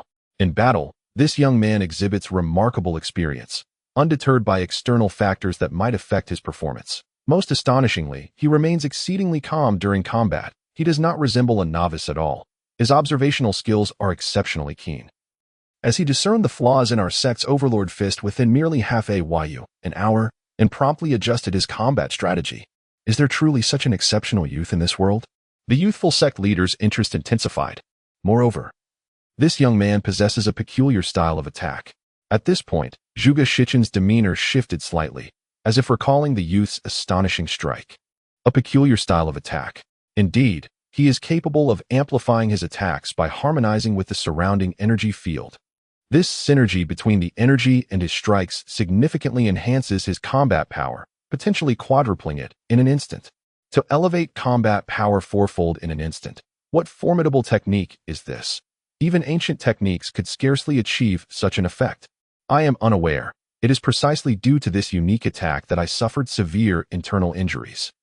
At that moment, with the presence of the sinister youth, I resorted to using the spatial teleportation scroll. Zhuge Shichen felt a twinge of anxiety, fearing the sect leader might reprimand him for hastily employing such a critical scroll. Enough. You need not elaborate further. Where is Xianyuan Haohong, the supreme elder of our sect? The youthful leader turned to survey the surrounding crowd. I, Xianyuan Haohong, pay my respects to the sect leader. An elderly man with graying hair emerged from the throng, bowing respectfully, his white beard giving him an air of ethereal wisdom. Supreme Elder Xianyuan Haohong, heed my command. The leader's voice, imbued with masculine vigor, resonated like thunder throughout the tent. Elder Zhuge Shichen's retreat has greatly tarnished our sect's reputation. Your task is to capture that youth alive and bring him back to our sect. Alive, indeed. Alive. You and Elder Zhuge Shichen shall set forth together. I refuse to believe that, aside from those of the supreme rank, anyone could evade your grasp in this world. The supreme Elder Xianyuan Haohong accepts the mission. The great Elder Zhuge Shichen accepts the mission. Deep within the boundless forest, in a gently sloping canyon, the sounds of clashing weapons echoed, punctuated by anguished cries. Lu Wuyo, clad in a flowing white robe, strolled gracefully through the forest when he sensed the tumultuous battle nearby. He swiftly advanced to the scene, where several individuals wielding blades and clubs surrounded an enormous tiger, engaged in a fierce struggle. While a multitude of spectators looked on, Lu Wuyo recognized the tiger.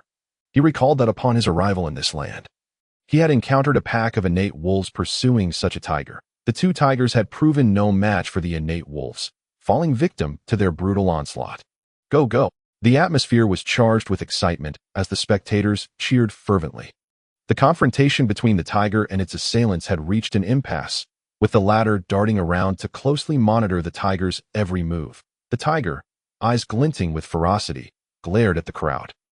Baring its teeth in a fearsome display, its jaws stained with blood and remnants of "Thank you, elder brother, for your guidance." Lu Wuyo secretly wiped away a cold sweat, feeling quite uncomfortable at being perceived as a fool for lacking common knowledge of the continent. "Aha, you little rascal. Without even a hair on your chin, you dare to participate in the trials of the divine. Do you not realize how perilous it is here, being utterly unaware of such basic truths?" A middle-aged man, armed with a long sword, laughed heartily, having overheard Lu Wuyo's earlier comments. Amused by Lu Wuyo's naivety, he couldn't help but mock him. Lu Wuyo's face turned a shade of deep crimson and pale white. Clearly displeased, and he resolved to thoroughly study the geographical and historical texts he had purchased in Shoutian City. Suddenly, several sounds of blood being coughed up pierced the air. "Be careful. Watch out." The few postnatal experts surrounding the formidable tiger collapsed one by one, blood trickling from the corners of their mouths. Gazing in horror at the majestic beast, one of the postnatal experts had his hands gruesomely bitten off that moment. The great tiger, with the severed arms still in its jaws, provocatively glared at the onlookers, occasionally letting out deep, guttural growls, its chilling aura sending shivers down their spines. The tiger advanced menacingly towards the fallen postnatal experts, swallowing the severed limbs in mere moments. The bright red blood staining its fangs, droplets dripping onto the ground with a distance. The great tiger crouched low, unleashing a thunderous roar that surged towards Feng Qingyang with ferocity. The powerful shockwave shot forth instantly. Yet Feng Qingyang's agile form skillfully evaded the tiger's razor-sharp assault. However, the sound wave was omnipresent.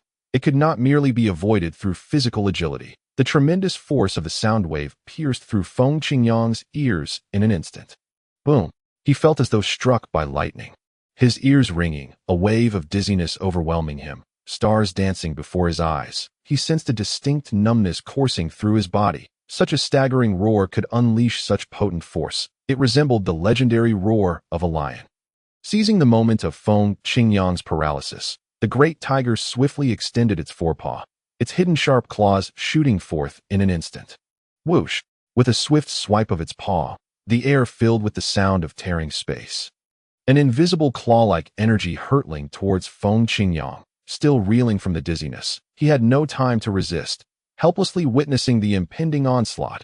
Lu Wuyo, too, had not anticipated the great tiger possessed such a move.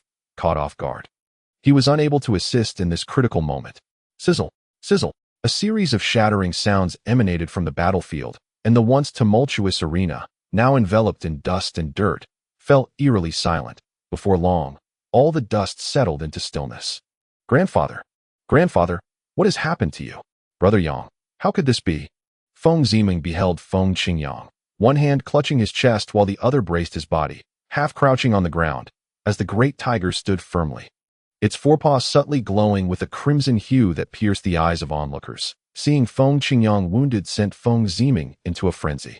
Grandfather! In the throes of panic, she dashed towards the scene, tears glistening on her cheeks. "Stay back. It's dangerous here. Return at once." Feng Qingyang, crouched on the ground, urgently called out to her. "Ziming, come back. Don't go near." An elderly man beside Feng Ziming hastily restrained her. "It's perilous over there. The great tiger is a peak-level beast of the 10th layer. And you are unarmed. Your presence would not only be futile, but could also complicate matters for your grandfather. Though he has sustained some injuries, he is still fully capable of fighting. There is no need for concern." "Fourth granduncle, is what you say true? Is my grandfather not in danger?" Feng Ziming wiped her tear-streaked face, gazing earnestly at the elder. "Indeed, I, your fourth granduncle, still possess such discernment," the elder replied with a hint of confidence. "If only Lu Wuyo were here, my grandfather wouldn't be struggling so." Feng Ziming muttered softly. "What are you saying so quietly?" The elder leaned closer. "And nothing." Feng Ziming's face flushed bright red, her shyness prompting her to stomp her foot and turn away. Unable to face the elder any longer. Chapter 49. A tinge of sourness in the arena. Feng Qingyang released his hand from his chest and stood, his eyes ablaze with fury, crimson blood trickling down from his chest. Rendering his tattered attire a disheveled sight, he clenched his fists tightly. "Humph, I never expected you, wretched beast, to possess such prowess, but your respite ends here." Roar, roar. The great tiger appeared to comprehend human speech, responding with a disdainful expression that was vividly apparent on its face. A mere beast dares to underestimate me. Feng Qingyang, the world has truly changed. Prepare to meet your end. With a powerful stomp, Feng Qingyang summoned all his inner energy, ready to charge at the great tiger. Stop! A voice suddenly emerged from the void.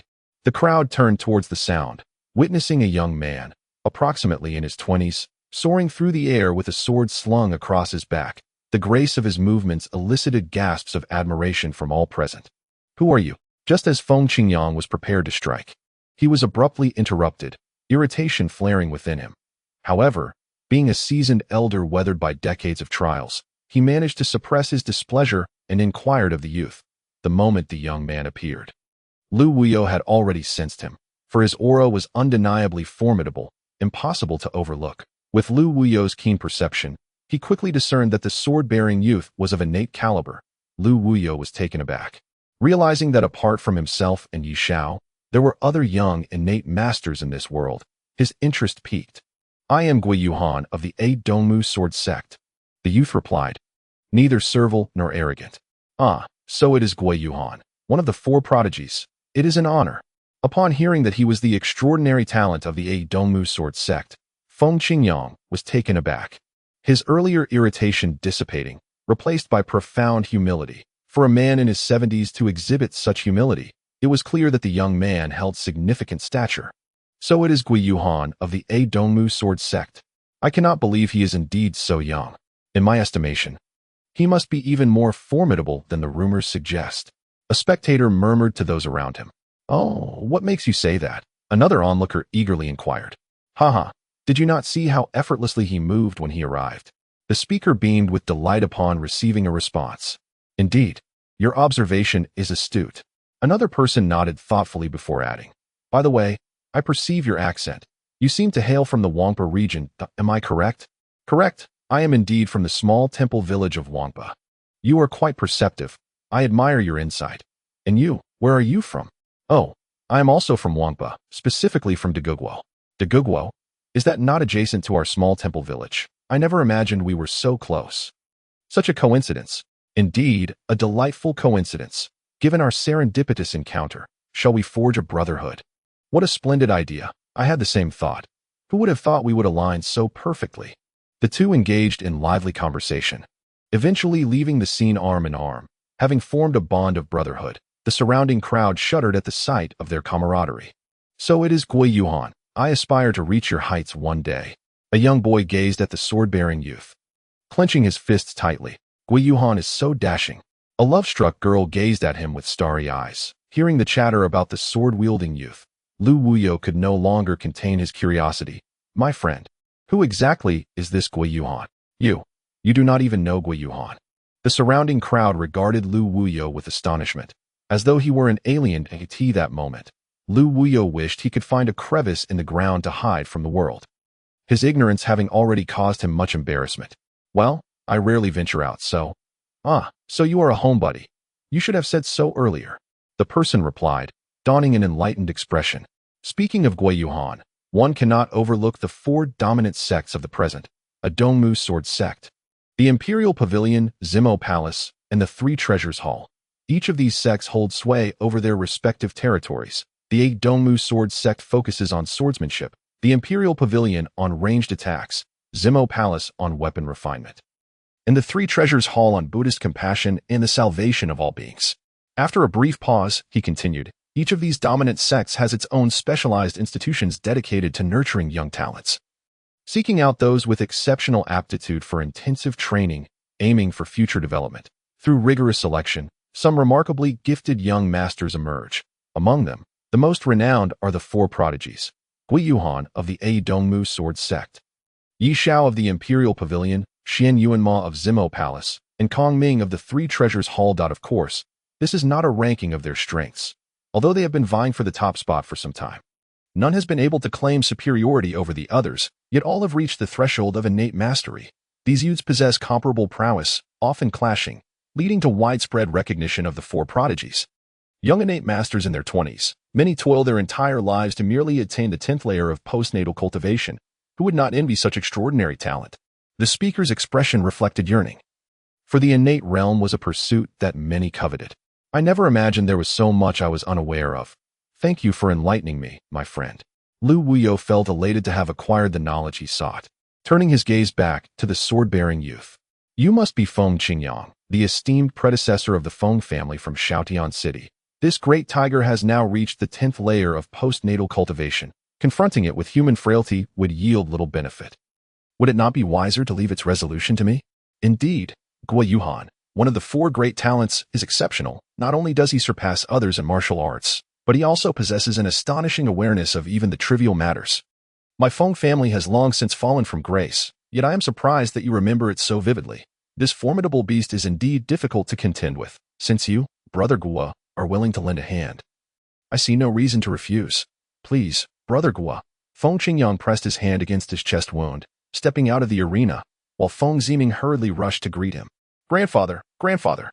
Feng Ziming supported Feng Qingyang and gently patted his back. Grandfather, are you feeling any better now? She inquired with concern. Hee, with my dear granddaughter by my side. Even the gravest of injuries feel like mere scratches, Feng Qingyang replied, his face beaming with affection as he looked at his granddaughter. His features soft with indulgence. Is this your granddaughter? Guo Yuhan glanced at the delicate girl supporting Feng Qingyang, and for some inexplicable reason, he felt a flicker of fondness for this seemingly fragile maiden. Yes, this is my disobedient granddaughter, who always gets into mischief. Feng Qingyang smiled lightly. Oh, I see. May I know the name of this young lady? Guo Yuhan, being a youthful master of the Eccentric sword sect and one of the 4 great talents, was accustomed to the attention of countless beauties that it was rare for him to initiate conversation with a girl. This time, however, he found himself compelled to speak, as if some unseen force was guiding his words. I am Feng Ziming, and I have long heard of your esteemed name. Guo Yuan, it is a delight to finally witness your grandeur today, she declared, releasing her hold on Feng Qingyang and slightly bowing with a smile. Upon hearing Guo Yuhan inquire about her name, Feng Ziming couldn't help but feel a surge of delight. A splendid name, Feng Ziming. Ziming, quite charming. Ha! Guo Yuhan exclaimed, his heart swelling with joy at her response. And he continued, please stay by the side and witness as I avenge your grandfather against this fierce beast. Afterwards, I would be honored if you would grace me with your presence at the Eccentric sword sect as my esteemed guest. At this declaration, Feng Ziming's cheeks flushed with bashfulness, and she lowered her gaze. Feng Qingyang, observing the joyful exchange between his granddaughter and Guo Yuhan, felt a swell of happiness. Perhaps Ziming would find a future partner, and the Feng family would rise to prominence alongside the Eccentric sword sect. Meanwhile, Lu Waya felt a pang of jealousy, his heart sour as he scrutinized Guo Yuhan's demeanor, his lips curling in dissatisfaction. He thought to himself, isn't he just slightly more handsome than I? Doesn't he merely possess a bit more fame? Is it not just that he knows how to charm girls a little better? Hush. Lu Waya inhaled deeply, attempting to steady his tumultuous emotions, mocking himself inwardly. What is wrong with me? I have no connection to Feng Ziming. We've merely crossed paths a few times. Why should I feel this way? She can speak and laugh with anyone, and it is beyond my concern. Yet, the more he tried to suppress his thoughts, the more they festered, and the calm demeanor he typically maintained in the face of danger seemed to slip away from him. Watching Feng Ziming and Guo Yuhan share laughter only deepened his discomfort. Boom. A sudden, forceful impact shattered Lu Waya's brooding as Guo Yuhan engaged the fierce beast in combat. In a flurry of movement, Guo Yuhan danced gracefully across the battlefield, his fists glowing with a faint white light, a manifestation of his formidable energy. With his agile footwork, he effortlessly approached the massive tiger. Boom! A resounding thud echoed as Guo Yuhan's radiant fists landed squarely on the tiger's colossal forehead. The white energy flared momentarily before vanishing into the beast's skull. Roar! Roar! The tiger emitted 2 anguished howls, swelling 2 large bumps upon its forehead, testament to the tremendous force of Guo Yuhan's strike. Shaking its dazed head, the tiger gazed at Guo Yuhan with fear in its eyes, its body instinctively retreating, preparing to flee. You think you can escape after bullying Elder Feng? You must first get past me, Guo Yuhan said. Casting a glance at Feng Ziming, his eyes brimming with something unspoken, the onlookers suddenly understood. It was indeed unusual for a master of innate prowess to aid a seemingly unfamiliar adept. But upon witnessing Guo Yuhan's lingering gaze towards Feng Ziming, The truth became evident. Lu Waya, perceiving the affection in Guo Yuhan's eyes, felt a wave of discomfort wash over him, as if he were out of place. Roar! Roar! The tiger responded to Guo Yuhan. Though its voice lacked vigor, betraying a hint of trepidation, the earlier blow had clearly subdued it. The beast was acutely aware of the disparity between itself and this young man. Its four massive paws shuffled anxiously. Hesitant to advance, Feng Ziming watched intently. Guo Yuhan was determined to impress, especially since her grandfather had been injured by the tiger. There was no way he would allow the creature to escape unscathed. Humph. So, you two fear for your life, Guo Yuhan remarked with a slight smile, glancing again towards Feng Ziming, his face radiating confidence. Huh, Guo Yuhan shouted, his feet striking the ground. Tap, tap. He moved swiftly, stirring up a light dust around him. With his hands behind his back, he harnessed his internal energy, channeling white energy into the sword at his back, its scabbard enveloped in a swirling white glow. Whoosh! A sharp sound pierced the air as the sword was drawn, its glimmering silver blade streaking forth like an arrow released from a bow, slicing through the sky. Guo Yuhan continued his rapid advance towards the tiger, not pausing for a moment. Swoosh! The sword executed a graceful spin in midair before swiftly returning to him. Like a well-practiced maneuver, Guo Yuhan, seemingly unfazed, effortlessly caught the flying sword with his right hand. The fluidity of his movements, from drawing the sword to catching it, was as smooth as flowing water, reflecting countless hours of practice. Bravo! Bravo! Truly worthy of being one of the four great talents. Guo Yuhan, his strength is indeed commendable. The spectators erupted in applause at the sight of Guo Yuhan's elegant display, their excitement palpable as they watched him, who now shone like a brilliant star surrounded by admiring onlookers. Feng Ziming covered her mouth, smiling, her eyes sparkling with admiration. Guo Yuhan wore a subtle smile. This was precisely the impression he wished to convey, wanting to appear dashing before the enchanting young woman. However, Lu Waya merely pouted, looking disdainfully at Guo Yuhan's display. Isn't it just a show of flair, flashy yet ineffective, a mere facade, he thought bitterly, feeling a twinge of envy. Yet, he did not acknowledge that he too enjoyed showcasing his own charm at times. With his right hand gripping the sword, Guo Yuhan twirled his wrist, unleashing a dazzling swirl of white sword energy. The air quivered with the trail of his blade, leaving behind a faint outline as it danced through the atmosphere. As he moved, a flurry of white sword lights surrounded him, swirling gracefully. Bravo, bravo! Witnessing the elegant display of energy manifested through the sword, the crowd erupted once more in cheers. Swoosh, swoosh. The sounds of sword energy piercing the air echoed as the tiger leapt back, hastily avoiding Guo Yuhan's radiant sword energy, its eyes filled with fear. In an instant, the tiger found itself pierced in several places by the sword energy, blood cascading down its back in torrents, dripping onto the ground. Such formidable sword energy! Gasps of astonishment resonated among the onlookers. Previously, Feng Qingyang had struggled against the tiger with no success, yet Guo Yuhan's single strike had inflicted severe damage. The distinction between innate and acquired prowess was starkly evident. Roar! The tiger, now cowering, shrank back. Its prior bravado vanished. Guo Yuhan wielded his sword with ease, advancing steadily towards it, the white sword energy flickering ominously, causing the tiger to tremble. The tiger's front legs bent slightly, its powerful hind legs tensed. Preparing to pounce, Guo Yuhan gazed at it with a relaxed smile, exuding an air of confidence. Ha ha ha.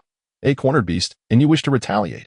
The tiger, seemingly unfazed by Guo Yuhan's taunt, continued its charge. As Guo Yuhan drew nearer, the beast appeared oblivious to the chilling aura emitted from the sword. Roar! With another ferocious roar, the tiger gathered its strength, ready to lunge. Ah, come forth!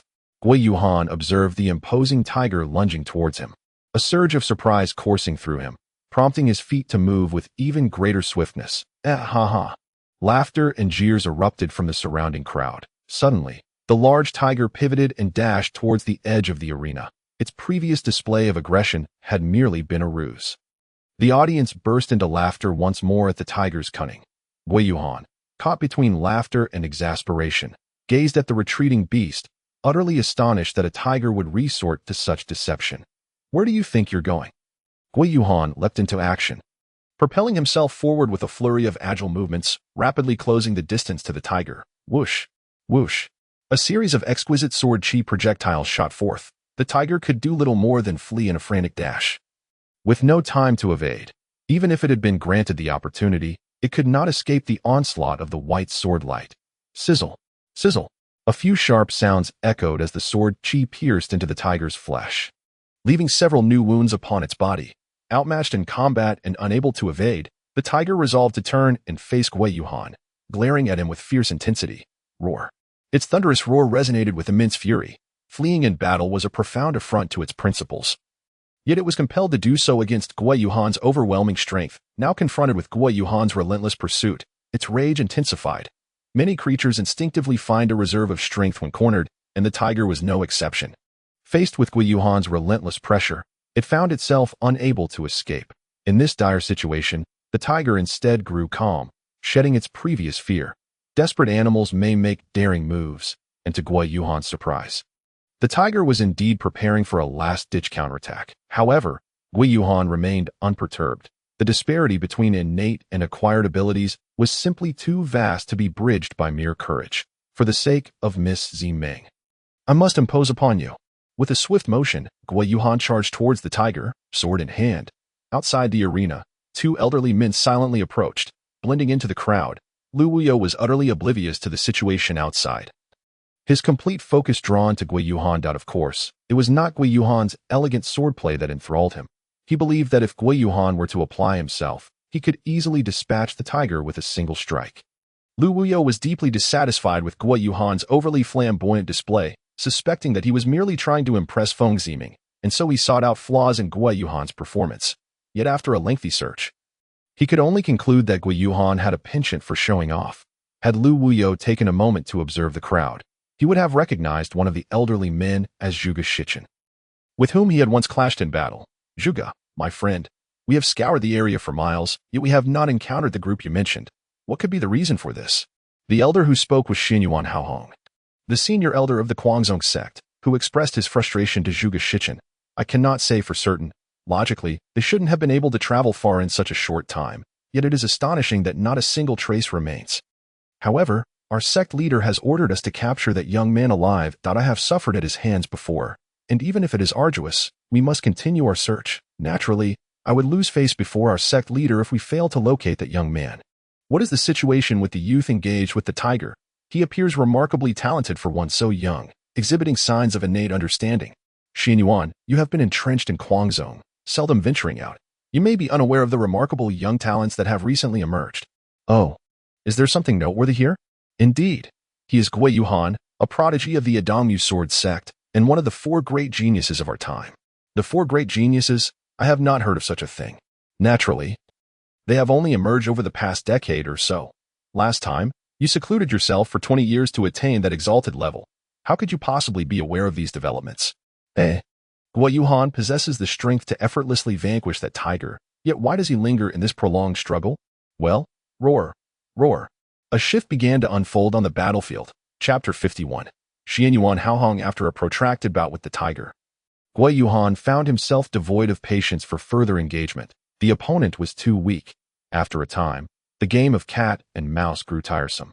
Although the presence of a captivating observer spurred him on, he ultimately resolved to cease his display of bravado. With a swift motion, he raised his sword, channeling an escalating surge of energy within him, causing the white sword light to radiate even more brilliantly. The dazzling brilliance seemed to pierce the eyes of onlookers, causing many to avert their gaze in discomfort. Feng Zimeng, too, shielded her eyes with one hand, unable to bear the intensity. Only a few individuals in the arena managed to keep their eyes open. Boom! In an instant, the sword sliced through the tiger's form at an imperceptible speed. The tiger had no time to react. Its body instinctively felt as if it had been severed. Vivid crimson blood streamed from the tiger's forehead, cascading down its body. Crack.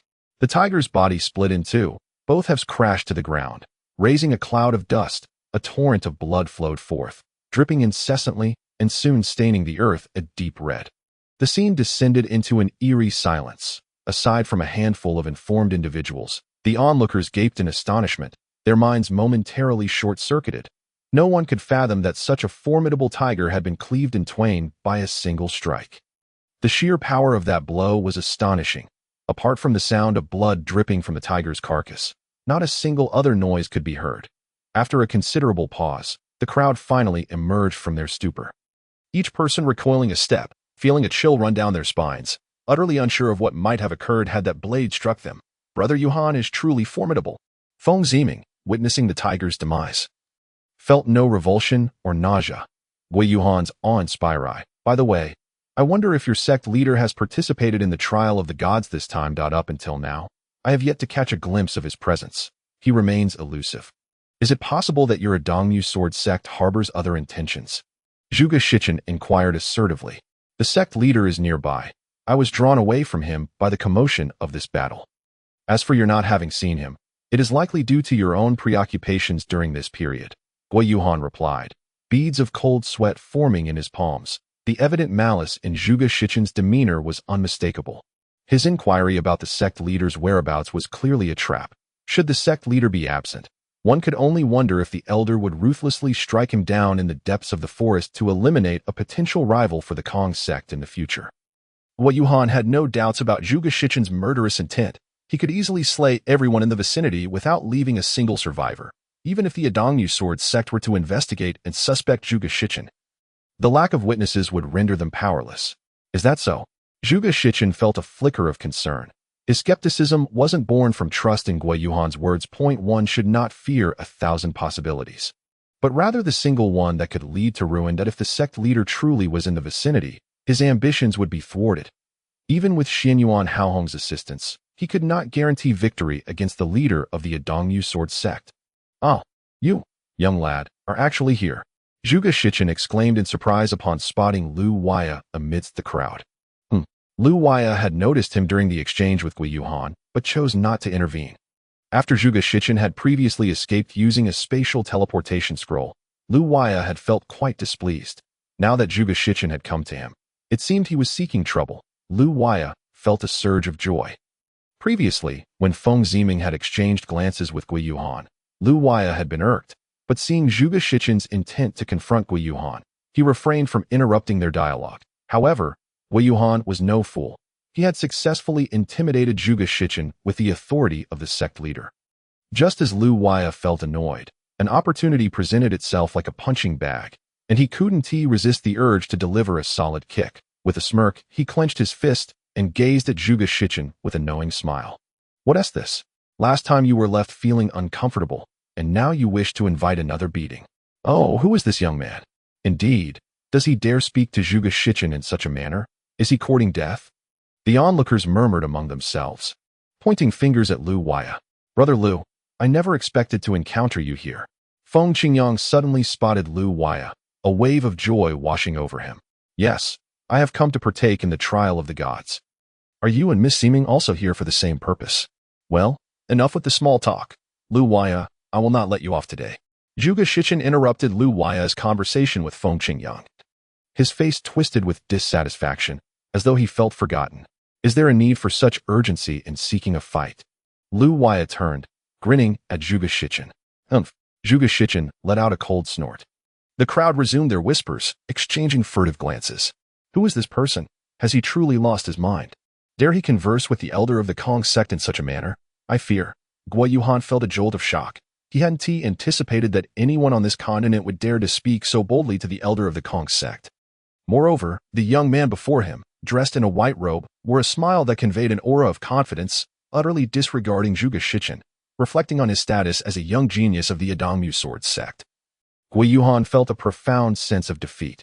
Truly, a calf unafraid of a tiger. This young man possesses audacity, yet it remains to be seen if he has the strength to back it up.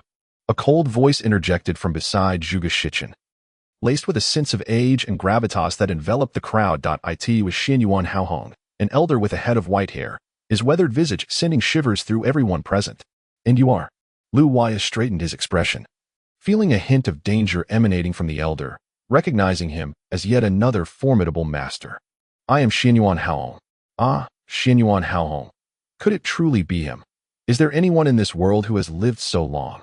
Gui Yuhan trembled at the sight of Xianyuan Haohong. Horrified, who was Xianyuan Haohong? Anyone over the age of 40 would have heard of him.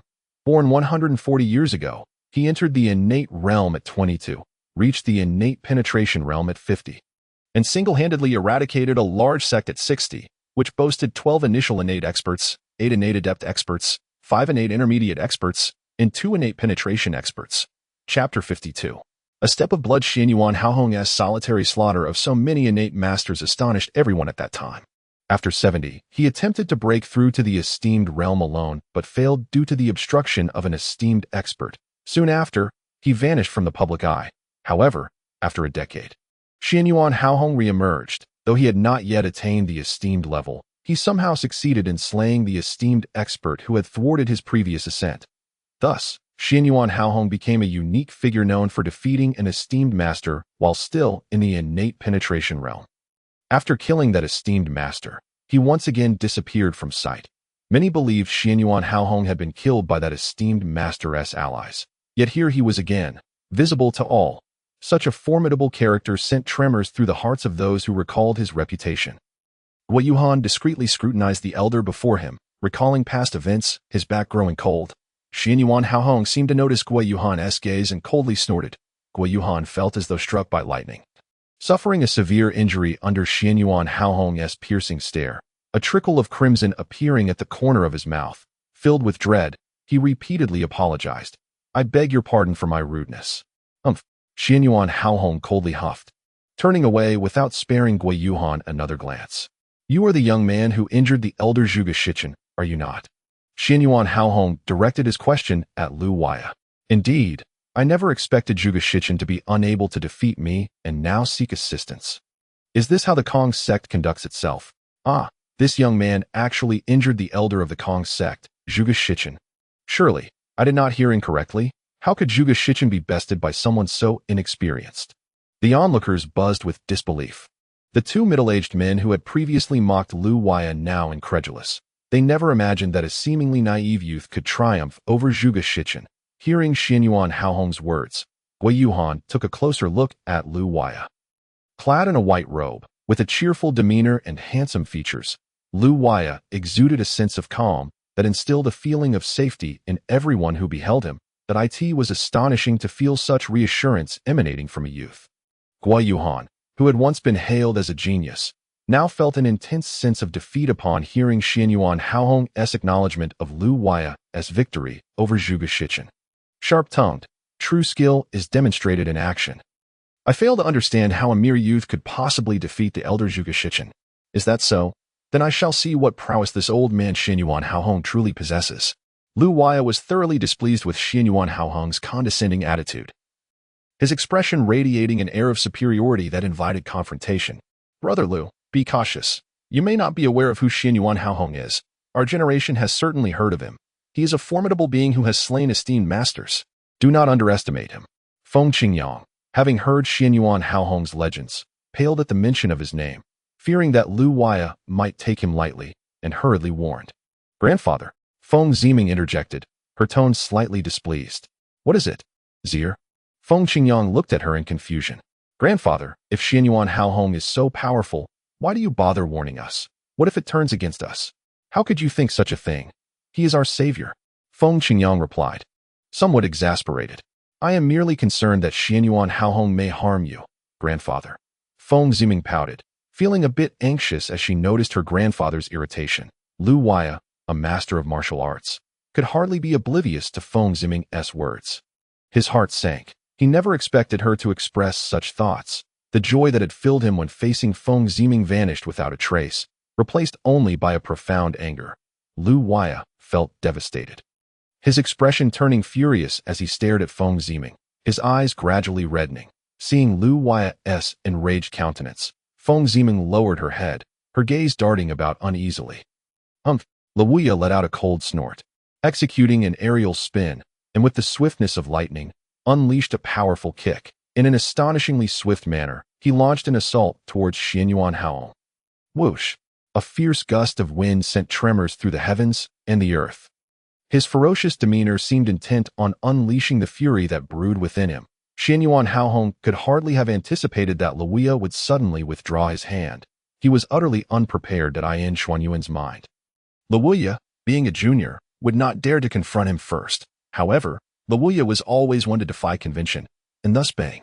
Xianyuan Haohong was sent flying a considerable distance, his body resembling a rag doll as it was propelled away.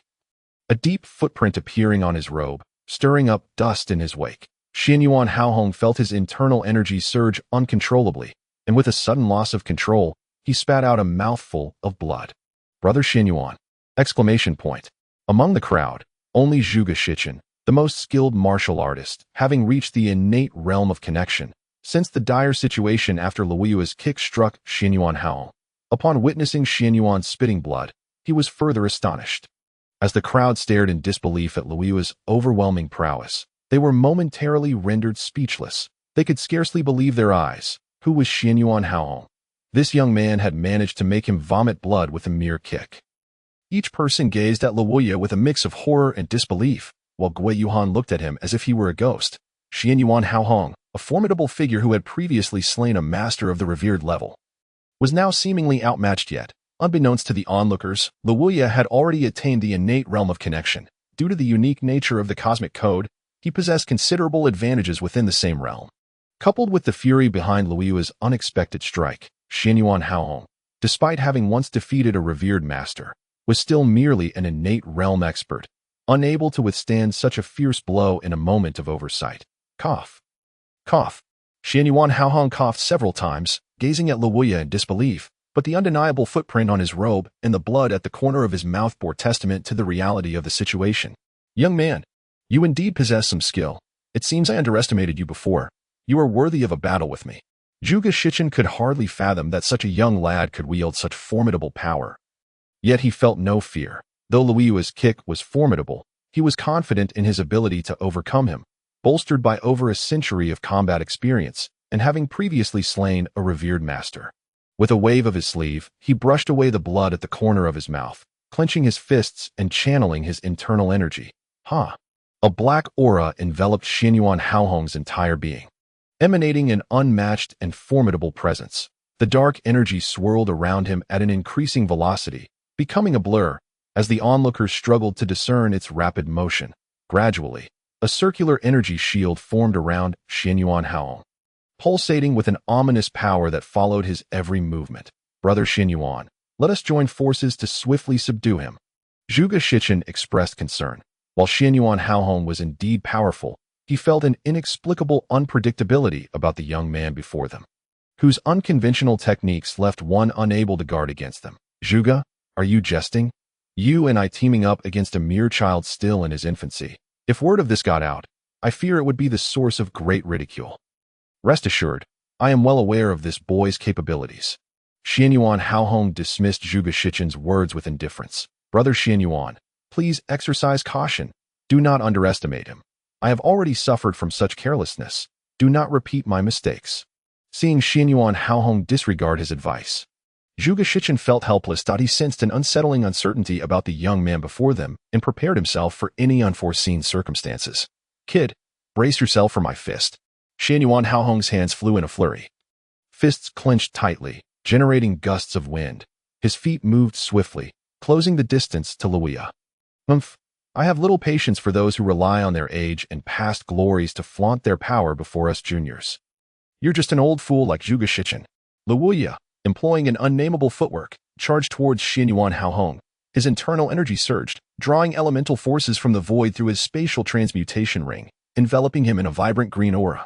The ancient trees around him seemed to awaken, swaying towards the green energy radiating from him. Chapter 53. Aerial Confrontation Boom. A resounding explosion erupted. Luoyu and Xianyuan Haohong's fists collided. An invisible shockwave burst forth from the point of impact, radiating outward in a circular wave that stirred up clouds of dust. Rip, rip. The sound of fabric tearing filled the air as both Luoyu and Xianyuan Haohong's robes were torn apart in several places. The force of their collision sending shockwaves through the air, the spherical wave continued to expand, centered around the clash of Luoyu and Xianyuan Haohong, creating a ball of energy that radiated outward. Thud, thud. The sound of bodies hitting the ground echoed as the spectators were knocked over by the shockwave created by the force of their punches. With only a few managing to remain standing, Gui Yuhan struggled to maintain his balance with a long sword, which seemed on the verge of breaking under the pressure of the shockwave.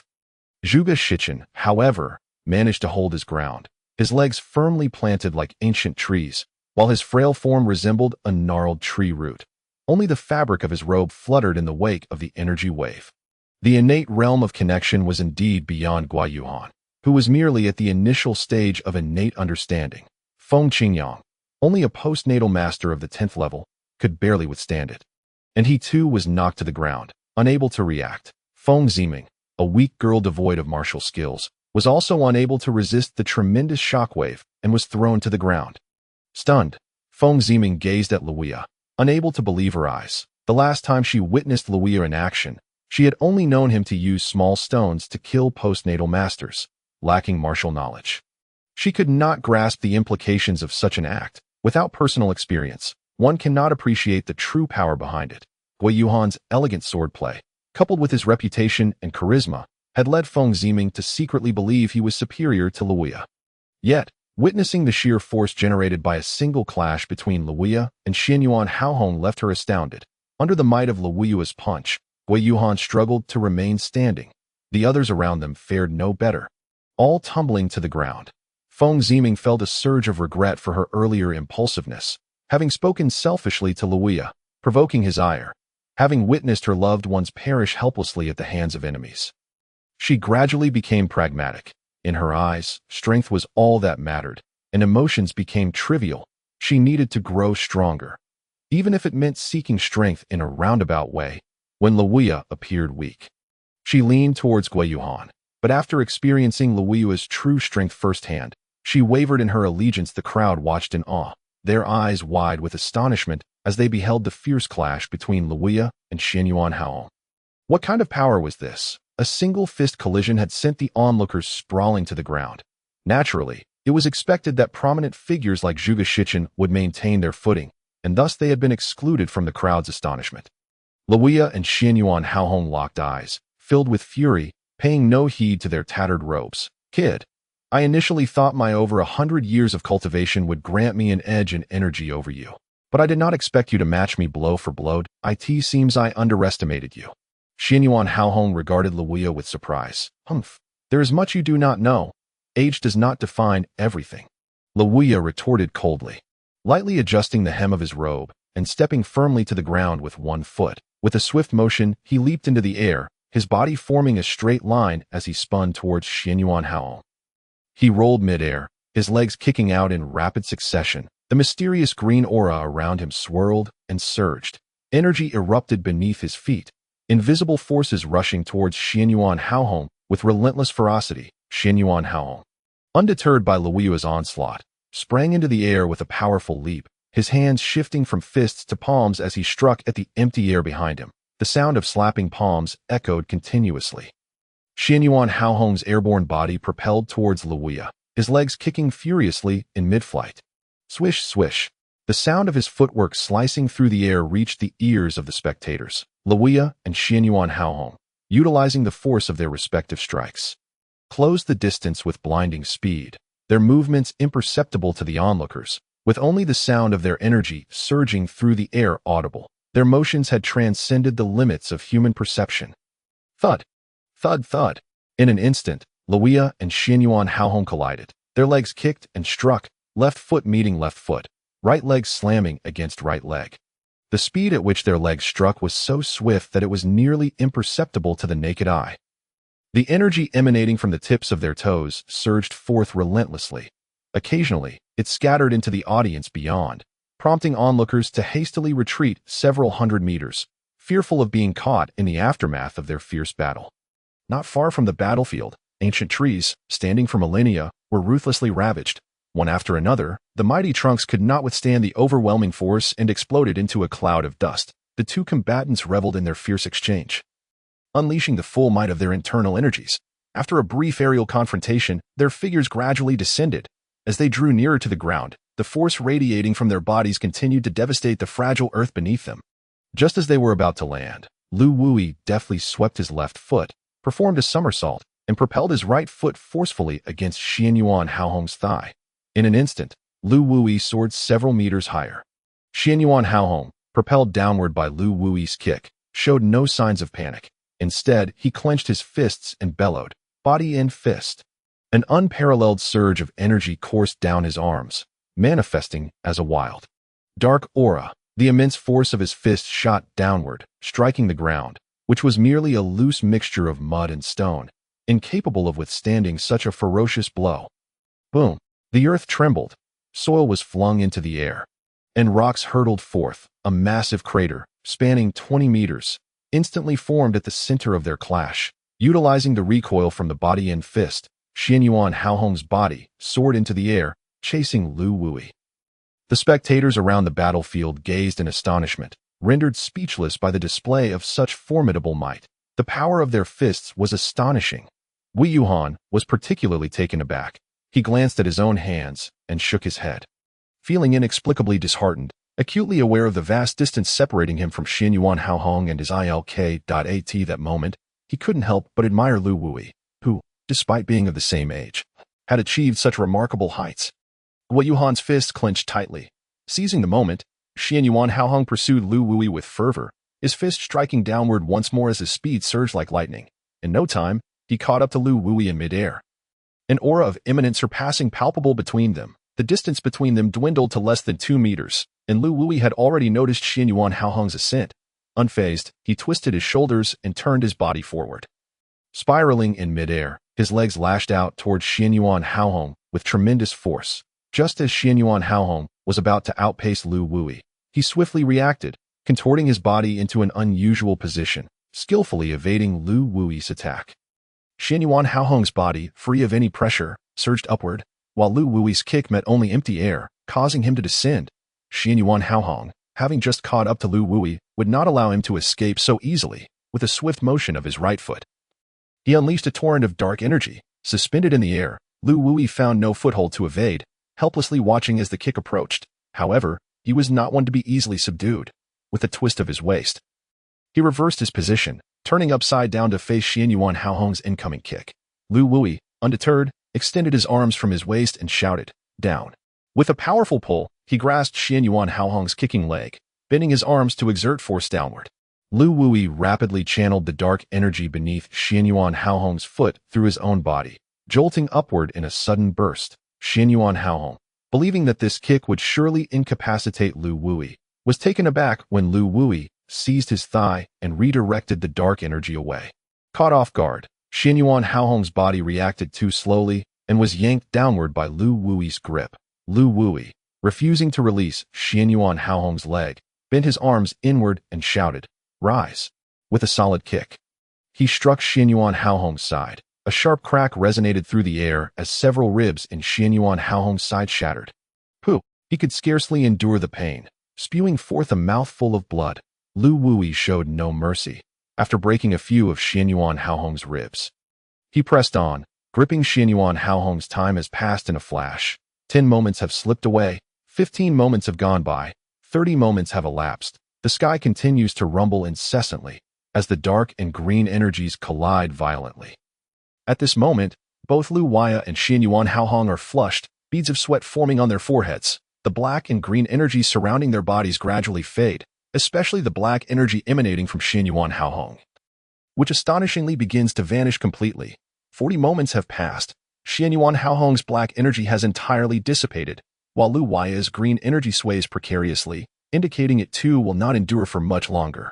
With the clash of energies no longer present, their bodies begin to descend gradually. Puff. Without the protection of his black energy, Xianyuan Haohong finds himself vulnerable as Lu Wui's green energy seizes the opportunity and invades his body, causing another surge of blood to erupt from him. As their bodies draw closer to the ground, Xianyuan Haohong's internal energy is nearly exhausted, leaving him without the strength to brace for impact, rendering him helpless as he plummets.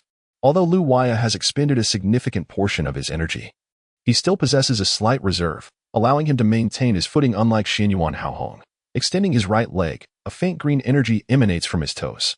Boom!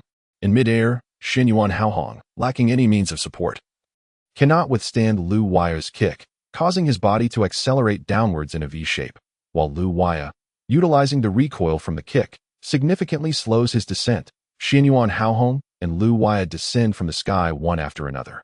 Two non-flying innate experts astonishingly engaging in combat midair for nearly 50 moments. Such an occurrence is unprecedented. Who could ever imagine that those who cannot fly would linger in the air for so long? Elder Taishang. Zhuge Shichen gasps in astonishment.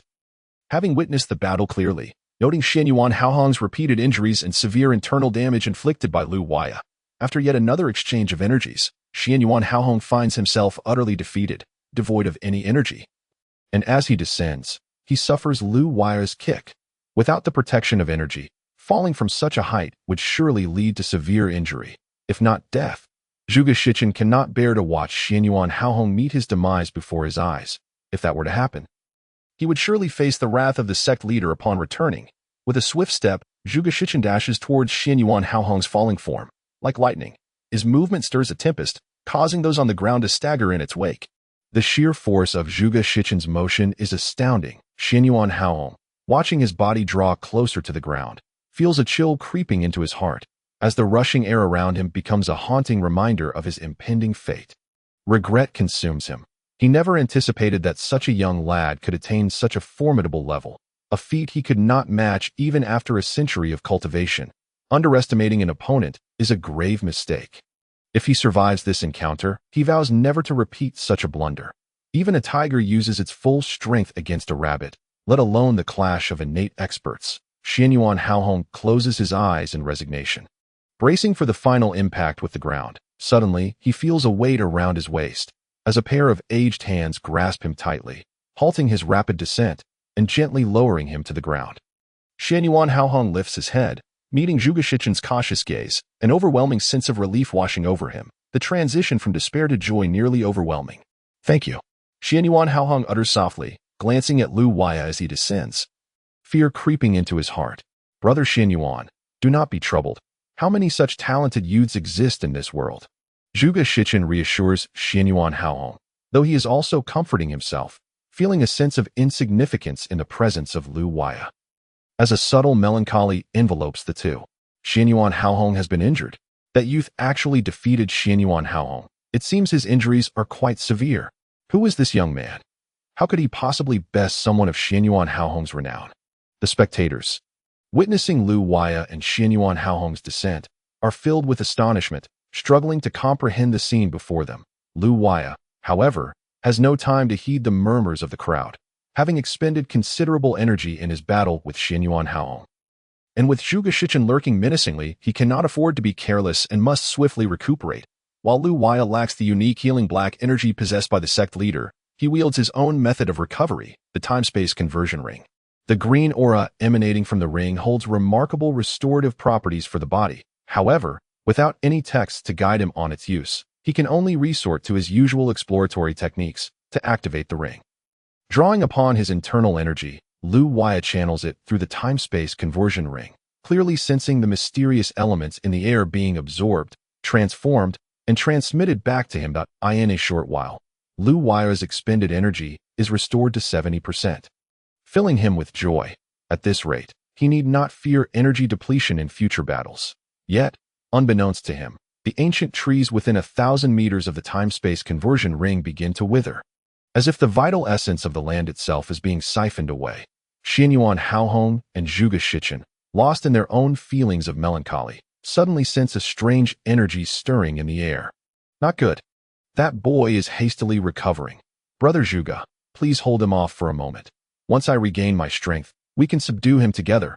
Otherwise, today's mission may go awry. Xianyuan Haohong, ever perceptive, instantly discerns Lu Waya's intentions. Zhuge Shichen's expression shifts. Brother Xianyuan, you focus on healing. I will engage him immediately, but you must hurry. Alone, I am no match for him. Gently lowering Xianyuan Haohong, Zhuge Shichen swiftly charges towards Lu Waya, having nearly recovered to full strength thanks to the time-space conversion ring. Lu Waya is revitalized, shaking off the earlier fatigue. Just as he prepares to relax, he suddenly spots Zhuge Shichen barreling towards him. Startled, he realizes Zhuge Shichen's intention to interrupt his recovery. However, what neither Zhuge Shichen nor Xianyuan Haohong anticipates is Lu Waya's ability to restore his energy in such a short time. In mere moments, Lu Waya's vitality is nearly replenished, a feat that would be met with disbelief by anyone who heard it. Spectators marvel as Zhuge Shichen closes in on Lu Waya within mere breaths. Who would have thought that two of the Kong sect's greatest masters would take turns battling a youth in his 20s? Gui Yuhan is equally astonished. The Kong sect is known for its arrogance, with each member holding themselves in high esteem. How could Zhuge Shichen and Xianyuan Haohong stoop to team up against a mere boy? Now, as they take turns confronting Lu Waya, it is evident that he exceeds everyone's expectations. Feng Ziming feels a flicker of joy as she witnesses Kong's sect elder Zhuge Shichen abandon Xianyuan Haohong to engage Lu Waya. Though unfamiliar with martial arts, she can clearly see Lu Waya is struggling after his battle with Xianyuan Haohong. And Zhuge Shichen's sudden assault will surely catch him off guard. Humph, the Kong sect truly lacks honor. Do you think you can prevail with such underhanded tactics? Lu Waya's voice brims with indignation. Yet his true thoughts remain hidden from outsiders. Perhaps, little brat, it seems you are unaware of how harsh this world can be. Power lies with the victor. Zhuge Shichen, having been thoroughly humiliated by Lu Waya previously, is eager for revenge, determined to teach Lu Waya a lesson while he is weakened. In Zhuge Shichen's eyes, Lu Waya is already a spent force, no longer a concern. As Zhuge Shichen approaches, he bellows. His fist charged with fluctuating black energy, an overwhelming force surging towards Lu Waya. This is the Kong sect's dominating fist. Last time, it could not phase Lu Waya due to his abundant energy. But now, after his clash with Xianyuan Haohong, Lu Waya has little energy left, allowing Zhuge Shichen to press the advantage. Facing Zhuge Shichen's formidable punch, Lu Waya remains unfazed, calm as the wind, channeling his remaining energy into his palm. Zhuge Shichen intended to catch him off guard with the might of his fists, while Lu Wuyo, too, sought to deliver an unexpected blow to Zhuge Shichen. Thus, he feigned exhaustion, pretending that his energy had been excessively depleted. Zhuge Shichen's punches grew increasingly formidable, exuding a faint yet terrifying aura. Lu Wuyo appeared feeble, clearly struggling, while Zhuge Shichen reveled in his triumph. Determined to teach this audacious young man a lesson, a cruel smile crept across Zhuge Shichen's face. At that moment, Lu Wuyo seemed to be in great agony, his frail body emanating a faint green aura that flickered precariously, as if on the verge of extinguishing, faced with Zhuge Shichen's approaching fist. Lu Wuyo reluctantly raised his palm to meet it. Haha, boy, meet your demise. Zhuge Shichen bellowed, his excitement palpable. Boom. Their fists and palms finally collided, sending shockwaves through the battlefield. Zhuge Shichen's smile abruptly vanished as a sharp pain radiated from his knuckles. When he first made contact with Lu Wuyo's palm, it felt soft, devoid of resistance. Zhuge Shichen initially interpreted this as a sign of Lu Wuyo's exhaustion, feeling a flicker of surprise. Little did he know. In less than 2 seconds, an overwhelming force surged through Lu Wuyo's palm, striking straight at his fist. That unmatched energy instantly repelled the dark aura surrounding Zhuge Shichen's punch, breaking through like bamboo. In the blink of an today, if you do not subdue him in time, I fear that the Kuang sect will encounter grave troubles in the future. Zhuge Shichen gazed at the trembling Lu Wuyo. A wave of fear washing over him, he had begun to harbor a certain dread towards the young man before him. Zhuge brother, please refrain from flattering me. Were it not for the formidable weapon in my hand and the opportune moment, how could I have so easily subdued him? Yet, this lad truly possesses remarkable prowess. Even I cannot help but admire him. Upon hearing Zhuge Shichen's praise, Xianyuan Haohong felt a wave of elation. Lu Wuyo could no longer bear the excruciating poison of the heart-piercing needle. His vision blurred. His legs buckled, and he collapsed to the ground with a thud. The searing pain radiating from his back, coupled with his waning strength, tormented his nerves, while the wounds inflicted by the needle began to fester. Although Lu Wuyo was not entirely conscious, his mind remained alert, registering the raucous laughter of Zhuge Shichen and Xianyuan Haohong, alongside the unbearable agony coursing through his body. He felt as though he could no longer withstand the torment.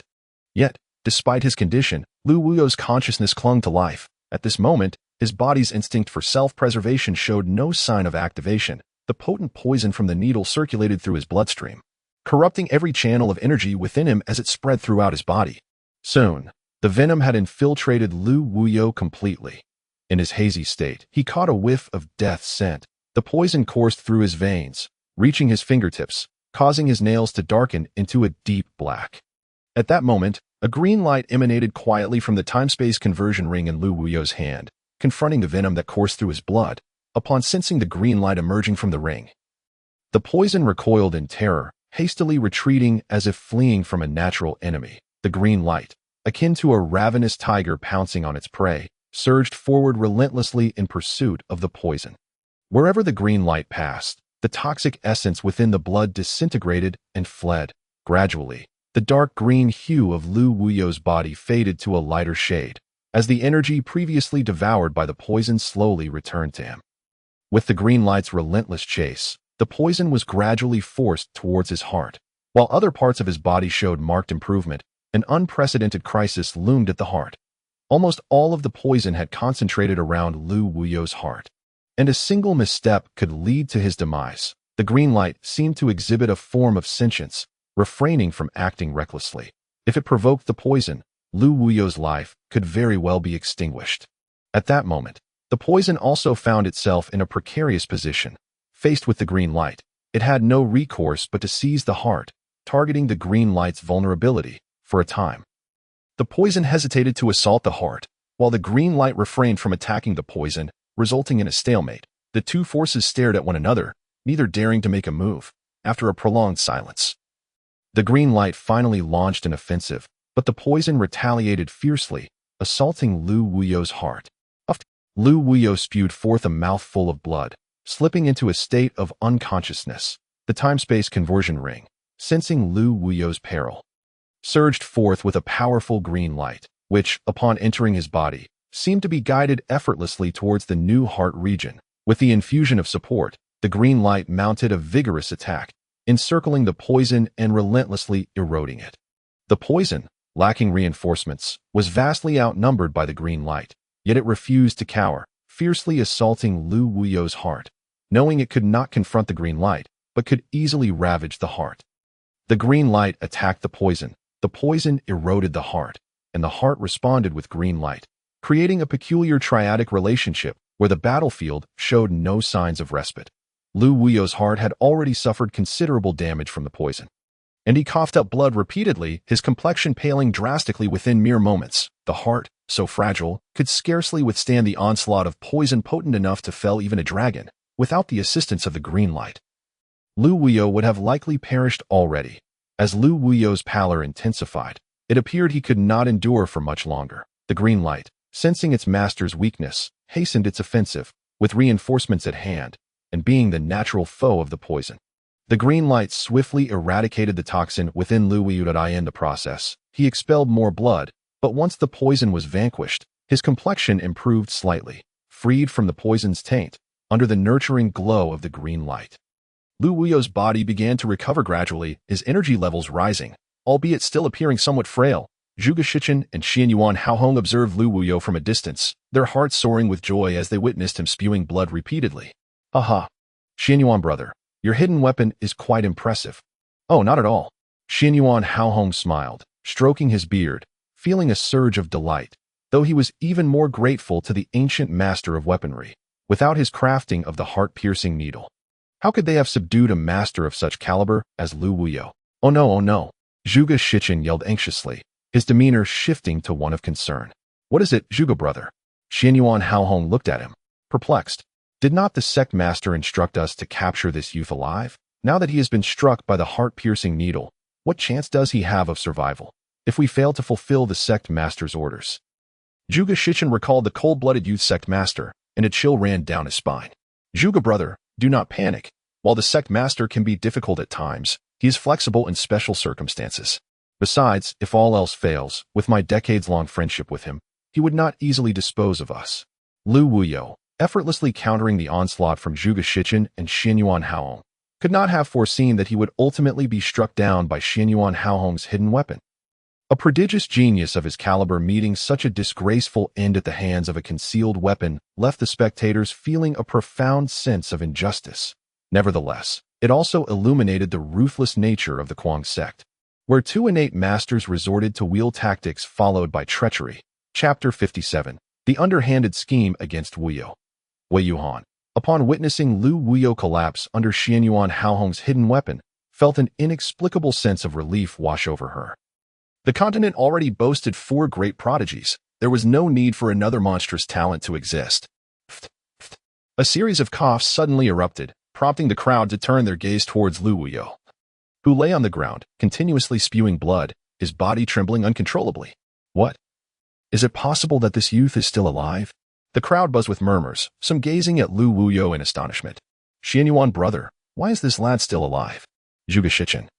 stunned by Lu Wuyo's continued movement, felt a surge of shock. The heart-piercing needle was a weapon capable of slaying even the mightiest of masters, yet Lu Wuyo was still stirring after such time. Zhuge Shichen's fear of Lu Wuyo deepened. Strange, how can this be possible? Xianyuan Haohong was equally astonished to see Lu Wuyo still moving. The previous master had perished mere moments after being struck by the heart-piercing needle. Yet Lu Wuyo had already surpassed 10 moments. Could there have been some unforeseen complication? Xianyuan Haohong mused aloud. I shall take a look. If this lad is truly alive, I shall deliver a finishing blow. Zhuge Shichen volunteered to Xianyuan Haohong, feeling a lingering unease at the sight of Lu Wuyo still alive.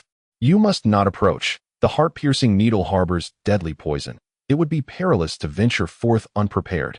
Xianyuan Haohong quickly cautioned upon hearing Zhuge Shichen's intention to strike Lu Wuyo again. Shall we simply stand idly by while that lad recovers? Zhuge Shichen appeared increasingly anxious. Whether this lad can withstand the poison from the heart-piercing needle remains uncertain. He may already be on the brink of collapse. Nevertheless, we must prepare for contingencies. Xianyuan Haohong surveyed his surroundings as if searching for something. What do you intend to do? Zhuge Shichen inquired, puzzled by Xianyuan Haohong's intentions. Found it, haha. Xianyuan Haohong burst into laughter, striding towards a large rock, channeling his energy to his right foot, and with a resounding crash, he stomped upon it. The massive stone shattered into fragments, sending shards flying. At that moment, Zhuge Shichen remained bewildered by Xianyuan Haohong's plan. Xianyuan Haohong seized a fist-sized chunk of stone, weighing it in his hand, and displayed a satisfied grin. Zhuge brother, do you know my purpose? This? Ha. Zhuge brother, this lad has been struck by the heart-piercing needle. His body riddled with poison that we certainly cannot approach him, but we can attack from a distance. As Xianyuan Haohong spoke, Zhuge Shichen's expression transformed to one of dawning realization, a cruel smile spreading across his face as he gazed menacingly at Lu Wuyo. Xianyuan Haohong mirrored his sinister smile, channeling his energy as dark, ethereal forces coiled around the small stone in his hand. Whoosh! The small stone, propelled by fierce energy, shot forth directly at Lu Wuyo's forehead. The rush of wind accompanying the stone caused the air to tremble. The power behind it was evident. The small stone hurtled towards Lu Wuyo's forehead at lightning speed. As it neared Lu Wuyo, both Zhuge Shichen and Xianyuan Haohong's faces broke into satisfied grins. 10 meters, 5 meters, 3 meters, 1 meter. A small stone unceremoniously struck the forehead of Lu Wuyo, eliciting knowing smiles from Zhuge Shichen and Xianyuan Haohong. However, a faint green light suddenly materialized around Lu Wuyo's body. In an instant, it formed a protective shield, enveloping him securely. The formidable small stone, upon contact with the green light, was reduced to powder in the blink of an eye. Dissipating into a cloud of dust, Zhuge Shichen and Xianyuan Haohong's expressions shifted dramatically. They exchanged glances, appearing at a loss for words. How could this be possible? The self-defense instinct within this boy can't be that strong. Gui Yuhan also changed color, gazing at Lu Wuyo in disbelief, astonished that he could autonomously defend himself even in slumber. We can't wait any longer. This boy must possess something that enables self-defense. He must be dealt with swiftly. Xianyuan Haohong discerned that Lu Wuyo's body was shielded by a special item, and his decades of experience was indeed not to be underestimated. Take these. These gloves can effectively isolate the lethal poison of the penetrating divine needle. Put them on, and we shall break that green protective shield and eliminate him. Such a character, if left alive, will undoubtedly become a future threat. Xianyuan Haohong produced 2 pairs of black leather gloves from his bosom, handing one pair to Zhuge Shichen while donning the other swiftly. Xianyuan Haohong shouted, charging towards Lu Wuyo with great speed, gathering all his internal energy into his fists. Each punch was imbued with immense power. Dark energy coiled around him, exuding a potent aura. Boom, boom. He struck Lu Wuyo's forehead with powerful blows, causing the green light to tremble violently. Seeing Xianyuan Haohong rush in, Zhuge Shichen did not hesitate to follow suit, channeling his energy into his fists as he relentlessly assaulted Lu Wuyo's heart. Together, Zhuge Shichen and Xianyuan Haohong unleashed a furious barrage upon Lu Wuyo's vital points. The ground trembled beneath the force of their powerful punches. Under the relentless assault, the green light surrounding Lu Wuyo began to sway, gradually showing signs of weakening. Despite such a tremendous clash, Lu Wuyo, still unconscious on the ground, exhibited no reaction whatsoever. Zhuge Shichen and Xianyuan Haohong were elated to see the green light diminish. Hurry, if this boy awakens, we could face untold troubles. As soon as Xianyuan Haohong finished speaking, he quickened his assault, the sound of thuds echoing incessantly. Meanwhile, Lu Wuyo remained oblivious to the turmoil outside his body, his consciousness in a dream state, only aware of the piercing pain radiating from his heart, which jolted his awareness. His internal energy showed signs of recovery, yet due to the potent poison, his blood vessels remained obstructed, and his energy flow was stifled, making recovery exceedingly difficult. At such a pace, it was uncertain when he would fully recover. Suddenly, he felt a high-frequency tremor emanating from his forehead and chest. Amidst this vibration, the previously stagnant energy channels within him began to show faint signs of unblocking. The pace of his energy recovery quickened. Thud, thud. The tremors at his forehead and chest intensified. Concurrently, the energy channels within Lu Wuyo became increasingly unimpeded. After half a moment, all of Lu Wuyo's obstructed energy channels were cleared. His energy flowed freely. The excruciating pain from his heart faded away. Zhuge Shichen and Xianyuan Haohong continued their relentless high-frequency attacks on Lu Wuyo's vital points. The green protective shield trembled precariously, and after sustained bombardment, it now resembled nothing more than a fragile membrane. On the verge of complete collapse, their expressions twisted into cruel smiles. Boom! Zhuge Shichen struck the thin membrane with a fist, shattering it with a resounding crash. Huh! Xianyuan Haohong laughed heartily. Channeling his energy into his right fist, he aimed a swift blow at Lu Wuyo's forehead. Lu Wuyo slowly opened his eyes, suddenly feeling a wave of dizziness as an overwhelming aura surged forth. A fist clad in black gloves descended violently upon his forehead. Lu Wuyo, gripped by fear, instinctively tilted his head to the right. Boom!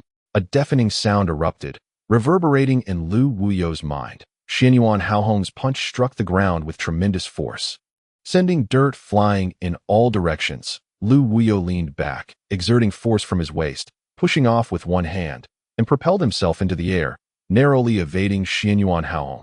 Lu Wuyo glared fiercely at Xianyuan Haohong. His eyes ablaze with rage, a powerful aura radiated from his body, directly confronting Xianyuan Haohong.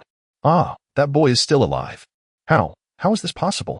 The onlookers outside were left speechless, exchanging incredulous glances. Guo Yuhan was particularly shocked. He had learned from Lu Wuyo's previous conversation with Xianyuan Haohong that the latter wielded the penetrating divine needle, a lethal weapon capable of killing respected masters. Yet, it had no effect on Lu Wuyo. Feng Ziming also struggled to believe her own eyes. She had thought Lu Wuyo was doomed, only to witness his miraculous survival. Zhuge Shichen was equally astonished. After Xianyuan Haohong's punch, he had been certain it would end Lu Wuyo's life. Yet at the critical moment, Lu Wuyo had managed to evade. Zhuge Shichen was utterly speechless regarding Lu Wuyo's resilience. Xianyuan Haohong had attempted to kill him with the divine needle and failed. Then, he had used stones to strike Lu Wuyo's head, yet that too had failed. Now, Xianyuan Haohong was launching a lethal punch, and still, it resulted in failure. 3 times. 3 seemingly foolproof attacks had all ended in failure. Xianyuan Haohong, your intent to harm me is unrelenting. It seems today is the day to settle this once and for all. And you, Zhuge Shichen, after failing to seize the innate demon beast crystal core, you fled only to return with allies to cause trouble. I shall make you pay for your insolence. Lu Wuyo seethed with fury. 2 formidable experts of the innate realm had relentlessly attacked him, employing hidden weapons laced with deadly poison. After Lu Wuyo fainted, Xianyuan Haohong had tried to seize the opportunity to kill him. You 2 old fools, come and meet your demise. Chapter 58. 1 against 2. Lu Wuyo harnessed his internal energy, executing an unknown footwork as he charged towards Xianyuan Haohong.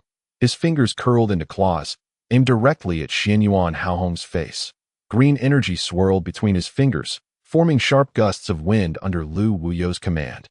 The sharp wind sliced through the air with a piercing sound. Xianyuan Haohong was taken aback, swiftly raising his right hand to shield his face. He stepped back, shifting towards Zhuge Shichen, his body curiously tilting at a 15-degree angle. Nearly parallel to the ground, Lu Wuyo would not allow Xianyuan Haohong to evade easily. His right hand clawed downwards, his arm slightly bent, aiming to strike Xianyuan Haohong. The fierce winds howled ominously. Xianyuan Haohong's feet danced as he retreated, digging into the ground, displacing mounds of earth beneath him. Most of his internal energy was concentrated in his right hand, prepared to block Lu Wuyo's attack. As he retreated, he cast a glance at Zhuge Shichen. "Brother Zhuge, quick, lend a hand. If we do not join forces, we may not escape today." Crack! A sharp sound echoed as Xianyuan Haohong's right arm emitted a bone-chilling crack, causing cold sweat to pour from his forehead. "Old fool, engaging me while distracted. You seek death." Lu Wuyo seized Xianyuan Haohong's right hand, his fingertips digging in as an unparalleled energy surged through him, snapping Xianyuan Haohong's wrist with a swift motion. "You insolent brat, do not be so arrogant. Today, I, Zhuge Shichen, the Grand Elder of the Kuang sect, and Xianyuan Haohong, the Supreme Elder, shall teach you a lesson." Zhuge Shichen bellowed, rushing towards Lu Wuyo, his spirit undeterred by Lu Wuyo's prior display of strength. "You two old fools, unable to defeat me alone, now you come at me together. I truly disdain your Kuang sect's conduct." As Zhuge Shichen and Xianyuan Haohong prepared to attack simultaneously, Lu Wuyo remained unfazed, gazing at them with a hint of contempt. The two seasoned masters joining forces against an unknown junior was indeed an embarrassment, their cheeks flushing slightly. Yet, after a moment, their expressions hardened. The boy must be eliminated. Lest they face sleepless nights, Zhuge Shichen and Xianyuan Haohong exchanged knowing glances, imperceptibly nodding in agreement. Kuang sect's strangulation formation. Activate. The two crossed their arms before their chests, rhythmically stepping in unison as they circled around a central point. Forming a small circle with a radius of approximately 3 meters, they stood upon the circumference, spinning continuously. Instantly, a powerful aura surged forth.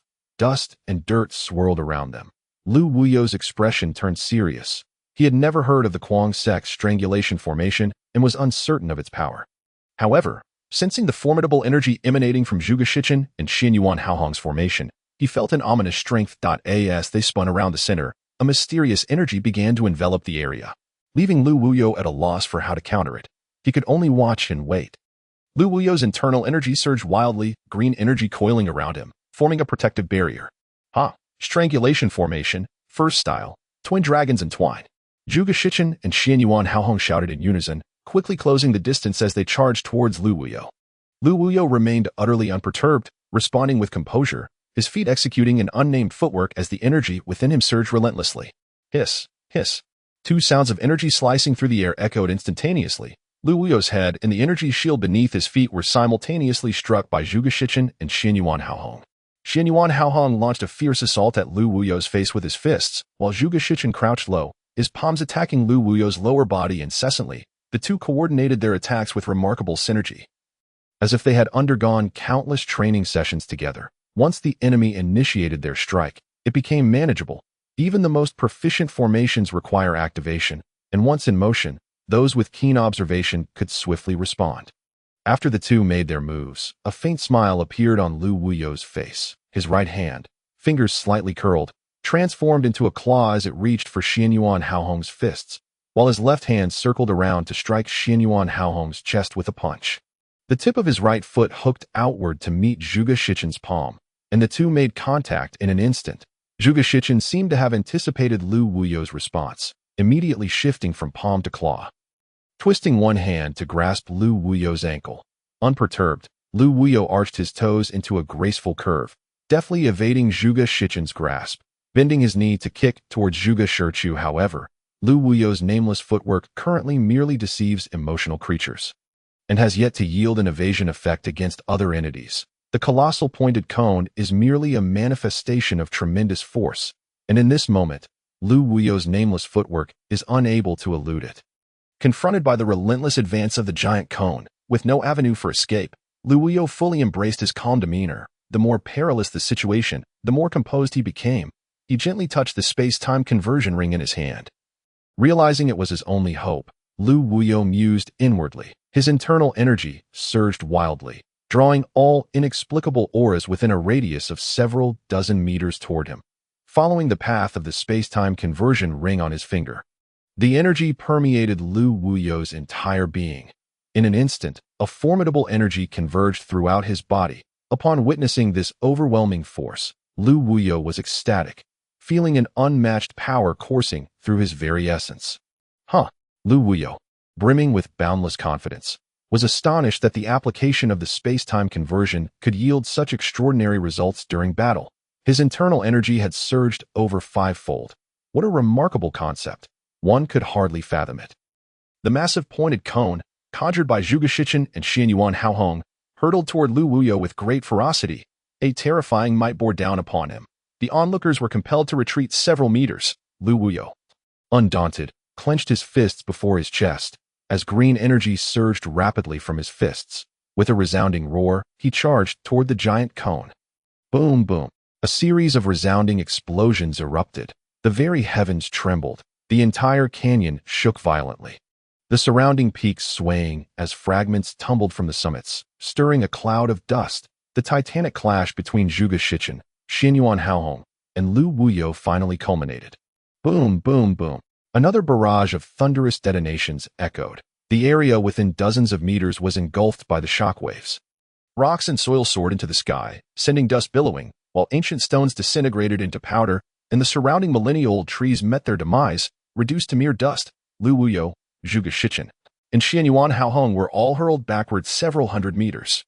The ground where the three had stood transformed into a deep pit approximately 4 meters deep and 8 meters wide.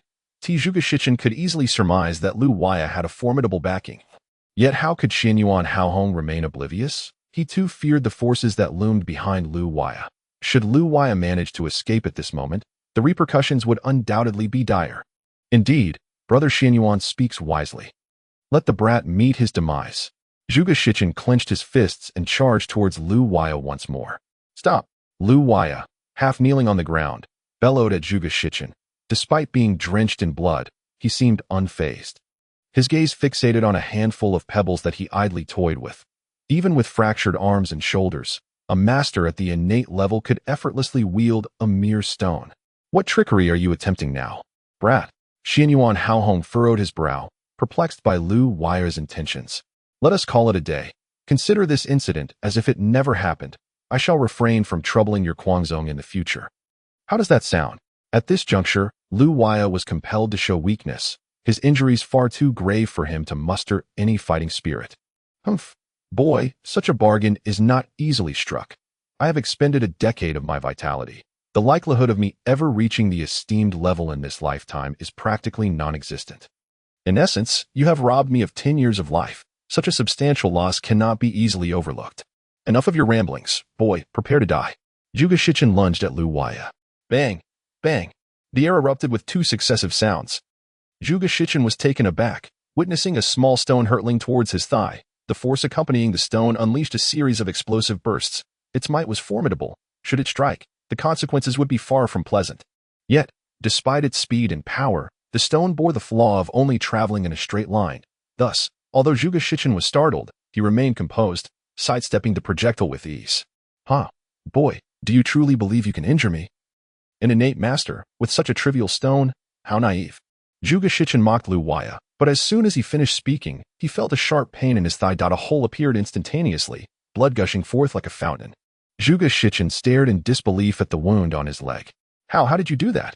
Zhuge Shichen was bewildered. He had clearly evaded the stone's attack, yet he was still injured. Humph, even in my current state. Wounding you is well within my capabilities. My skill in using stones to strike at foes has long reached perfection. I can hit precisely where I aim. True, you evaded that one stone, but there was another. Lu Wuyo scoffed coldly. I only saw one small stone. When did you launch another? How did I not notice? Even now, Zhuge Shichen could not comprehend the cause of his injury. If I divulged all my secrets, there would be no mystery left. Can we settle this matter once and for all? Lu Wuyo proposed again.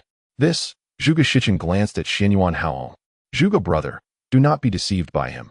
It is merely a trivial trick. From your perspective, it is indeed challenging to discern how this boy strikes, but from my vantage point, I could clearly observe the entire process. In the moment of his attack, he threw 2 stones with lightning speed. One came after the other, both targeting your thigh. From your angle, you could only see one stone. The other was conveniently obscured.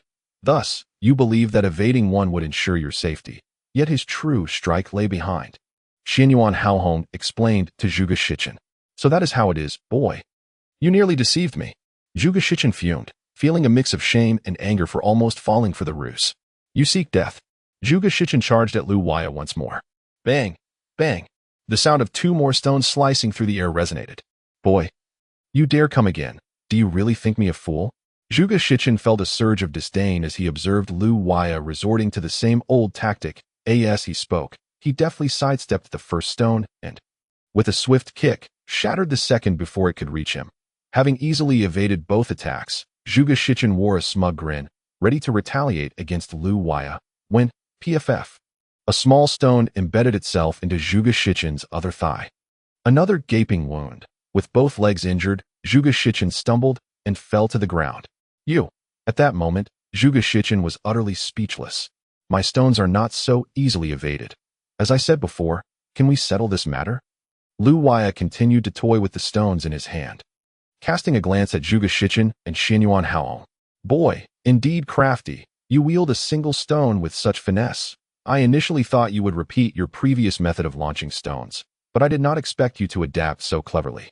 Deceiving us once more, you managed to conceal your energy within the first stone, detonating it as it neared Zhuge Shichen, splitting it into 2, one aimed at his thigh and the other rebounding in the opposite direction. Xianyuan Haohong applauded Lu Waya after delivering his assessment. You old fool. Your powers of observation are commendable, much better than that Zhuge fellow. However, as I am currently targeting Zhuge Shichen, you are able to discern the intricacies easily when I turn my attention to you. It won't be so simple. Let me tell you, I can launch stones at 10 targets simultaneously. Thus, attacking both you and Zhuge Shichen is a trivial matter, whether it is war or peace. You shall decide. Perhaps next time, I shall aim for a more vital area than just your legs. Grandfather, we must leave quickly. Before the battle began, I said such things. Lu Waya will surely not let me off easily. Now that he is so formidable, I fear. Feng Ziming tugged at Feng Qingyang's sleeve, her worry evident. Witnessing Lu Waya's prowess, she secretly regretted her earlier words, yet it was not so easy to retract what had been spoken. Ziming, how could you think in such a manner? Lu Waya is our benefactor. We cannot act in such a way. Feng Qingyang expressed his displeasure, casting an irritated glance at Feng Ziming, seeing her grandfather's anger. Feng Ziming dared not speak further, instead fidgeting in place, uncertain of what to do. At that moment, Gui Yuhan was not far from Feng Ziming and the others, being a novice innate master. He could easily overhear their conversation. A faint smile crept across Gui Yuhan's lips as he approached Feng Ziming. Greetings, Elder Feng. Gui Xianshi, you are too kind. What brings you to seek me? Feng Qingyang, unable to decipher Gui Yuhan's intentions, pondered the significance of the first prodigy from the Dongyu sword sect approaching him. May I speak with Miss Ziming privately for a moment? Gui Yuhan inquired, his gaze fixed on Feng Ziming. Very well, but do not stray far. Feng Qingyang, wise to Gui Yuhan's ulterior motives, refrained from obstructing him. Making connections with the foremost young talent of the Dongyu sword sect could yield unimaginable benefits in the future. Chapter 61. Retreating in disgrace. Miss Ziming, do you know the young man Lu Waya on the battlefield? Gui Yuhan grasped Feng Ziming's arm, speaking urgently. You know him? Did you seek me out merely to inquire about this? Feng Ziming, caught off guard by Gui Yuhan's grip, felt a mix of shyness and indignation, assuming he had other reasons for approaching her. Miss Ziming, this is of utmost importance. Please answer me truthfully. Gui Yuhan's earnest gaze met Feng Ziming's. His urgency palpable as he occasionally glanced towards the battlefield, relieved to see Lu Waya still locked in a standoff with Xianyuan Haohong and Zhuge Shichen. I do know him, but I may have offended him with a remark earlier. If you wish for me to persuade him to assist you, that might prove challenging. Understanding Gui Yuhan's demeanor, Feng Ziming decided to disclose everything. I do not wish for you to ask him for favors. Rather, Gui Yuhan leaned in and whispered a few words into Feng Ziming's ear. Upon hearing Gui Yuhan's words, Feng Ziming was taken aback, her expression laden with fear. Miss Ziming, do not fret, as long as you follow my instructions. You shall not be at a loss. But, there is no but, Miss Ziming. Simply do as I instruct, and with the strength and influence of the Dongyu sword sect, I can assist you in any matter. To speak frankly, your Feng family has fallen on hard times. Without an innate master backing you, it is exceedingly difficult for any family to survive in this realm. I can arrange for an innate master to support your Feng family, should you encounter formidable opponents. They will be there to aid you. If you face insurmountable sects, the Dongyu sword sect can provide powerful support. Gui Yuhan persistently tempted Feng Ziming, who, at that moment, was evidently swayed. though she still lacked that decisive element to tip the scales. Guo Yuhan seized the opportunity to stoke the flames further. If you are willing, I can take you as my wife. With my strength, the path ahead will undoubtedly be smooth sailing. Who knows? One day you might even become the esteemed matriarch of a grand sect. At that time, you will have the freedom to shape your destiny as you wish. Is that truly the case? Feng Ziming's interest was clearly piqued, having witnessed her loved ones perish at the hands of enemies. She could no longer bear that sense of helplessness. From that moment, she had harbored a fervent desire to grow stronger. Only by becoming powerful could she seize control over her own fate. This young woman, who had already missed the golden opportunity for cultivation, realized that even if she were to practice now, reaching the innate realm was beyond her grasp. Thus, she felt hopeless on the path of cultivation. However, as a woman of notable beauty, Feng Ziming saw another avenue available to her. Forging connections with those in power, Guo Yuhan's proposal struck a chord deep within her, and she promptly made her decision. All right. At that moment, Guo Yuhan finally revealed a hint of a smile. On the battlefield, Xin Yuan Haohong, Zhuge Shichen, do you two old geezers truly wish to fight to the death? Lu Wuyo toyed with a small stone in his hand, casting a fierce glare at Zhuge Shichen and Xin Yuan Haohong. Humph, though your little stone may be impressive, I refuse to believe you can simultaneously slay both Xin Yuan Haohong and Zhuge Shichen. In your current state, should we engage you in close quarters, you will undoubtedly meet your demise. I suggest you surrender. Xin Yuan Haohong's gaze flickered uncertainly. If he let Lu Wuyo go just like that, it would tarnish the reputation of the Guangzhong and leave him unable to account for his failure to fulfill the sect leader's orders upon returning. Yet, at present, Lu Wuyo was overwhelmingly formidable, and the small stone in his hand was perilously sharp. One misstep could lead to fatal consequences. Brother Zhuge, what do you propose we do? Typically accustomed to leading, Xin Yuan Haohong now sought Zhuge Shichen's counsel. Revealing his own disarray, Xin Yuan, how about this? Zhuge Shichen whispered a few words to him. Is that feasible? Do you have confidence in it? Xin Yuan Haohong regarded Zhuge Shichen with a hint of skepticism. This fellow is notoriously cunning, with an unprecedented ability to adapt on the battlefield. Whether it will work or not, I cannot say for certain. Zhuge Shichen dared not boast in front of Xin Yuan Haohong, for one miscalculation would render him a scapegoat upon returning to the Guangzhou. He envisioned Xin Yuan Haohong shifting all blame onto him, and the mere thought sent a cold sweat down his back. The young sect leader had a penchant for slaughter, and even as a high elder of the Guangzhou, escape from doom was hardly guaranteed. Regardless of its efficacy, should we proceed as planned, even if it fails, we will have a defense to present upon our return. The sect leader would find it difficult to lay blame upon me. Zhuge Shichen's words were merely a facade, and Xin Yuan Haohong was not oblivious to it, yet it was not the moment for scrutiny. Very well. Since you, brother Xin Yuan, have spoken, I, Zhuge Shichen, shall certainly give my all. Drink. Zhuge Shichen bellowed, channeling his inner energy as dark energy enveloped his body. Safeguarding all vital points, his injured feet, previously marred by blood, were soon restored under the swirling black energy. He charged towards Lu Wuyo with fervor. Xin Yuan Haohong, not idle, utilized Zhuge Shichen's method to concentrate black energy around his vital points and followed suit towards Lu Wuyo. However, their paths diverged. Lu Wuyo stood in the center, while Zhuge Shichen advanced from the west and Xin Yuan Haohong from the east. The two formed a direct line, launching a pincer attack against Lu Wuyo. As they approached, Lu Wuyo remained unperturbed, his demeanor unchanged. Swoosh, swoosh, swoosh, swoosh. For small stones shot forth from either side, their formidable force caused the air to shudder. Brother Zhuge, be careful. 2 small stones are flying straight towards you. Brother Xin Yuan, be cautious. 2 small stones are heading straight for you. Both Zhuge Shichen and Xin Yuan Haohong called out in unison. Lu Wuyo revealed a gleam of triumph. He had anticipated Zhuge Shichen's plan. While he could not hear their whispers, he was well aware of the potential strategies. Haha, both of you old geezers, prepare to meet your end. A bloodied Lu Wuyo laughed maniacally, though his expression twisted into something sinister. Zhuge Shichen and Xin Yuan Haohong believed Lu Wuyo's small stones were a mere visual and psychological trick, seemingly harmless yet deceptively threatening. Their intention to attack from opposing directions would allow for mutual support, significantly mitigating the small stone's menacing impact. Moreover, their concentrated energy would shield their vital points, lessening the threat even further. Zhuge Shichen's plan seemed astute, yet he underestimated Lu Wuyo. Bang! Bang! Bang! Bang! Zhuge Shichen and Xian Yuan Haohong kicked the incoming small stones, easily deflecting them after their preparations. At that moment, they were merely 50 meters from Lu Wuyo. Both revealed cruel smiles. Thud! Thud! Two small stones pierced the hearts of Zhuge Shichen and Xian Yuan Haohong simultaneously. As they reveled in their triumph, a sudden searing pain gripped their chests, and they looked down in disbelief that a small blood hole appeared at their chests. With blood gushing forth, their hearts ruptured, blood surging uncontrollably. Lu Wuyo had struck both Xian Yuan Haohong and Zhuge Shichen in their hearts. They gazed at Lu Wuyo in horror, their fighting spirit extinguished. Run! Run! A flash of white light flickered, and Zhuge Shichen and Xian Yuan Haohong vanished from sight.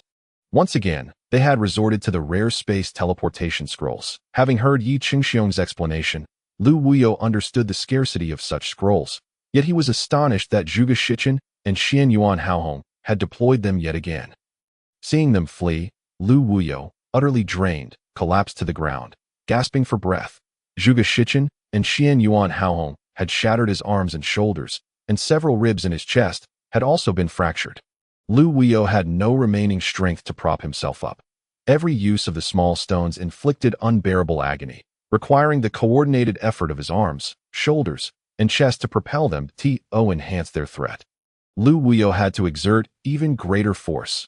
Consequently, he was in excruciating pain, but facing the specter of death, he had to feign indifference, now that Zhuge Shichen and Xian Yuan Haohong had departed.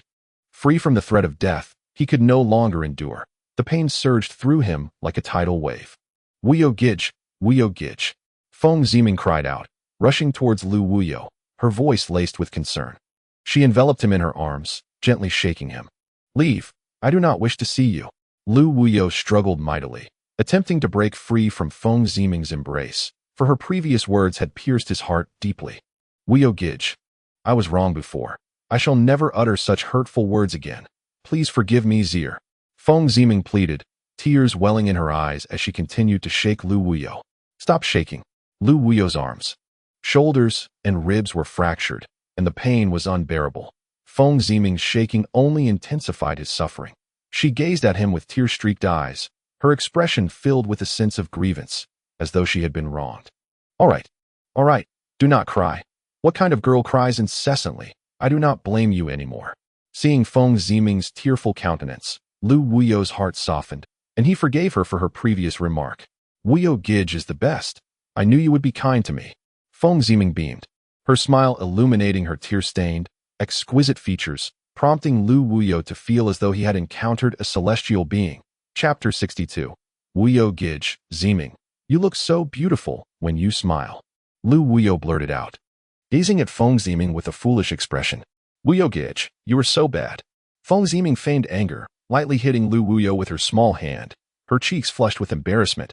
From a distance, Guo Yuhan watched in anger, his fury boiling as he beheld the tender exchange between Feng Ziming and Lu. It was intolerable. Just a little longer, and let them relish their fleeting happiness before death. That a cold glint flashed in Guo Yuhan's eyes. By the way, Wuyo Gij, how is your injury? Can you still move? Feng Ziming inquired, her worry evident as she looked at Lu Wuyo, who was covered in blood. Move. Lu Wuyo forced a bitter smile. If only I could. My body is riddled with shattered bones. After battling the two formidable experts, Zhuge Shichen and Xian Yuan Haohong, I am now devoid of any inner energy. I cannot move at all. Even the slightest shift brings excruciating pain. Ziming, are you suggesting you want to carry me out? Indeed, Brother Wui, I am determined to carry you out. To atone for the words I previously uttered, I am willing. Feng Ziming gazed steadfastly at Lu Wui, her eyes brimming with resolve. Ziming, do not be foolish. I merely spoke in jest. I have already forgiven you for the past, so let us not dwell on it any longer. How can a frail woman like you traverse this dense forest while carrying me? Furthermore, propriety dictates that men and women should not be physically close. If you carry me, how shall your reputation fare? Lu Wui furrowed his brow, looking at Feng Ziming with a hint of discontent. No. Brother Wui, today I have made up my mind. I must carry you out of this endless forest until you fully recover. I care not for the proprieties of male and female. I only know that you have been kind to me. And now you are gravely injured and in need of my assistance. At this moment, Feng Ziming appeared utterly resolute, unyielding in her decision. What is the point of this? Observing Feng Ziming's unwavering determination, Lu Wui found himself at a loss for excuses and could only manage a resigned smile. Be careful, brother Wui. I shall carry you now, lest the followers of the Kuang sect pursue us and make our escape difficult. With that, Feng Ziming half-squatted, her right hand supporting Lu Wui's body while her left arm encircled his waist, hoisting him onto her back. Then, with both hands clasped around his waist, she exerted a slight force, lifting him effortlessly. As Lu Wui lay upon Feng Ziming's back, a fragrant aroma wafted toward him, and he inhaled deeply, feeling an unparalleled sense of comfort throughout his being. Grandfather, brother Wui is gravely injured. I must carry him away, Feng Ziming announced as she began to walk toward Feng Qingyang. With over 100 pounds of weight upon a delicate woman, Feng Ziming appeared somewhat strained. How can you bear Lu brother like this? Quickly put him down and let grandfather carry him, Feng Qingyang said awkwardly, glancing at Gui Yuhan beside him. No, grandfather, today, Zier must carry brother Wui away. This is my heartfelt intention towards him. Very well, very well. You are as stubborn as a mule, once you have made up your mind. Not even 8 oxen could pull you back. Feng Qingyang, with a tinge of regret, looked at Gui Yuhan and hurried to catch up with Feng Ziming, accompanied by another elderly man. Let us go. Everyone disperse, Feng Qingyang said, shielding Feng Ziming as he addressed the onlookers. Before long, Feng Ziming and the others had vanished from sight. Gui Yuhan, watching their retreating figures, clenched his fists, his eyes glinting with malice, instilling a sense of chill in those who inadvertently met his gaze. You all can distribute the beast cores from this great tiger amongst yourselves. The great tiger had been slain by Gui Yuhan with a single strike, and convention dictated that the beast core should rightfully belong to him. However, given Gui Yuhan's stature as the foremost young genius of the Adong Mu sword sect, would he truly lack for these beast cores? Upon finishing his words, Gui Yuhan hastily departed in the opposite direction of Feng Ziming and the others. Seeing him leave, the crowd surged toward the great tiger. Everyone yearned for the beast core. And at that moment, no one noticed that Gui Yuhan had quietly turned back after walking some distance away, pursuing Feng Ziming and the others. Lu Wui lay comfortably on Feng Ziming's back, occasionally inhaling her fragrant scent. The path through the forest was uneven, causing Feng Ziming to sway as she carried him, and Lu Wui felt the softness of her back against him. To be borne by a woman was unexpectedly delightful. Lu Wui closed his eyes in contentment, for at this moment, he felt no pain, only an overwhelming warmth. Ziming, you are truly wonderful. Thank you, Lu Wui sincerely expressed to Feng Ziming, who continued her pace without interruption, with Feng Qingyang and the elderly man trailing at a distance, not intruding upon their moment. Brother Wui, do not speak, that I shall never forget that night when you saved me. In my direst moment, you appeared like a divine being, and I shall forever remember your powerful and broad silhouette. Now, in your time of need, how could I abandon you? I truly wish to remain in this moment forever. It has been so long since I felt such happiness that I have always lived amidst conflict and strife, never having the time to seek this warmth. Serendipity led me to save your family, only to encounter such a wonderful girl like you. Lu Wui gently swayed his head against Feng Ziming's back, reveling in the warmth of their connection, feeling an indescribable comfort. Brother Wui, Feng Ziming began, then hesitated. What is it, Ziming? You seem hesitant to speak. Brother Wui, if I were to do something that wronged you, how would you treat me? Feng Ziming suddenly halted, turning her gaze toward Lu Wui, who was enjoying the moment with his eyes closed. At the sight of him, a flicker of reluctance crossed her face. What troubles you, Ziming? Lu Wui sensed her abrupt stop and opened his eyes. Meeting her gaze, an unspoken tension filled the air as they locked eyes for an extended moment, before Feng Ziming finally looked down, resuming her walk while carrying him. Brother Wui, please tell me, if I were to do something that wronged you, how would you handle it? Feng Ziming continued, her head lowered, yet Lu Wui could sense her eagerness for an answer. Ziming, regardless of what transgression you might commit against me, I will unconditionally forgive you once. Today, your willingness to bear the burden of traversing mountains and rivers for my sake means I shall grant you a favor without conditions in the future. Remember this, Ziming, my 2 unconditional offers. Lu Wui gazed affectionately at Feng Ziming's back as he spoke earnestly. Thank you, Brother Wui. Upon hearing this, Feng Ziming paused momentarily before hastening her pace. Brother Wui, let us ascend that mountain peak ahead, Feng Ziming proposed suddenly. The mountain peak, what purpose does it serve? Lu Wui inquired, puzzled. Brother Wui, do you not know? The mountain peak ahead is famously known as Lover's Peak. Lover's Peak. Indeed, it is said that this peak has a poignant tale. Feng Ziming paused before recounting. Thousands of years ago, a couple deeply in love met at this very slope. They belonged to rival sects, and these sects had always been sworn enemies. The disciples of each sect would fight viciously upon encountering one another, refusing to relent until one was vanquished. One day, amidst the chaos of battle, a man and a woman found themselves together, and all around them, combat raged on, resulting in a devastating stalemate. Only the man and woman remained, both gravely injured, barely able to move a muscle. In their struggle for survival, they supported each other, relying on one another through the battlefield for a year. After a year of shared hardships, they returned to their respective sections. However, after a year of closeness, their bond had deepened significantly. They maintained secret communication, despite the odds. Yet, in this world, there are no secrets that remain hidden forever. Their love affair was eventually discovered by their sections. The sects sternly demanded that they sever ties. However, the more the sects opposed, the stronger their feelings grew, leading them to ultimately commit acts of betrayal. This enraged both sects, which then issued a continent-wide decree to hunt down the lovers. They fled for their lives, reaching the mountain peak ahead, where they found themselves cornered. Faced with the pursuers of their sects, they had no choice. They bowed thrice to their respective sects, then embraced one another in tears. Hand in hand, they leapt into the abyss. To commemorate this audacious love, later generations named this place Lover's Peak.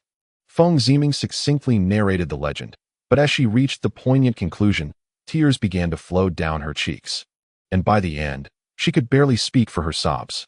Ziming, do not see our wide deity is merely a legend. There is no need to take it to heart.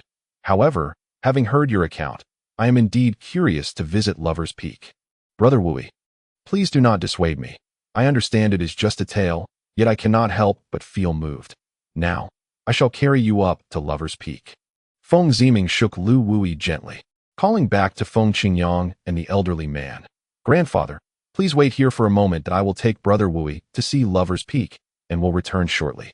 Without waiting for a response from Feng Qingyang, Feng Ziming dashed forward with Lu Wui on her back. Higi, that headstrong girl. Feng Qingyang looked on as Feng Ziming sprinted away, a fond smile gracing his features. Zier has grown up. The elderly man accompanying Feng Qingyang also smiled. At Lover's Peak, Feng Ziming gasped for breath. Having finally ascended with Lu Wui on her back, Lu Wui, sprawled upon Feng Ziming, observed her glistening with perspiration, feeling a pang of guilt. Ziming, please set me down. No. Brother Wui. Feng Ziming insisted stubbornly. Hurry, or Brother Wui might just become upset. Lu Wui feigned annoyance. Very well.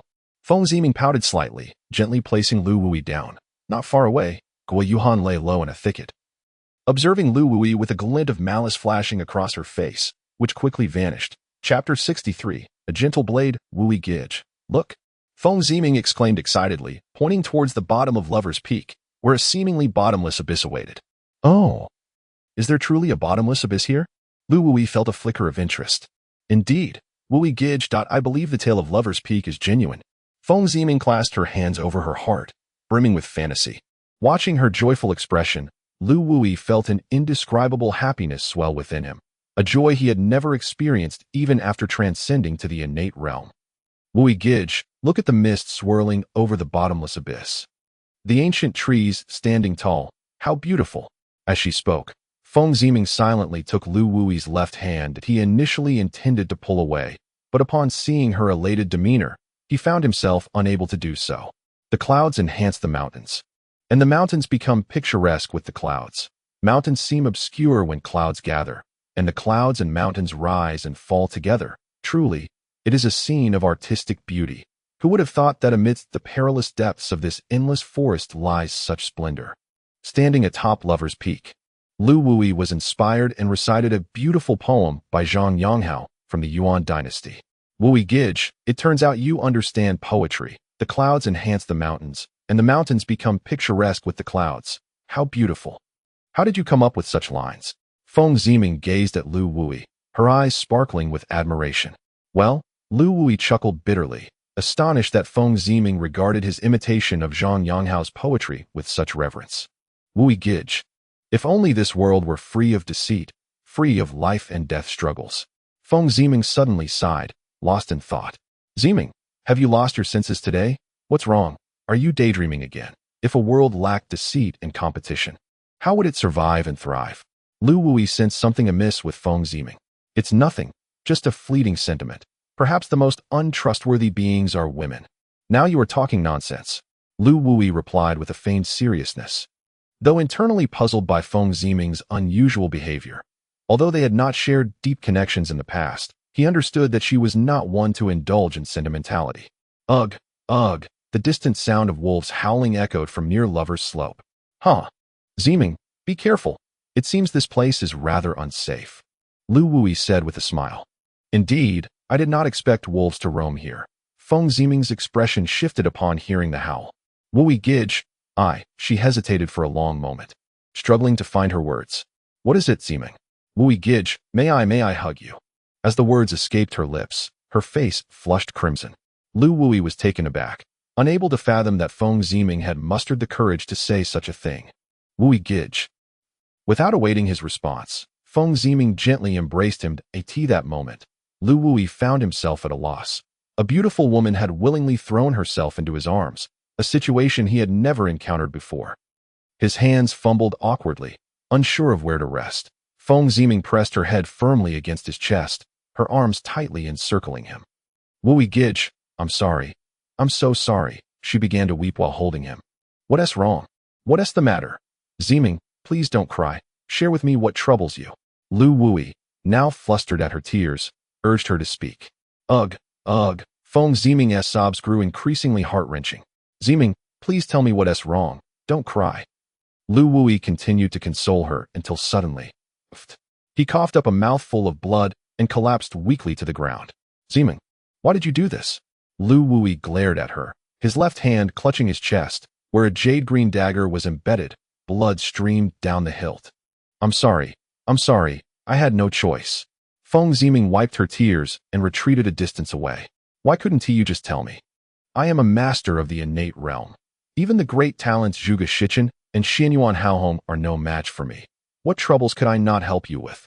Seeing the blood pooling on his chest, Lu Wui felt a deep anguish. Gui Yuhan found himself in an increasingly dire situation, inflicting several sword strikes upon Lu Wuyo, while the dagger wielded by Feng Ziming was laced with deadly poison. Lu Wuyo, utterly devoid of strength to cultivate healing, was in a state of despair. Feng Ziming stammered, her gaze fixed on Lu Wuyo, who writhed in agony on the ground, and unexpectedly felt a pang of reluctance. Humph! Gui Yuhan snorted coldly. Lu Wuyo, with a swift motion of his right hand. He sheathed his sword, and with both hands raised, he aimed for the wounded shoulder of Lu Wuyo. Crack! The already fractured bone in Lu Wuyo's shoulder let out a sharp sound, as blood oozed through Gui Yuhan's fingers. Oh! Lu Wuyo's face contorted in excruciating pain as he glared at Gui Yuhan. Gui Yuhan, if I survive this, I will make you suffer 100-fold. Ha. Unfortunately, you won't have that chance. Chapter 64. The Abyss of Despair. Gui Yuhan withdrew his hands from Lu Wuyo's shoulder. His gaze filled with malice, the blood dripping from his hands further igniting his frayed nerves. Ha. Lu Wuyo, weren't you quite formidable? Why don't you fight back? As soon as Gui Yuhan finished speaking, he seized Lu Wuyo's left foot, hoisted it onto his shoulder, and pressed down upon Lu Wuyo's body. Another sharp crack echoed through the air. Lu Wuyo's left foot was crushed. Yuhan, just kill him. Spare him from this torment. Feng Ziming implored, her heart aching for Lu Wuyo. Humph! If you wish to become the wife of the head of the Dongmu sword sect, you must learn to keep your mouth shut. Gui Yuhan barked at Feng Ziming, his displeasure escalating as he witnessed her defending Lu Wuyo. Lu Wuyo, today I shall make you wish for death. Gui Yuhan advanced once more towards Lu Wuyo. The unbearable pain coursing through Lu Wuyo's body compelled him to roll on the ground. And upon seeing Gui Yuhan approach again, he felt a surge of indignation. Gui Yuhan, I bear you no grudge, yet you torment me so. The torment I endured at the hands of the ape clan's expert, Yuan Jian, had some rationale behind it. As he was far more powerful than I accepted my defeat with dignity. Yet now, you, a mere scoundrel who has barely scratched the surface of innate abilities, take advantage of my plight and subject me to such cruelty. If I survive today, I shall obliterate your entire sect in the future." With that, Lu Wuyo rolled towards the abyss beneath Lover's Peak. A towering chasm, its depths unfathomable. The gorge spanned several dozen kilometers, surrounded by sheer cliffs that soared into the clouds, where wisps of cloud could be faintly seen amidst the mountains. The cliffs rose perpendicularly, rendering it impossible for monkeys or beasts to scale, and only the largest of birds could traverse its expanse. The air was filled with the occasional cries of unknown birds, their sharp calls echoing throughout the gorge. Scattered along the cliffs were ancient trees, their numbers few, yet from a distance, the entire gorge appeared shrouded in mist, with ancient trees clustering together, resembling a paradise on earth. Deep within the gorge, a ragged youth lay sprawled upon the ground, surrounded by the broken branches of trees, their fresh splintered ends revealing that the ancient trees had only recently been snapped. The boy was buried beneath a pile of dry branches and leaves, some of which still bore a hint of green, indicating that he had fallen here, saved by the ancient trees. Motionless, he lay on the ground, seemingly lifeless. His chest, shoulders, and legs were stained with blood, now dried and congealed. A raven perched atop a tree branch, observing the boy with intrigue, but after a prolonged watch, it found nothing amiss and began to preen its feathers. Hours passed, and the boy showed no signs of awakening. Small creatures that passed by paused to observe for a moment before scampering away. A day slipped by, yet the boy remained still. The raven, seemingly convinced of the boy's demise, flapped its wings and descended upon him. It walked upon the boy's body, curiously peering this way and that, its head bobbing adorably. The raven circled around the boy before daring to peck at his eyelids, yet still, the boy remained unresponsive. Gaining courage, the raven hopped back onto the boy, pecking here and there. The congealed blood on the boy's body was soon consumed, but the raven's appetite seemed insatiable as it searched for more. Suddenly, the raven's gaze fell upon a ring on the boy's finger. The ring, dark and unidentifiable in material, was small yet exquisitely crafted, with clear engravings resembling an animal, though the raven could not discern which. Encircling the creature was a glowing halo that flickered faintly every second. Intrigued, the raven began to peck incessantly at the ring. With its sharp beak, it pierced through the boy's finger after several attempts, causing a stream of bright red blood to flow. Startled by the sight of blood, the raven, accustomed to feeding on the carcasses of the deceased, flapped its wings in alarm and soared into the sky, quickly disappearing from view. Blood continued to trickle from the boy's finger, albeit at a sluggish pace, until a drop finally fell. The blood coursed down to the ring, which acted like a vortex, drawing all of it towards its center, gradually congealing. Half an hour later, a faint green glow began to emanate from the ring, enveloping the boy's body. The green light accumulated, ultimately surrounding him completely, forming a cocoon. The cocoon of green light throbbed rhythmically around the boy, while the surrounding grass and trees began to wither, in stark contrast to the boy's face, which took on a healthy flush. A week passed, yet the boy showed no signs of awakening, remaining in his original position on the ground. His wounds had begun to heal, and his complexion was now entirely rosy. After 2 weeks, he still had not stirred. However, all his injuries had left behind faint scars, and his face radiated health. 3 weeks later, the boy remained unresponsive, yet all his scars had vanished, and he exuded an aura of vitality. In stark contrast, the flora and ancient trees within a radius of several hundred meters had withered and perished, leaving an eerie silence devoid of life, as if all the vitality of the plants and animals had been siphoned away. At last, Lu Wuyo slowly opened his eyes, surveying his surroundings. To his astonishment, he realized that he had not perished. I'm not dead.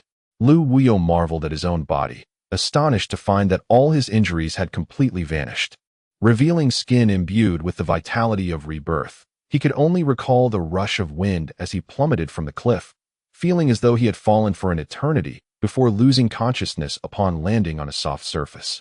From his reckoning, he was certain that the cliff was at least several thousand meters high. To survive such a fall was nothing short of miraculous. Even now, Lu Wuyo struggled to believe he had emerged unscathed. Having suffered such grave injuries and been struck by Feng Ziming's poisoned dagger, all while plummeting from such a height. Surely a fatal combination. Shaking his bewildered head, Lu Wuyo attempted to right himself. But to his dismay, he found he could not control his body. It felt as though it belonged to someone else. No matter how he commanded it, he could not move even an inch. The only part he could move being his head. In that moment, despair washed over him. Had he been rendered paralyzed by the fall? A bitter smile crossed Lu Wuyo's face as he lamented that misfortune often comes in pairs. Now, his body refused to obey his will. If that were the case, death would seem preferable, as what could a paralyzed person accomplish? Overwhelmed by frustration, Lu Wuyo suddenly pondered another dire question. If he could not move his body, how could he find sustenance? Was he to face starvation after escaping one peril? Truly, calamity does not come alone, and fortune seldom arrives in pairs. Lu Wuyo turned his head, scanning his surroundings for anything edible, only to discover that there was not a single living plant within hundreds of meters. What was happening?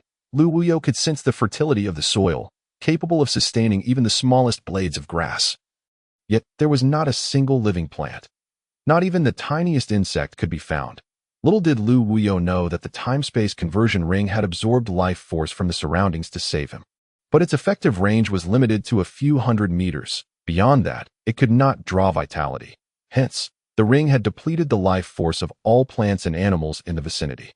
Given Lu Wuyo's extraordinarily robust life force, with at least 130 years of life remaining, the amount of vitality required was immense to sustain Lu Wuyo's life force. The time-space conversion ring had no choice but to siphon the vitality of all living things in that area.